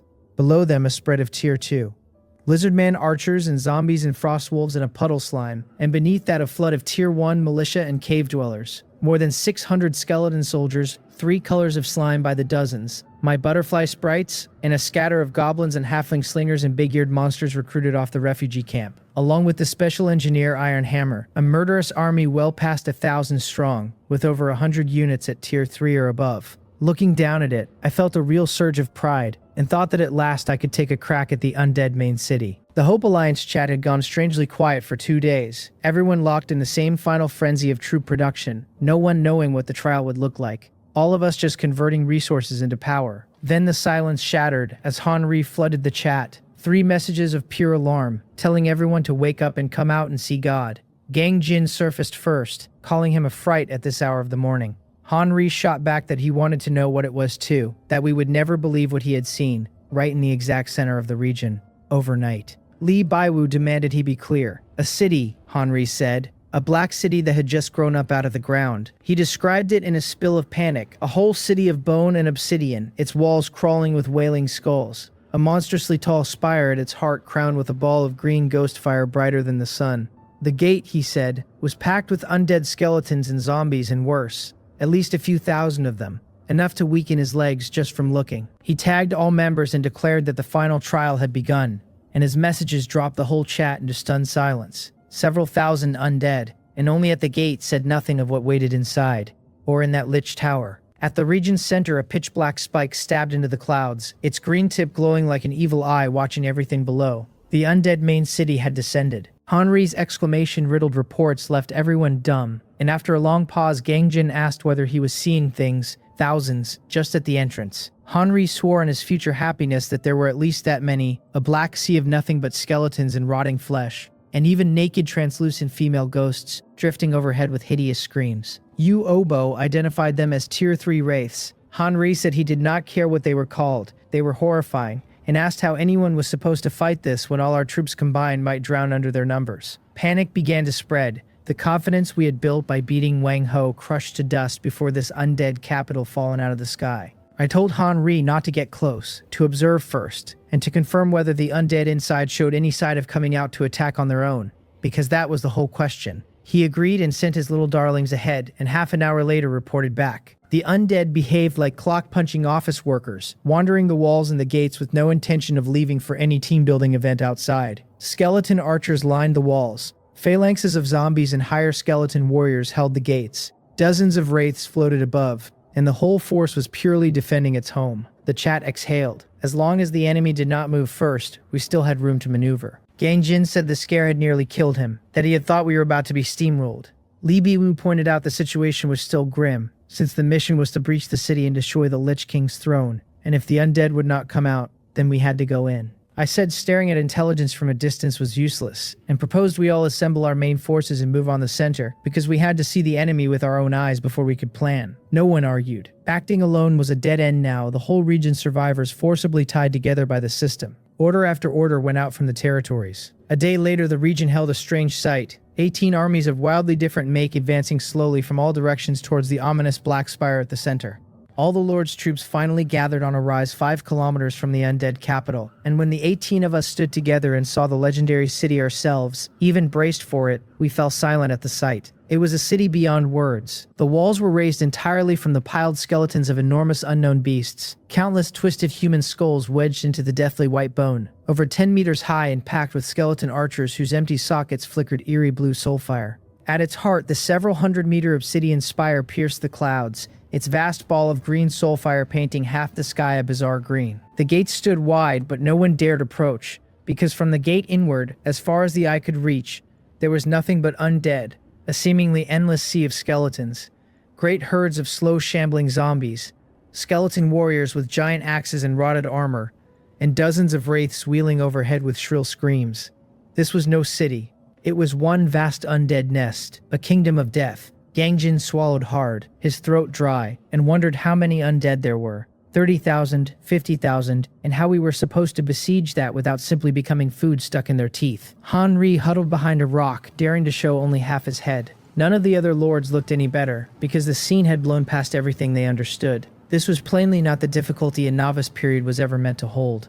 I told them not to panic, took out the monocular Henri had once gifted me, and studied the capital carefully. There were many, yes, but their movements ran orderly, I said, and handed the telescope to Gangjin. The skeleton archers only patrolled the walls, the zombies and skeleton warriors kept regular ranges, and the wraiths only circled above the city, which told me they held strict defensive zones and would not attack of their own accord so long as we stayed outside their alert range. My read steadied them a little. Gang Jin lowered the telescope with a sour face and said, "So what? We still had to go in and smash that Lich King's throne." Li Baiwu shook his head and said a direct charge was impossible, that a single volley from those wall archers would cripple us before we set foot inside, and pointed at the tower, warning it was surely hiding some large-scale destructive magic. Then a lord asked anxiously what we were supposed to do. Just stand here staring until the scarlet death fog swallowed us all, and every eye turned to me at once. Without quite meaning to, I had become the absolute core of this makeshift alliance. I took the telescope back, picked up a branch and scratched a rough sketch into the dirt, a square for the main city and a triangle for the spire. The heart of the mission, I said, pointing the branch at the triangle, was to destroy the throne, not to kill every undead. If we set our aim at annihilation, we were dead, because this was an attrition war we could not possibly win. Everyone nodded, because they all understood that much. So our objective, I told them, had to shift from a war of annihilation to a decapitation strike. Gang Jin's eyes lit at the phrase. We needed to slip past or punch through the undead at the gate, get into the city and drive straight for that spire, and the instant we brought down the throne, the mission counted as done. Henri stepped out from his rock and said it was easier said than done, that even if the griffins and air elementals wanted to fly straight in, they would have to ask the thousands of wall archers in the sky full of wraiths for permission first. That dropped us back at the start, the front impassable, an aerial breach far too risky, the whole plan run into a wall. So, I said slowly, laying it out as I looked around at them, we needed a feint. When they asked what kind, I drew a large mark across the front gate. We needed a force to hammer the front hard enough to drag the attention of the wall undead,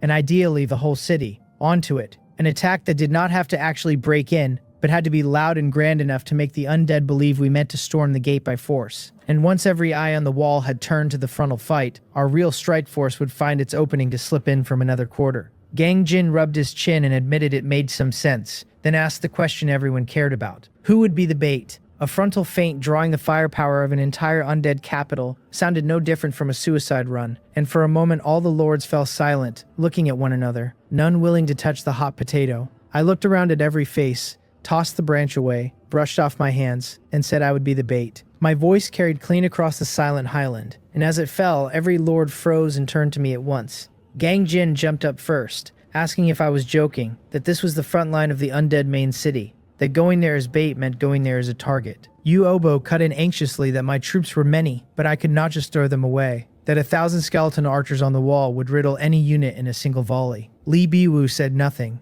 but his knotted brows made his disapproval plain, since the plan looked like flat suicide. Only Henri, still tucked behind his rock, muttered that the man really did dare to gamble his life. I waved a hand for quiet and asked whether they thought I was going to die. Gang Jin opened his mouth, unwilling to say yes, though his face said it for him. Had they forgotten how the Crimson Moon was scored, I asked, that the system judged merit by real contribution, that whoever dealt the most damage and took the most damage drew the higher evaluation and the richer rewards. This final trial was no different in kind, and its rewards would only run more extravagant, and since I held the most troops, I should naturally shoulder the hardest task, and if I led the main assault and took the lion's share, none of them would begrudge me. On the other hand, I said, if I asked any of them to be the bait, would they be glad of it? And once the fight began, would they not hesitate and eye each other with suspicion until we fell apart before the undead so much as moved? That would be true certain death. My stepping forward was simply the cleanest choice we had. The logic silenced them, laid out plain with no room to argue, everyone wanting to live and to be paid, and no one wanting to be the cannon fodder. Besides, I said, pointing at the dark mass of troops behind me, what was my greatest advantage? Many troops, Gang Jin answered on reflex. Much cannon fodder, I corrected. I did not care if my hundreds of skeletons died, and trading my skeletons to grind down their skeletons was no losing deal by any math. They chewed on that and found it sound. Of course, I went on, my tone shifting as I swept them all with a look. I would not be the only one attacking. I was putting my whole fortune on the front, and if they could not so much as crack a flank, then we could all stay here and be the undead's dinner. Gang Jin slapped his chest and swore that if he flinched, he was not a man. Fine, I said, and picked up the branch again to draw the details. The frontal feint would center on my troops, all 600-odd skeleton soldiers, the 24 Tier 2 zombies, and the whole slime legion, low health bodies perfect as the first wave of consumables, with 20 rock pangolin shield guards in front so the line would not be crushed in a single wave. Gang Jin's centaurs would hang behind me for ranged suppression, half his archers and all his halfling slingers, and Yu Obo's dwarf musketeers, whose penetration ran high, would move up as well, because the point was not just killing but chaos, and the more noise the better. The two of them traded a look and nodded hard. Now the real killing blow, I said, and drew a circle on one side of the city. The strike force split into air and ground. The air route was the key to tearing open the enemy's anti-air net, and Li Baiu's Tier 3 air elements were the absolute core, 32 of them, joined by my 10 griffins as the aerial aces. Then I looked to Henri and asked how many colorful butterfly sprites he had. He shot to his feet and reported 45, each one soft, delicate, and easy to push over, then caught himself and corrected that they were nimble and good at harassment. Very good, I said. His sprites plus my 9 and the scattered flyers from the other lords would form a second echelon, not to assault directly but to swarm the wall archers with sheer numbers, and open a lane for Li Baiwu and my griffins to push through. Henri slapped his chest and guaranteed it, saying that when it came to being annoying, he was a professional. The ground strike force had to be more elite still, I said, and my face turned serious. 12 rock pangolin shield guards, all 29 boar riders, 31 longbowmen, and both my heroes, Snow Song and Yum Young. Gang Jin's remaining centaur spearman and his hero Na Song would follow, and Jin Bin, Li Ha, and Gang Songrock would pull their most elite melee to join. Our goal, I told them, was to use the moment the Air Force stole the undead's attention to carve a gap through the junction of the flank walls at top speed, pour into the city, and drive straight for that Lich Tower. The plan stood complete and clear, the feint drawing fire and grinding the enemy with cheap fodder, the Air Force seizing the sky and pinning the walls, the ground force running the decapitation strike, 3 routes divided cleanly and locked tight together. Sang Pyong, the one who had defected from the Heavenly Wolf Alliance, said softly that he had no objection, and Jin Rang and the other surrendered lords quickly fell in line behind Lord Mbyom's command. They were working to redeem themselves and would not have dared do otherwise, and if I had told them to scrub toilets, they would have sworn to leave them cleaner than a mirror. Good, I said, standing and brushing off my hands. Since no one objected, we moved now, every lord back to reorganize by the plan, and in 1 hour the general attack began. The 18 of them rushed to their positions with grimmer faces than ever, the massive host splitting and reassembling into 3 distinct combat clusters. On the highland, only I and my 2 heroes were left. Snowsong looked toward the capital and its ominous aura, and asked whether this would really be all right, her deep blue eyes carrying a hint of worry. We had to fight even if it was not, I told her calmly, because this was our only chance. I turned to Yum Young on the other side, the new hero who had stayed silent from start to finish, simply wiping her great scythe, the cold light on the blade even chillier than her silver hair. As if feeling my gaze, she lifted her head, her blood-red pupils showing nothing at all, and said she would harvest enough souls. I walked to the very front of the line, a sea of hundreds of skeletons and zombies at my back, Gangjin's centaurs and Yu Obo's musketeers already ranked up beyond them. On the left wing, Li Baiwu's 32 air elementals hovered, their invisible wind pressure trembling the sand and stone below, and Henri's colorful butterfly sprites buzzed like a swarm of bright locusts ready to launch. On the right, the ground strike force stood assembled, the boar riders growling uneasily, the rock pangolin shield guards thudding their great shields flat against the earth in a run of dull beats. The whole field hummed with killing intent. I raised the city-shattering great hammer and sent the command through the mental link to every soldier at once. The frontal feint force, target the main gate of the undead main city. Attack. A roar answered, and some unknown slime bellowed a battle cry for the glory of the old master, then caught itself and shouted for the Lord instead. And the fodder army of over 600 skeletons and dozens of zombies and slimes surged forward like floodgates thrown open, hurling itself fearlessly at that city of death. The war had begun. At my command, a white tide of bone, over 600 skeleton soldiers, officially rolled toward the Black Capital, and charging at its very front were not the fragile Tier 1 fodder, but 20 Tier 3 rock pangolin shield guards. They locked into a horizontal line and raised their 2-meter stone shields into a moving wall. The shields fitted so tight they left only narrow slits, while the skeletons and zombies and the pile of many-colored slimes crowded behind that wall and shoved forward in a messy swarm. Gangjin marveled from the high ground that it was an interesting formation. Tier 3 heavy shields shepherding Tier 1 fodder, and said only I would think of it. The instant the fodder legion crossed within 500 meters, the packed ranks of skeleton archers atop the wall lit their sockets with blue soulfire all at once. Here it comes, I whispered. The bowstrings merged into one long piercing drone, and in the next breath a rain of black arrows fell from the sky to blanket the charging fodder. Raise shields. Hold steady, I ordered, the shortest command I had. The shield guards drove force through their legs, sinking their heavy bodies deep into the soil and lifting the stone even higher, and the arrows hammered off the shields in showers of sparks that scratched only single-digit damage from creatures with defense that high. But the sheer volume of the rain was too great, and inevitably some shafts slipped through the gaps to strike the sea of skeletons behind, where a single arrow shattered a skeleton soldier's fragile frame, and bone piles began collapsing across the ranks.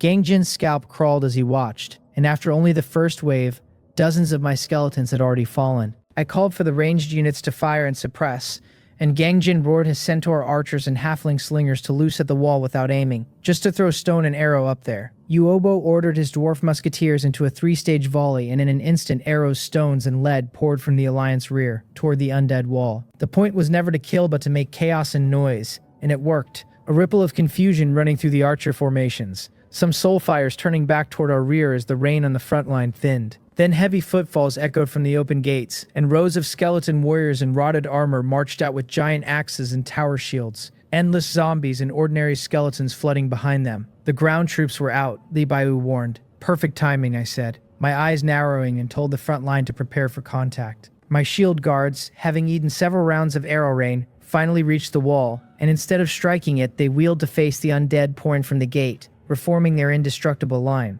The lead skeleton warrior brought its axe crashing down on a shield, and though a fair damage number leapt up and the shield guard swayed, it held. Then the undead front and my fodder legion slammed together, and the battle dropped into its bloodiest stage. My skeletons met the charge without fear, hacking at enemy bone, the shatter of frames unceasing, whole batches falling every second. Yet my skeletons seemed bottomless, one batch gone and another instantly filling the gap. The 24 zombies waded in on their thick hides, gnawing at the undead line, their corpse poison hanging steady damage on everything they touched. The slimes were the real comedy. Water droplet and mud slimes went in as mobile roadblocks, flung into the densest part of the undead to slow them with their sticky bodies, while the fire slimes served as disposable bombs. One of them bellowed the wrong battle cry again, something about the horde, before hurling itself into the mass and choosing to detonate, and the small blast blew the nearby skeletons apart. Henri watched from the flank, dumbstruck, sputtering that these were supposed to be cannon fodder, that this was the elite of all cannon fodder, too extravagant, too wasteful. I watched the casualty count on the main field climb fast and did not care in the slightest, because every one of these skeletons had come free from the bone pool, and so long as they stalled the enemy, their value was paid in full. The main field had drawn the overwhelming bulk of the capital's attention, the wall archers and the circling spirits all fixed on the chaos. Now, I said, a sharp light in my eyes, and gave the assault order through the channel. On the left flank, Li Baiwu drew a deep breath and waved his troops up, and 32 Tier 3 air elementals became invisible whirlwinds and shot skyward, my 10 griffins spreading their wings to follow with resonant cries. Henri called his little darlings up for their performance, reminding them of their slogan that if they could not win, they should run and simply annoy the enemy to death. And 40 to 50 colorful butterfly sprites plus my few buzzed aloft like a swarm of giant hornets in the flyer's wake. Their target was the eastern wall, where the defenses ran thin. Meanwhile on the right, Snowsong sat her frost wolf with cold light flickering in her azure eyes, Yum Young beside her carrying that great scythe and radiating an aura that warned the living to keep away. Snowsong called the ground assault to follow her and pulled the reins, the frost wolf lunging forward, and 12 shield guards, 29 boar riders, 31 longbowmen, Gangjin's hero Na Song and his remaining centaur spearmen, and the elite melee of several lords formed a sharp blade that peeled silently off the main field and cut toward the eastern wall junction under cover of the terrain. The feint made its chaos and drew its fire up front, while the true killing edge quietly bared its fangs. I told the air elementals to clear a gap with their wind blades, and the 32 of them accelerated hard, leaving after images as their blades wove into a cyan net of death that blanketed a stretch of wall. The archers there pivoted to fire, and Li Baiwu roared for Henri, who hurriedly scattered his darlings to swarm and flutter in front of the archers' faces, without ever attacking. The archers were not clever, and their patterns fell apart under the pestering, arrows loosing wildly in every direction. Accuracy gone. Beautifully done, Li Baiwu seized it and drove all his air elementals' wind blades onto a single point, the dense edges grinding into the pale bone with an ear-splitting shriek that shaved the wall down a thin layer. Griffins, dive. I sent into their minds, and 10 of them plunged from high altitude to rip their claws into the weakened stretch, and under the combined Tier 3 assault, the sturdy bone wall finally cracked. Snowsong saw the change from the ground and called the boar riders to ready their charge. The 29 of them loosed a run of wild roars, their giant boars pawing the earth, cold light glinting off thick tusks, coiled and waiting only for a gap wide enough to run. The eastern wall boiled, Li Baiwu's air elementals slicing the pale remains like invisible blades. Henri's butterfly sprites embracing their role as disruptors, dancing over the archers and stirring massive chaos, the 10 griffins diving again and again to tear at the wall while the crack that had been the Windblade's target slowly widened. The main field had become a meat grinder, My 600-odd skeletons had lost over half their number in under 10 minutes, and though they had pinned at least 70% of the capital's frontal ground force, the rate of attrition set my teeth on edge. My face did not change as I watched the whole field, because the eastern wall's resilience had run past my estimate. I could not wait any longer. With a thought, 3 heavy figures rose from the rear of the host, giants over 4 meters tall built wholly of rock and earth, the Tier 4 Earth Elementals. Henri cried out in the channel that I had finally brought out my precious assets, the trump cards I had held back so long. They did not run, only strode, each step trembling the ground, walking straight for the cracked eastern wall. The archers diverted fire onto the 3 behemoths, arrows splashing single-digit scratches that did not even register through their 30% physical damage reduction, which made them a nightmare for every physical ranged unit on the field. Now everyone, clear the way for the Earth Elementals, I ordered, and Li Baiwu and Henri turned every flyer from the wall to harass the archers along the giant's path. The 3 Earth Elementals reached the base of the wall unhindered, and the lead one raised a rock fist larger than a millstone, aimed it at the widest crack, and drove it down. There was no thunderous boom, only a grating crack as the solid bone wall broke under the blow. A hole over 2 meters wide opening with bone fragments spraying inward. The other 2 threw their punches at once, 3 fists working like battering rams against the wall again and again. And Wang Ho's great hammer did exactly what I had bought it to do. The double damage against structures driving the giant's demolition to a terrifying pace. Under the 3 Tier 4 units, that 10-meter span of wall groaned and buckled, and finally collapsed with a crash, opening a gap over 10 meters wide, dust and bone shards filling the air. Beyond it lay the inner streets of the capital and a scatter of undead rushing over at the noise. Snow Song, Yum Young, charge in, I sent to my 2 heroes and told the whole ground assault to pour through. Cold light flashed in Snow Song's deep blue eyes as her frost wolf howled long and led the way, Na Song following close on his lance, and the 29 boar riders triggered their charge skill into an unstoppable torrent that crashed into the city along the cleared path. 12 shield guards formed the second wave to lock down a firm line at the gap, and 31 longbowmen trailed at the rear for support, while Jin Bin and Li Ha and their fellow lords fed their elites in behind. The instant the assault flooded the city, Yum Young moved, not into a frontal collision like the boar riders, but flickering into her shadow step, her whole self turning to a blurred shadow that flashed across the chaos, bypassing the riders to appear before several Tier 2 ghouls barring the way. Before the ghouls could react, her great black scythe swept across with a shrill whistle, and her soul-reaping whirl spun her into a perfect arc of death that cut the ghouls apart at the waist. The system chimed that Yum Young had killed 4 Tier 2 ghouls, and that Soul Harvest had triggered, her strength and stamina ticking up a hair permanently, faint wisps of black energy rising off her body to sink back in, as her blood-red pupils seemed to brighten a fraction. What a talent, I thought. A skill practically tailored for large-scale war, her attributes snowballing for as long as the fight ran. Snow Song arrived and tapped her staff, a frost nova blooming outward to freeze dozens of zombies and skeletons on the street ahead, under a thick coat of frost, and Gang Jin's centaur spearmen seized it at once, a volley of javelins turning the frozen undead into pincushions. I commanded from outside for the shield guards to hold the gap, and the longbowmen to suppress the rooftops, because much as the assault had broken in, it absolutely could not be surrounded. The 12 shield guards built their wall inside the gap to bar the following waves of outside undead, and the longbowmen loosed armor-piercing arrows at the roofs on both sides of the street, where skeleton archers with longbows had begun to appear. The whole assault ran smooth as flowing water, done in one clean stroke, and Jin Bin shouted in the channel that we were in.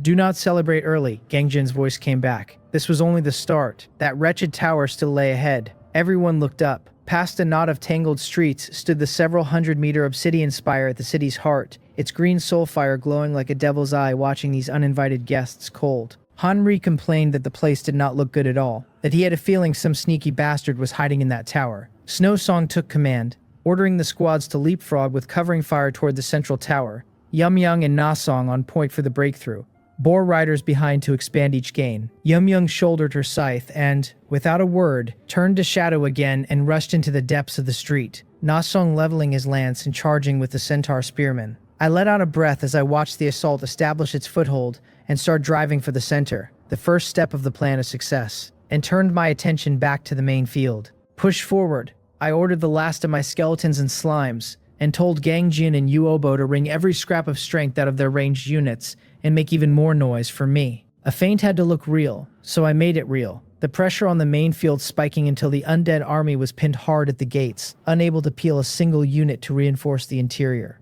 The whole war machine ran cold and efficient under my hand. Inside the city, the assault advanced smoother than expected, and though the undead were many, they were mostly low-tier skeletons and zombies with no formation, scattered at the first charge by the elites under Yumyong and Nasong.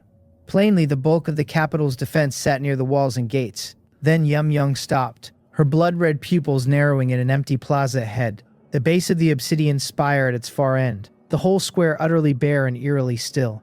Snowsong caught up and asked what was wrong. "Ambush," Yumyong said, her grip tightening on the scythe. The single word made everyone who had just charged in with a spark of excitement tense up hard. Nasong reined his horse and looked around warily, taking in the wide plaza of black flagstones, where not even a wandering skeleton stirred. Only a deathly hush that unsettled worse than the war of 1,000 troops. Jinbin whispered over the channel that a chill was running down his spine, and someone told him to stop scaring himself, that maybe the undead had all gone to the gate for a party. "Nobody move," Snowsong's cool voice rang out, halting a few boar riders about to scout ahead. Yumyong swept her red eyes across every inch of the plaza floor and said one word: "Underground." The instant it left her, the whole plaza shook. The black flagstones at the center cracked apart inch by inch, and two enormous pale-bone hands burst up from below to grip the surface, and two massive figures hauled themselves out of the earth. Skeleton giants, each over 5 meters tall, pieced together from the bones of giant beasts, their sockets burning green soul fire, each hoisting a bone club fashioned from vertebrae. The panels marked them Tier 4.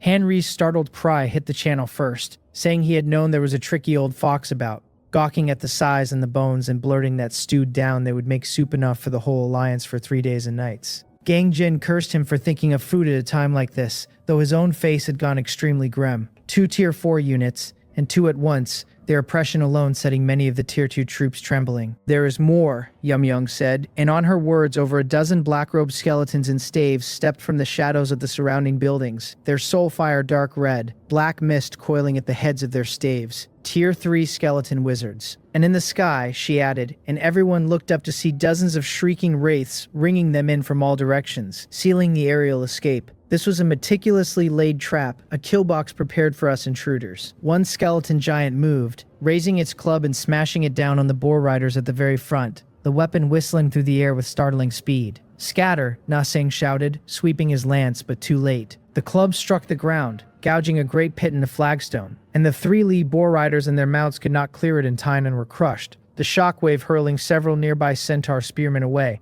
terrifying damage numbers leaping over the affected units. Jinbin trembled with heartache as one of his elite shield bearers died instantly, saying it was over, that there was no way to fight this. "Do not panic. Hold the formation." Snowsong forced herself calm and ordered the longbowmen to focus the skeleton wizards, because we could not let them cast. 31 longbowmen drew and loosed armor-piercing arrows over the chaotic front toward the wizards in the rear, and 2 of the fragile spellcasters were shot to bone dust under the concentrated fire at once. But the others had already raised their staves, black energy spheres condensing at the tips and flying screaming into the alliance ranks, one bursting on a shield guard's shield in a cloud of black mist that dealt magic damage and left the unit poisoned, bleeding health by the second, and I knew it for a curse. Snowsong urged Yumyong to handle them, and Yumyong answered that she would take care of it herself. Yumyong flashed out of her spot and appeared the next second behind a skeleton wizard, her great scythe carving a deadly arc that sent the wizard's head spinning into the air, its soul fire snuffing mid-flight. With Shadow Step married to her whirling reap, she became a grim reaper shuttling the shadows, made to harvest exactly these fragile but dangerous casters. The other skeleton giant charged Nasong and his centaurs, and he roared and triggered his hero skill, his lance blazing with starlight as he turned to a streak of light and drove into the giant, his starlight pierce striking its leg bone in a shower of sparks that scratched only single-digit damage. His heart sank at the numbers, and the giant, enraged by the fly, stopped and swept its club across, forcing Nasyong to wrench back in a hurry, the club grazing him with a wind that stung his cheek. Had it landed square, he would have been crippled if not killed. Physical attacks were far too weak against them. Gangjin shouted anxiously from outside, calling for my earth elementals or we would wipe. "Coming now," I answered calm through the channel, and 3 heavy roars echoed from the breach as the 3 earth elementals squeezed through with heavy steps and planted themselves before the assault. Taunt, the lead one slammed its fists into the ground and a ring of invisible waves spread out, and the 2 skeleton giants about to go on a killing spree paused, their green soul fire swinging onto the newcomers. They abandoned the weak assault troops, turned and swung their clubs at the earth elementals, and a club crashed down on one giant of stone for an astonishing damage number, its body shaking hard, cracks racing over it, health dropping sharply.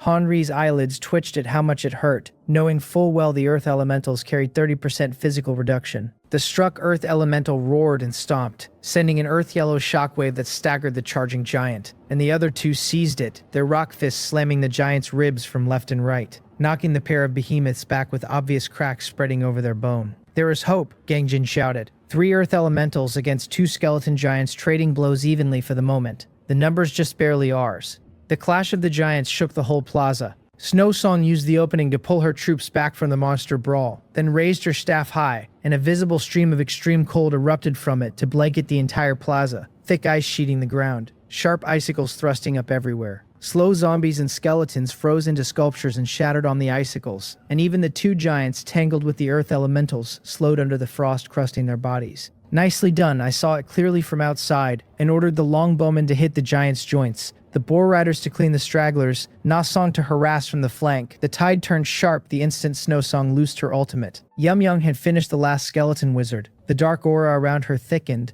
her presence markedly stronger than before, and she did not stop, joining the fray on the giants. Her damage against them small, but her shadow step too quick, appearing at impossible angles to score their knees and ankles, a constant nuisance.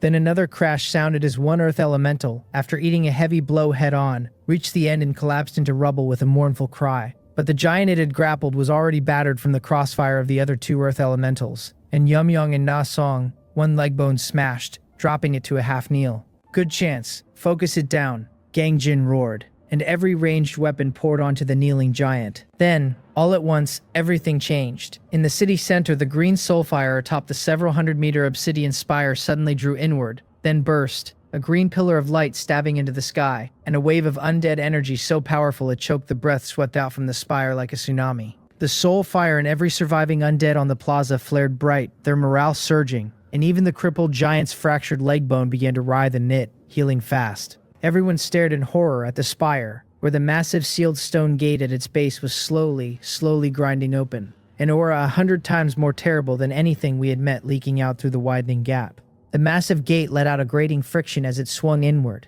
and a wave of pure icy death aura rushed out of the darkness behind it. The aura froze every allied soldier in the square mid-motion, and even the earth elementals still battling the giants grew a thin skin of black frost.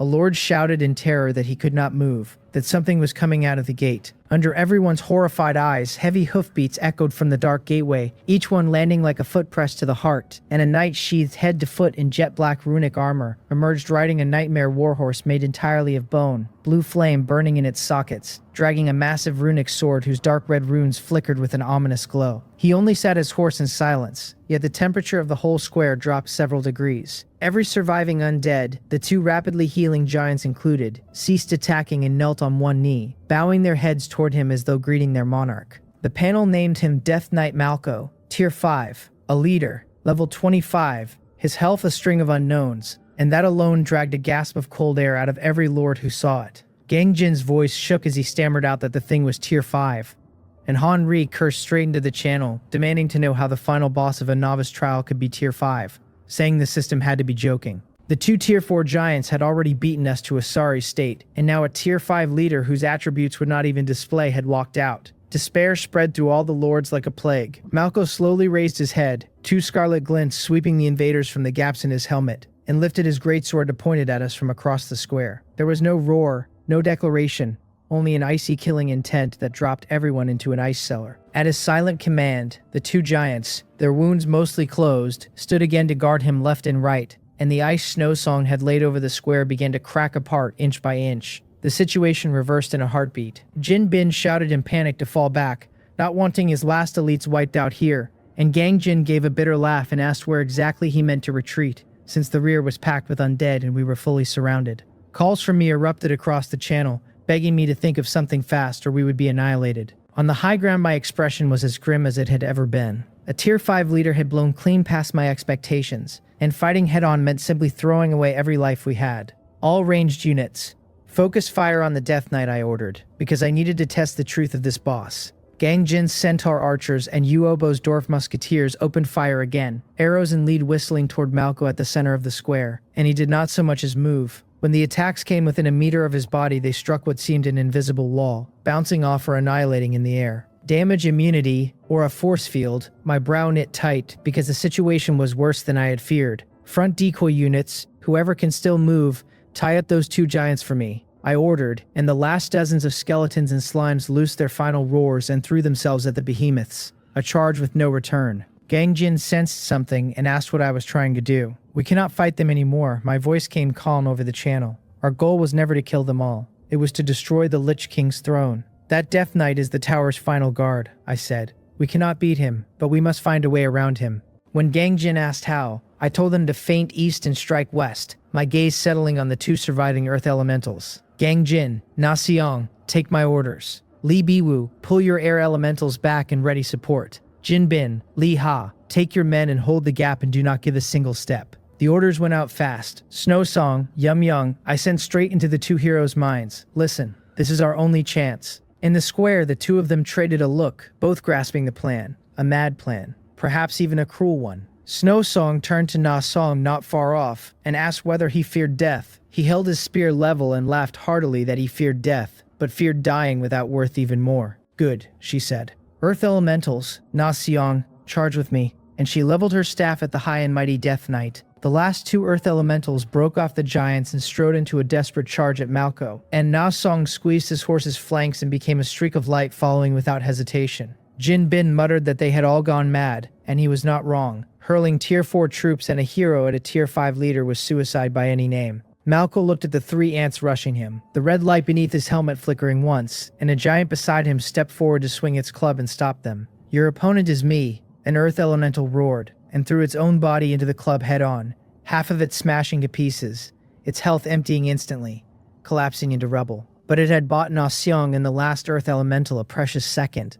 Na Xiong's lance and the last earth elemental's fist struck Malco at once, and he finally moved, lifting his runic greatsword to parry light and easy. Na Xiong's starlight flurry was blocked without effort, the recoil numbing his arm until he nearly dropped the spear, and the earth elemental's heavy punch was caught flat in Malco's other gauntlet, its rock fist shattering inch by inch against the black metal, the gap in strength immense. Malco flipped his wrist and his greatsword carved a bizarre arc toward Na Seng's neck, and Snow Song's cry came as an ice wall erupted in front of him, only to be shattered by the greatsword with ease. Na Song tumbled backward in a sorry heap and dodged the fatal blow, though the residual force still cut a deep scratch across his chest armor for a terrifying damage number. Now is the time. In the instant the Earth Elemental and Na Song spent their lives dragging the Death Knight's eyes, a dark shadow moved. Yum Young triggered Shadow Step, her figure flickering endlessly through the square's shadows, perfectly evading every undead sight, racing for the open spire gate at an impossible speed, while behind her Snow Song retreated and loosed Ice Thorn again and again to cover her and slow the enemy, a few boar riders roaring and following to clear her path. Trying to leave, Malco seemed to sense her intent, his nightmare warhorse neighing and wheeling to pursue. Your opponent is me. The last Earth Elemental spread its arms and locked them around the warhorse's leg, and Malco's eyes went cold as his greatsword stabbed down from above, piercing through the Earth Elemental's head and running its whole body through to pin it to the ground, the giant letting out one final unwilling roar as it crumbled into quicksand. Beast, Na Song's eyes went scarlet, and ignoring his grievous wounds, he charged again to block Malco with his own body. Get out of my way! Malco swung, and Na Song and his spear were flung far off, spitting a stream of blood in the air before crashing hard to the ground, his fate unknown. But that brief handful of seconds was enough. Yum Yum made it, her scythe on her shoulder, her figure flashing as she rushed into the deep dark gate of the obsidian spire, a few boar riders close behind. We succeeded, Gangjin punched the ground in a rush of joy, and I ordered Li Biwu at once to cover Snow Song and the others as they pulled back. Then the massive stone gate of the spire began to grind slowly shut after Yum Young and the riders passed through.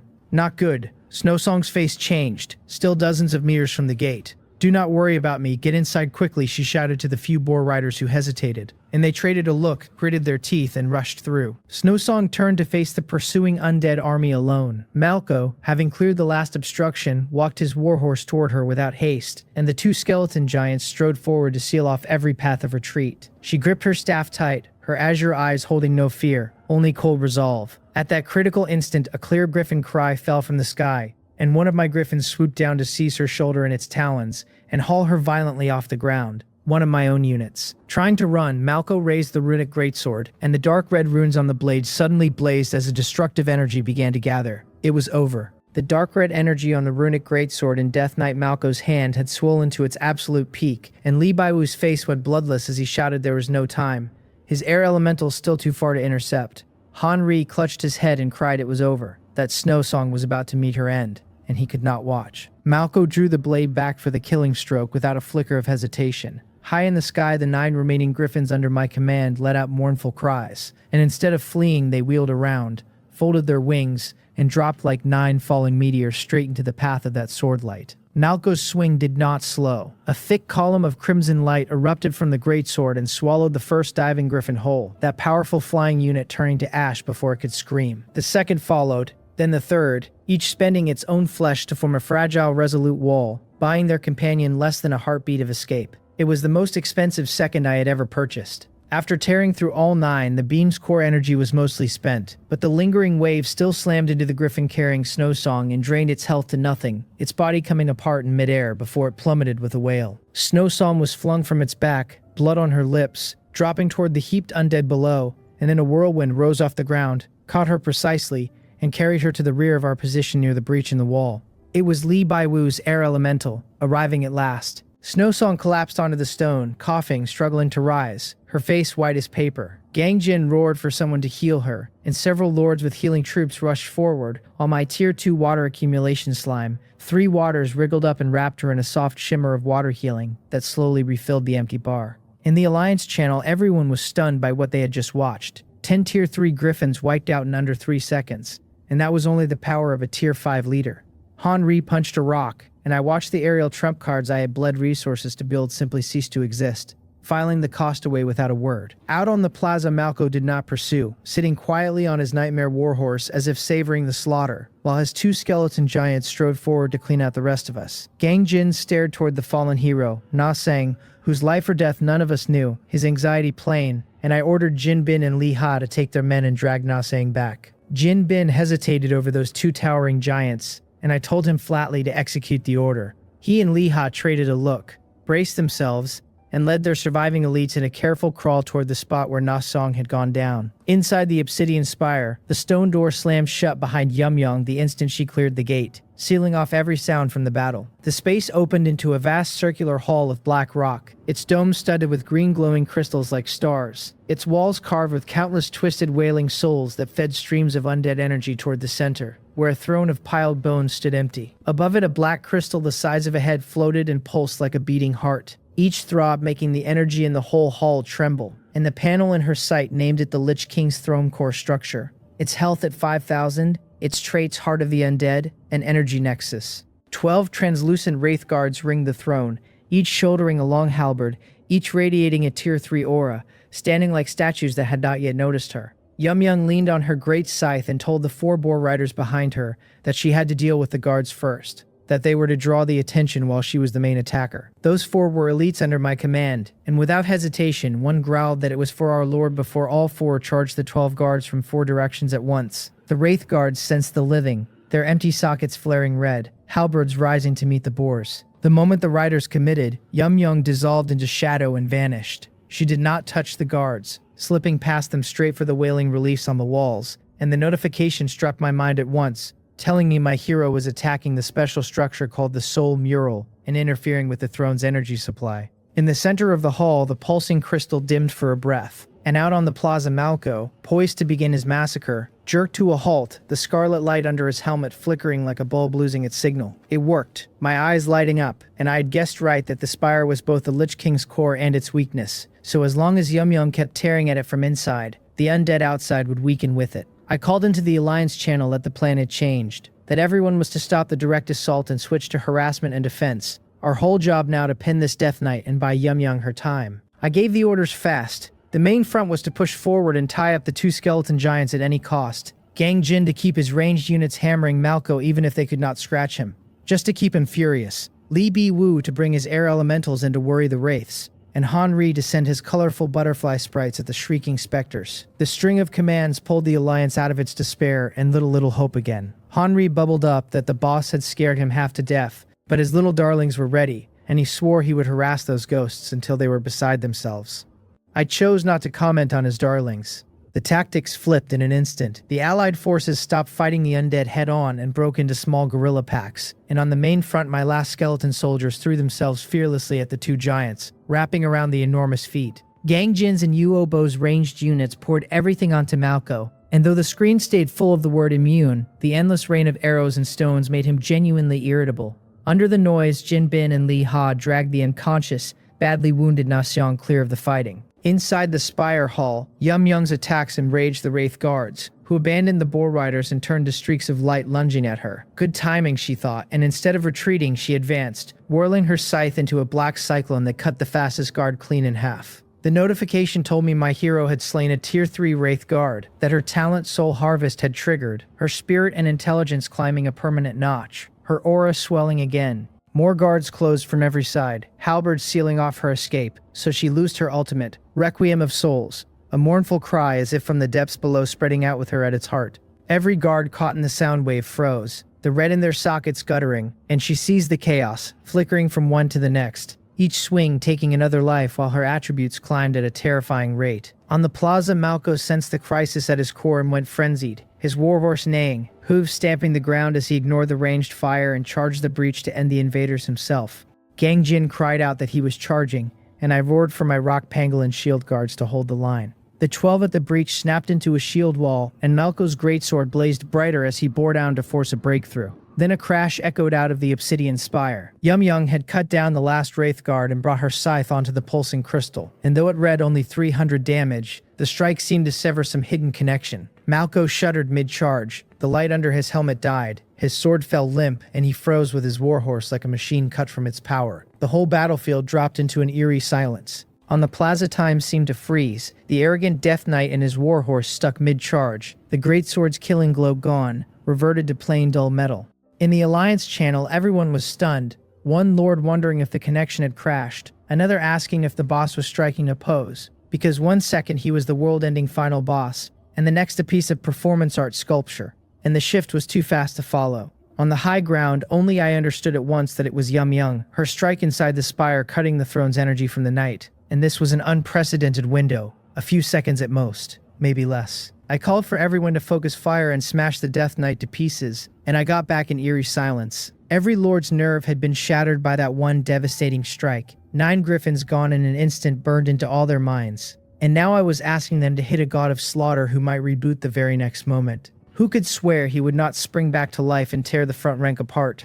Gang Jin reacted first, cursing loudly, telling them to listen to me, asking when I had ever been wrong, ordering anyone who wanted to live to move. He sent his only remaining centaur archers loosing arrows at the frozen knight, and this time the shafts struck the rune armor and deflected, but without the invisible energy shield behind them, and he crowed that Malco had no defense left. I gave my own troops a death order and sent the rock pangolin shield guards charging with shields raised. Seeing my troops move broke the spell on the others. Curses turned to resolve, one lord shouting that it was better to risk it all than stand here and die, and every ranged unit that could still fire poured its attack onto the black figure while the melee troops advanced under the cover of my shields. Inside the spire, Yum Young hefted the scythe, and the black mist she had drained through Soul Harvest surged into the weapon until the blade lit with an eerie red glow. On the plaza, the fight went white hot, dense little damage numbers stacking above Malco's head, his health bar dropping at a steady clip. Han Ri cheering from the rear that it was working.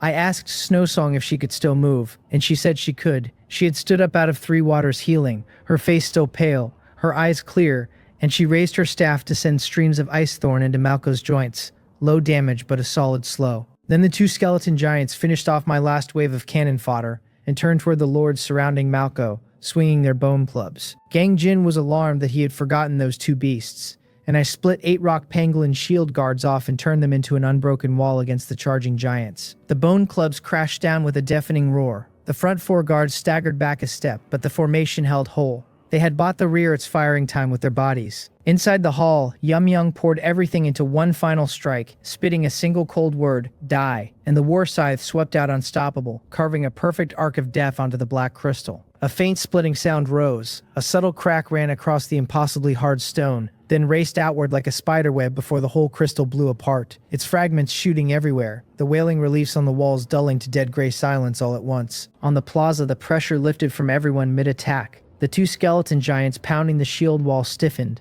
then shattered inch by inch into useless dust. In the sky, the circling specters loosed a last shriek and thinned into smoke, and Malco, besieged from all sides, lost the last scarlet under his helmet, his rune armor peeling and crumbling like weathered rock until he and his warhorse both broke into a handful of black dust that scattered on the wind. Only a giant rune sword remained standing where he had been, glowing with an ominous red light.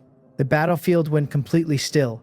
Everyone stared at that black dust drifting off, minds blank, unable to grasp that they had won just like that, that the Tier 5 great boss who had been grinding us into the dirt and had killed 9 griffins with one swing had just turned to ash. Henri poked his head out from behind a rock to ask whether he had seen it wrong, whether that guy had really fallen apart on his own. Gang Jin dropped onto the ground, panting, and told him to fall apart his own head, that it was my hero who had pulled the boss's power plug up in the tower. Henri's eyes went wide, asking if it was really that impressive, and only then did the crowd turn its gaze on me. Right then, a string of system announcements flooded everyone's sight, declaring that all lords of the newbie area had cleared the final trial, the Lost Undead main city, with an overall evaluation of S. It settled rewards by contribution, naming me at the top with an SSS overall and the final trial's top reward. Then Gang Jin and Lee Biwu at S, Henri at A+, and the rest below, and the war was officially over. Henri's eyeballs nearly fell out at my grade, asking how outrageous those top rewards had to be. Gang Jin, Lee Biwu, and the others were plainly envious, since they had fought half to death just for an S while I walked off with the highest rank. But nobody voiced a single objection,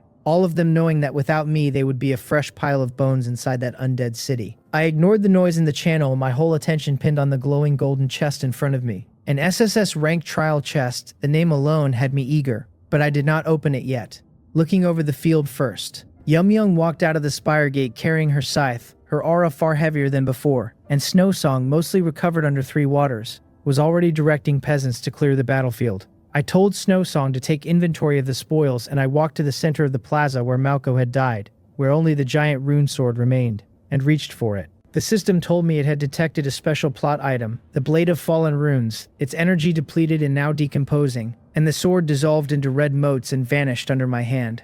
I had half hoped for a divine artifact, but I did not feel much loss over it. I went back to the high ground under the curious, envious stares and opened the golden chest, wanting to see what an SSS evaluation was worth. It gave me 5 rewards, a basic resource pack, a 4th tier troop building blueprint for a swamp lizard lair, a special defense tower blueprint for a magical energy prism tower, a random special material chest, and a special item, a merchant guild invitation. The string of them had me ecstatic. I opened the resource pack first, and it handed me a mountain of wood, stone, iron ore, and gold coins in the tens of thousands. The second reward became an ancient blueprint in my hand. The swamp lizard lair could recruit 7 to 14 4th tier swamp giant lizards a week, and reading the creature's stats lit my eyes up. Its strength was enormous, and it carried venomous bite for continuous armor-shredding poison, ambush to lurk in swamp and shallow water for a killing strike, and savage charge to bowl through a straight line and knock enemies flying. It was an amphibious heavy tank. Its toughness fell short of my old earth elementals, but its poison and penetration output was explosive, and its mobility solid, so its overall strength would clearly beat them,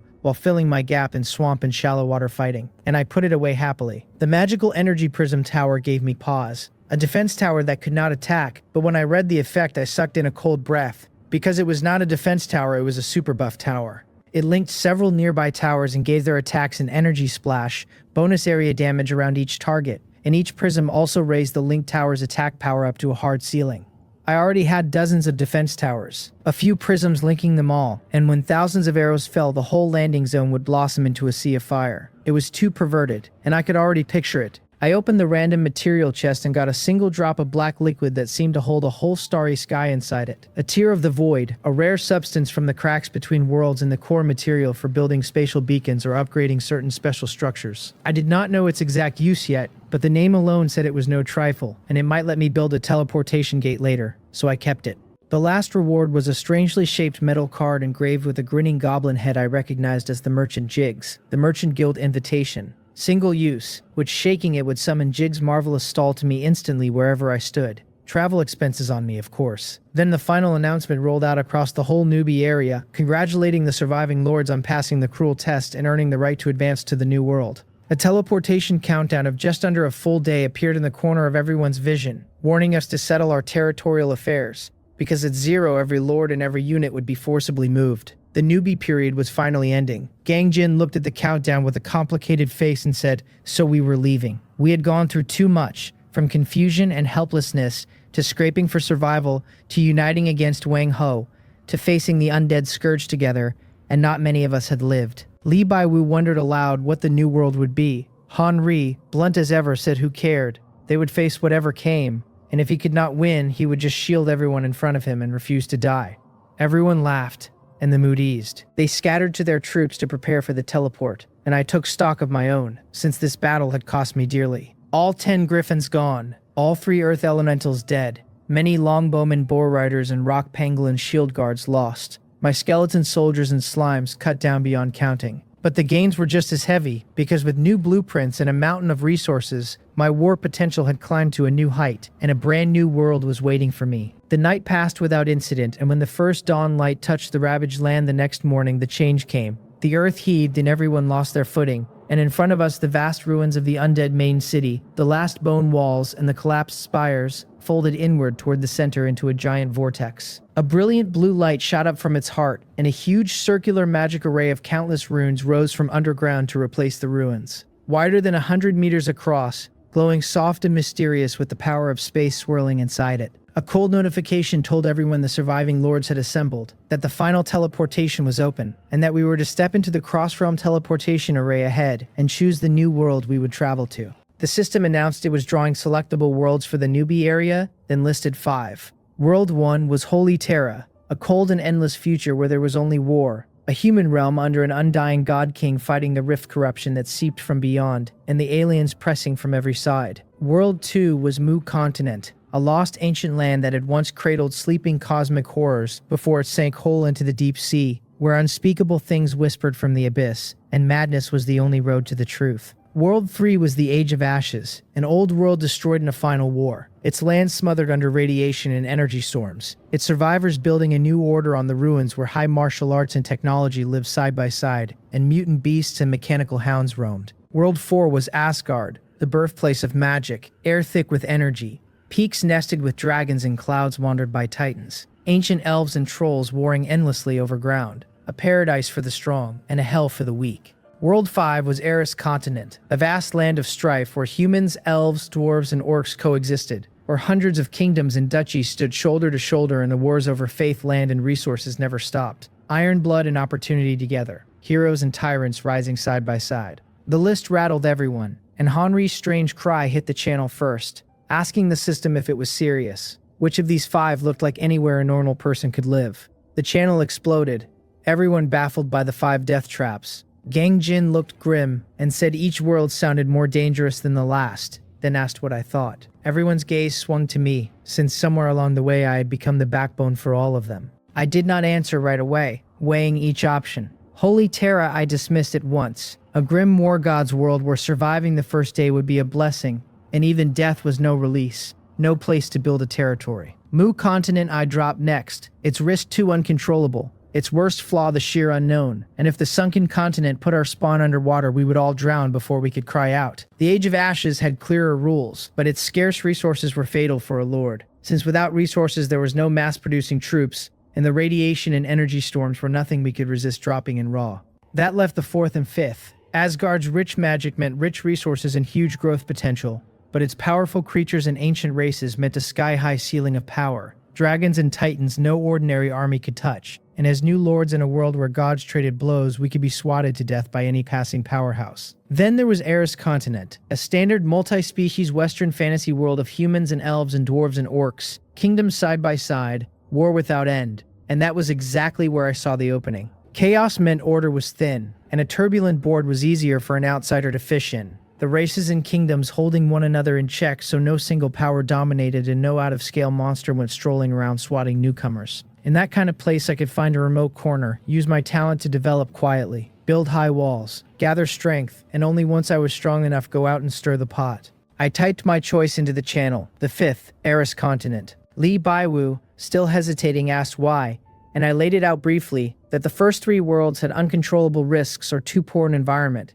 that the 4th's power tier was so high we would live at the very bottom, and that only the 5th, chaotic as it was, gave us room and time to grow. since it was always easier to make a name for yourself in troubled times. Everyone got it at once. Gangjin slapped his thigh, said I always thought things through, and declared he was going with it, maybe even bringing back an elf girl. Li Baiwu chose the fifth right after, and Hanri smacked his lips and said he would follow wherever the big shot went, only hoping the beast meat on Eris continent tasted a little better. Soon the whole alliance had agreed, all of us choosing Eris continent. Once every choice was locked, the system added a rules supplement for the new world. On arrival, a lord could freely pick a spot to place his lord's mansion, but once placed it could never be moved. If the lord's mansion was destroyed, the lord would be erased, a rule in force forever, and the various buildings sealed off for the final trial would unlock automatically once the lord's mansion was placed, available again for new construction. All rules read, it told us to step into the array.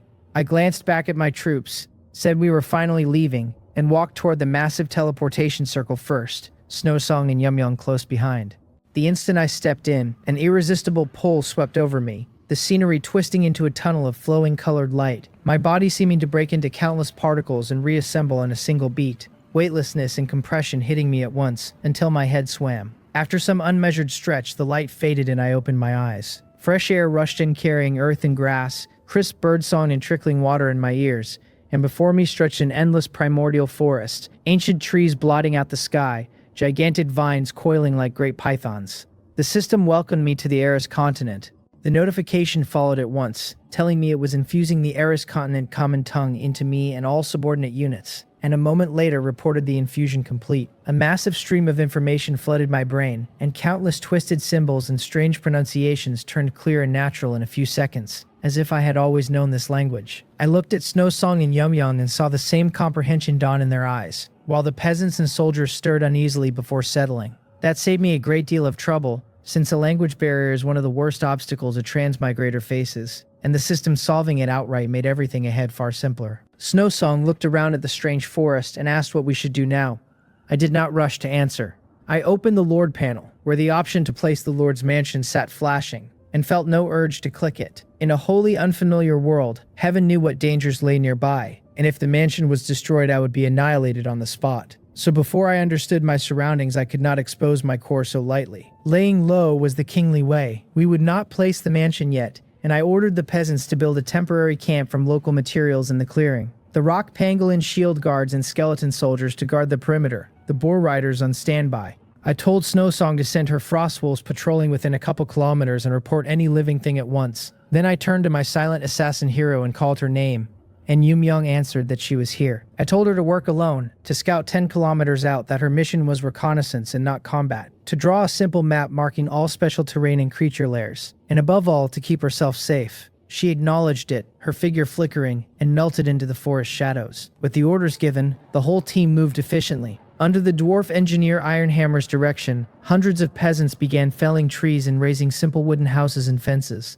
the construction speed bonus from my talent showing itself vividly. I tried to open the area channel and found the once lively chat blank but for a single cold line of system text that it was not enabled for this world. Everyone had been teleported separately, and that did not surprise me. In some ways it was better, since for now I would not have to deal with Gangjin's nagging or Hanri's clowning, though it also meant that for a long while I would face every danger of this new world alone. The first day passed in tense but orderly work, and by evening a rough camp of thick logs had taken shape, a fence taller than a man enclosing a wide clearing, several sheds inside it fit to shelter from wind and rain, the peasants still digging pits and setting sharpened stakes outside for basic protection and early warning. Yumyong returned before dark with a simple hide map, reporting a calm river to the east, hills to the west, denser forest to the south she had not pushed into, and flat ground to the north showing signs of bipedal, communal creatures. Communal creatures, I echoed, and she confirmed it. I studied the marks. The picture was neither good nor bad, and at least no powerful intelligent race had turned up nearby yet. As night fell, the howls of unknown beasts rolled through the forest, and the night passed without incident. On the second morning, a clear birdsong woke me. I stepped out into fresh air that sharpened me. The whole force's morale recovered well after a night's rest. I ordered the scouting to continue, told Snowsong and Yumyong to take the frost wolves and some boar riders north to find out what those large creatures were, and added that I wanted live captures, that any local intelligent beings taken alive would be best. An elite squad under the two heroes vanished into the northern forest, and I stayed at camp directing the peasants and taking stock of my forces. The trials losses still raw, my griffins and earth elementals wiped out entirely, a hole where my high-tier air power used to be. Near noon, little gold, my butterfly sprite hovering over my head, suddenly beat its wings hard and let out anxious little cries. Something was up. It nodded vigorously and flew north. My heart stirred, and I ordered every unit in camp to combat readiness. Before long, Snowsong and Yum Young appeared at the tree line, bringing back a more detailed map and an unexpected find. They had discovered a kobold tribe 20 kilometers to the north, a small tribe of maybe 60 to 80, mostly tier 2 units with some immature younglings. Yum Young tapped a cave icon at the center of the marked circle and said, 2 auras inside it were stronger than the rest, very likely tier 3 elites. I studied the map and fell into thought. A tribe holding tier 3 units, small as it was no longer the wandering monsters we knew from the old newbie ground, but a complete society with its own territory and class structure. I asked the crucial question, whether they were independent or an outpost of some larger kingdom. Snowsong shook her head, saying they had not dared get close, that the kobolds were mining ore and did not look like an army, but she could not confirm whether other kobold forces sat further off. That was the trouble. An isolated tribe I could crush at some cost, but if this was only the tip of an iceberg, rash action might kick a hornet's nest and pull the armies of a kobold kingdom down on me. A bull rider captain walked over and asked whether we should attack, his eyes full of fight. No rush, I told him, and went to study the terrain around the tribe.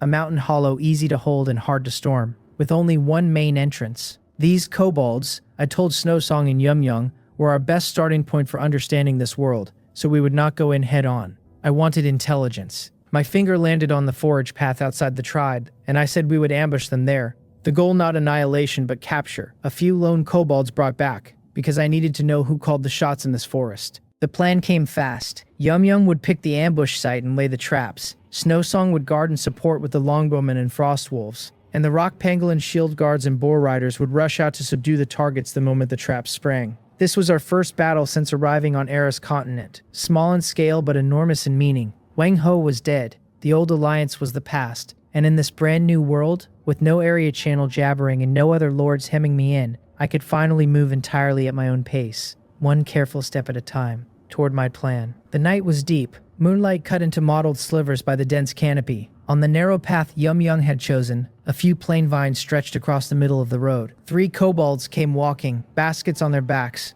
crude stone spears in hand, chattering in their own strange tongue, and with their long snouts and yellowish scaled hide they looked exactly like 3 bipedal lizards. The lead one stepped right onto the vine. Before it could even grumble about who had littered the trail, the ground caved in beneath them and all 3 shrieked and tumbled into a deep pit dug long before. The bottom was thick with soft grass, so they took no injury, but before they could scramble out, several tough nets dropped over them and pinned them fast. With a low growl, the rock pangolin shield guards rose from the bushes on both sides, giant shields up, surrounding the trap. Snowsong walked out of the shadows on a frost wolf, glanced at the 3 little things struggling and whimpering in the nets, and ordered them tied up and brought back. Half an hour later, at the temporary camp, the 3 kobolds were thrown bound onto the open ground before me, trembling all over, too scared to breathe deep. Snowsong stepped up and reported that they had caught 3, all second tier, no casualties. I looked the captives over, their fur ragged, skinny to the bone, eyes full of terror. I asked why they had been tied so tightly and waved a hand, telling her to untie them. A nearby boar rider was stunned and started to worry aloud about them running or hurting someone.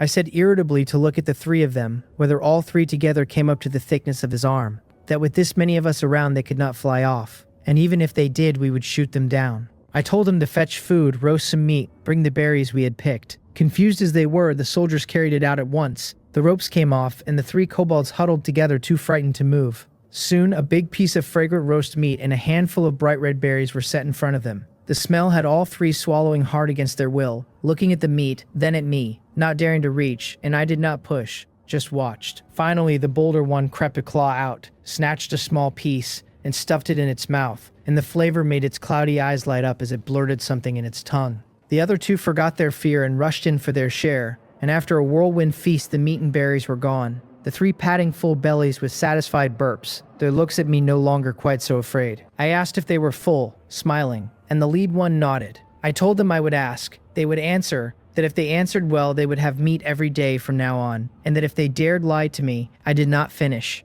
A boar rider behind me raised his battle axe on cue and let it glint in the moonlight, and the 3 kobolds shook and nodded like they were pounding garlic. I was pleased with the effect and asked their names. The led one said timidly that it was called Kaka, and named the other 2, Kiki and Lala. I asked how many were in their tribe and who was strongest. Kaka hid nothing, telling me the tribe had 72 kobolds, that the chieftain was third tier and the strongest, and when I pressed whether there was only one third tier, it added there was also a shaman, also third tier. That matched Young's scouting. I asked what this forest was called, and whether besides them there were other powerful creatures or factions here, the question I cared about most.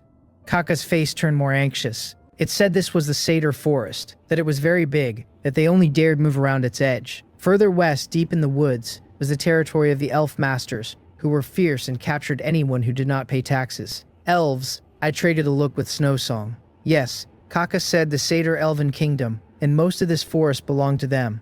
I asked what else there was. To the north, past the hills, were the dwarves, Kakadan Dwarven Kingdom, the ones its tribe traded iron spears to for hides, who brewed very good drink and forged shiny axes. And the east, I pressed.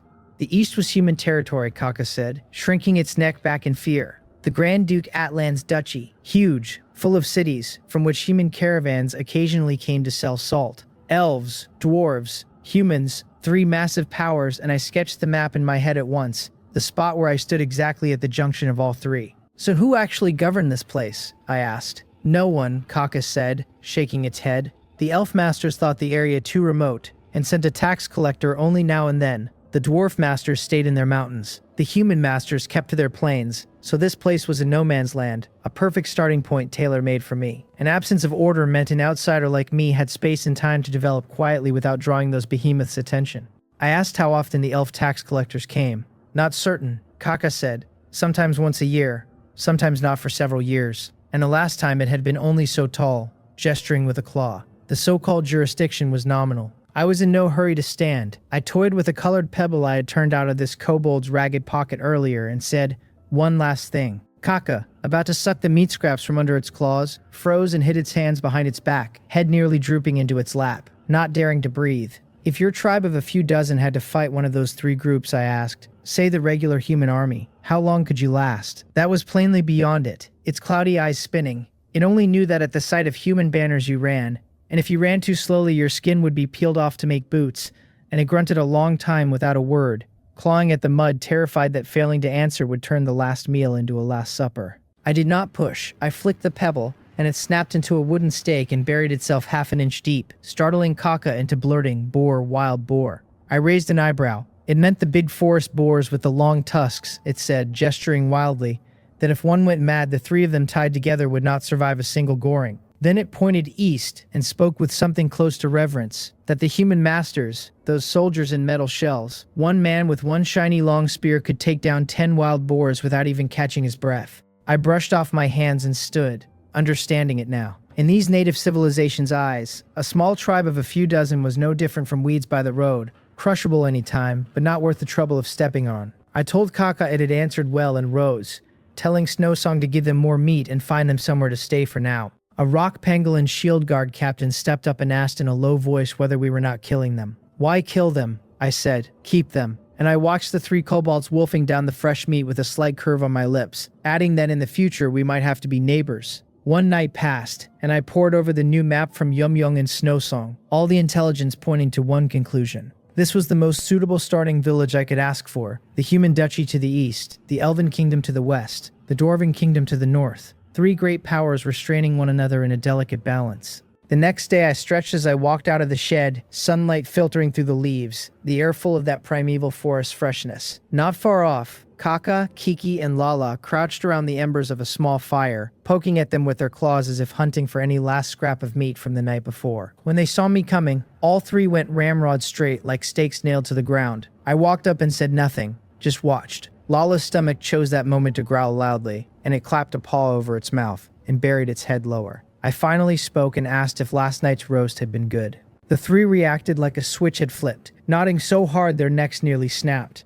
I asked if they wanted to eat like that every day from now on. Their nodding sped up until it left after images. Very good, I said, and told them my name was Mbiam, that from today I was their new lord. I pointed to myself, then to the soldiers drilling in the camp, and told them they had 2 choices. The first was to submit to me and persuade their tribe to submit as well, and if they did, they would have meat with every meal, enough to fill them. Then I paused, my smile unchanged, and said the second option, but I did not go on. A boar rider behind me, wiping his axe, angled the blade perfectly into the sunlight, a blinding flash the three kobolds could not open their eyes against. That cold metallic sheen argued better than any words. Kaka swallowed, cold sweat sliding down its yellow scales, and nudged Kiki and Lala. The three huddled head to head, whispering fast in their own tongue.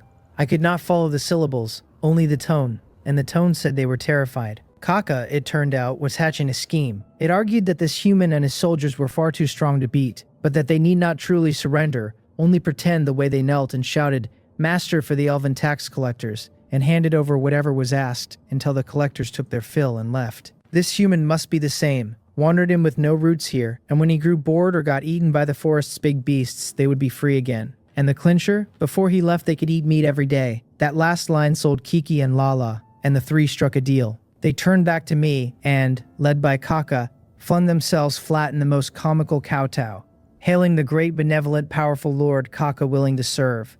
Kiki willing too, and Lala nearly blurting that it was willing for the roast meat before Kaka stamped on its foot and made it switch to for the great lord. I nearly laughed at the three clowns on the ground. As long as they could guide me, whatever they schemed inside meant nothing. I told them it was a wise choice, stood, clapped my hands, and said they would lead me to their tribe now, and I would personally persuade their kin to bathe in the radiance of my benevolence. Kaka lit up, thrilled the human wanted it along, already picturing itself flaunting the strength to the chieftain and shaman to sell its feigned surrender plan, and it sprang up and swore to lead the way at once. I turned and deployed. The rock pangolin shield guards, boar riders and longbowmen, all of them, for I meant to bring every elite of tier 3 and above, because the so-called persuasion was never done with words but with strength, and I needed the kobold tribe to lose all thought of resistance the moment they laid eyes on my army. Snow Song and Yum Yong would come with me, and I told Iron Hammer to stay behind and keep the peasants reinforcing the camp, to raise the perimeter walls another meter. The dwarf engineer answered in his muffled voice. A contingent formed fast, just over 100. Near half of it my tier 3 units, an aura potent enough to crush anything, with Kaka, Kiki, and Lala set at the very front to guide. Every few steps the three looked back. What kind of band was this that had simply wandered over, when even the Grand Duke Atlan's regular army might look no better? For the first time, Kaka felt its feigned surrender plan waver, thinking this human did not seem so easy to fool. We moved through the dense forest, and the beasts that poked their heads from the undergrowth were pierced through the eye socket by a cold flank arrow before they could attack. Snowsong's frost wolves gliding like ghosts and killing every threat inside a kilometer in the cradle. Yum Yum more phantom still, her occasional appearance meaning some danger had already been wiped out. The army's professional efficiency terrified the three kobolds. After about 2 hours, Kaka pointed at a run of hills ahead and stopped, its tone more respectful than before, saying that beyond that slope was the tribe's territory. Very good, I said, and ordered the whole force to halt and rest in place, then sent Yum Yum ahead to scout, saying I needed to know everything behind that slope,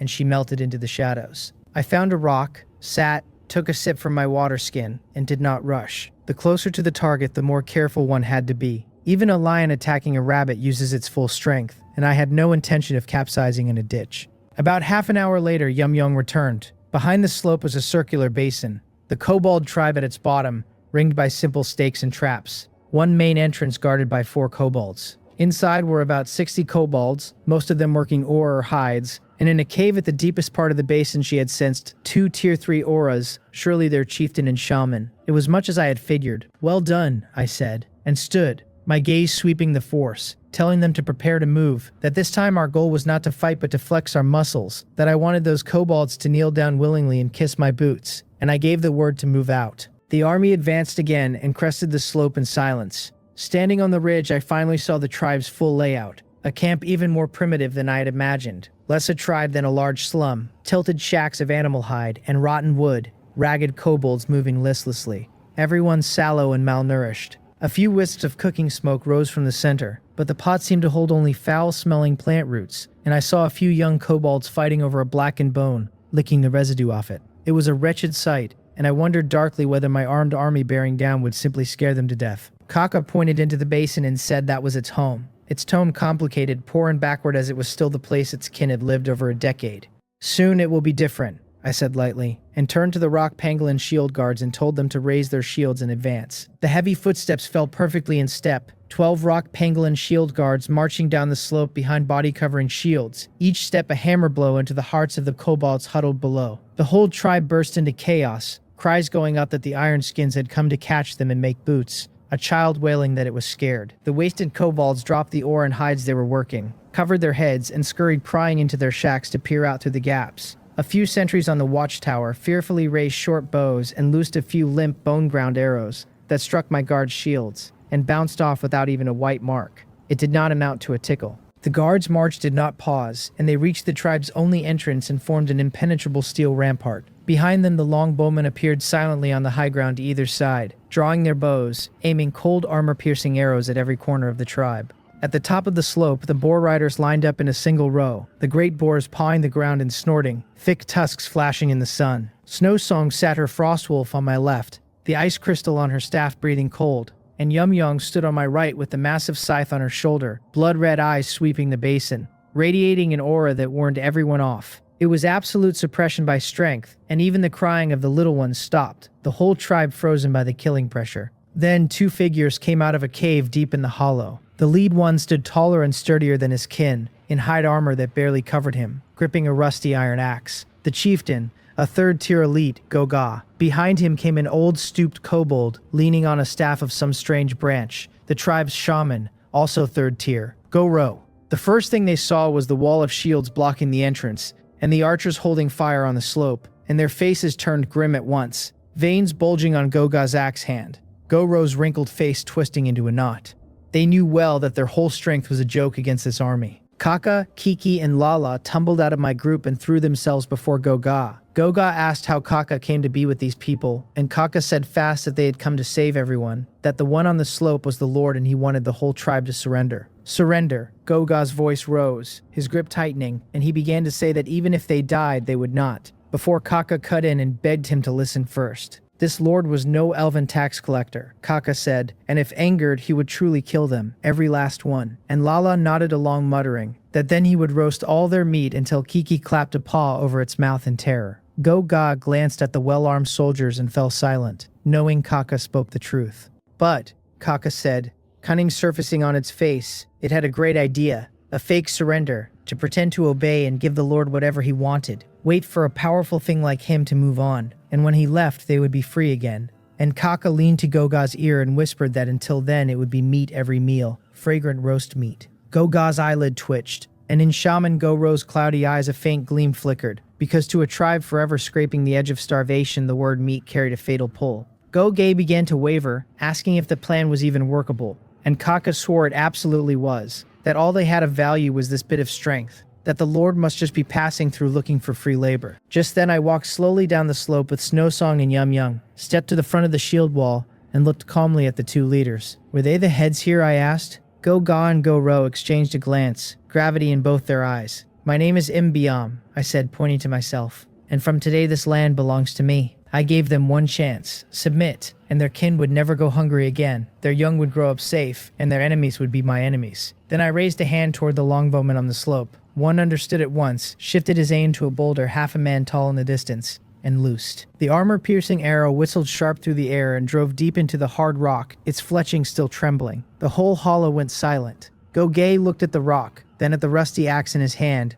cold sweat beading his brow. He had no doubt that arrow could pierce his body as easily. Or, I said, they could choose to resist, and then my soldiers would flatten this place, their corpses would feed the forest beasts, and their names would be remembered by no one. I said no more, only watched and waited. Kaka stamped anxiously, signaling Goga without pause. Goga's heart warred inside him. For his chieftain, he did not want to hand over the tribe's freedom so easily, yet he could not lead his people into annihilation either. He glanced at the kin trembling in the shacks and at the young ones painfully thin from long hunger. Go-Ro leaned on his staff, stepped forward and nodded gently at him. Goga drew a deep breath, as if spending the last of his strength, and the iron axe fell from his hand. Then, under the disbelieving eyes of all his kin, the tall, strong chieftain slowly knelt on one knee, the kobold tribe chieftain, Goga, willing to submit. After his kneeling, a string of clanging followed, as the kobolds still holding stone spears and bone clubs threw down their weapons and knelt in imitation, until the whole hollow was carpeted with kneeling figures, only I and the army behind me left standing.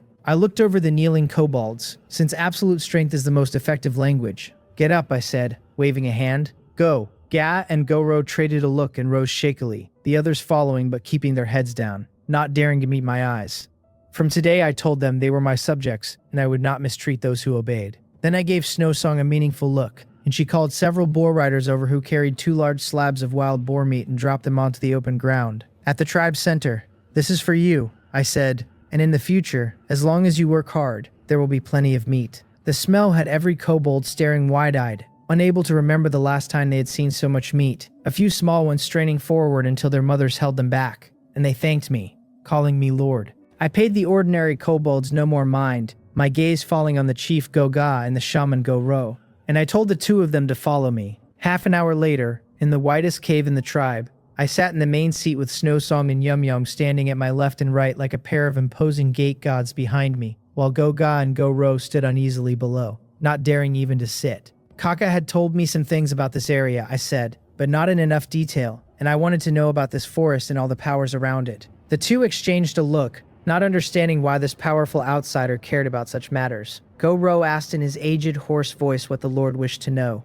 "Everything you know," I said. "The more detailed, the better." Go-Ro leaned on his staff and began. "A long, long time ago," he said, "this place in the north and the east, all these lands, belonged to one great kingdom, the Satyr Elven Kingdom." And I listened without interrupting. The elves were the earliest masters of this land. Powerful, arrogant, long-lived, and a complicated emotion surfaced in Go-Ro's cloudy eyes as he said the kobolds and many other races had once been their slaves. "They exploited us and oppressed us," he said, "took the fruits and ores we gathered with our own hands, and left us only scraps." I let the words sit, because it was an ugly history plainly told, and there was nothing wry in it. Then why, Snow Song could not help asking, did they retreat into the forest? "Because they began fighting among themselves," said the chief Go-Ga this time. The elves were not one people, but split into wood elves, green elves, and moon elves, and it was said the throne had always been held by a green elf family the others resented until they went to war, a massive war in which a great many elves died. Though the green elf royal family won, Go-Ro took it up again. The whole kingdom came out terribly weak, and it was then that the dwarves, whom the elves had always kept as mind slaves, rose in revolt. The dwarves were born warriors, united and brave, backed by many oppressed races and even by some elves who could not stand the royal family, and the weakened kingdom could not crush so large a rebellion. "The 2 sides fought for years," Go-Ro said, "neither able to break the other, until they signed a treaty. The rebels withdrew to the northern hills and founded the Khazad Dwarven Kingdom, and from then on the elves' reach contracted into the deep forest, and they stopped concerning themselves with the outside." "What of the humans in the east?" I asked. "Humans," Go-Ga said, "were the most cunning of all. Seeing the elves and dwarves fight each other to exhaustion, they pushed their border a long way toward this side, and since the elves could not be bothered and the dwarves could not spare the effort, that plain, once the elves, fell under the Grand Duke Atlan's duchy. Since then, the forest's edge had become a no-man's land," Go-Ga finished, and I understood at last that the tangle here was a legacy of history. "In your opinion," I asked, "which of these 3 powers is strongest and which weakest?" The question made both of them fall silent, small tribes struggling to survive, hardly daring to judge such behemoths. "Tell the truth," I said. "The more valuable your intelligence, the more meat your tribe gets." The word meat worked its magic again. Go-Ro hesitated, then said that if he had to choose, the dwarves were weakest, their numbers too few. The whole Khazad kingdom perhaps only 100,000 souls by what a passing merchant had told him. Their independence owed to lucky timing back then and to nearly every one of them being a warrior. And now they barely held on selling ore cheap to the humans and dared not leave their country. "And the humans?" I asked. "The strongest," Go-Ro said. "The largest population, the biggest territory. Their soldiers in shining iron armor." However, Go-Ga shifted his tone. That same merchant had said things were not peaceful inside the duchy, that the Grand Duke could not control everyone, that several counts and viscounts each held their own land and soldiers, and sometimes ignored him, the land he directly controlled less than half the duchy. My eyes lit at that, because internal instability was wonderful news. As for the elves, Go-Ga went on, dread on both their faces. Though they had pulled back into the forest, they remained its oldest and most mysterious masters, no one knowing what lay in the deep woods, and all they knew was that you must not provoke them. When Go-Ro finished, he shakily drew several scrolls of tanned hide from his robe, yellowed and blackened at the curling edges, marked with symbols and patterns in a red dye I could not read. "These," he said, "were the classics passed down by the tribe's shamans across the generations, and the history he had told me was recorded there, and it was all they knew, for of the world beyond these 3 nations they truly knew nothing." I took the scrolls, which I could not read, but I knew they were the tribe's most precious wealth. "Very good," I said, standing. "The intelligence you gave today is very useful. Go now, settle your kin, and tell them a new life is about to begin." After I dismissed the 2 leaders, I spread the hide scrolls out and fell into thought. Every piece of intelligence matched. This was the perfect starting ground I had dreamed of, a buffer sandwiched between three great powers that none could be bothered to manage, a place where I could farm in peace, grow fast, and go undisturbed. Snowsong asked what we would do next, whether we should establish a territory here. Of course, I said, and my finger pressed hard on a riverside clearing next to the tribe on the map, right here, telling her to dig deep caves, store up grain, and bide our time to claim kingship. The next day I drew a heavy circle on the hide map, a spot northeast of the kobold tribe, right beside a river winding from east to west. Snowsong asked why there, and I traced my finger along the river. For a territory to grow, water comes first, I said, for irrigation and drinking both, and beyond that every animal in the forest must come to the river to drink, which meant when we hunted we would not even need to search, only wait at the water. Food and water, the two great problems, solved at once. Her eyes lit up and she asked when we would move the Lord's mansion over. No rush, I said, putting the map away and standing. A place this good, I did not believe we were the only ones to notice it. I turned to my silent assassin hero. Yum Young, I said, I need you to make another trip, and I want to know every movement of every blade of grass inside that circle. She answered, her figure dissolving into the shadows without hesitation. The waiting was always long. I did not sit idle, calling up all the able-bodied kobolds under Gogai and Go-Ro, and telling them that from today their work was gathering wood, stone, everything, and that if they did well there would be extra rations that night. At the word extra rations, every kobold's eyes went green, their motivation climbing several levels on the spot, and watching them haul wood and drag stone, panting yet beaming, I felt I had found the right way to put free labor to use. The afternoon went fast, and as dusk came Yum Young returned. She told me I had guessed right, and spread a new map with the terrain in finer charcoal detail, a camp marked in red squarely at the center of my circle. A tribe was entrenched there. What kind? I asked. A creature, she said, that I had recruited before. I paused, caught her meaning, and went and found 2 units left forgotten in the logistics train. Soon 2 small figures, under 1 meter and a third tall, wholly green-skinned with a pair of large jutting ears, were brought before me. The first-tier big-eared monsters that had spawned from the refugee camp and been casually recruited, creatures with almost no presence, poor at fighting and labor both, most of whom had likely died as cannon fodder against the undead main city, leaving only these 2 I had nearly forgotten I owned. It's them, I said, and Yum Young nodded, adding that they looked the same, but there were many of them. I sized up the 2 trembling big-eared monsters and asked their names. One reported it was Adea, the other Aeo. All right, Ada, Aeo, I said, and pointed at the camp marker, telling them to describe the characteristics of their race. The 2 traded a fearful glance, and one asked whether I meant to fight their kin. I ask, you answer, I said. AD spoke up fast, afraid to be a step slow, that big-eared monsters had better brains than goblins and were smarter than kobolds, puffing out its shriveled chest that they did not like head-on fights but liked doing business and digging traps. AEO added that they were best at digging pits in the road and hanging nets in the trees, that anyone charging straight into their camp would run into bad luck. I nodded. It was about what I expected, a race with brains but weak strength leaning on tools and traps to cover the gap. How many in that camp? I asked. Roughly 300 to 400, they said. Most first tier, maybe 32nd tier, and 1 third-tier leader in very gaudy clothes. That was a real number, and with over 32nd tier units, their strength was a notch above the kobolds. Wearing very gaudy clothes, I caught the strange phrase. Yes, Yum Young said, describing a crooked tin hat, a necklace of animal teeth and colorful stones, a wooden staff studded with glittering gems, a leader who looked less a warrior than a nouveau riche. I nearly laughed. Ada, are all your leaders this distinctive? I asked. Ada confirmed it with pride, saying that big-eared monsters most admired kin who were rich, that whoever had the more treasures and the brighter necklace was their king, and that they called him the Great Treasurer. I was speechless. A race that established status by flaunting wealth was a bizarre thing, but it confirmed plainly that they prized profit above all.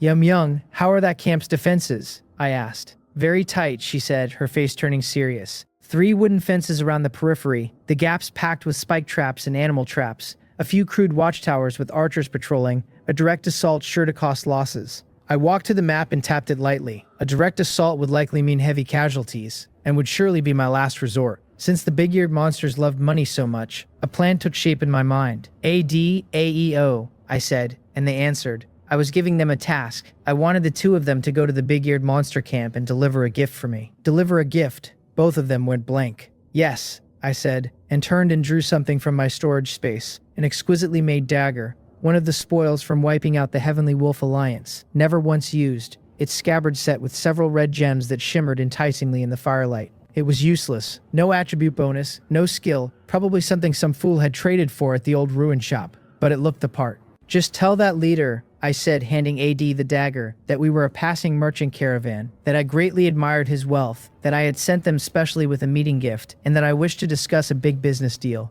Ada took the dagger, hands trembling, the gems making its eyes go straight, and asked whether it was really that simple. That simple, I said, patting its shoulder, telling it to go and say I came with friendship and wealth, that if he wanted to talk I would wait tomorrow at noon by the large rock at the river, that only he could come, and come alone. And if he dared bring troops. I did not finish, and the boar riders behind me tapped their axes against their shields in impatient dull thuds. The two cried that they understood, swore to deliver the message, and scrambled out of camp clutching the magnificent dagger into the night. Snowsong asked with some worry whether this would really work, saying she did not trust them.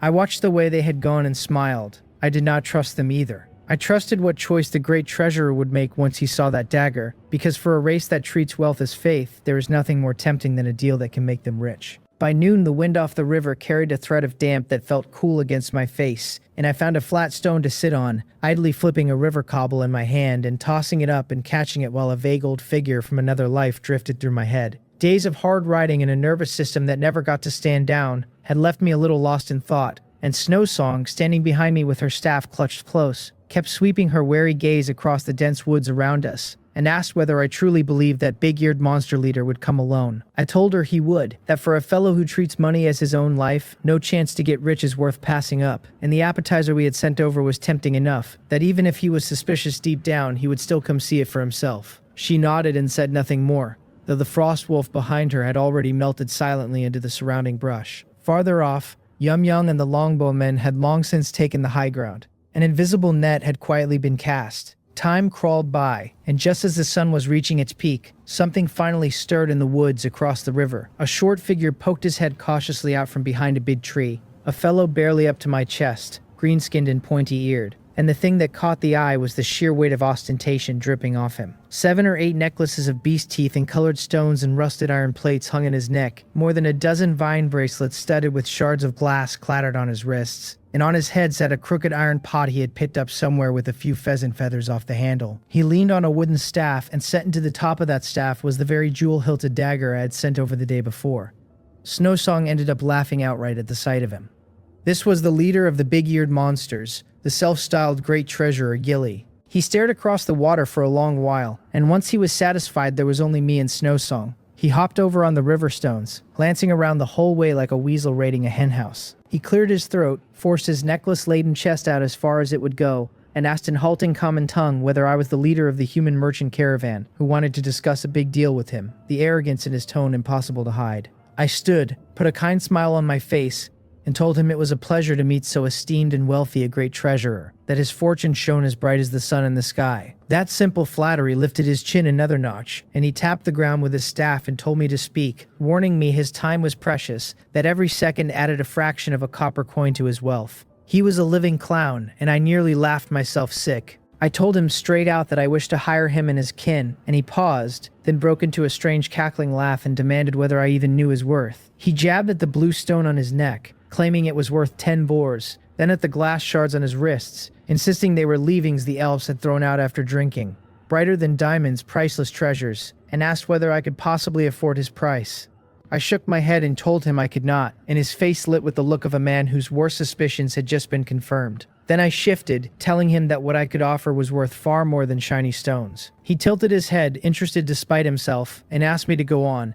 I held up one finger for food, roast meat to fill his belly instead of the moldy plant roots his people gnawed now. I held up a second for weapons, sharp iron spears and axes instead of wooden sticks that snapped at a touch. I held up a third for safety, a warm home with no more wild beasts snatching his kin in the night, and no more fear of the elves' tax collector.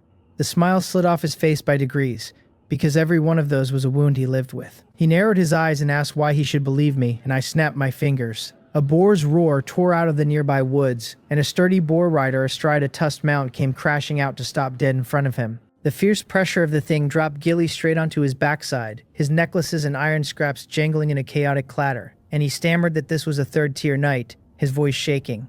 I looked down at him and asked whether my offer showed sincerity now. He scrambled up, brushed the dirt off his rear, and his face cycled through half a dozen expressions as he glanced from the boar rider to me. Smart little businessman that he was. He understood the strength on display was enough to crush his whole tribe, and that my willingness to sit and talk instead of simply robbing him was already a courtesy. He told me the business could be discussed, then tried to claw back the upper hand. He insisted the hiring price be set by his side, that each of his tribesmen was precious wealth and would need at least 10 pieces of roast meat a day to work, and that he himself, the great treasurer, commanded an appearance fee of no less than 100 pieces a day or he would not move an inch. The smile on my face turned playful, and I told him he seemed very confident in his own value. He puffed out his chest to agree, and before he could finish, the woods on every side hissed with the sound of air being cut apart. Dozens of cold flashing arrows flew from the trees and buried themselves in the ground in a tight ring around him, close enough that a single twitch would have made him a pincushion. His whole body locked up. Heavy footsteps followed, and rock pangolin shield guards with their giant shields stepped out of the woods to seal off every path he might have run.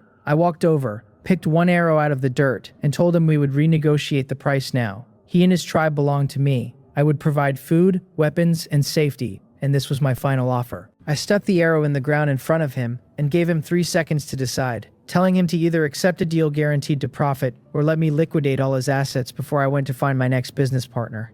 I said 3. And cold sweat sprang out on his forehead. He looked at the icy arrowheads ringing him, and the shield guards standing like iron towers, and I have no doubt he understood that a refusal would leave his life's hoard of treasures with a new owner. I said 2, and his legs gave out and he sat back down in the dirt, every scrap of his cleverness ground to dust against raw power, the truth finally landing that this was no equal negotiation but a one-sided acquisition. The moment I said 1, he shot up off the ground, both hands waving wildly, his face a mask of fawning even brighter than when he had first seen the dagger. He hailed me as his great, wise, generous boss, swearing the offer was too fair, that this was the most profitable deal Gilly had ever done, that working for me was a blessing his kin had earned across 8 lifetimes, and that from this day I was his only great treasurer. Then he peeled every clinking necklace off his neck, cupped the pile in both hands, and thrust it up at me, calling it a small token of his respect, and begging me to accept. I was genuinely speechless. This fellow's hide was thicker than the shields of my rock pangolin shield guards. I told him irritably to take his junk away, and he agreed at once that it was all junk.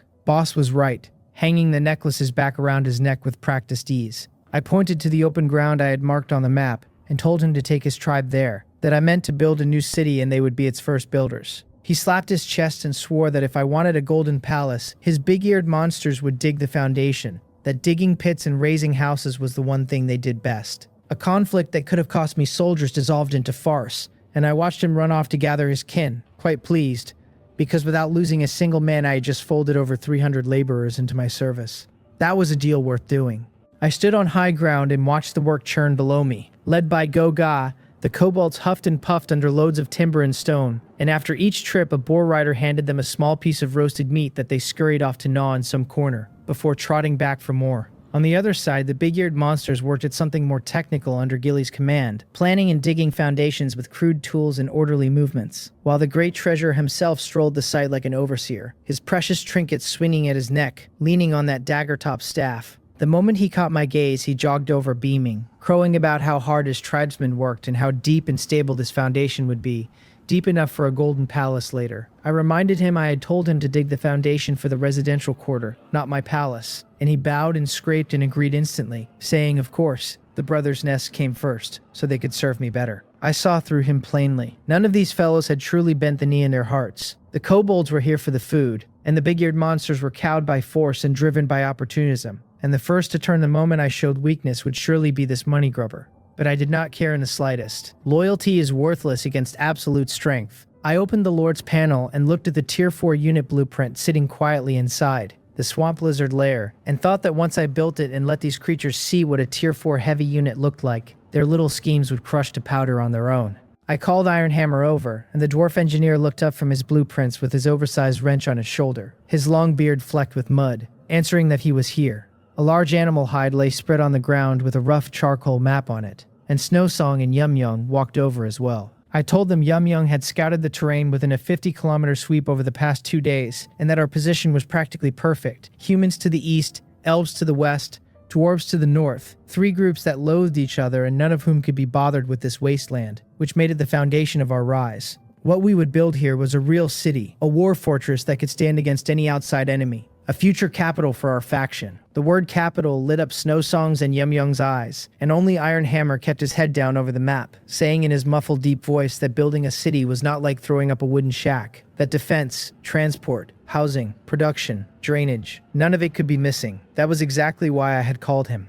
I set my finger on a river-adjacent plateau on the map, the highest ground with the best view, easy to hold and hard to storm, and told him the Lord's mansion would sit there. He agreed the mansion was the core and had to be protected first, then proposed 3 concentric walls centered on it. The innermost would be the highest grade stone, no less than 10 meters high and 5 thick, lined with heavy crossbow towers and catapult towers, the middle ring a touch lower at 8 and 3, and built mostly with repeating crossbow towers, the outer ring a 5-meter buffer and early warning lines studded with wooden arrow towers and traps, and the gravity wells elemental charging towers, and mana prism towers placed with even more care than the rest. He sketched the nested defense as he spoke, and I rubbed my chin at the sheer workload. Though with impregnable fortress having both resources and time, it was not unbearable, so I approved the plan. Then I drew a grid of 4 main roads between the walls, wide enough for 4 carriages abreast so troops could reach any threatened side at once. Iron Hammer added that smaller paths between the mains were needed for residents and goods, and that the drainage had to go in before the roads were paved, especially by the river, where the rainy season would drown the whole city. I told him he would design that, since he was the professional. I divided the space between inner and middle rings into zones, telling him the ring around the mansion was the core military quarter where most barracks would go, easier to support every wall from the center, and that his blacksmith shop would sit there too for weapons and repairs, which made him nod in deep satisfaction. Between the middle and outer rings went the residential and commercial districts, with the trade quarter near the gates for the merchant caravans I expected someday. Iron Hammer blurted that we needed a tavern, that a city without one had no soul, which amused me enough that I promised him the biggest tavern in the most prominent spot in the market. Outside the walls, along the river, everything became farmland, since with over 100 peasants plus the free labor of the kobolds and big-eared monsters we had to feed ourselves, and the logging camp and quarry would go farther out under rotating guard, a grand blueprint sharpened into detail through our talk. Over the following days, I lost myself in the joy of it, feeling like a player in a management sim, except that my map was real. I walked nearly every inch of the chosen ground with Iron Hammer, to judge where foundations could be dug, where soft soil needed reinforcing, where arrow towers belonged, and where natural blind spots had to be covered. Meanwhile, everything else moved in step. Snowsong led a squad of boar riders and longbowmen to clear the beasts around the territory ahead of the coming construction, and Yumyoung, tireless as a ghost, pushed her scouting out to 100 kilometers and brought back a small iron vein on the edge of the northern hills, and signs of elven activity to the south. The peasants under Gilly worked the wetlands digging up damp soil, the special material the swamp lizard lair needed, and to prove himself the great treasurer even waded in personally until he was caked in mud and his shiny treasures went dull and dusty. On the 5th morning, every preparation was finished,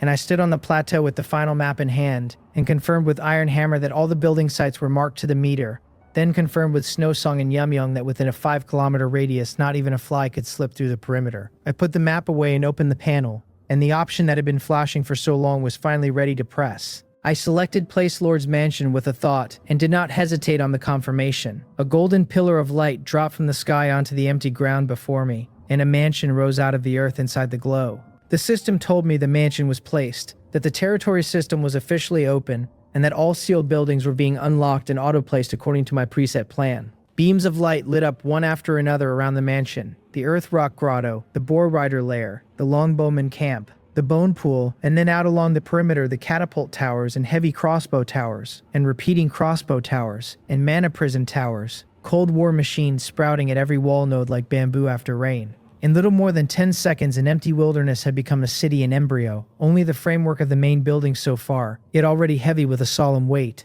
Below the hill, the working kobolds and big-eared monsters stood dumbstruck, mouths hanging open, not even noticing their tools slip from their hands. To them, this was an outright miracle, and the great treasurer dropped straight to his knees and prostrated himself toward the mansion, understanding at last just how powerful the backer he had latched onto really was. I told Iron Hammer I would leave the rest to him, to turn every line on the blueprints into stone and iron one at a time, and a fire I had never seen burned up in his eyes, because for a dwarf engineer, raising a city with his own hands was the glory of a lifetime. He answered that he would, and my voice carried out across the whole territory as I told everyone to start working. Iron Hammer found me a few days later while I was inspecting the wall foundations, his giant wrench taller than himself on his shoulder, his beard speckled with mud, and his expression anything but cheerful. I was in a fine mood, watching the site bustle, the sense of accomplishment welling up on its own, especially since placing the mansion had pushed my farmhouse construction limit up to a full 100, which meant hundreds more diligent hands to bring in. I asked whether the kobolds had gone lazy or a big-eared monster had swiped another shiny part, and he shook his head, his square face all but stamped with the words, "No money," and told me we were out of iron.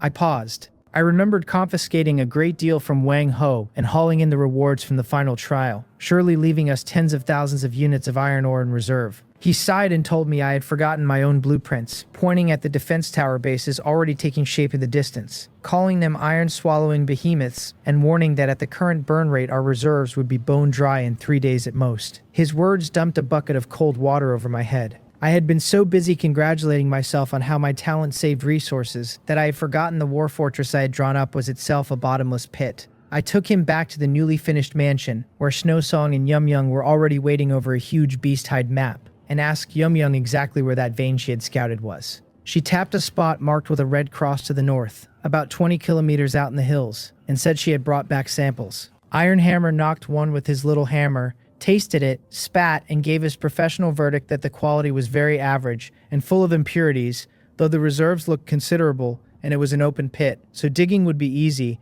and for our situation it was better than nothing. I asked what was in the mine shafts, and Yum Young's face went serious. She described a creature she had never seen before, 4-legged stout, sheathed entirely in black metallic carapace, eyeless with one massive mouth, and said she had watched them gnawing the ore itself, and had counted at least 20 working the entrance. She called them iron-eating beasts. When I asked about their strength, she said she had tested them from a distance, that their physical defense was extreme, her dagger only scratching a white mark on the shell, and that by their aura they were all Tier 3. A pack of Tier 3 iron lumps was trouble, but iron ore was the lifeblood of the city, and no matter how hard the bone I had to gnaw it, I stood and told Snowsong and Yum Young to ready themselves, to assemble the troops, target the North Mountain iron mine. Half an hour later, an elite force stood on the freshly built training ground. My Tier 3 units had taken heavy losses in the final trial, but placing the mansion had unlocked every troop building, and after this week's recruitment refreshed, my high-end strength was largely restored. 20 rock pangolin shield guards formed a line of steel behind their giant shields and heavy armor. 24 longbowmen carried bows on their backs and quivers at their waists, and 19 boar riders sat their restless mounts snorting rough breaths. At the rear stood 8 griffins, lion-bodied with the heads and wings of a goshawk, radiating the majesty of sky sovereigns just by standing there. I gave the order to depart, and the army marched north. 2 hours brought us to the mine, and the scene matched Yum Young's report exactly. A huge cave mouth in the mountainside, half-eaten ore scattered all around. Over 20 iron-eating beasts the size of calves sprawled lazily on the ground, crunching stones in their vast mouths. Watching them eat iron ore like biscuits made my own teeth ache. I called the battle order, sending the boar riders to charge head-on and scatter them, the longbowmen to free fire and suppress, the griffins to hold in the air and watch for an opening. The 19 boar riders roared their mounts into a torrent that slammed into the pack, and the valley rang with metal on metal and flying sparks as their normally unstoppable charge failed for the first time, only knocking the beasts back a few steps and scratching those shells while the iron-eating beasts shook their heavy heads and snapped at the boar's hooves. The arrow rain that followed fared no better, most shafts bouncing straight off the carapace, and only the lucky few slipping between plates for laughable damage, and a boar rider cursed after barely dodging a bite that the shells on these things were too hard. I sent the shield guards up to hold the line, and the 20 stepped forward to raise a wall in front of the boar riders and blunt every attack, but their battle axes on those shells felt like scratching an itch. The fight stalled, and Snowsong came to me grave-faced, saying their physical defense was too high for us to penetrate. If physical would not do it, I told her, then magic would, and I ordered her to freeze them. She raised her staff and drove ice spikes into one beast that burst into clouds of frost mist, the damage clearly higher than any blade but still negligible against so thick a hide, and she shook her head that even her single target spells could not break through. Then she caught something and pointed at the beast she had struck, where a thin layer of white frost had condensed on the shell and its movements had dropped half a beat behind its companions. They were afraid of the cold, we both realized at once. I asked whether she could freeze them all, and she said it would take time and burn a great deal of mana, so I told her I would buy her the opening. I ordered the shield guards to stop defending passively and shield bash the beasts toward the center, the boar riders to harass the flanks and keep them from spreading, the griffins to fly low and whip up air currents to stagger them. The units shifted at once, the rock pangolin shield guards ramming with their shields, the boar riders weaving around the pack to pull its attention, the griffins dropping altitude to stir storm winds. The whole field dissolved into chaos while Snowsong stood at the center of it with her eyes shut and her staff high. ice blue mana gathering around her as the air temperature plunged. She opened her eyes and slammed the staff down, calling Ice Age, and a visible shockwave of ice blue spread wildly outward, the ground freezing over in an instant, and fine snow beginning to drift. Every iron-eating beast, tangled with my troops, stiffened as thick solid ice sheathed them from head to foot, their movements dragging into slow motion while steady frost damage ticked over their heads. This was the moment I had waited for. One beast lost its footing on the ice, stumbled, and flipped onto its side, its soft carapaceless belly bared to the air, and I roared for everyone to strike the stomachs. The nearest boar rider wheeled his mount and brought his axe down, and this time it was not the crisp ring of metal but the dull sink of a blade into flesh, a bright wound number flaring up from the abdomen.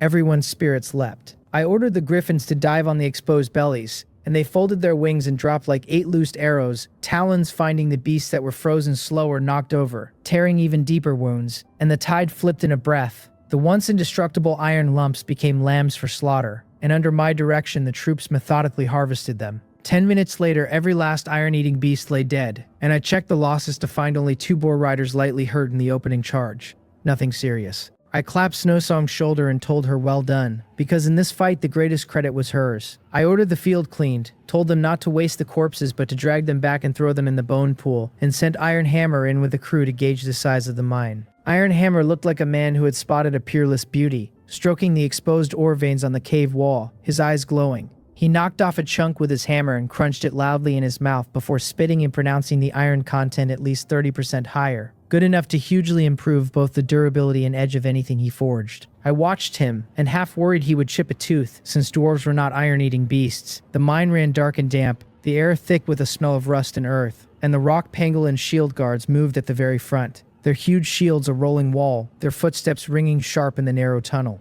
I asked Yum Yum what lay ahead, and she flickered in and out of the shadows on the rock wall and answered that it was very quiet. Too quiet. I stopped walking. Where things are abnormal, a monster is hiding, and it made no sense for that noisy pack outside to keep an utterly empty lair. A dull roar echoed up from the depths, and the whole mine trembled. Loose stone raining from the ceiling as a behemoth twice the size of the beasts outside crawled slowly out of the dark. Its body was as big as a grown elephant, its black metallic carapace laced with dark red patterns that made it look thicker and sturdier still, and worst of all, its toothless mouth held circles of crisscrossing blades like a shark's. The system read it as the Iron-Eating Beast King, a Tier 4 leader, and Snowsong's voice tightened as she named it. I called everyone to guard and ordered the shield guards to form up and hold it back. Enraged by the intruders, the king opened its mouth and spewed a stream of dark green liquid like a high-pressure cannon that struck the front row shields precisely. A sour reek filling the air as the splashed surfaces smoked and pitted before our eyes, wound numbers floating up over the shield guards. A shield guard captain roared that it was acid spit, and that his shield could not hold much longer. My expression changed, because the rock pangolin shield guard's whole strength was those great shields, and if the shields went their defense would collapse by most of its worth. I ordered Snowsong to lock its movement with frost, and she waved a frost nova beneath its feet, but the giant only swayed and slowed a fraction before spitting a second stream that pitted another shield. The cave was too narrow for the troops to spread, so the boar riders had no room to charge, and the longbowmen had no angles, and when an armor-piercing arrow finally found a tricky line into the carapace, it dealt an insultingly small wound, and rang off like a joke. A longbowman shouted that physical attacks were useless, that this thing's shell was far harder than those outside and its magic resistance high too. The fight had slid into a real bind. Force it, and the shields would last only a few more rounds before the fragile units behind them became slaughter fodder and my Tier 3 troops came out crippled. Retreat, and I would be walking away from a whole vein overflowing with wealth, which I was truly unwilling to do. Caught between the rock and the hard place, a crisp chime rang in my mind. The system told me the swamp lizard lair had finished construction. I opened the panel at once, and the icon of the new Tier 4 troop building shone bright. The swamp lizard, a heavy unit, high strength, high stamina, with armor, penetration, and charge, the perfect counter to a clumsy iron dummy like the Iron-Eating Beast King. I ordered everyone to cover one another and pull back out of the mine, and when Snowsong looked confused, I told her simply to execute the order, and though they did not understand, the troops began to fall back at once. The king roared its unwillingness and came pounding after us, so I told Yum Yum to stall it, and her figure darted like a ghost across the cave walls, her sights slashing at the few small eyes that were its only weak spot. Though she could not truly hurt it, the harassment slowed its pursuit enough for the main force to withdraw clean. I left Snowsong to guard the entrance and keep it from charging out, then mounted a frost wolf and rode hard for the territory. The huge lair sat on the river wetlands, built of damp earth and massive deadwood, breathing a primitive savagery, and I could hear muffled breathing from deep inside. I did not hesitate, spending 2,800 gold to recruit all 8 at once, and the system confirmed 8 Tier 4 swamp giant lizards. The lair gate rumbled open, and 8 huge beasts crawled out, each near 5 meters long, bodies armored in thick dark green scales, limbs like pillars under their heavy bulk, their vast toothed mouths dripping saliva that ate small pits into the ground. Good heavens, I thought, looking them over. The sight alone was worth the price. I teleported straight to the mine mouth with all 8, and Snowsong breathed a sigh of relief to see me back before her gaze snagged on the behemoths behind me, and she asked what they were. I told her they were our new helpers, patting a cold, hard-scaled thigh. Inside, the king sensed the threat and loosed another provoking roar. It did not know what was good for it. I sneered inwardly, and I told my little ones to go in and tear that iron can apart. The 8 swamp giant lizards charged into the mine like 8 heavy tanks at full throttle, their footfalls shaking the ground.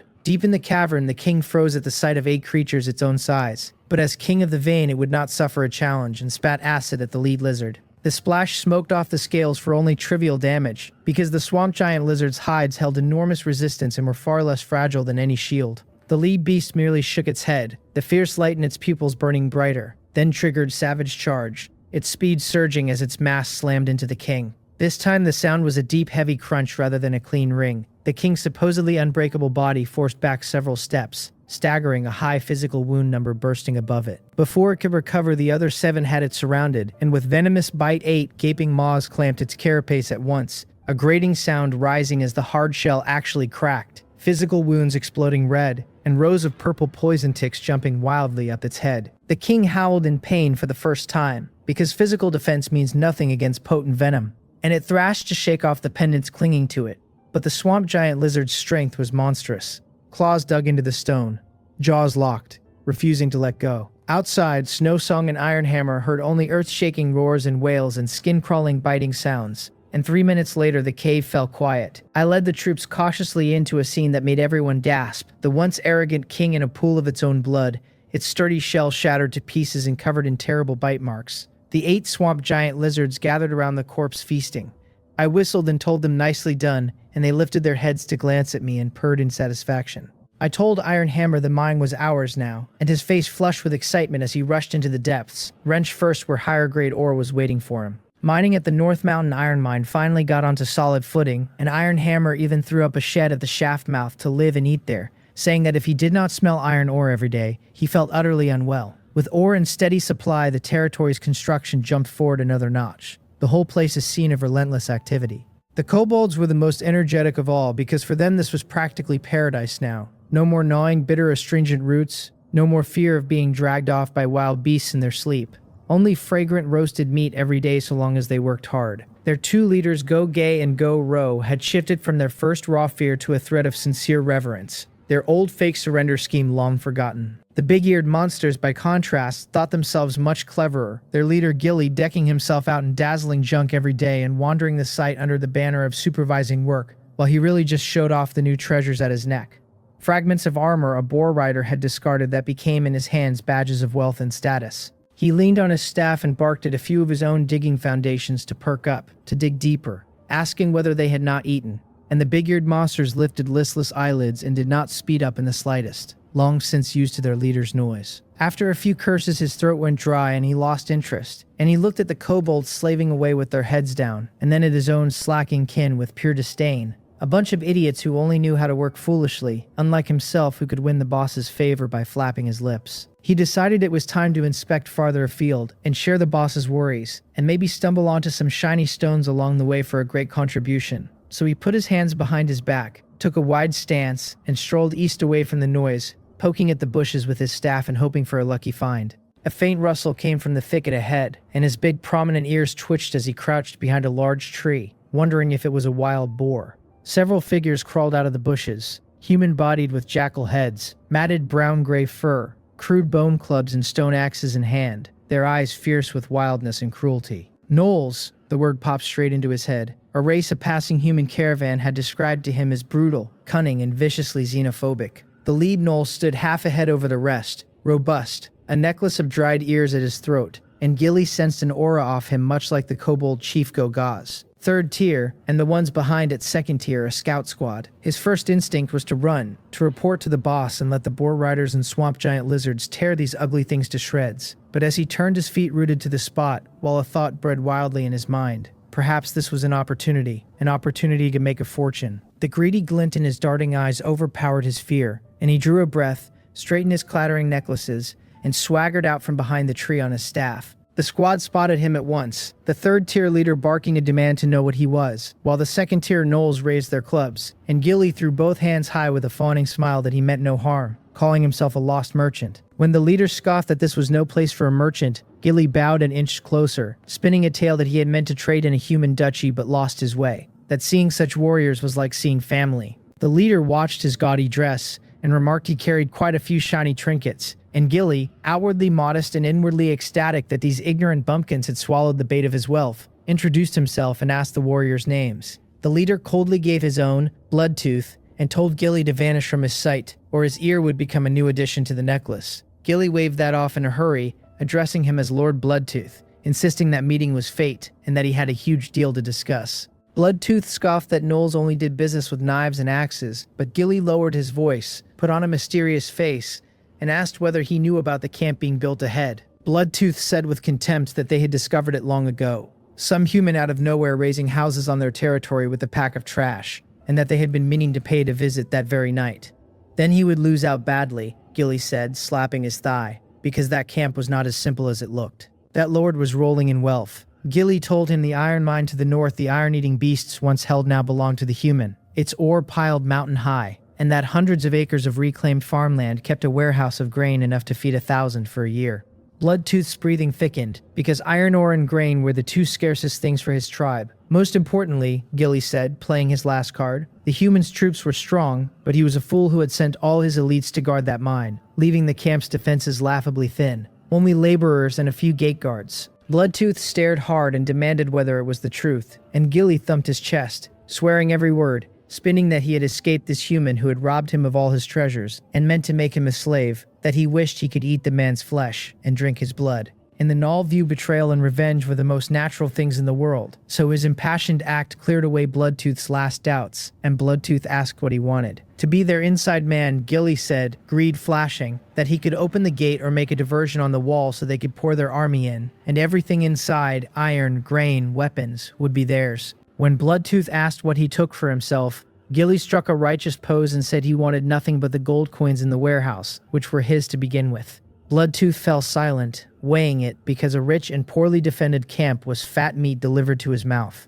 and at last he agreed. In 3 nights, at the darkest moon, Gilly would make noise on the east wall while Bloodtooth led every warrior of the tribe to wait there. Gilly was so thrilled he nearly leapt, and Bloodtooth put out a hairy claw to their shared wealth, which Gilly grasped in both hands, gushing about their pleasant cooperation. Once the gnolls melted back into the deep forest, the smile on Gilly's face curdled slowly into something ferocious. The human boss had given him food and safety, but not the wealth and status he craved. And when Lord Bloodtooth's army trampled this place, he, Gilly, would be the one and only great treasure of the new city. He straightened his collar, put the fawning face back on, and turned humming toward camp, arriving as dusk fell. A patrolling rock pangolin shield guard stopped him to ask where he had been so late, and Gilly lied without a flicker that he had strolled the eastern woods, checking for security risks and surveying terrain for the boss. And the shield guard suspected nothing and thanked him and let him through. He walked lightly to his shack, spotted Snowsong handing out roasted meat, and even went out of his way to greet her warmly, reporting that everything in the territory was normal today with no suspicious situations. She just nodded faintly, taking the jumping clown no more seriously than that, and he did not mind, collecting his portion and returning to his shack to devour it while he calculated his plan for 3 nights hence. He never noticed that after he turned and left, a figure all but one with the darkness slipped silently down from a great tree not far off. Night, and the Lord's mansion blazed with light while I studied a huge beast-hide map planning the next phase of farmland.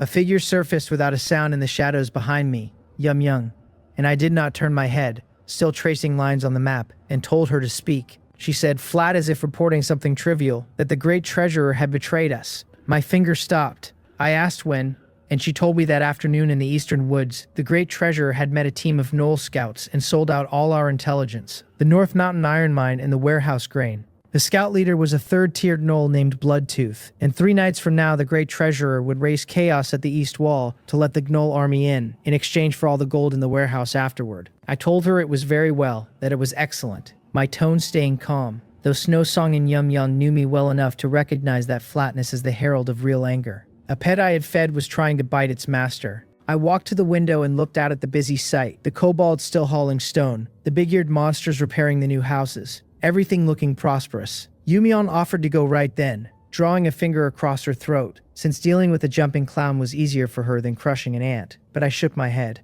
Killing the Great Treasurer was too kind to him, and worse, it solved nothing fundamental. I walked back and let my gaze fall on the vast eastern forest, saying aloud that a scout team whose leader was third-tier gnolls and countless second-tier ones. Snowsong's face went grave, and she said they might even have a fourth-tier leader. I agreed, but told her that was all they were, because if they had truly been strong enough to sweep this region, they would not still be cowering in the forest. They would have come out to rule long ago. In the end, they were speculators like the Great Treasurer, drawn only by the smell of blood. And if they meant to treat me as fat meat, they had better be ready to have every tooth knocked out. If the gnolls dared attack, I told Snowsong and Yum Yum word by word, I would send them home in ruin. When Snowsong asked what we would do, I told her we would play along with the scheme, tapping the map hard at the east wall. Since they wanted in through there, we would open a door for them.